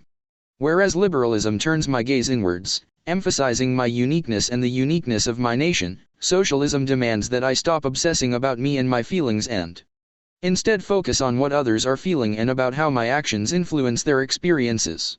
Global peace will be achieved not by celebrating the distinctiveness of each nation, but by unifying all the workers of the world, and social harmony won't be achieved by each person narcissistically exploring their own inner depths, but rather by each person prioritizing the needs and experiences of others over their own desires. A liberal may reply that by exploring her own inner world she develops her compassion and her understanding of others, but such reasoning would have cut little ice with Lenin or Mao. They would have explained that individual self-exploration is a bourgeois indulgent vice, and that when I try to get in touch with my inner self, I am all too likely to fall into one or another capitalist trap. My current political views, my likes and dislikes, and my hobbies and ambitions do not reflect my authentic self. Rather, they reflect my upbringing and social surrounding. They depend on my class, and are shaped by my neighborhood and my school. Rich and poor alike are brainwashed from birth. The rich are taught to disregard the poor, while the poor are taught to disregard their true interests. No amount of self-reflection or psychotherapy will help, because the psychotherapists are also working for the capitalist system. Indeed, self-reflection is likely only to distance me even further from understanding the truth about myself, because it gives too much credit to personal decisions and too little credit to social conditions. If I am rich, I am likely to conclude that it is because I made wise choices. If I suffer from poverty, I must have made some mistakes. If I am depressed, a liberal therapist is likely to blame my parents, and to encourage me to set some new aims in life. If I suggest that perhaps I am depressed because I am being exploited by capitalists, and because under the prevailing social system I have no chance of realizing my aims, the therapist may well say that I am projecting onto the social system my own inner difficulties, and I am projecting onto the capitalists' unresolved issues with my mother. According to socialism, instead of spending years talking about my mother, my emotions, and my complexes, I should ask myself, who owns the means of production in my country? What are its main exports and imports? What's the connection between the ruling politicians and international banking? Only by understanding the surrounding socio-economic system and taking into account the experiences of all other people could I truly understand what I feel, and only by common action can we change the system. Yet what person can take into account the experiences of all human beings, and weigh them one against the other in a fair way? That's why socialists discourage self-exploration, and advocate the establishment of strong collective institutions, such as socialist parties and trade unions, that aim to decipher the world for us. Whereas in liberal politics the voter knows best, and in liberal economics the customer is always right, in socialist politics the party knows best, and in socialist economics the trade union is always right. Authority and meaning still come from human experience. Both the party and the trade union are composed of people and work to alleviate human misery, yet individuals must listen to the party and the trade union rather than to their personal feelings. Evolutionary humanism has a different solution to the problem of conflicting human experiences. Rooting itself in the firm ground of Darwinian evolutionary theory, it says that conflict is something to applaud rather than lament. Conflict is the raw material of natural selection, which pushes evolution forward. Some humans are simply superior to others, and when human experiences collide, the fittest humans should steamroll everyone else. The same logic that drives humankind to exterminate wild wolves and to ruthlessly exploit domesticated sheep also mandates the oppression of inferior humans by their superiors. It's a good thing that Europeans conquer Africans and that shrewd businessmen drive the dimwit to bankruptcy. If we follow this evolutionary logic, humankind will gradually become stronger and fitter, eventually giving rise to superhumans. Evolution didn't stop with Homo sapiens, there is still a long way to go. However, if in the name of human rights or human equality we emasculate the fittest humans, it will prevent the rise of the Superman, and may even cause the degeneration and extinction of Homo sapiens. Who exactly are these superior humans who herald the coming of the Superman? They might be entire races, particular tribes, or exceptional individual geniuses. In any case, what makes them superior is that they have better abilities, manifested in the creation of new knowledge, more advanced technology, more prosperous societies or more beautiful art. The experience of an Einstein or a Beethoven is far more valuable than that of a drunken good-for-nothing, and it is ludicrous to treat them as if they have equal merit. Similarly, if a particular nation has consistently spearheaded human progress, we should rightly consider it superior to other nations that contributed little or nothing to the evolution of humankind. Consequently, in contrast to liberal artists like Otto Dix, evolutionary humanism thinks that the human experience of war is valuable and even essential. The movie The Third Man takes place in Vienna immediately after the end of the Second World War. Reflecting on the recent conflict, the character Harry Lime says, "After all, it's not that awful. In Italy for 30 years under the bourgeois they had warfare, terror, murder, and bloodshed, but they produced Michelangelo, Leonardo da Vinci and the Renaissance. In Switzerland they had brotherly love, they had 500 years of democracy and peace, and what did that produce? The cuckoo clock."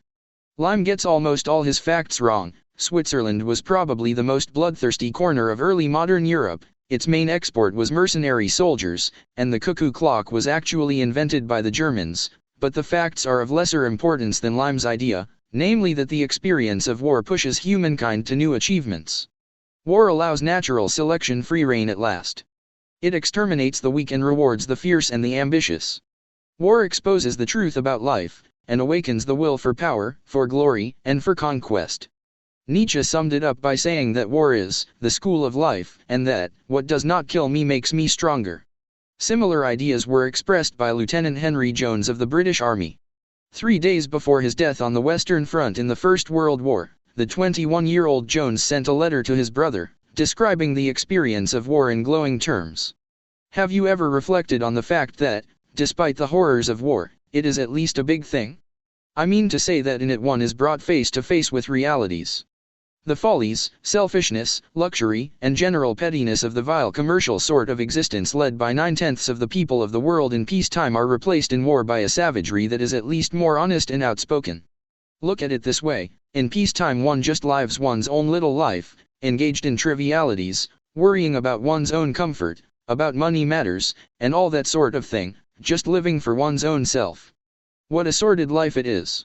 In war, on the other hand, even if you do get killed you only anticipate the inevitable by a few years in any case, and you have the satisfaction of knowing that you have pegged out in the attempt to help your country. You have, in fact, realized an ideal, which, as far as I can see, you very rarely do in ordinary life. The reason is that ordinary life runs on a commercial and selfish basis. If you want to get on, as the saying is, you can't keep your hands clean. Personally, I often rejoice that the war has come my way. It has made me realize what a petty thing life is. I think that the war has given to everyone a chance to get out of himself, as I might say. Certainly, speaking for myself, I can say that I have never in all my life experienced such a wild exhilaration as on the commencement of a big stunt, like the last April one for example. The excitement for the last half hour or so before it is like nothing on earth. 9. In his bestseller Black Hawk Down, the journalist Mark Bowden relates in similar terms the combat experience of Sean Nelson, an American soldier, in Mogadishu in 1993. It was hard to describe how he felt. It was like an epiphany. Close to death, he had never felt so completely alive. There had been split seconds in his life when he'd felt death brush past, like when another fast-moving car veered from around a sharp curve and just missed hitting him head-on. On this day he had lived with that feeling, with death breathing right in his face for moment after moment after moment, for 3 hours or more. Combat was a state of complete mental and physical awareness. In those hours on the street he had not been Sean Nelson, he had no connection to the larger world, no bills to pay, no emotional ties, nothing. He had just been a human being staying alive from one nanosecond to the next, drawing one breath after another, fully aware that each one might be his last. He felt he would never be the same. 10. Adolf Hitler too was changed and enlightened by his war experiences. In Mein Kampf, he tells how shortly after his unit reached the front line, the soldiers' initial enthusiasm turned into fear, against which each soldier had to wage a relentless inner war, straining every nerve to avoid being overwhelmed by it. Hitler says that he won this inner war by the winter of 1915/16. At last, he writes, "My will was undisputed master. I was now calm and determined. And this was enduring. Now fate could bring on the ultimate tests without my nerves shattering or my reason failing." 11.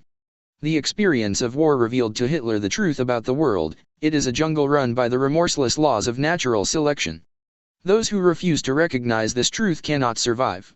If you wish to succeed, you must not only understand the laws of the jungle, but embrace them joyfully. It should be stressed that just like the anti-war liberal artists, Hitler too sanctified the experience of ordinary soldiers. Indeed, Hitler's political career is one of the best examples we have for the immense authority accorded to the personal experience of common people in 20th century politics. Hitler wasn't a senior officer. In 4 years of war, he rose no higher than the rank of corporal. He had no formal education, no professional skills and no political background. He wasn't a successful businessman or a union activist. He didn't have friends or relatives in high places, or any money to speak of. At first, he didn't even have German citizenship. He was a penniless immigrant. When Hitler appealed to the German voters and asked for their trust, he could muster only one argument in his favor. His experiences in the trenches had taught him what you can never learn at university, at general headquarters or at a government ministry. People followed him, and voted for him, because they identified with him, and because they too believed that the world is a jungle, and that what doesn't kill us only makes us stronger.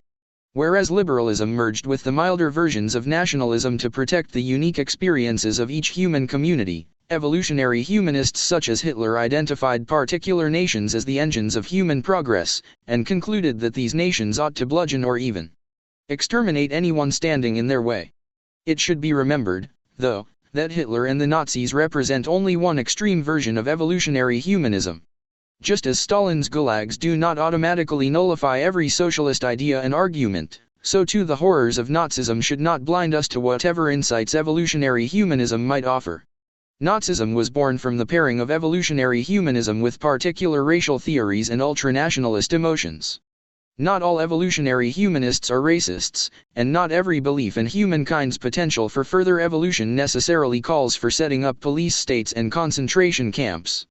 Auschwitz should serve as a blood-red warning sign rather than as a black curtain that hides entire sections of the human horizon. Evolutionary humanism played an important part in the shaping of modern culture, and it is likely to play an even greater role in the shaping of the 21st century. Is Beethoven better than Chuck Berry? To make sure we understand the difference between the three humanist branches, let's compare a few human experiences. Experience number 1, a musicology professor sits in the Vienna Opera House, listening to the opening of Beethoven's Fifth Symphony. Pa pa pa pam. As the sound waves hit his eardrums, signals travel via the auditory nerve to the brain, and the adrenal gland floods his bloodstream with adrenaline. His heartbeat accelerates, his breathing intensifies, the hairs on his neck stand up, and a shiver runs down his spine. Pa pa pa pam. Experience number 2, it's 1965. A Mustang convertible is speeding down the Pacific Road from San Francisco to LA at full throttle. The young macho driver puts on Chuck Berry at full volume. Go.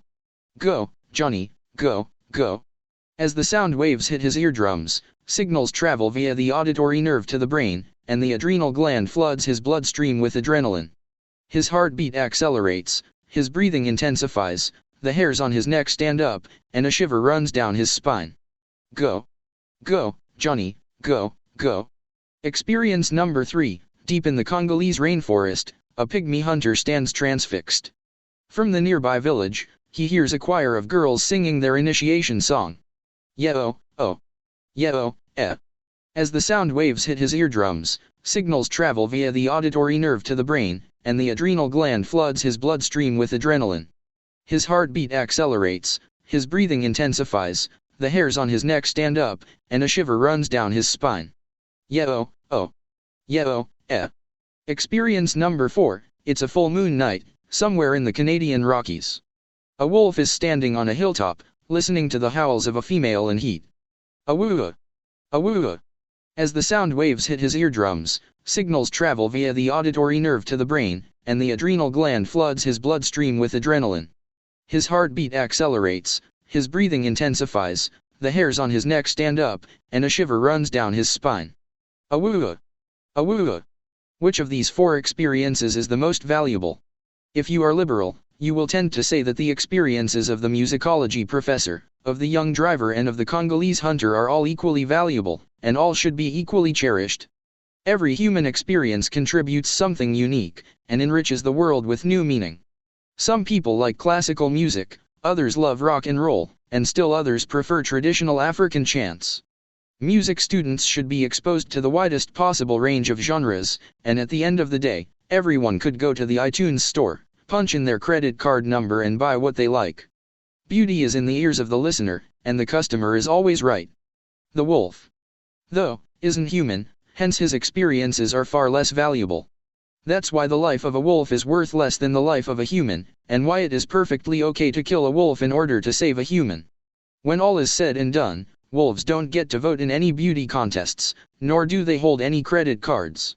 This liberal approach is manifested, for example, in the Voyager Golden Record. In 1977 the Americans launched the space probe Voyager I on a journey to outer space. By now it has left the solar system, making it the first man-made object to traverse interstellar space. Besides state-of-the-art scientific equipment, NASA placed on board a golden record, aimed to introduce planet Earth to any inquisitive aliens who might encounter the probe. The record contains a variety of scientific and cultural information about Earth and its inhabitants, some images and voices, and several dozen pieces of music from around the world, which are supposed to represent a fair sample of earthly artistic achievement. The musical sample mixes in no obvious order classical pieces including the opening movement of Beethoven's Fifth Symphony, contemporary popular music including Chuck Berry's Johnny Be Good, and traditional music from throughout the world, including an initiation song of Congolese pygmy girls. Though the record also contains some canine howls, they are not part of the music sample, but rather relegated to a different section that also includes the sounds of wind, rain, and surf. The message to potential listeners in Alpha Centauri is that Beethoven, Chuck Berry, and the Pygmy Initiation Song are of equal merit, whereas wolf howls belong to an altogether different category. If you are socialist, you will probably agree with the liberals that the wolf's experience is of little value. But your attitude towards the three human experiences will be quite different.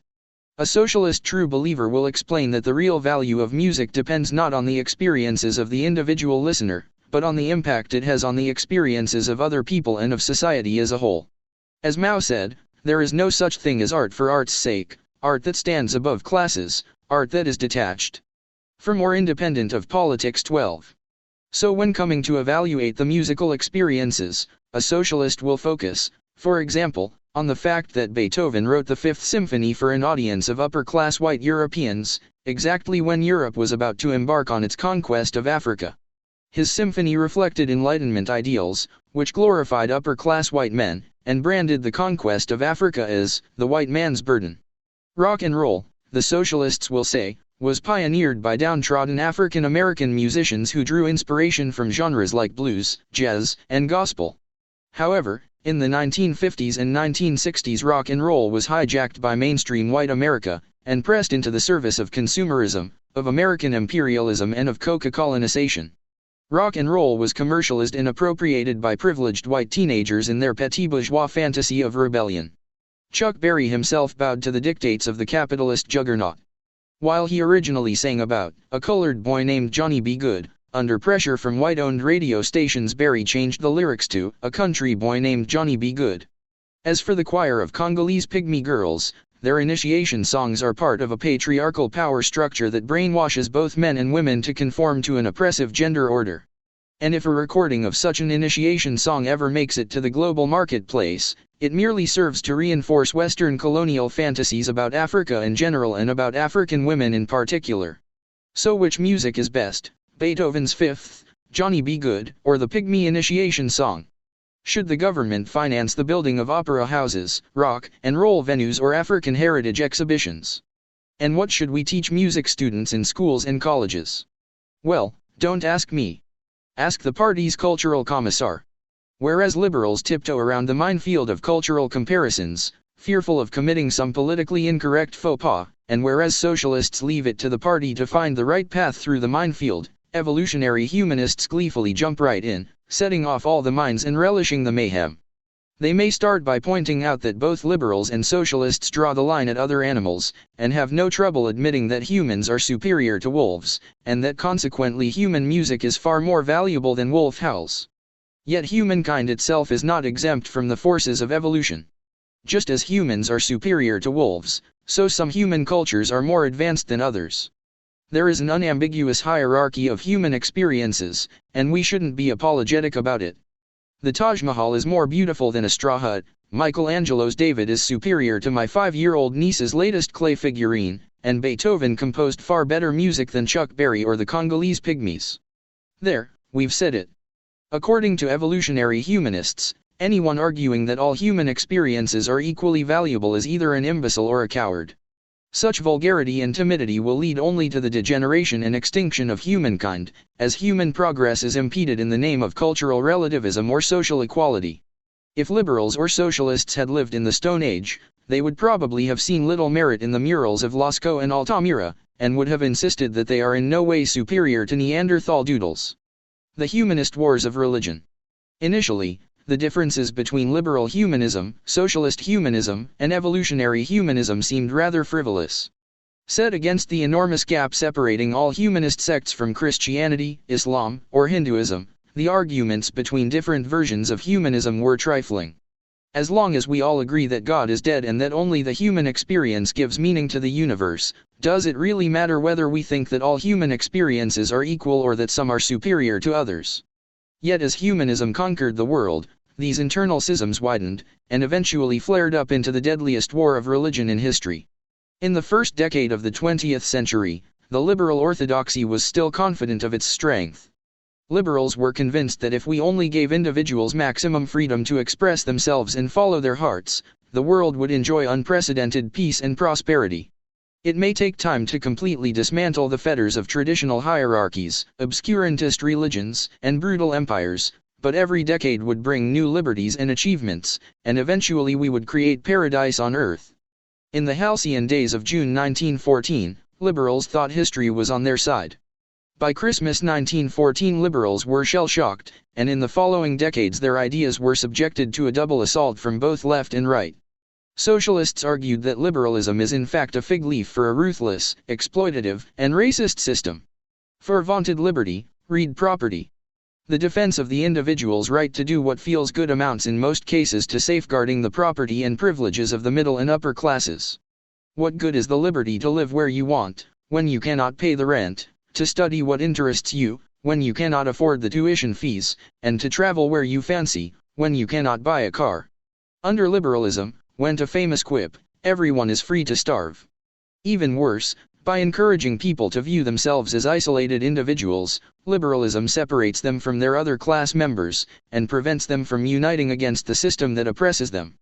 Liberalism thereby perpetuates inequality, condemning the masses to poverty and the elite to alienation. While liberalism staggered under this left punch, evolutionary humanism struck from the right.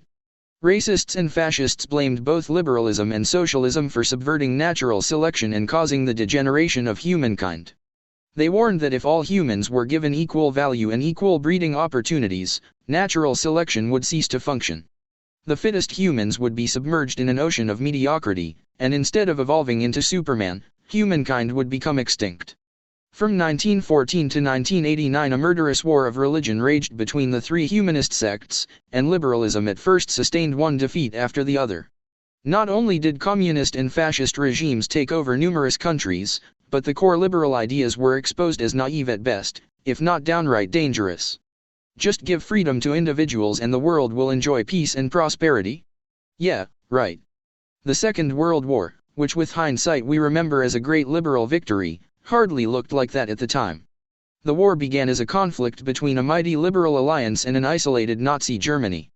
Until June 1940, even fascist Italy preferred to play a waiting game. The liberal alliance enjoyed overwhelming numerical and economic superiority. While German GDP in 1940 stood at $387 million, the GDP of Germany's European opponents totaled $631 million, not including the GDP of the overseas British dominions and of the British, French, Dutch, and Belgian empires. Still, in the spring of 1940 it took Germany a mere 3 months to deal the Liberal Alliance a decisive blow, and occupy France, the Low Countries, Norway, and Denmark. The UK was saved from a similar fate only by the English Channel. 13. The Germans were eventually beaten only when the liberal countries allied themselves with the Soviet Union, which bore the brunt of the conflict and paid a much higher price. 25 million Soviet citizens died in the war, compared to 500,000 Britons and 500,000 Americans. Much of the credit for defeating Nazism should be given to communism. And at least in the short term, communism was also the great beneficiary of the war. The Soviet Union entered the war as an isolated communist pariah. It emerged as one of the two global superpowers, and the leader of an expanding international bloc. By 1949 Eastern Europe became a Soviet satellite, the Chinese Communist Party won the Chinese Civil War, and the United States was gripped by anti-communist hysteria. Revolutionary and anti-colonial movements throughout the world looked longingly towards Moscow and Beijing, while liberalism became identified with the racist European empires. As these empires collapsed, they were usually replaced by either military dictatorships or socialist regimes, not liberal democracies. In 1956 the Soviet premier, Nikita Khrushchev, confidently told the liberal West that whether you like it or not, history is on our side. We will bury you. Khrushchev sincerely believed this, as did increasing numbers of Third World leaders and First World intellectuals. In the 1960s and 1970s the word liberal became a term of abuse in many Western universities. North America and Western Europe experienced growing social unrest, as radical left-wing movements strove to undermine the liberal order. Students in Paris, London, Rome, and the People's Republic of Berkeley thumbed through Chairman Mao's Little Red Book, and hung Che Guevara's heroic portrait over their beds. In 1968 the wave crested with the outbreak of protests and riots all over the Western world. Mexican security forces killed dozens of students in the notorious Tlatelolco massacre, students in Rome fought the Italian police in the so-called Battle of Via Giulia, and the assassination of Martin Luther King sparked days of riots and protests in more than 100 American cities. In May, students took over the streets of Paris. President de Gaulle fled to a French military base in Germany, and well-to-do French citizens trembled in their beds, having guillotine nightmares. By 1970 the world contained 130 independent countries, but only 30 of these were liberal democracies, most of which were crammed into the northwestern corner of Europe. India was the only important third world country that committed to the liberal path after securing its independence, but even India distanced itself from the Western Bloc, and leaned towards the Soviets. In 1975 the liberal camp suffered its most humiliating defeat of all. The Vietnam War ended with the North Vietnamese David overcoming the American Goliath. In quick succession communism took over South Vietnam, Laos, and Cambodia. On April 17, 1975 the Cambodian capital, Phnom Penh, fell to the Khmer Rouge. 2 weeks later, people all over the world watched as helicopters evacuated the last Yankees from the rooftop of the American embassy in Saigon. Many were certain that the American empire was falling. Before anyone could say domino theory, on June 25 Indira Gandhi proclaimed the emergency in India, and it seemed that the world's largest democracy was on its way to becoming yet another socialist dictatorship. Liberal democracy increasingly looked like an exclusive club for aging white imperialists, who had little to offer the rest of the world, or even their own youth. Washington presented itself as the leader of the free world, but most of its allies were either authoritarian kings, such as King Khalid of Saudi Arabia, King Hassan of Morocco and the Persian Shah, or military dictators, such as the Greek colonels, General Pinochet in Chile, General Franco in Spain, General Park in South Korea, General Geisel in Brazil and Generalissimo Chiang Kai-shek in Taiwan. Despite the support of all these colonels and generals, militarily the Warsaw Pact had a huge numerical superiority over NATO. In order to reach parity in conventional armament, Western countries would probably have had to scrap liberal democracy and the free market, and become totalitarian states on a permanent war footing. Liberal democracy was saved only by nuclear weapons. NATO adopted the doctrine of MAD, mutual assured destruction, according to which even conventional Soviet attacks would be answered by an all-out nuclear strike. If you attack us, threatened the liberals, we will make sure nobody comes out of it alive. Behind this monstrous shield, liberal democracy and the free market managed to hold out in their last bastions, and Westerners could enjoy sex, drugs, and rock and roll, as well as washing machines, refrigerators, and televisions. Without nukes, there would have been no Woodstock, no Beatles, and no overflowing supermarkets. But in the mid-1970s it seemed that nuclear weapons notwithstanding, the future belonged to socialism. And then everything changed. Liberal democracy crawled out of history's dustbin, cleaned itself up and conquered the world. The supermarket proved to be far stronger than the Gulag. The Blitzkrieg began in southern Europe, where the authoritarian regimes in Greece, Spain, and Portugal collapsed, giving way to democratic governments. In 1977 Indira Gandhi ended the emergency, re-establishing democracy in India. During the 1980s military dictatorships in East Asia and Latin America were replaced by democratic governments in countries such as Brazil, Argentina, Taiwan, and South Korea. In the late 1980s and early 1990s the liberal wave turned into a veritable tsunami, sweeping away the mighty Soviet Empire, and raising expectations of the coming end of history. After decades of defeats and setbacks, liberalism won a decisive victory in the Cold War, emerging triumphant from the humanist wars of religion, albeit a bit worse for wear. As the Soviet Empire imploded, liberal democracies replaced communist regimes not only in Eastern Europe, but also in many of the former Soviet republics, such as the Baltic states, Ukraine, Georgia, and Armenia. Even Russia nowadays pretends to be a democracy. Victory in the Cold War gave renewed impetus for the spread of the liberal model elsewhere around the world, most notably in Latin America, South Asia, and Africa. Some liberal experiments ended in abject failures, but the number of success stories is impressive. For instance, Indonesia, Nigeria, and Chile have been ruled by military strongmen for decades, but all are now functioning democracies. If a liberal had fallen asleep in June 1914 and woken up in June 2014, he or she would have felt very much at home. Once again people believe that if you just give individuals more freedom, the world will enjoy peace and prosperity. The entire 20th century looks like a big mistake. Humankind was speeding on the liberal highway back in the summer of 1914, when it took a wrong turn and entered a cul-de-sac. It then needed 8 decades and 3 horrendous global wars to find its way back to the highway. Of course, these decades were not a total waste, as they did give us antibiotics, nuclear energy, and computers, as well as feminism, decolonialism and free sex. In addition, liberalism itself smarted from the experience, and is less conceited than it was a century ago. It has adopted various ideas and institutions from its socialist and fascist rivals, in particular a commitment to provide the general public with education, health, and welfare services. Yet the core liberal package has changed surprisingly little. Liberalism still sanctifies individual liberties above all, and still has a firm belief in the voter and the customer. In the early 21st century, this is the only show in town. Electricity, genetics, and radical Islam. As of 2016, there is no serious alternative to the liberal package of individualism, human rights, democracy, and a free market. The social protests that swept the Western world in 2011, such as Occupy Wall Street and the Spanish 15M movement, have absolutely nothing against democracy, individualism, and human rights, or even against the basic principles of free market economics. Just the opposite, they take governments to task for not living up to these liberal ideals. They demand that the market be really free, instead of being controlled and manipulated by corporations and banks, too big to fail.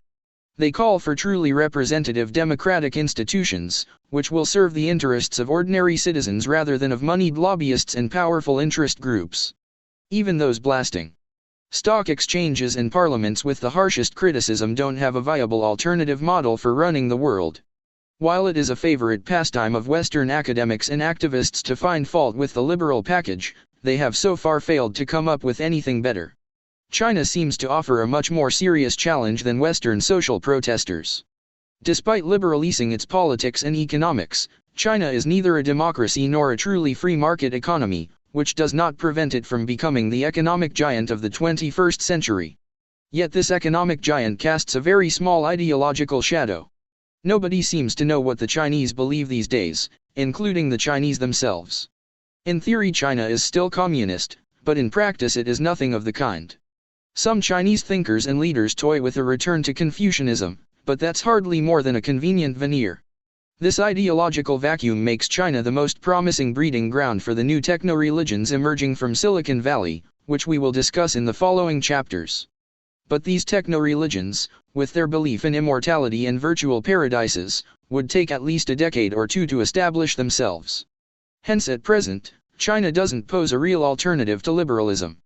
If bankrupted Greeks despair of the liberal model and search for a substitute, imitating the Chinese doesn't mean much. How about radical Islam, then? Or fundamentalist Christianity, Messianic Judaism, and revivalist Hinduism? Whereas the Chinese don't know what they believe, religious fundamentalists know it only too well. More than a century after Nietzsche pronounced him dead, God seems to be making a comeback. But this is a mirage. God is dead, it just takes a while to get rid of the body. Radical Islam poses no serious threat to the liberal package, because for all their fervor, the zealots don't really understand the world of the 21st century, and have nothing relevant to say about the novel dangers and opportunities that new technologies are generating all around us. Religion and technology always dance a delicate tango. They push one another, depend on one another and cannot stray too far away from one another. Technology depends on religion, because every invention has many potential applications, and the engineers need some profit to make the crucial choice and point towards the required destination. Thus in the 19th century engineers invented locomotives, radios, and internal combustion engines.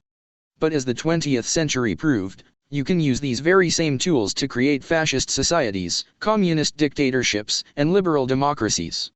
Without some religious convictions, the locomotives cannot decide where to go. On the other hand, technology often defines the scope and limits of our religious visions, like a waiter that demarcates our appetites by handing us a menu. New technologies kill old gods and give birth to new gods. That's why agricultural deities were different from hunter-gatherer spirits, why factory hands fantasize about different paradises than peasants, and why the revolutionary technologies of the 21st century are far more likely to spawn unprecedented religious movements than to revive medieval creeds. Islamic fundamentalists may repeat the mantra that Islam is the answer, but religions that lose touch with the technological realities of the day lose their ability even to understand the questions being asked. What will happen to the job market once artificial intelligence outperforms humans in most cognitive tasks? What will be the political impact of a massive new class of economically useless people? What will happen to relationships, families, and pension funds when nanotechnology and regenerative medicine turn 80 into the new 50? What will happen to human society when biotechnology enables us to have designer babies, and to open unprecedented gaps between rich and poor? You will not find the answers to any of these questions in the Quran or Sharia law, nor in the Bible or in the Confucian Analects, because nobody in the medieval Middle East or in ancient China knew much about computers, genetics, or nanotechnology. Radical Islam may promise an anchor of certainty in a world of technological and economic storms, but in order to navigate a storm, you need a map and a rudder rather than just an anchor. Hence radical Islam may appeal to people born and raised in its fold, but it has precious little to offer unemployed Spanish youths or anxious Chinese billionaires.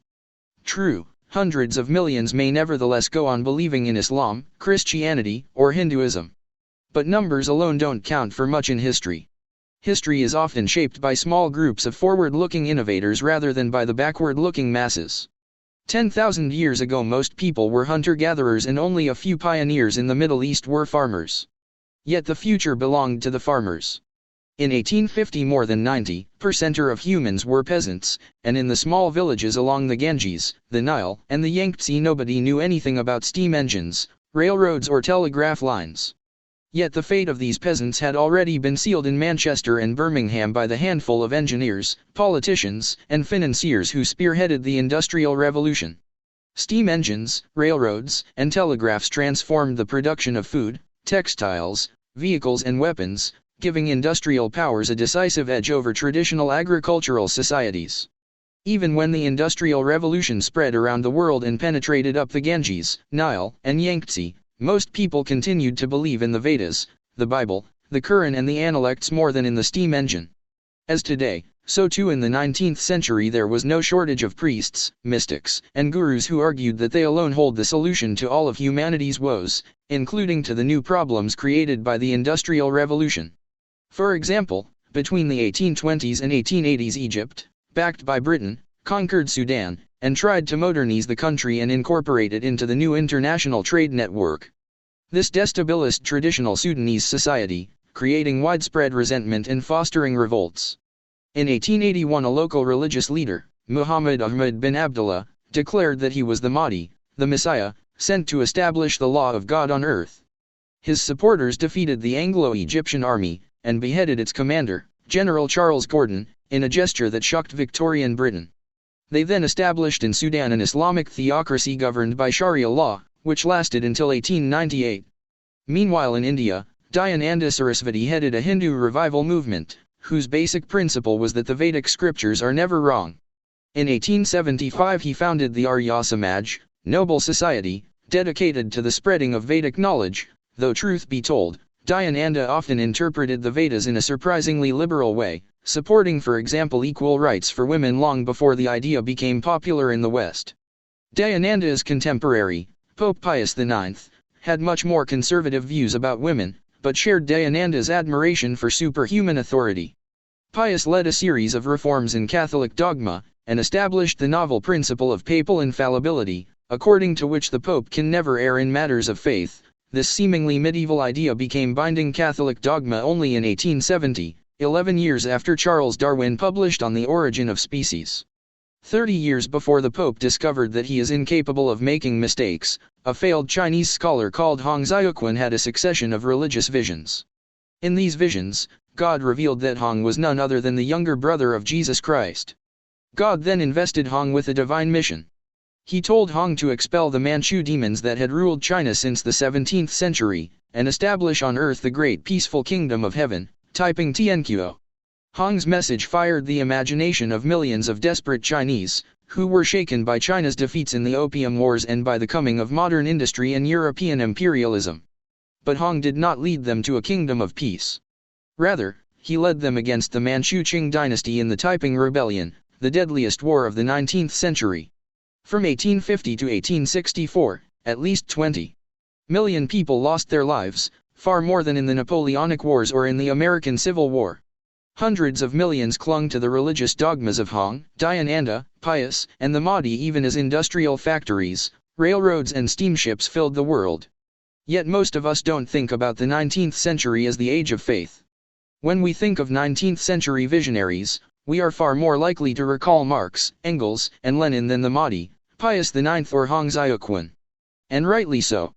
Though in 1850 socialism was only a fringe movement, it soon gathered momentum, and changed the world in far more profound ways than the self-proclaimed messiahs of China and Sudan. If you count on national health services, pension funds, and free schools, you need to thank Marx and Lenin, and Otto von Bismarck, far more than Hong Xiuquan or the Mahdi. Why did Marx and Lenin succeed where Hong and the Mahdi failed? Not because socialist humanism was philosophically more sophisticated than Islamic and Christian theology, but rather because Marx and Lenin devoted more attention to understanding the technological and economic realities of their time than to perusing ancient texts and prophetic dreams. Steam engines, railroads, telegraphs and electricity created unheard-of problems as well as unprecedented opportunities. The experiences, needs and hopes of the new class of urban proletariats were simply too different from those of biblical peasants. To answer these needs and hopes, Marx and Lenin studied how a steam engine functions, how a coal mine operates, how railroads shape the economy and how electricity influences politics. Lenin was once asked to define communism in a single sentence. Communism is power to worker councils, he said, plus electrification of the whole country. There can be no communism without electricity, without railroads, without radio. You couldn't establish a communist regime in 16th century Russia, because communism necessitates the concentration of information and resources in one hub. From each according to his ability, to each according to his needs only works when produce can easily be collected and distributed across vast distances, and when activities can be monitored and coordinated over entire countries. Marx and his followers understood the new technological realities and the new human experiences, so they had relevant answers to the new problems of industrial society, as well as original ideas about how to benefit from the unprecedented opportunities. The socialists created a brave new religion for a brave new world.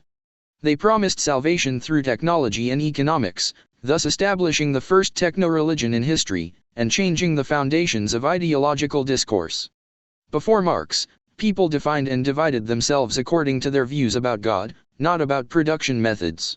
Since Marx, questions of technology and economic structure became far more important and divisive than debates about the soul and the afterlife.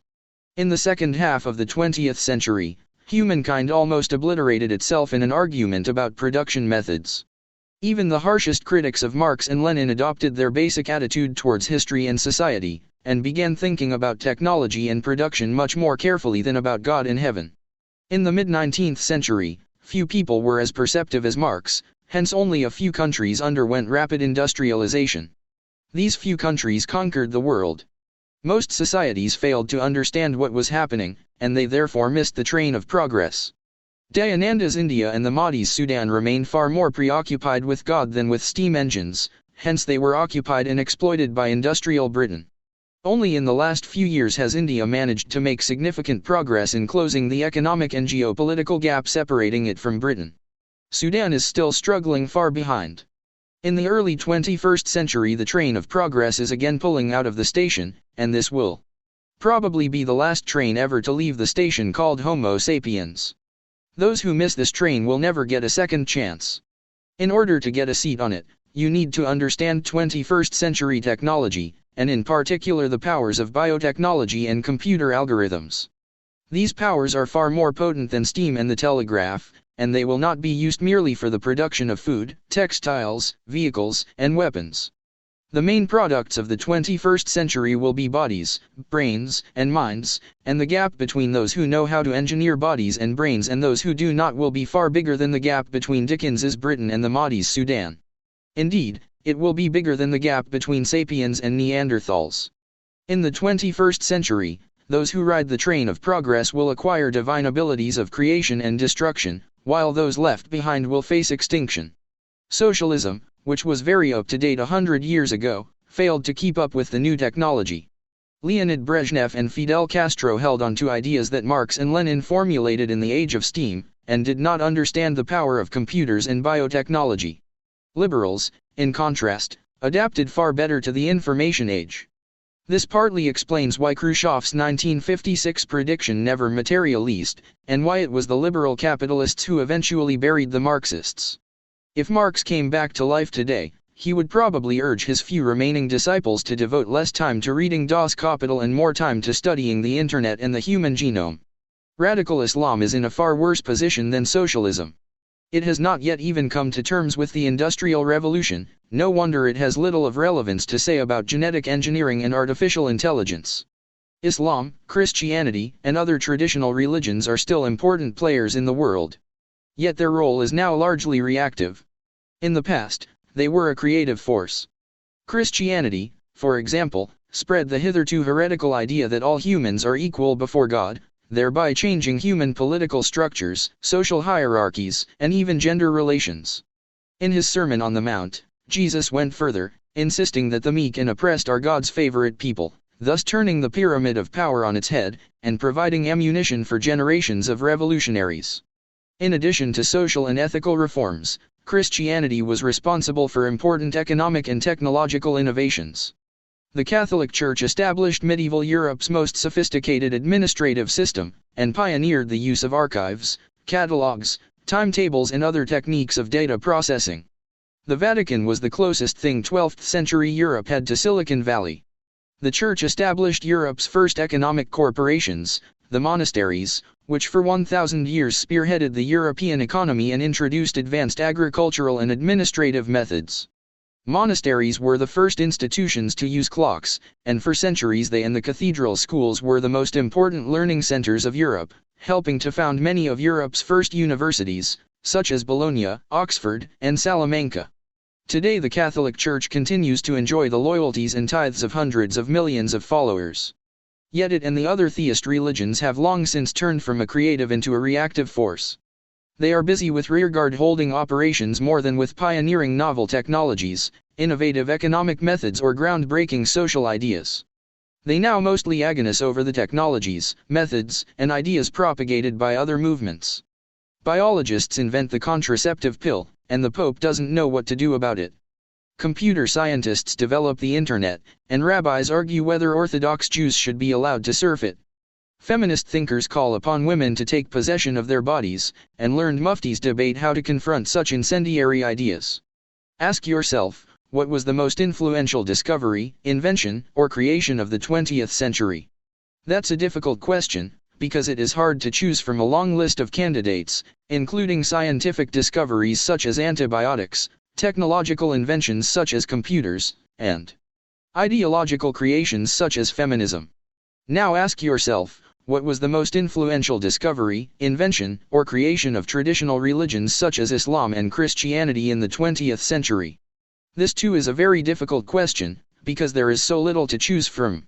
What did priests, rabbis, and muftis discover in the 20th century that can be mentioned in the same breath as antibiotics, computers or feminism? Having mulled over these two questions, from where do you think the big changes of the 21st century will emerge, from the Islamic State, or from Google? Yes, the Islamic State knows how to put videos on YouTube, but leaving aside the industry of torture, how many new start-ups have emerged from Syria or Iraq lately? Billions of people, including many scientists, continue to use religious scriptures as a source of authority, but these texts are no longer a source of creativity. Think, for example, about the acceptance of gay marriage or female clergy by the more progressive branches of Christianity. Where did this acceptance originate? Not from reading the Bible, St. Augustine, or Martin Luther. Rather, it came from reading texts like Michel Foucault's The History of Sexuality or Donna Haraway's A Cyborg. Manifesto. 14 Yet Christian true believers, however progressive, cannot admit to drawing their ethics from Foucault and Haraway. So they go back to the Bible, to St. Augustine and to Martin Luther, and make a very thorough search. They read page after page and story after story with the utmost attention, until they find what they need, some maxim, parable or ruling that if interpreted creatively enough means that God blesses gay marriages and that women can be ordained to the priesthood. They then pretend the idea originated in the Bible, when in fact it originated with Foucault. The Bible is kept as a source of authority, even though it is no longer a true source of inspiration. That's why traditional religions offer no real alternative to liberalism. Their scriptures don't have anything to say about genetic engineering or artificial intelligence, and most priests, rabbis, and muftis don't understand the latest breakthroughs in biology and computer science. For if you want to understand these breakthroughs, you don't have much choice. You need to spend time reading scientific articles and conducting lab experiments instead of memorizing and debating ancient texts. That doesn't mean liberalism can rest on its laurels. True, it has won the humanist wars of religion, and as of 2016 it has no viable alternative. But its very success may contain the seeds of its ruin. The triumphant liberal ideals are now pushing humankind to reach for immortality, bliss, and divinity. Egged on by the allegedly infallible wishes of customers and voters, scientists and engineers devote more and more energies to these liberal projects. Yet what the scientists are discovering and what the engineers are developing may unwittingly expose both the inherent flaws in the liberal worldview and the blindness of customers and voters. When genetic engineering and artificial intelligence reveal their full potential, liberalism, democracy, and free markets might become as obsolete as flint knives, tape cassettes, Islam and communism. This book began by forecasting that in the 21st century, humans will try to attain immortality, bliss, and divinity. This forecast isn't very original or far-sighted. It simply reflects the traditional ideals of liberal humanism. Since humanism has long sanctified the life, the emotions, and the desires of human beings, it's hardly surprising that a humanist civilization will want to maximize human lifespans, human happiness, and human power. Yet the third and final part of the book will argue that attempting to realize this humanist dream will undermine its very foundations, by unleashing new post-humanist technologies. The humanist belief and feelings has enabled us to benefit from the fruits of the modern covenant without paying its price. We don't need any gods to limit our power and give us meaning. The free choices of customers and voters supply us with all the meaning we require. What, then, will happen once we realize that customers and voters never make free choices, and once we have the technology to calculate, design or outsmart their feelings? If the whole universe is pegged to the human experience, what will happen once the human experience becomes just another designable product, no different in essence from any other item in the supermarket? Part 3. Homo sapiens loses control. Can humans go on running the world and giving it meaning? How do biotechnology and artificial intelligence threaten humanism? Who might inherit humankind, and what new religion might replace humanism? Chapter 8. The Time Bomb in the Laboratory. In 2016 the world is dominated by the liberal package of individualism, human rights, democracy, and the free market. Yet 21st century science is undermining the foundations of the liberal order. Because science does not deal with questions of value, it cannot determine whether liberals are right in valuing liberty more than equality, or in valuing the individual more than the collective. However, like every other religion, liberalism too is based on what it believes to be factual statements, in addition to abstract ethical judgments. And these factual statements just don't stand up to rigorous scientific scrutiny. Liberals value individual liberty so much because they believe that humans have free will. According to liberalism, the decisions of voters and customers are neither deterministic nor random. People are of course influenced by external forces and chance events, but at the end of the day each of us can wave the magic wand of freedom and decide things for ourselves. This is the reason liberalism gives so much importance to voters and customers, and instructs us to follow our heart and do what feels good. It is our free will that imbues the universe with meaning, and since no outsider can know how you really feel or predict your choices for sure, you shouldn't trust any big brother to look after your interests and desires. Attributing free will to humans is not an ethical judgment, it purports to be a factual description of the world. Although this so-called factual description might have made sense back in the days of Locke, Rousseau, and Thomas Jefferson, it does not sit well with the latest findings of the life sciences. The contradiction between free will and contemporary science is the elephant in the laboratory, whom many prefer not to see as they peer into their microscopes and fMRI scanners. Point 1. In the 18th century Homo sapiens was like a mysterious black box, whose inner workings were beyond our grasp. Hence when scholars asked why a man drew a knife and stabbed another to death, an acceptable answer said, because he chose to. He used his free will to choose murder, which is why he is fully responsible for his crime. Over the last century, as scientists opened up the sapiens black box, they discovered there neither soul, nor free will, nor self, but only genes, hormones, and neurons that obey the same physical and chemical laws governing the rest of reality. Today, when scholars ask why a man drew a knife and stabbed someone to death, answering, because he chose to, doesn't cut the mustard. Instead, geneticists and brain scientists provide a much more detailed answer: he did it due to such and such electrochemical processes in the brain, which were shaped by a particular genetic makeup, which reflect ancient evolutionary pressures coupled with chance mutations. The electrochemical brain processes that result in murder are either deterministic or random or a combination of both, but they are never free. For example, when a neuron fires an electric charge, this may either be a deterministic reaction to external stimuli, or it might be the outcome of a random event such as the spontaneous decomposition of a radioactive atom. Neither option leaves any room for free will. Decisions reached through a chain reaction of biochemical events, each determined by a previous event, are certainly not free. Decisions resulting from random subatomic accidents aren't free either. They are just random. And when random accidents combine with deterministic processes, we get probabilistic outcomes, but this too doesn't amount to freedom. Suppose we build a robot whose central processing unit is linked to a radioactive lump of uranium. When choosing between two options, say, press the right button or the left button, the robot counts the number of uranium atoms that decayed during the previous minute.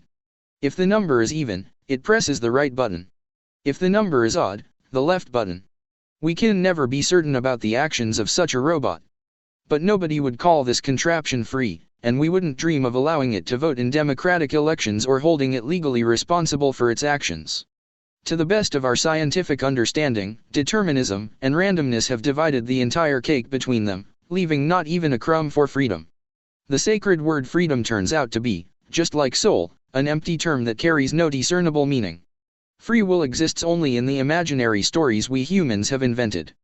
The last nail in freedom's coffin is provided by the theory of evolution.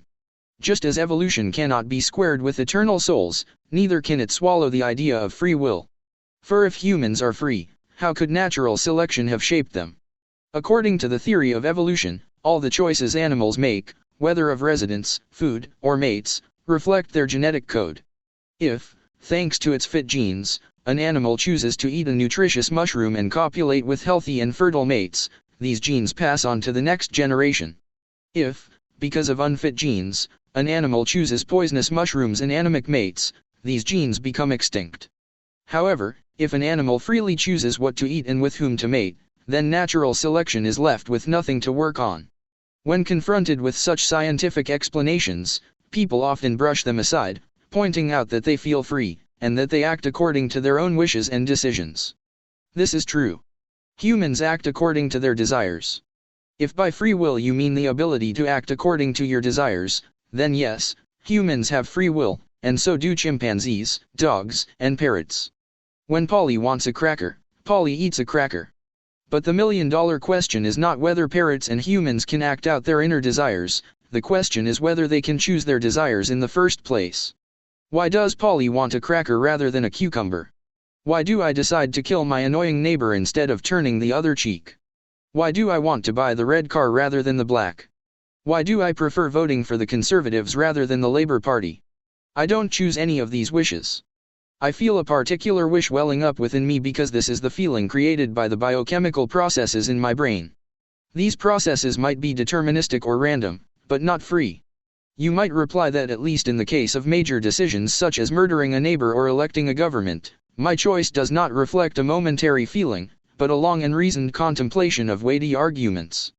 However, there are many possible trains of arguments I could follow, some of which will cause me to vote Conservative, others to vote Labour, and still others to vote UKIP or just stay at home. What makes me board one train of reasoning rather than another? In the Paddington of my brain, I may be compelled to get on a particular train of reasoning by deterministic processes, or I may embark at random.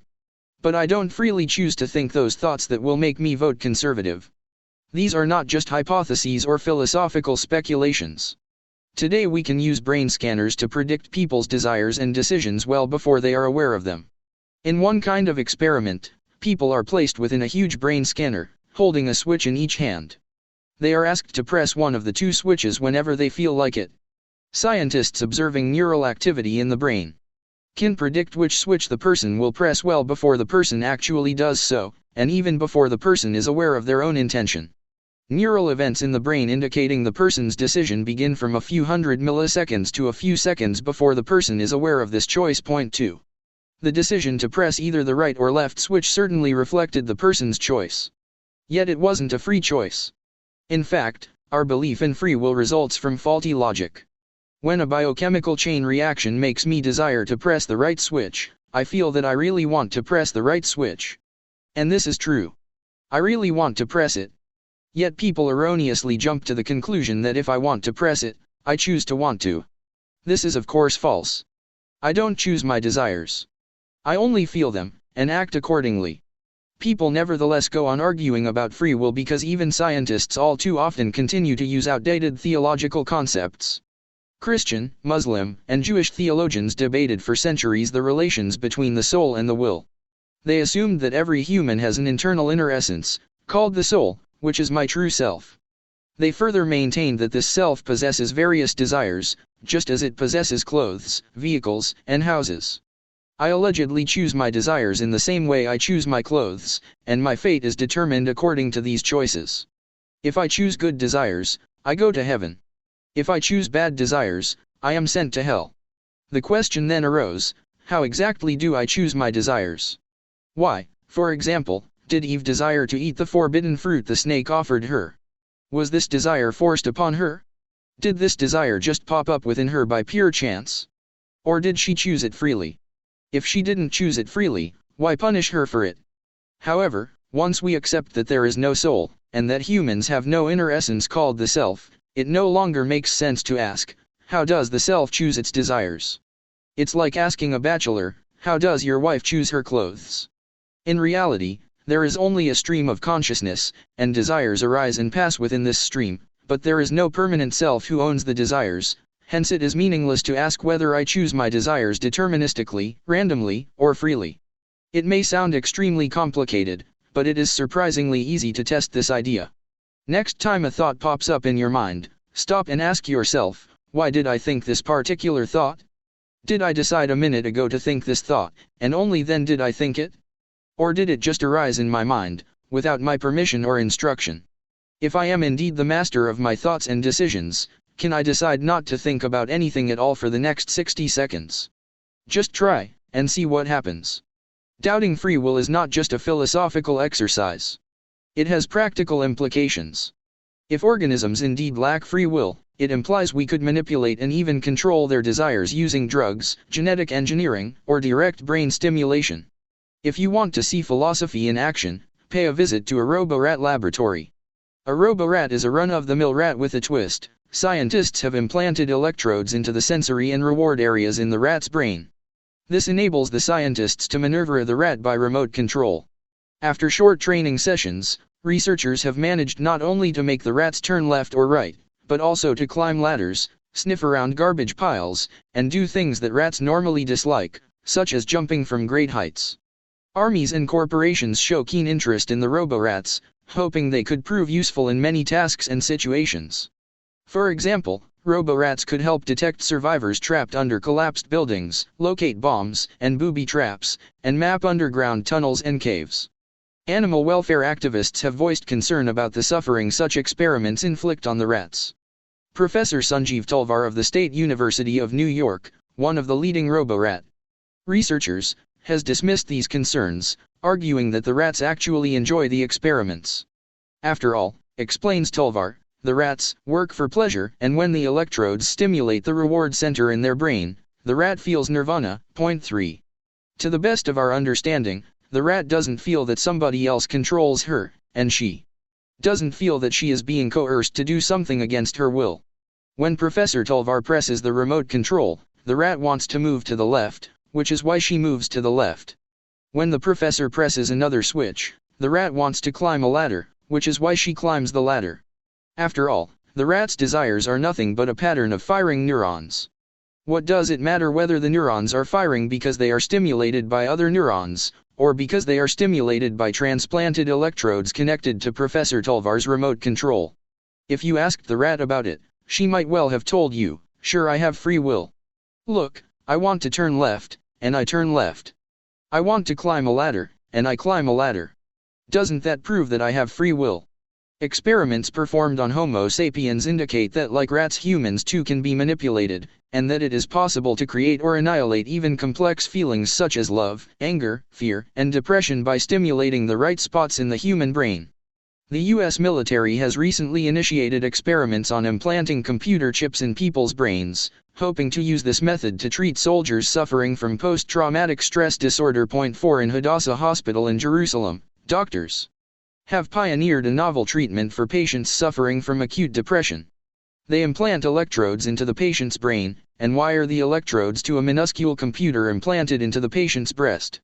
On receiving a command from the computer, the electrodes use weak electric currents to paralyze the brain area responsible for the depression. The treatment does not always succeed, but in some cases patients reported that the feeling of dark emptiness that tormented them throughout their lives disappeared as if by magic. One patient complained that several months after the operation, he had a relapse, and was overcome by severe depression. Upon inspection, the doctors found the source of the problem: the computer's battery had run out of power. Once they changed the battery, the depression quickly melted away. 5. Due to obvious ethical restrictions, researchers implant electrodes into human brains only under special circumstances. Hence most relevant experiments on humans are conducted using non-intrusive helmet-like devices, technically known as transcranial direct current stimulators.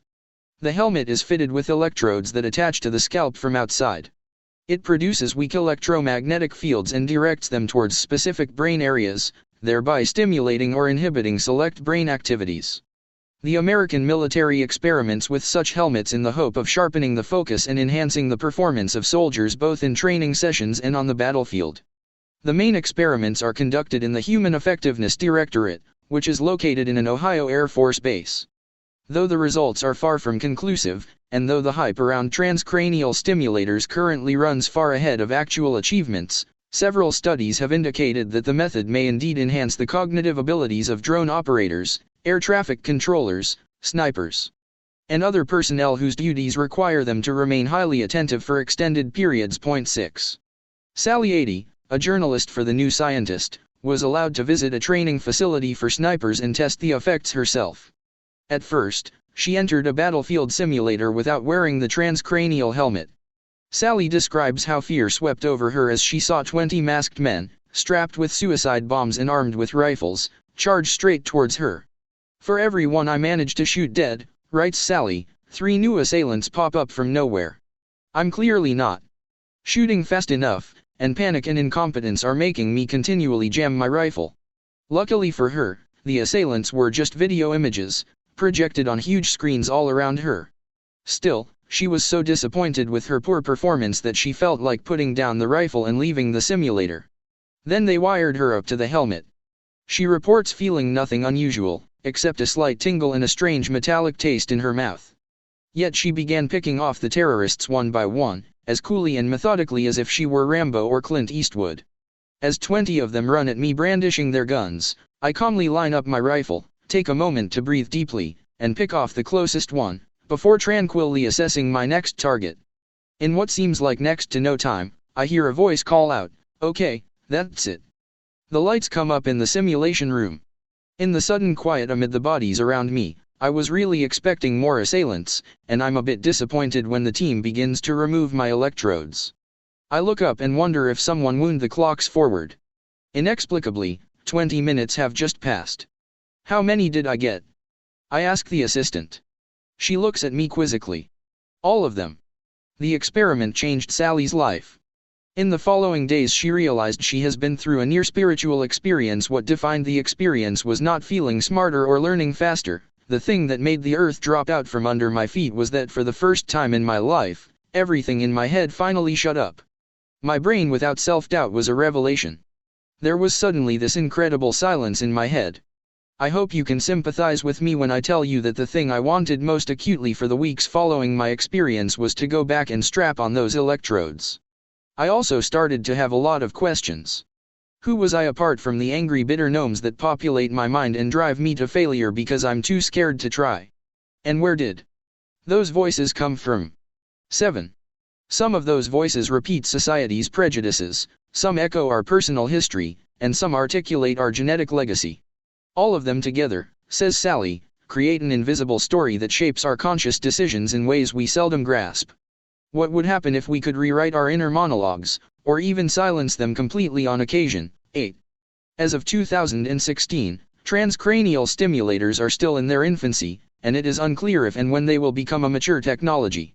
So far they provide enhanced capabilities for only short durations, and even Sally 80's 20-minute experience may be quite exceptional, or perhaps even the outcome of the notorious placebo effect. Most published studies of transcranial stimulators are based on very small samples of people operating under special circumstances, and the long-term effects and hazards are completely unknown. However, if the technology does mature, or if some other method is found to manipulate the brain's electric patterns, what would it do to human societies and to human beings? People may well manipulate their brain's electric circuits not just in order to shoot terrorists, but also to achieve more mundane liberal goals. Namely, to study and work more efficiently, immerse ourselves in games and hobbies, and be able to focus on what interests us at any particular moment, be it maths or football. However, if and when such manipulations become routine, the supposedly free will of customers will become just another product we can buy. You want to master the piano, but whenever practice time comes you actually prefer to watch television? No problem, just put on the helmet, install the right software, and you will be downright aching to play the piano. You may counter-argue that the ability to silence or enhance the voices in your head will actually strengthen rather than undermine your free will.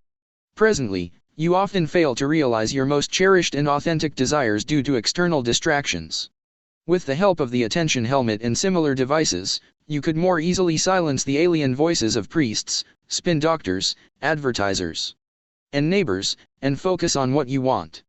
However, as we will shortly see, the notion that you have a single self and that you could therefore distinguish your authentic desires from alien voices is just another liberal myth, debunked by the latest scientific research. Who are I? Science undermines not only the liberal belief in free will, but also the belief in individualism. Liberals believe that we have a single and indivisible self. To be an individual means that I am individual. Yes, my body is made up of approximately 37 trillion cells, and each day both my body and my mind go through countless permutations and transformations. Yet if I really pay attention and strive to get in touch with myself, I am bound to discover deep inside a single clear and authentic voice. Which is my true self, and which is the source of all meaning and authority in the universe. For liberalism to make sense, I must have one, and only one, true self, for if I had more than one authentic voice, how would I know which voice to heed in the polling station, in the supermarket and in the marriage market? However, over the last few decades the life sciences have reached the conclusion that this liberal story is pure mythology. The single authentic self is as real as the eternal Christian soul, Santa Claus, and the Easter Bunny. If you look really deep within yourself, the seeming unity that we take for granted dissolves into a cacophony of conflicting voices, none of which is my true self. Humans aren't individuals. They are individuals. The human brain is composed of two hemispheres, connected to each other through a thick neural cable. Each hemisphere controls the opposite side of the body. The right hemisphere controls the left side of the body, receives data from the left-hand field of vision and is responsible for moving the left arm and leg, and vice versa. This is why people who have had a stroke in their right hemisphere sometimes ignore the left side of their body, combing only the right side of their hair, or eating only the food placed on the right side of their plate. Point 10. There are also emotional and cognitive differences between the two hemispheres, though the division is far from clear-cut. Most cognitive activities involve both hemispheres, but not to the same degree. For example, in most cases the left hemisphere plays a more important role in speech and in logical reasoning, whereas the right hemisphere is more dominant in processing spatial information. Many breakthroughs in understanding the relations between the two hemispheres were based on the study of epilepsy patients. In severe cases of epilepsy, electrical storms begin in one part of the brain but quickly spread to other parts, causing a very acute seizure. During such seizures patients lose control of their body, and frequent seizures consequently prevent patients from holding a job or leading a normal lifestyle. In the mid-20th century, when all other treatments failed, doctors alleviated the problem by cutting the thick neural cable connecting the two hemispheres, so that electrical storms beginning in one hemisphere could not spill over to the other. For brain scientists, these patients were a gold mine of astounding data. Some of the most notable studies on these split-brain patients were conducted by Professor Roger Wolcott-Sperry, who won the Nobel Prize in Physiology and Medicine for his groundbreaking discoveries, and by his student, Professor Michael S. Gazzaniga. One study was conducted on a teenaged boy. The boy was asked what he would like to do when he grew up. The boy answered that he wanted to be a draftsman. This answer was provided by the left hemisphere, which plays a crucial part in logical reasoning as well as in speech. Yet the boy had another active speech center in his right hemisphere, which could not control vocal language, but could spell words using Scrabble tiles. The researchers were keen to know what the right hemisphere would say. So they spread Scrabble tiles on the table, and then took a piece of paper and wrote on it, "What would you like to do when you grow up?" They placed the paper at the edge of the boy's left visual field. Data from the left visual field is processed in the right hemisphere. Since the right hemisphere could not use vocal language, the boy said nothing. But his left hand began moving rapidly across the table, collecting tiles from here and there. It spelled out, automobile race. Spooky. Point 11. Equally eerie behavior was displayed by patient WJ, a Second World War veteran. WJ's hands were each controlled by a different hemisphere. Since the two hemispheres were out of touch with one another, it sometimes happened that his right hand would reach out to open a door, and then his left hand would intervene and try to slam the door shut. In another experiment, Gazzaniga and his team flashed a picture of a chicken claw to the left half brain, the side responsible for speech, and simultaneously flashed a picture of a snowy landscape to the right brain. When asked what they saw, patients invariably answered, "A chicken claw." Gazzaniga then presented one patient, P.S., with a series of picture cards and asked him to point to the one that best matched what he had seen. The patient's right hand, controlled by his left brain, pointed to a picture of a chicken, but simultaneously his left hand shot out and pointed to a snow shovel. Gazzaniga then asked P.S. the million-dollar question, "Why did you point both to the chicken and to the shovel?" P.S. replied, "Oh, the chicken claw goes with the chicken, and you need a shovel to clean out the chicken shed." 12. What happened here? The left brain, which controls speech, had no data about the snow scene, and therefore did not really know why the left hand pointed to the shovel. So it just invented something credible. After repeating this experiment many times, Gazzaniga concluded that the left hemisphere of the brain is the seat not only of our verbal abilities, but also of an internal interpreter that constantly tries to make sense of our life, using partial clues in order to concoct plausible stories. In another experiment, the nonverbal right hemisphere was shown a pornographic image. The patient reacted by blushing and giggling. "What did you see?" asked the mischievous researchers. "Nothing, just a flash of light," said the left hemisphere, and the patient immediately giggled again, covering her mouth with her hand. "Why are you laughing then?" they insisted. The bewildered left hemisphere interpreter, struggling for some rational explanation, replied that one of the machines in the room looked very funny. Point 13. It's as if the CIA conducts a drone strike in Pakistan, unbeknown to the U.S. State Department. When a journalist grills State Department officials about it, they make up some plausible explanation. In reality, the spin doctors don't have a clue why the strike was ordered, so they just invent something. A similar mechanism is employed by all human beings, not just by split-brain patients. Again and again my own private CIA does things without the approval or knowledge of my State Department, and then my State Department cooks up a story that presents me in the best possible light. Often enough, the State Department itself becomes convinced of the pure fantasies it has invented. Point 14. Similar conclusions have been reached by behavioral economists, who want to know how people take economic decisions. Or more accurately, who takes these decisions. Who decides to buy a Toyota rather than a Mercedes, to go on holiday to Paris rather than Thailand, and to invest in South Korean treasury bonds rather than in the Shanghai Stock Exchange. Most experiments have indicated that there is no single self making any of these decisions. Rather, they result from a tug-of-war between different and often conflicting inner entities. One groundbreaking experiment was conducted by Daniel Kahneman, who won the Nobel Prize in Economics. Kahneman asked a group of volunteers to join a three-part experiment. In the short part of the experiment, the volunteers inserted one hand into a container filled with water at 14 degrees Celsius for 1 minute, which is unpleasant, bordering on painful. After 60 seconds, they were told to take their hand out. In the long part of the experiment, volunteers placed their other hand in another water container. The temperature there was also 14 degrees Celsius, but after 60 seconds, hot water was secretly added into the container, bringing the temperature up to 15 degrees Celsius. 30 seconds later, they were told to pull out their hand. Some volunteers did the short part first, while others began with the long part. In either case, exactly 7 minutes after both parts were over came the third and most important part of the experiment. The volunteers were told they must repeat one of the two parts, and it was up to them to choose which. 80% preferred to repeat the long experiment, remembering it as less painful. The cold water experiment is so simple, yet its implications shake the core of the liberal worldview.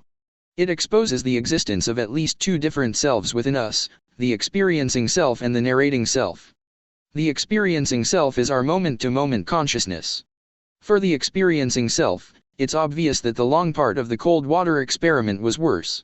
First you experience water at 14 degrees Celsius for 60 seconds, which is every bit as bad as what you experience in the short part, and then you must endure another 30 seconds of water at 15 degrees Celsius, which is not quite as bad, but still far from pleasant. For the experiencing self, it is impossible that adding a slightly unpleasant experience to a very unpleasant experience will make the entire episode more appealing. However, the experiencing self remembers nothing. It tells no stories, and is seldom consulted when it comes to big decisions. Retrieving memories, telling stories, and making big decisions are all the monopoly of a very different entity inside us, the narrating self.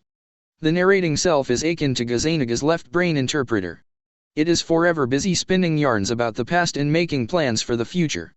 Like every journalist, poet, and politician, the narrating self takes many shortcuts. It doesn't narrate everything, and usually weaves the story only from peak moments and end results. The value of the whole experience is determined by averaging peaks with ends. For example, in the short part of the cold water experiment, the narrating self finds the average between the worst part, the water was very cold, and the last moment, the water was still very cold, and concludes that the water was very cold. The narrating self does the same thing with the long part of the experiment. It finds the average between the worst part, the water was very cold, and the last moment, the water was not so cold, and concludes that the water was somewhat warmer. Crucially, the narrating self is duration blind, giving no importance to the differing lengths of the two parts. So when it has a choice between the two, it prefers to repeat the long part, the one in which the water was somewhat warmer. Every time the narrating self evaluates our experiences, it discounts their duration, and adopts the peak-end rule. It remembers only the peak moment and the end moment, and evaluates the whole experience according to their average. This has far-reaching impact on all our practical decisions. Kahneman began investigating the experiencing self and the narrating self in the early 1990s when, together with Donald Riddlemeyer of the University of Toronto, he studied colonoscopy patients. In colonoscopy tests, a tiny camera is inserted into the guts through the anus, in order to diagnose various bowel diseases. It is not a pleasant experience. Doctors want to know how to perform the test in the least painful way. Should they speed up the colonoscopy and cause patients more severe pain for a shorter duration, or should they work more slowly and carefully? To answer this query, Kahneman and Riddlemeyer asked 154 patients to report the pain during the colonoscopy at 1-minute intervals. They used a scale of 0 to 10, where 0 meant no pain at all, and 10 meant intolerable pain. After the colonoscopy was over, patients were asked to rank the test's overall pain level, also on a scale of 0 to 10. We might have expected the overall rank to reflect the accumulation of minute-by-minute reports. The longer the colonoscopy lasted, and the more pain the patient experienced, the higher the overall pain level. But the actual results were different. Just as in the cold water experiment, the overall pain level neglected duration and instead reflected only the peak-end rule.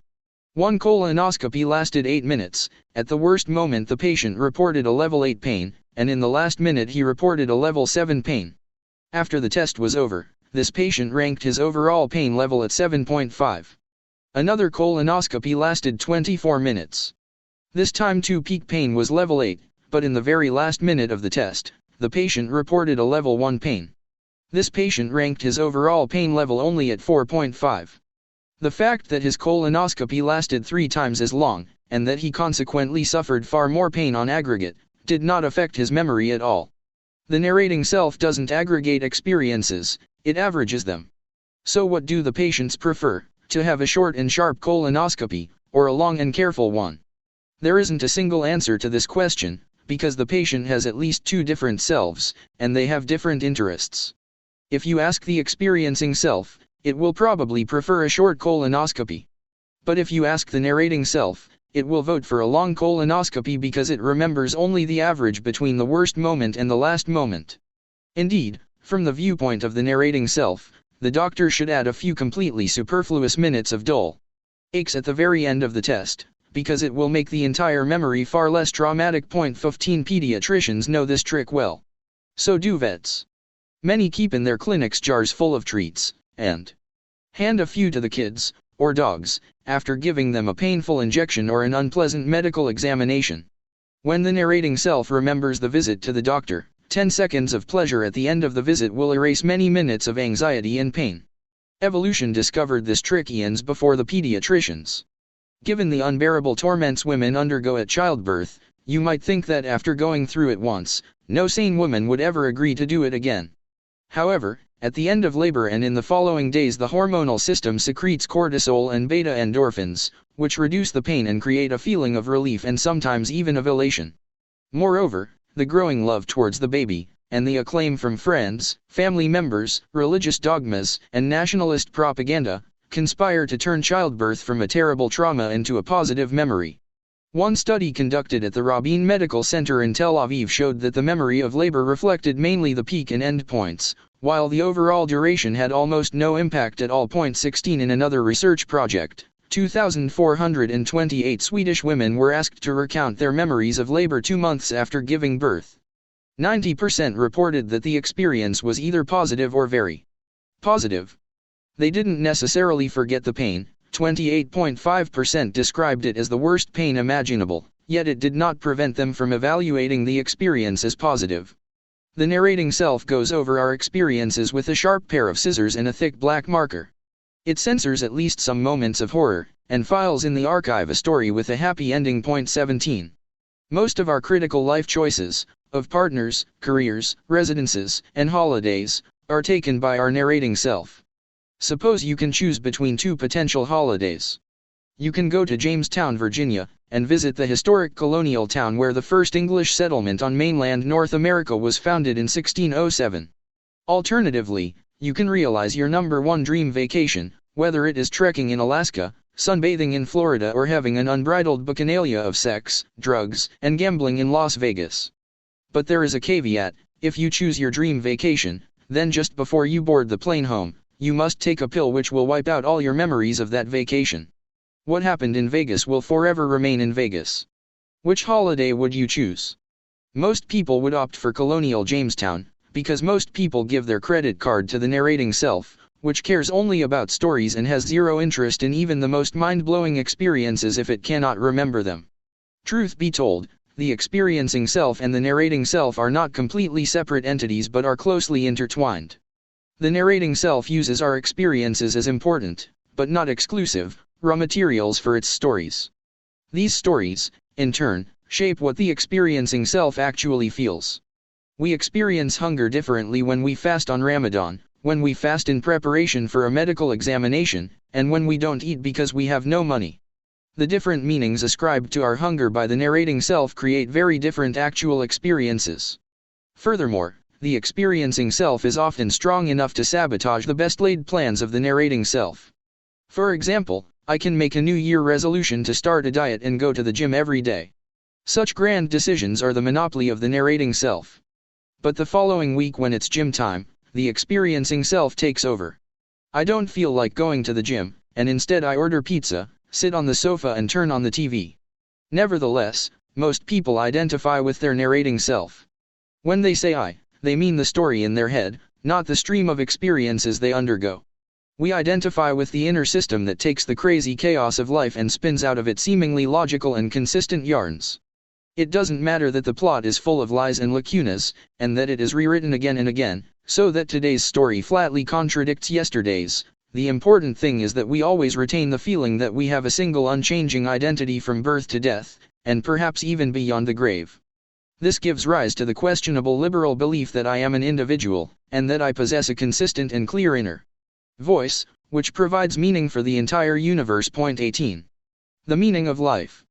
The narrating self is the star of Jorge Luis Borges' story A Problem. Point 19. The story deals with Don Quixote, the eponymous hero of Miguel Cervantes' famous novel. Don Quixote creates for himself an imaginary world in which he is a legendary champion going forth to fight giants and save Lady Dulcinea del Toboso. In reality, Don Quixote is Alonso Quixano, an elderly country gentleman, the noble Dulcinea is an uncouth farm girl from a nearby village, and the giants are windmills. What would happen, wonders Borges, if out of his belief in these fantasies, Don Quixote attacks and kills a real person? Borges asks a fundamental question about the human condition: what happens when the yarns spun by our narrating self cause great harm to ourselves or those around us? There are three main possibilities, says Borges. One option is that nothing much happens. Don Quixote will not be bothered at all by killing a real man. His delusions are so overpowering that he could not tell the difference between this incident and his imaginary duel with the windmill giants. Another option is that once he takes a real life, Don Quixote will be so horrified that he will be shaken out of his delusions. This is akin to a young recruit who goes to war believing that it is good to die for one's country, only to be completely disillusioned by the realities of warfare. And there is a third option, much more complex and profound. As long as he fought imaginary giants, Don Quixote was just play acting, but once he actually kills somebody, he will cling to his fantasies for all he is worth, because they are the only thing giving meaning to his terrible crime. Paradoxically, the more sacrifices we make for an imaginary story, the stronger the story becomes, because we desperately want to give meaning to these sacrifices and to the suffering we have caused. In politics, this is known as the "our boys didn't die in vain" syndrome. In 1915, Italy entered the First World War on the side of the Entente powers. Italy's declared aim was to liberate Trento and Trieste, two Italian territories that the Austro-Hungarian Empire held unjustly. Italian politicians gave fiery speeches in parliament, vowing historical redress and promising a return to the glories of ancient Rome. Hundreds of thousands of Italian recruits went to the front shouting, "For Trento and Trieste." They thought it would be a walkover. It was anything but. The Austro-Hungarian army held a strong defensive line along the Isonzo River. The Italians hurled themselves against the line in 11 gory battles, gaining a few kilometers at most, and never securing a breakthrough. In the first battle they lost 15,000 men. In the second battle they lost 40,000 men. In the third battle they lost 60,000. So it continued for more than 2 dreadful years until the 11th engagement, when the Austrians finally counterattacked, and in the Battle of Caipari II soundly defeated the Italians and pushed them back almost to the gates of Venice. The glorious adventure became a bloodbath. By the end of the war, almost 700,000 Italian soldiers were killed, and more than 1 million were wounded. Point 20. After losing the first Isonzo battle, Italian politicians had two choices. They could admit their mistake and sign a peace treaty. Austria-Hungary had no claims against Italy, and would have been delighted to sign a peace treaty because it was busy fighting for survival against the much stronger Russians. Yet how could the politicians go to the parents, wives, and children of 15,000 dead Italian soldiers, and tell them, "Sorry, there has been a mistake. We hope you don't take it too hard, but your Giovanni died in vain, and so did your Marco." Alternatively, they could say, "Giovanni and Marco were heroes. They died so that Trieste would be Italian, and we will make sure they didn't die in vain. We will go on fighting until victory is ours." Not surprisingly, the politicians preferred the second option. So they fought a second battle, and lost another 40,000 men. The politicians again decided it would be best to keep on fighting, because "our boys didn't die in vain." Yet you cannot blame only the politicians. The masses also kept supporting the war. And when after the war Italy did not get all the territories it demanded, Italian democracy placed at its head Benito Mussolini and his fascists, who promised they would gain for Italy a proper compensation for all the sacrifices it had made. While it's hard for a politician to tell parents that their son died for no good reason, it is far more difficult for parents to say this to themselves, and it is even harder for the victims. A crippled soldier who lost his legs would rather tell himself, "I sacrificed myself for the glory of the eternal Italian nation," than, "I lost my legs because I was stupid enough to believe self-serving politicians." It is much easier to live with the fantasy, because the fantasy gives meaning to the suffering. Priests discovered this principle thousands of years ago. It underlies numerous religious ceremonies and commandments. If you want to make people believe in imaginary entities such as gods and nations, you should make them sacrifice something valuable. The more painful the sacrifice, the more convinced people are of the existence of the imaginary recipient. A poor peasant sacrificing a priceless bull to Jupiter will become convinced that Jupiter really exists, otherwise how can he excuse his stupidity? The peasant will sacrifice another bull, and another, just so he won't have to admit that all the previous bulls were wasted. For exactly the same reason, if I have sacrificed a child to the glory of the Italian nation, or my legs to the communist revolution, it's enough to turn me into a zealous Italian nationalist or an enthusiastic communist. For if Italian national myths or communist propaganda are a lie, then I will be forced to admit that my child's death or my own paralysis have been completely pointless. Few people have the stomach to admit such a thing. The same logic is at work in the economic sphere too. In 1999 the government of Scotland decided to erect a new parliament building. According to the original plan, the construction was supposed to take 2 years and cost £40 million. In fact, it took 5 years and cost £400 million. Every time the contractors encountered unexpected difficulties and expenses, they went to the Scottish government and asked for more time and money. Every time this happened, the government told itself, well, we've already sunk £40 million into this and we'll be completely discredited if we stop now and end up with a half-built skeleton. Let's authorize another £40 million. 6 months later the same thing happened, by which time the pressure to avoid ending up with an unfinished building was even greater, and 6 months after that the story repeated itself, and so on until the actual cost was 10 times the original estimate. Not only governments fall into this trap. Business corporations often sink millions into failed enterprises, while private individuals cling to dysfunctional marriages and dead-end jobs. For the narrating self would much prefer to go on suffering in the future, just so it won't have to admit that our past suffering was devoid of all meaning. Eventually, if we want to come clean about past mistakes, our narrating self must invent some twist in the plot that will infuse these mistakes with meaning. For example, a pacifist war veteran may tell himself, yes, I've lost my legs because of a mistake. But thanks to this mistake, I understand that war is hell, and from now onwards I will dedicate my life to fight for peace. So my injury did have some positive meaning, it taught me to value peace. We see, then, that the self too is an imaginary story, just like nations, gods, and money. Each of us has a sophisticated system that throws away most of our experiences, keeps only a few choice samples, mixes them up with bits from movies we saw, novels we read, speeches we heard, and from our own daydreams, and weaves out of all that jumble a seemingly coherent story about who I am, where I came from and where I am going. This story tells me what to love, whom to hate and what to do with myself. This story may even cause me to sacrifice my life, if that's what the plot requires. We all have our genre. Some people live a tragedy, others inhabit a never-ending religious drama, some approach life as if it were an action film, and not a few act as if in a comedy. But in the end, they are all just stories. What, then, is the meaning of life? Liberalism maintains that we shouldn't expect an external entity to provide us with some ready-made meaning. Rather, each individual voter, customer, and viewer ought to use his or her free will in order to create meaning not just for his or her life, but for the entire universe. The life sciences undermine liberalism, arguing that the free individual is just a fictional tale concocted by an assembly of biochemical algorithms. Every moment, the biochemical mechanisms of the brain create a flash of experience, which immediately disappears. Then more flashes appear and fade, in quick succession. These momentary experiences do not add up to any enduring essence. The narrating self tries to impose order on this chaos by spinning a never-ending story, in which every such experience has its place, and hence every experience has some lasting meaning. But, as convincing and tempting as it may be, this story is a fiction. Medieval crusaders believed that God and heaven provided their lives with meaning. Modern liberals believe that individual free choices provide life with meaning. They are all equally delusional. Doubts about the existence of free will and individuals are nothing new, of course. Thinkers in India, China, and Greece argued that the individual self is an illusion more than 2,000 years ago. Yet such doubts don't really change history unless they have a practical impact on economics, politics, and day-to-day life.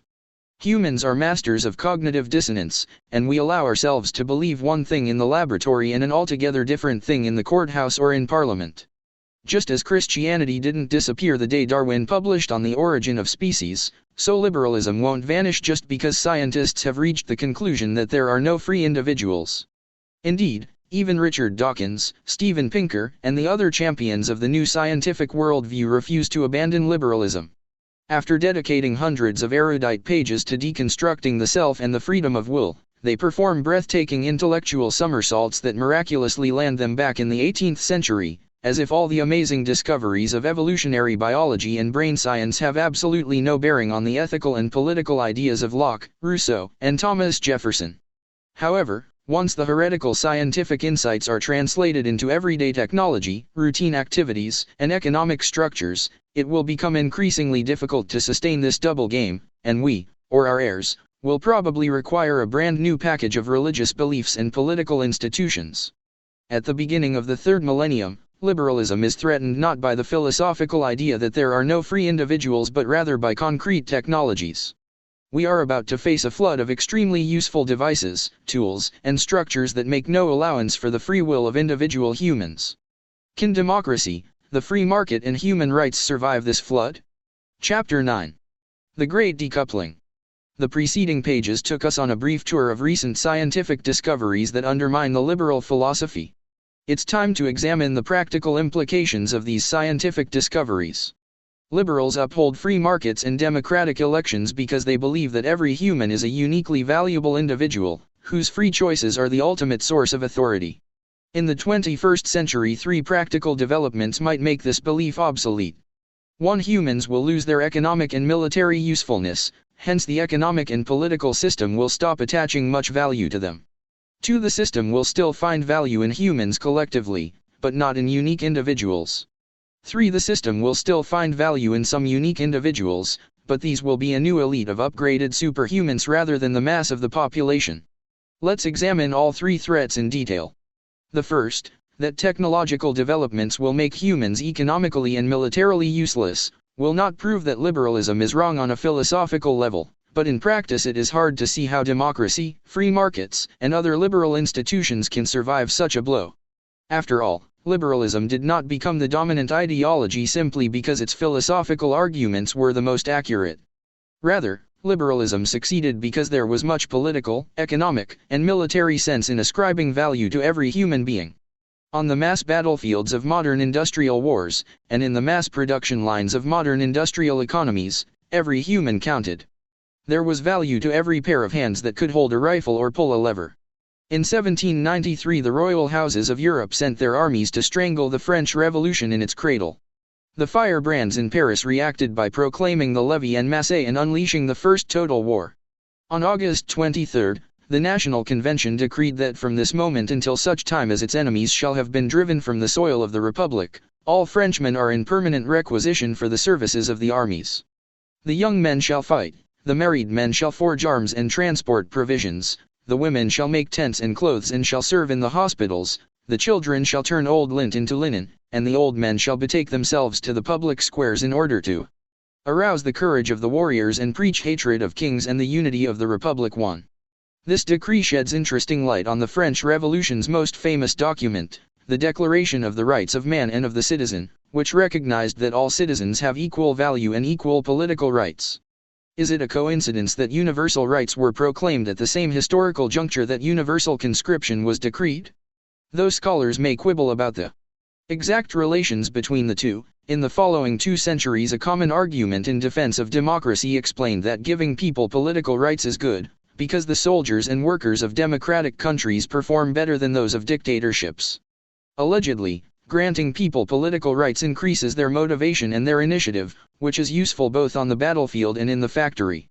Thus Charles W. Eliot, president of Harvard from 1869 to 1909, wrote on August 5, 1917 in the New York Times that, "Democratic armies fight better than armies aristocratically organized and autocratically governed, and that, the armies of nations in which the mass of the people determine legislation, elect their public servants, and settle questions of peace and war, fight better than the armies of an autocrat who rules by right of birth and by commission from the Almighty. Point 2.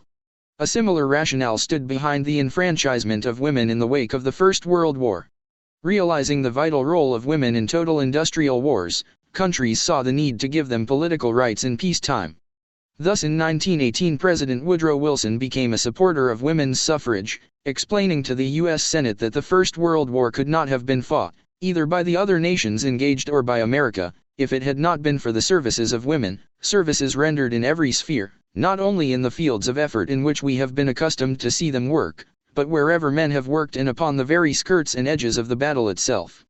We shall not only be distrusted but shall deserve to be distrusted if we do not enfranchise them. With the fullest possible enfranchisement. 3. However, in the 21st century the majority of both men and women might lose their military and economic value. Gone is the mass conscription of the two world wars. The most advanced armies of the 21st century rely far more on cutting-edge technology. Instead of limitless cannon fodder, you now need only small numbers of highly trained soldiers, even smaller numbers of special forces super warriors and a handful of experts who know how to produce and use sophisticated technology. High-tech forces manned by pilotless drones and cyber worms are replacing the mass armies of the 20th century, and generals delegate more and more critical decisions to algorithms. Aside from their unpredictability and their susceptibility to fear, hunger and fatigue, flesh and blood soldiers think and move on an increasingly irrelevant timescale. From the days of Nebuchadnezzar to those of Saddam Hussein, despite myriad technological improvements, war was waged on an organic timetable. Discussions lasted for hours, battles took days, and wars dragged on for years. Cyber wars, however, may last just a few minutes. When a lieutenant on shift at Cyber Command notices something odd is going on, she picks up the phone to call her superior, who immediately alerts the White House. Alas, by the time the president reaches for the red handset, the war has already been lost. Within seconds, a sufficiently sophisticated cyber strike might shut down the U.S. power grid, wreck U.S. flight control centers, cause numerous industrial accidents in nuclear plants and chemical installations, disrupt the police, army, and intelligence communication networks, and wipe out financial records so that trillions of dollars simply vanish without trace and nobody knows who owns what. The only thing curbing public hysteria is that with the internet, television, and radio down, people will not be aware of the full magnitude of the disaster. On a smaller scale, suppose two drones fight each other in the air. One drone cannot fire a shot without first receiving the go-ahead from a human operator in some bunker.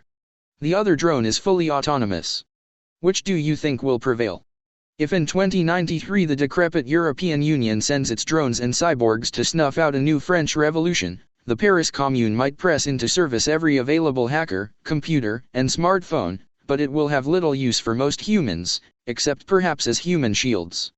It is telling that already today in many asymmetrical conflicts the majority of citizens are reduced to serving as human shields for advanced armaments. Even if you care more about justice than victory, you should probably opt to replace your soldiers and pilots with autonomous robots and drones. Human soldiers murder, rape, and pillage, and even when they try to behave themselves, they all too often kill civilians by mistake. Computers programmed with ethical algorithms could far more easily conform to the latest rulings of the International Criminal Court. In the economic sphere too, the ability to hold a hammer or press a button is becoming less valuable than before. In the past, there were many things only humans could do.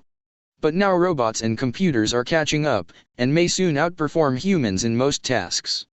True, computers function very differently from humans, and it seems unlikely that computers will become human-like anytime soon. In particular, it doesn't seem that computers are about to gain consciousness, and to start experiencing emotions and sensations. Over the last decades there has been an immense advance in computer intelligence, but there has been exactly zero advance in computer consciousness. As far as we know, computers in 2016 are no more conscious than their prototypes in the 1950s. However, we are on the brink of a momentous revolution. Humans are in danger of losing their value, because intelligence is decoupling from consciousness. Until today, high intelligence always went hand in hand with a developed consciousness. Only conscious beings could perform tasks that required a lot of intelligence, such as playing chess, driving cars, diagnosing diseases, or identifying terrorists. However, We are now developing new types of non-conscious intelligence that can perform such tasks far better than humans. For all these tasks are based on pattern recognition, and non-conscious algorithms may soon excel human consciousness in recognizing patterns. This raises a novel question: which of the two is really important, intelligence or consciousness? As long as they went hand in hand, debating their relative value was just a pastime for philosophers. But in the 21st century, this is becoming an urgent political and economic issue. And it is sobering to realize that, at least for armies and corporations, the answer is straightforward: intelligence is mandatory but consciousness is optional. Armies and corporations cannot function without intelligent agents, but they don't need consciousness and subjective experiences. The conscious experiences of a flesh and blood taxi driver are infinitely richer than those of a self-driving car, which feels absolutely nothing. The taxi driver can enjoy music while navigating the busy streets of Seoul. His mind may expand in awe as he looks up at the stars and contemplates the mysteries of the universe. His eyes may fill with tears of joy when he sees his baby girl taking her very first step. But the system doesn't need all that from a taxi driver. All it really wants is to bring passengers from point A to point B as quickly, safely, and cheaply as possible.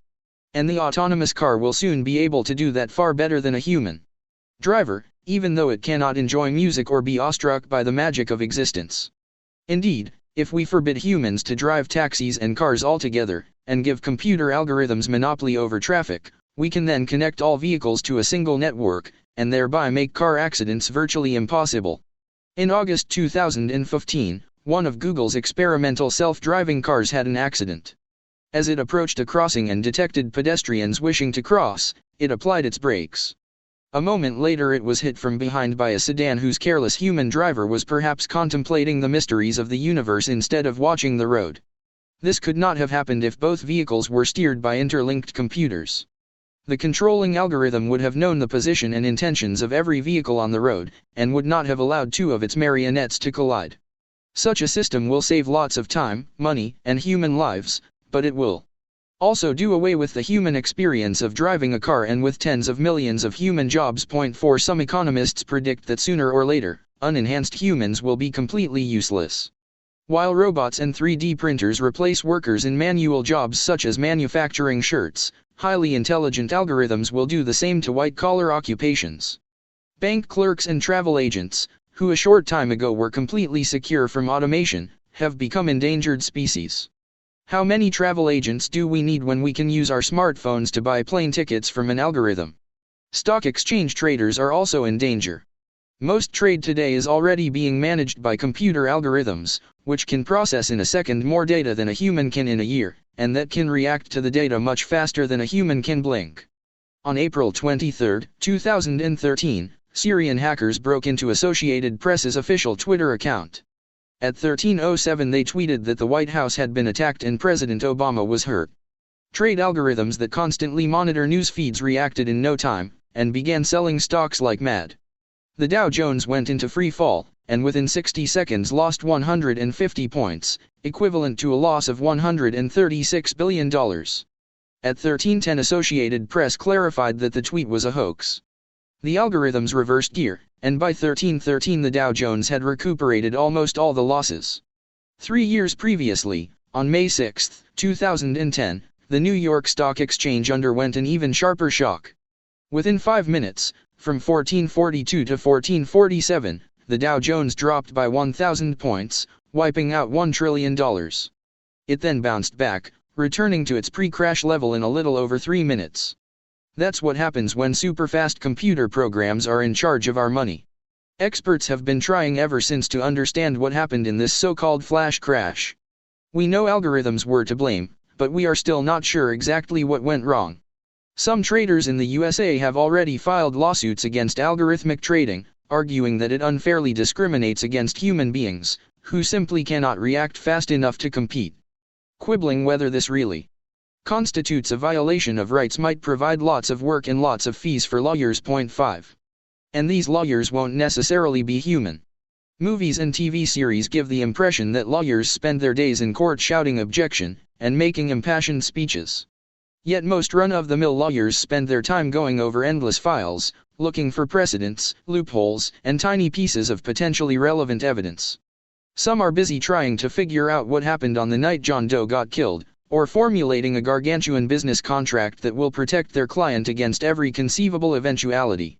What will be the fate of all these lawyers once sophisticated search algorithms can locate more precedents in a day than a human can in a lifetime, and once brain scans can reveal lies and deceptions at the press of a button?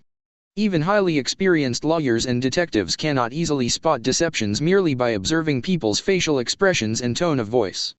However, lying involves different brain areas to those used when we tell the truth. We're not there yet, but it is conceivable that in the not-too-distant future fMRI scanners could function as almost infallible truth machines. Where will that leave millions of lawyers, judges, cops, and detectives? They might need to go back to school and learn a new profession. Point 6. When they get in the classroom, however, they may well discover that the algorithms have got there first. Companies such as MindDojo are developing interactive algorithms that not only teach me maths, physics, and history, but also simultaneously study me and get to know exactly who I am. Digital teachers will closely monitor every answer I give, and how long it took me to give it. Over time, they will discern my unique weaknesses as well as my strengths. They will identify what gets me excited, and what makes my eyelids droop. They could teach me thermodynamics or geometry in a way that suits my personality type, even if that particular way doesn't suit 99% of the other pupils. And these digital teachers will never lose their patience, never shout at me, and never go on strike. It is unclear, however, why on earth I would need to know thermodynamics or geometry in a world containing such intelligent computer programs. Point 7. Even doctors are fair game for the algorithms. The first and foremost task of most doctors is to diagnose diseases correctly, and then suggest the best available treatment. If I arrive at the clinic complaining about fever and diarrhea, I might be suffering from food poisoning. Then again, the same symptoms might result from a stomach virus, cholera, dysentery, malaria, cancer, or some unknown new disease. My doctor has only 5 minutes to make a correct diagnosis, because this is what my health insurance pays for. This allows for no more than a few questions and perhaps a quick medical examination. The doctor then cross-references this meager information with my medical history, and with the vast world of human maladies. Alas, not even the most diligent doctor can remember all my previous ailments and check UPS. Similarly, no doctor can be familiar with every illness and drug, or read every new article published in every medical journal. To top it all, the doctor is sometimes tired or hungry or perhaps even sick, which affects her judgment. No wonder that doctors often err in their diagnoses, or recommend a less than optimal treatment. Now consider IBM's famous Watson, an artificial intelligence system that won the Jeopardy! Television game show in 2011, beating human former champions. Watson is currently groomed to do more serious work, particularly in diagnosing diseases. An AI such as Watson has enormous potential advantages over human doctors. Firstly, an AI can hold in its databanks information about every known illness and medicine in history. It can then update these databanks every day, not only with the findings of new researches, but also with medical statistics gathered from every clinic and hospital in the world. Secondly, Watson can be intimately familiar not only with my entire genome and my day-to-day medical history, but also with the genomes and medical histories of my parents, siblings, cousins, neighbors, and friends. Watson will know instantly whether I visited a tropical country recently, whether I have recurring stomach infections, whether there have been cases of intestinal cancer in my family, or whether people all over town are complaining this morning about diarrhea. Thirdly, Watson will never be tired, hungry, or sick, and will have all the time in the world for me. I could sit comfortably on my sofa at home and answer hundreds of questions, telling Watson exactly how I feel. This is good news for most patients, except perhaps hypochondriacs. But if you enter medical school today in the expectation of still being a family doctor in 20 years, maybe you should think again. With such a Watson around, there is not much need for Sherlocks. This threat hovers over the heads not only of general practitioners, but also of experts. Indeed, it might prove easier to replace doctors specializing in a relatively narrow field such as cancer diagnosis. For example, in a recent experiment, a computer algorithm diagnosed correctly 90% of lung cancer cases presented to it, while human doctors had a success rate of only 50%. In fact, the future is already here. CT scans and mammography tests are routinely checked by specialized algorithms, which provide doctors with a second opinion, and sometimes detect tumors that the doctors missed. 9. A host of tough technical problems still prevent Watson and its ilk from replacing most doctors tomorrow morning. Yet these technical problems, however difficult, need only be solved once. The training of a human doctor is a complicated and expensive process that lasts years. When the process is complete, after 10 years of studies and internships, all you get is one doctor. If you want 2 doctors, you have to repeat the entire process from scratch. In contrast, if and when you solve the technical problems hampering Watson, you will get not one, but an infinite number of doctors, available 24/7 in every corner of the world. So even if it costs $100 billion to make it work, in the long run it would be much cheaper than training human doctors. And what's true of doctors is doubly true of pharmacists. In 2011 a pharmacy opened in San Francisco manned by a single robot. When a human comes to the pharmacy, within seconds the robot receives all of the customers' prescriptions, as well as detailed information about other medicines taken by them, and their suspected allergies. The robot makes sure the new prescriptions don't combine adversely with any other medicine or allergy, and then provides the customer with the required drug. In its first year of operation the robotic pharmacist provided 2 million prescriptions, without making a single mistake. On average, flesh and blood pharmacists get wrong 1.7% of prescriptions. In the United States alone this amounts to more than 50 million prescription errors every year. 10. Some people argue that even if an algorithm could outperform doctors and pharmacists in the technical aspects of their professions, it could never replace their human touch. If your CT indicates you have cancer, would you like to receive the news from a caring and empathetic human doctor, or from a machine? Well, how about receiving the news from a caring and empathetic machine that tailors its words to your personality type? Remember that organisms are algorithms, and Watson could detect your emotional state with the same accuracy that it detects your tumors. This idea has already been implemented by some customer services departments, such as those pioneered by the Chicago-based Mattersight Corporation. Mattersight publishes its wares with the following advert: have you ever spoken with someone and felt as though you just clicked? The magical feeling you get is the result of a personality connection.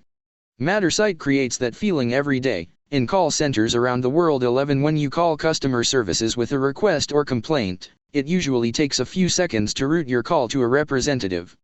In Mattersight systems, your call is routed by a clever algorithm. You first state the reason for your call. The algorithm listens to your request, analyzes the words you have chosen and your tone of voice, and deduces not only your present emotional state but also your personality type, whether you are introverted, extroverted, rebellious or dependent. Based on this information, the algorithm links you to the representative that best matches your mood and personality. The algorithm knows whether you need an empathetic person to patiently listen to your complaints, or you prefer a no-nonsense rational type who will give you the quickest technical solution. A good match means both happier customers and less time and money wasted by the customer services department. 12. The most important question in 21st century economics may well be what to do with all the superfluous people.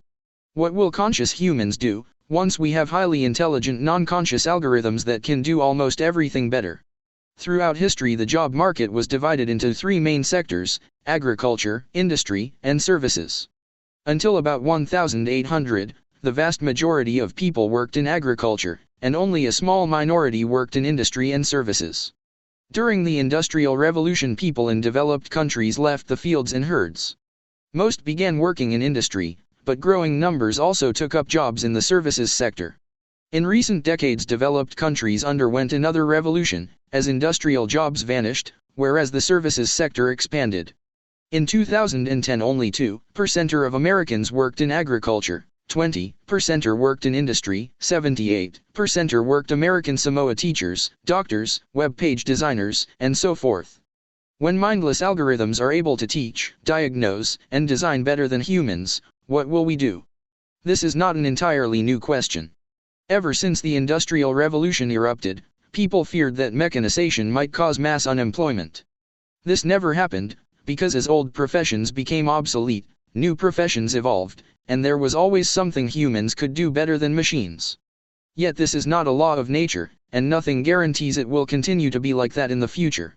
Humans have two basic types of abilities: physical abilities and cognitive abilities. As long as machines competed with us merely in physical abilities, you could always find cognitive tasks that humans do better. So machines took over purely manual jobs, while humans focused on jobs requiring at least some cognitive skills. Yet what will happen once algorithms outperform us in remembering, analyzing, and recognizing patterns? The idea that humans will always have a unique ability beyond the reach of non-conscious algorithms is just wishful thinking.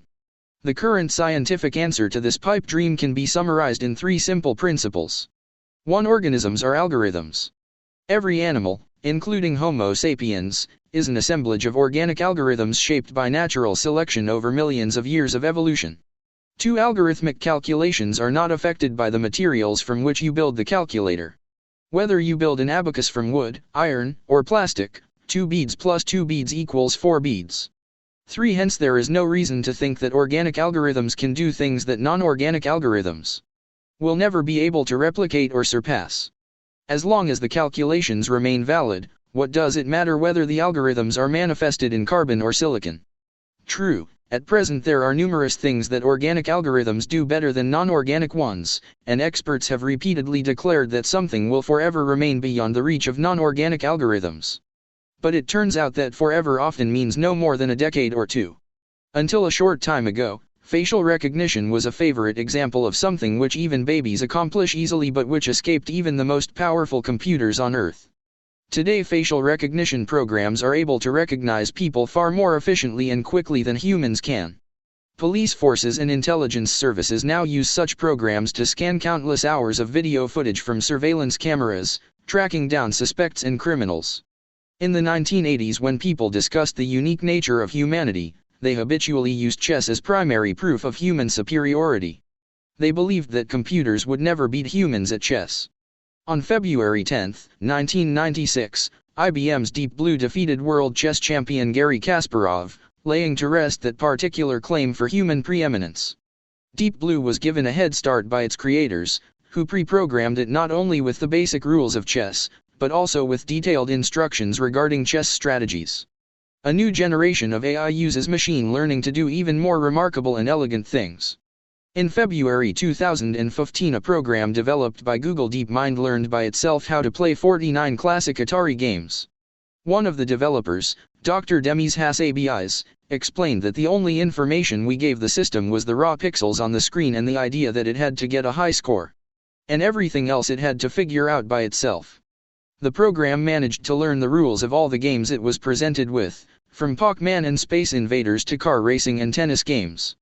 It then played most of them as well as or better than humans, sometimes coming up with strategies that never occur to human players. Computer algorithms have recently proven their worth in ball games, too. For many decades, baseball teams used the wisdom, experience, and gut instincts of professional scouts and managers to pick players. The best players fetched millions of dollars, and naturally enough the rich teams got the cream of the market, whereas poorer teams had to settle for the scraps. In 2002, Billy Beane, the manager of the low-budget Oakland Athletics, decided to beat the system. He relied on an arcane computer algorithm developed by economists and computer geeks to create a winning team from players that human scouts overlooked or undervalued. The old-timers were incensed by Beane's algorithm